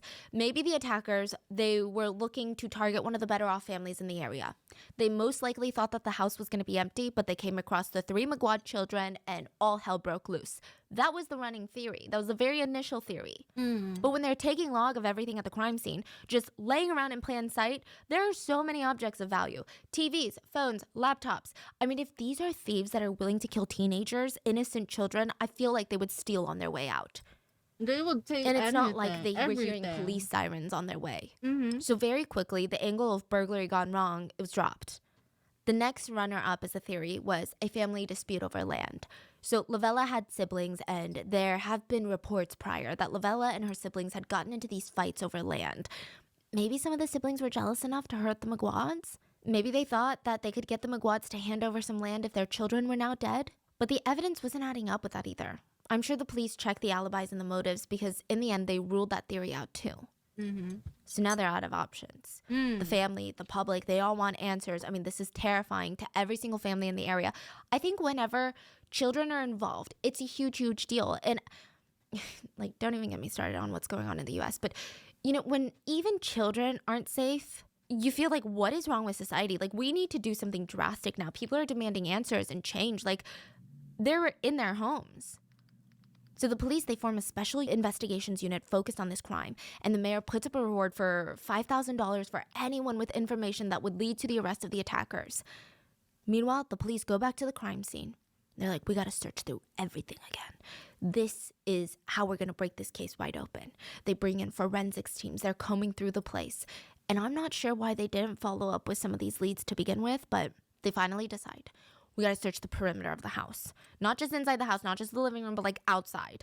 And it's not just the backyard. They're going a little bit further than that. They're expanding their search scope. And that's when they come across this irrigation creek near the McGuad house. So it's like a small pond. And I guess since they weren't looking for a body or even a murder weapon, they just didn't think to search it until later. They got incredibly lucky. There in the creek was a little plastic bag. It felt like someone had tried to throw it down the creek and they assumed the water would carry it out, but the plastic bag got caught on a tree branch. So it's just stuck, swaying in the water. They drag it out and inside are bloody clothes. The killers after the murder had taken the time to change their clothes, put it in a little plastic baggie, tie it up, and throw it into the creek. Okay, now they're getting somewhere.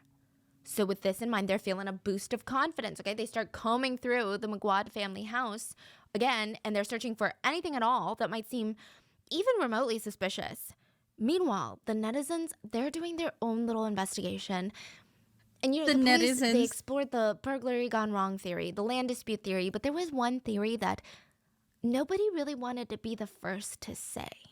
Do you know what I mean? I mean, it just feels almost politically incorrect. It feels wrong. It feels cancelable to be like, we think the survivor did it. Like, even just saying that, that's crazy, right? I mean, normally I'm like, don't say it then. If you think you're going to get canceled, don't say it because you're probably, like, don't come up with these theories. Wait, did people think of that right away? Yeah, like, netizens were like, I don't really want to say it. They're trying to, like, come up with roundabout ways of being like, well, there's a few parts. Nobody wants to be like, I think the survivor killed them. The netizens did have some strong points, though. And normally I'm against these types of theories because more often than not, they're not true and it just ends up hurting the survivor even more. But I'm going to walk you through some of the biggest points of contention. Point 1, the freaking bath. The bath, okay? This was the weirdest part. This is the part in the case where immediately my little radars are going off. Like, it's very strange.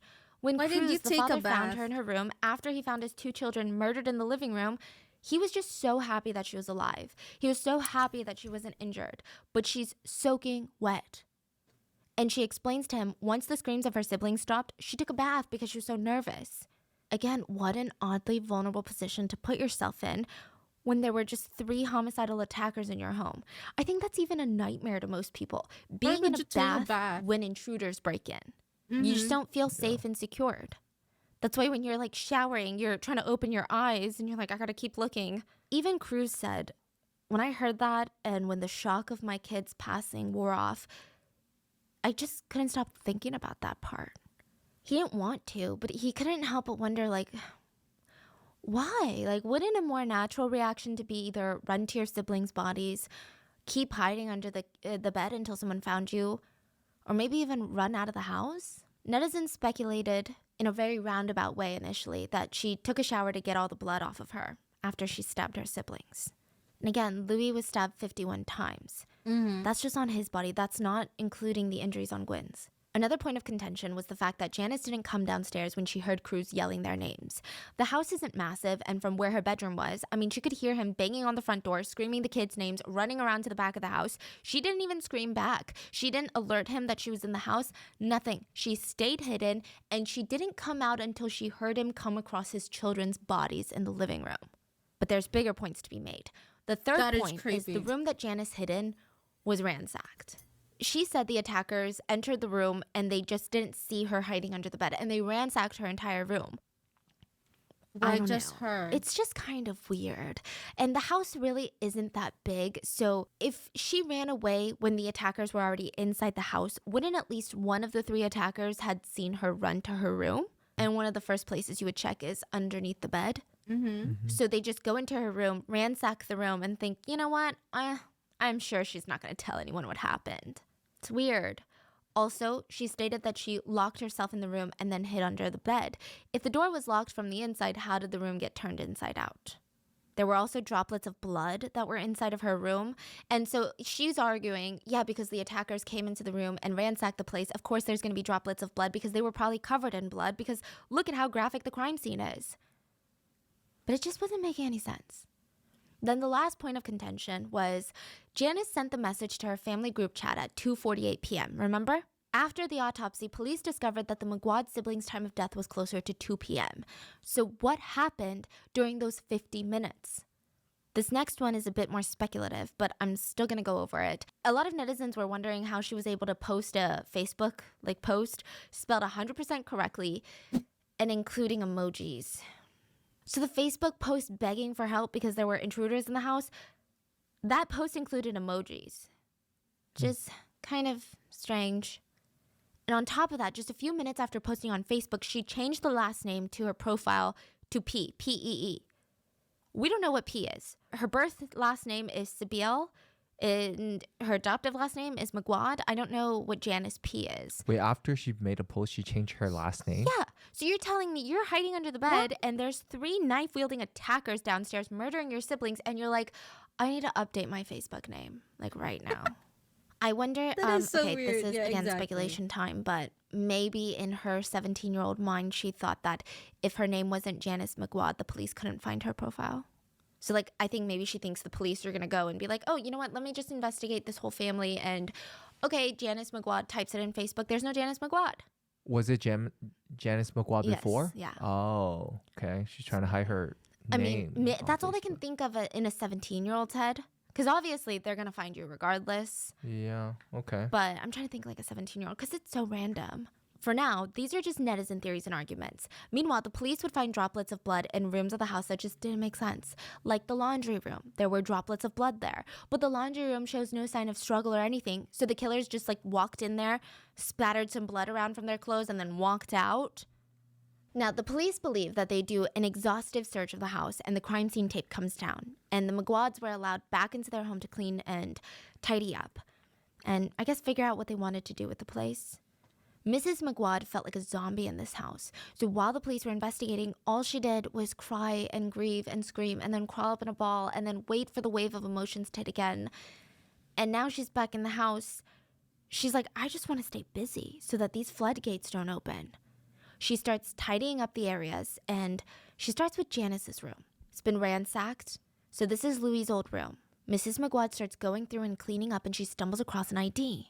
She's never seen this ID before. It doesn't belong to her children. She rushes to hand it over to the police, and since the ID belonged to a 17-year-old male, his name has not been identified to the press, but he's often referred to as Marlon, which is a pseudonym. Lavella did not know Marlon. She had never seen Marlon before in her entire life, so why is his ID in her house? Her neighbors had seen him before, though. The day of the murders, a few eyewitnesses came forward to say that they saw Marlon heading towards the McGuad residence. And it wasn't just neighbors. A store owner that was asked said Marlon came in and asked him which house belonged to the McGuads. A motorcycle driver said that he even drove Marlon to the McGuad house that day. What? So the police, they finally have their first big lead. And since that's Marlon's ID was found in Janice's room, they bring her in and they start questioning her. And when I say questioning, I mean that in the lightest sense possible. They're not interrogating her. They're just like, hey, we found this ID in your room. Do you recognize it? Like, do you know who this person is? Wait, are they suspecting her at this point? Not okay. yet. They're just like, oh, like we found this in your room. Maybe it's Louise. Like maybe Louis had a friend, but we just want to know if you know. Just simply asking questions. And she's like, yeah, I know that person. They're kind of taken aback. I don't think that was the answer that they were expecting. They're like, oh, you know this guy? Yeah, I know him. And she breaks down and she says, I had something to do with the murders. In that interrogation room, in the presence of a lawyer, Janice admits that she and one other accomplice were the ones that murdered the McGuad siblings. Look, the admission itself was never released. All we know is that she admitted to it, but we don't know how active of a role she took. We don't know if she participated in the physical killing. I think most people suspect that she absolutely did, but we don't even know who her accomplice was, beyond the fact that everyone calls him Marlon. And that's not even like a nickname, that's just an online pseudonym for him. But is he caught though? Yeah, so her and the 17-year-old, they're both caught. We know that he's 17, he works for the church. He worked as the person that sets up the church hall before service begins. And that's really the extent of what we know about him. We don't even know how the two met, what kind of relationship that they had. Netizens suspect that they were dating, which normally that sounds like a good theory, right? But it's weird because Janice's Facebook, she had pictures with another guy that she would refer to as her boyfriend, and it's not Marlon, apparently. Speaking of Janice's boyfriend, the police were able to track him down. They questioned him, make sure that he's not involved somehow. He wasn't. But he did say something that struck me as really weird, really interesting. He said that he saw Janice's Facebook post that day of her freaking out that there were intruders in the house. He saw it. He called her. She actually picked up the phone. But she didn't answer. She didn't respond. It was just like silent on the other line. He didn't hear any strange noises or anything like that, so after a few seconds of silence, he just hung up. He assumed that nothing really bad was happening, like maybe she was being dramatic. Okay, so this was odd to me. It strikes me as so strange. Either this guy is a really boyfriend, the world's worst boyfriend, or maybe Janice has a history of making bizarre claims or being dramatic. Like it's just really strange behavior. I can't imagine a world where your loved one or anyone posts like that on social media and you're just like, oh, well, it was silent when I called them. They're probably fine. Unless it's frequent. I don't know. The police immediately track down Marlon. They find out that he has a record. He was caught with illegal drugs not too long ago. And there wasn't even a chance to deny his connection with the McGuad murders because they found Gwen's phone in his bag when they arrested him. Now, this is where the case starts getting really, really strange. So at first, this was looking like a final girl situation, which if you guys know the final girl trope, it's a trope in slasher movies, horror movies, where one final girl at the end survives and she either confronts the killer or she lives to tell the tale. So a lot of people thought that this was like a final girl situation, but it went from that to being compared to the movie Orphan. Do you know which one I'm talking about? It's about this husband and wife who adopt a 9-year-old girl after they lose their baby. But the 9-year-old turns out to be a 33-year-old woman who is just hell-bent on killing the entire family. Side note, I know the movie Orphan was very controversial. A lot of adoption groups hated the depiction of murderous adoptees. And I think that there was even speculations that it affected adoption numbers for like a year or two. I don't think I can really give input on that or anything involving adoption because I don't know, I guess I was always in the belief that adoption is really good, but then recently I was seeing TikToks of adoptees saying that they feel a lot of resentment towards adoption centers and groups and their adoptive parents, and I'm like, okay, I know nothing about this world to say anything, but this case has been compared to the real-life Orphan. And I just want to put a disclaimer. Oh, why just like though? any other case, there's bad people everywhere. Like you're going to take a group of people, you're playing a numbers game. There's going to be an evil man, an evil woman, an evil adoptee, an evil religious leader, an evil politician. They're all kind of evil in that little area, but you know what I mean. So don't take this case or any case as like, oh, this is why I'm scared of these people or these situations. So anyway, people pointed out the similarities between this case and the movie. Both girls were adopted by a family that was kind-hearted, financially stable. Both girls disguised their hatred and jealousy with like this super fake, sweet facade. But the similarities kind of end there. Janice is not an adult. Janice was a minor when she committed those crimes. So she was a child who killed 2 other children, just so that she could be the only child left. Is that it? That's it? That's the theory. We're gonna get to it. So, I mean, again, I do see why people keep comparing the 2 cases. It's human nature to draw these connections, but I will say, unlike the movie, Gwen and Louis were very real. Like, these are real people. So the McGuads thought Janice was a troubled orphan, looking for a chance at a better future, right? That's what they thought. But she wasn't even an orphan. Her parents weren't dead. They didn't abandon her. They weren't gone. In fact, she was still in contact with her mom at the point that she was adopted by the McGuads. Okay, Janice was born to a pretty rough environment, though. That much was true. Her parents, Michelle and Juanito, they didn't have much. Most of their meals growing up as a family consisted of just eating sweet potatoes, not even 3 times a day, like maybe once every 4 days just to feel full. Sometimes they would eat sweet potato leaves if they didn't have any more sweet potatoes left, or they would ask their neighbors and beg them for rice or eat almost rotten bananas. So Janice did not have a normal childhood. She was never carefree. Her dad was always getting drunk and upset that they didn't have money. And Janice was found on a boat in 2013. Now, it's hard to say if she was abandoned, like she claims, or if she left her family willingly. But she's found on the boat. She lies about not having parents. Maybe she was embarrassed. Maybe her parents were dead to her after everything that happened. I don't know. I think this part we can sympathize with, right? Like her childhood. And maybe even the fact that she lied to everyone about her parents abandoning her. In a way, maybe she did feel abandoned by them. Either way, it's speculated that she just wanted to be taken in by the McGuads. But all this trauma, all this hurt started resurfacing when she saw how loving the McGuad family was. She saw how they doted on Gwen and Louis, and they protected their kids and loved them and helped them grow into good people. And Gwen was beautiful, smart, kind, and it's suspected by netizens that Gwen was everything that Janice wanted to be. And so the more comfortable that Janice got with the privilege that the McGuad family could give her, the less content she was getting. The McGuads were loving, but they were strict. So when Janice was adopted, she got her own house duties and chores, just like Gwen and Louis had. And this isn't some like Cinderella situation where they're giving her all this work and they're like, you're the adopted kid, you better do it all. The McGuads were fair. The problem, though, was Janice was used to living by her own rules now. She just wanted all the positives of living with the McGuads. She didn't really care for the negative parts. She also saw how much the McGuad parents adored Gwen and Louis, and she didn't like that. But the crazy thing is, they gave Janice the same love. Like, from the minute that they adopted her, Janice was treated like a member of the family, to an extent where people around them thought that Janice was a cousin that they had taken in. But Janice was not content.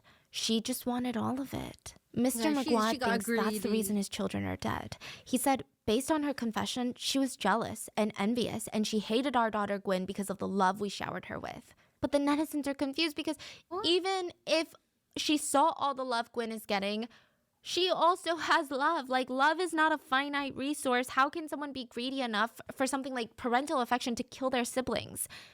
To add weight to the theory of this motive, remember how she called the McGuad parents mom and dad for the first time the morning of the murders? Mm-hmm. Now in hindsight, that could allude to her jealousy and her belief that she would soon be their only daughter. What? Yeah. And I think it's the feeling of maybe Janice felt like she could never compete with Gwen and Louis because these are the birth kids. And so maybe she felt like the only way to truly be their daughter was to get rid of the birth kids. So Janice admitted to being involved in the murders, and the theory of why she did it is still being debated, but I feel like up until this point, even for the McGuads, it felt, okay, it doesn't feel excusable or even understandable, but from a psychological standpoint, it seemed, like, you know what I mean? It kind of made sense psychologically. Not in the sense that any murder makes sense. Like, all murders are senseless. But I guess psychologically speaking, everyone was like, I think I can connect the dots. I think I see where this is going. Everyone's like, oh, she's feeling this intense jealousy, never having loving parents. She wants all the love to herself. She's intensely jealous. This is the only way to not be in competition with the birth kids. She gets them out of the picture. That's what we thought. And then the police find text messages in her phone.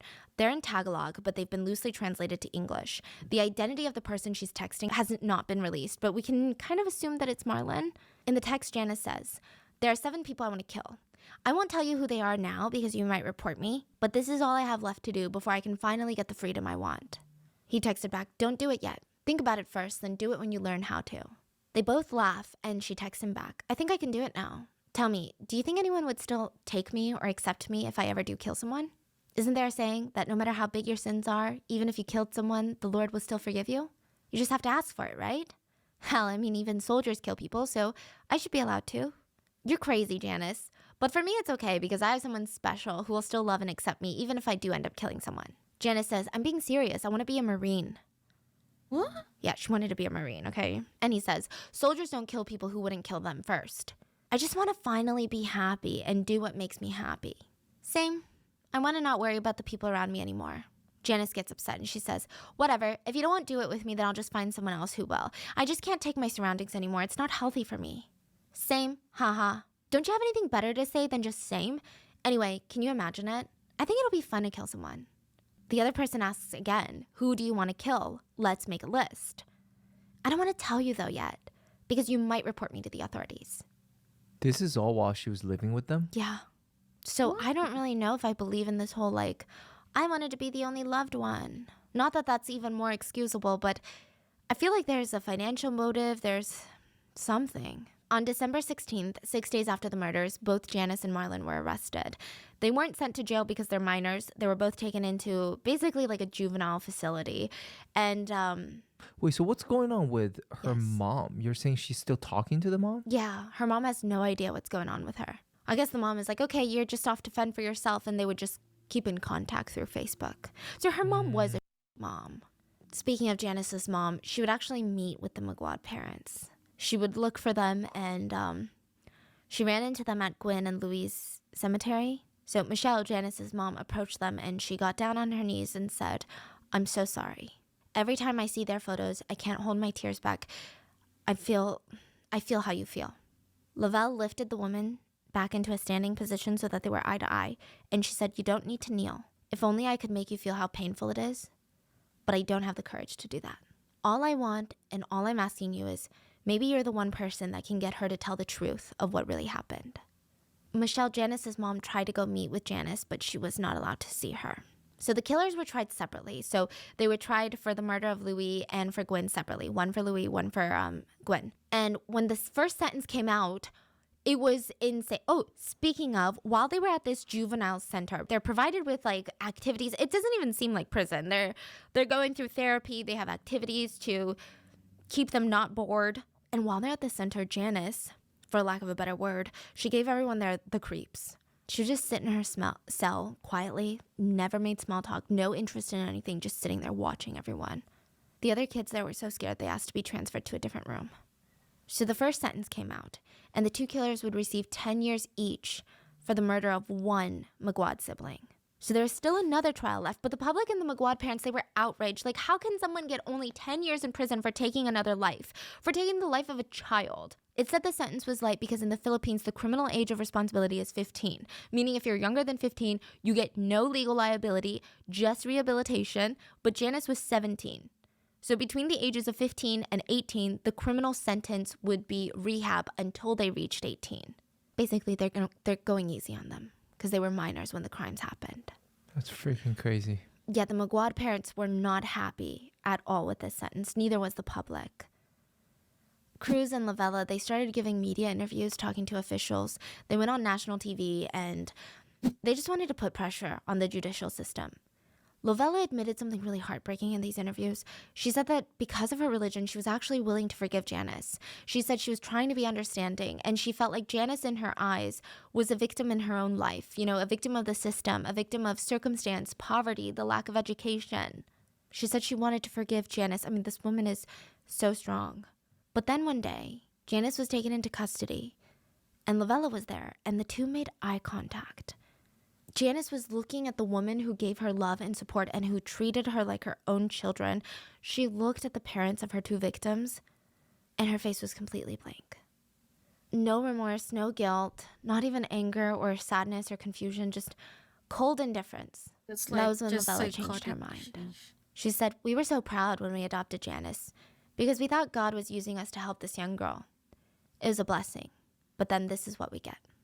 Then she turned and she addressed Janice through the screen and she said, "Is this how you repay us after all we did for you? Does Gwyn deserve this after convincing us to take you in? After seeing how little Janice cared about killing Gwyn and Louis, Lovella no longer wanted to forgive Janice. There was a lot of outrage sparked because of this case. You know, one of the arguments was recently the age had been raised from, the age of criminal responsibility had been raised from 13 to 15 in the Philippines. So a lot of people were debating that. People were debating the fact that Janice was taken into basically CPS in the Philippines and they didn't do anything. So they said that Janice was produced as a killer by the system.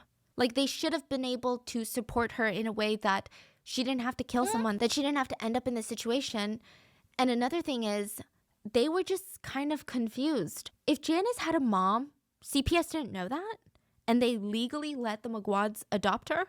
Like, that's crazy. So finally the day comes. Janice and Marlon receive the second sentence. And for the murder of the second Magwad sibling, both of them would receive 22 years in jail. So with this sentence and the last one combined, the killers would spend about 32 years in prison, no chance of parole. And the sentence isn't huge compared to other cases we've covered, and the Magwads weren't satisfied with the final verdict. Their children were dead, but the killers would be able to walk out of prison in their 50s.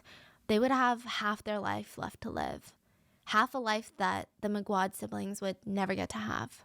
The Magwad parents, they went to therapy and they are in their healing process. They've opened up a restaurant in remembrance of Gwyn and Louis. They opened their doors August of 2022. They painted the walls like this beautiful red and yellow color and they named it Casa M&M. They serve rice dishes and even offer like a dessert bar. So now everyone that eats at this restaurant, they have a chance to experience just the love and the warmth and the compassionate nature of the Magwads. And despite all the hurt, the Magwad parents seem to be doing as best as they can be. I think they're finding a lot of strength in their community. And I just hope one day they find happiness again. And that has been the viral case of the Magwad murders. What are your thoughts? Please stay safe. I'll see you guys on Sunday for the mini-sode. Bye.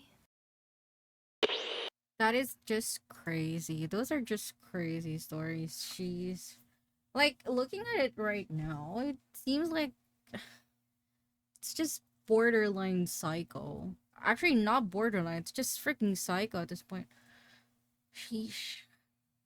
There will always be like a question of like, just like she said like earlier on like the previous episode, like is it like innate or is it like because of circumstances of how life has been for a person? I think sometimes it would be a combination of both. But it's kind of scary to think about. But yeah. Still, that was interesting enough. I do need to go to work now. I actually spent my lunch break watching as well. But let's go come back here.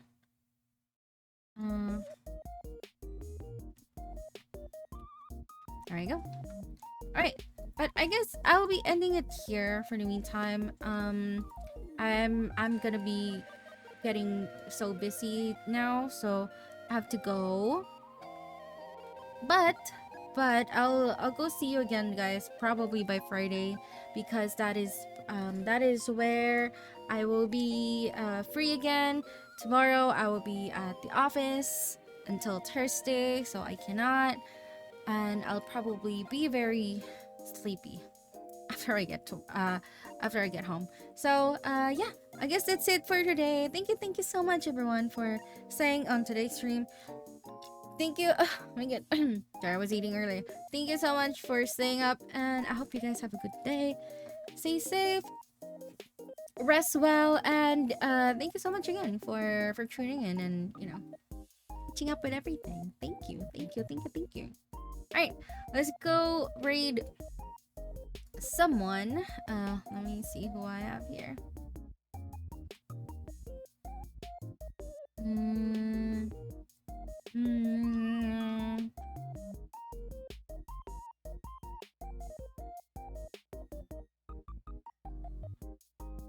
Oh yeah, oh my god, I didn't actually change my category ever since. Jesus Christ. We have forgotten. That should have been like a just chatting sheesh. Hold on. Wait one sec.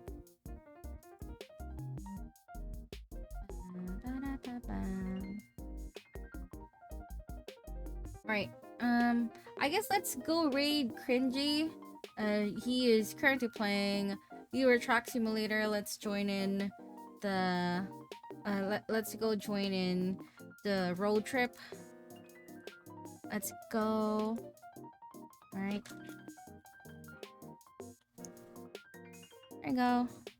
Thank you, everyone. I will see you on Friday. See you. I'll be posting some new shit.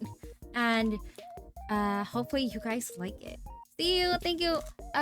Follow me on my socials as well. Go to Twitter, on my YouTube, TikTok as well. I don't have Facebook, but yeah, those 3 socials are what I have. And hopefully you guys follow them.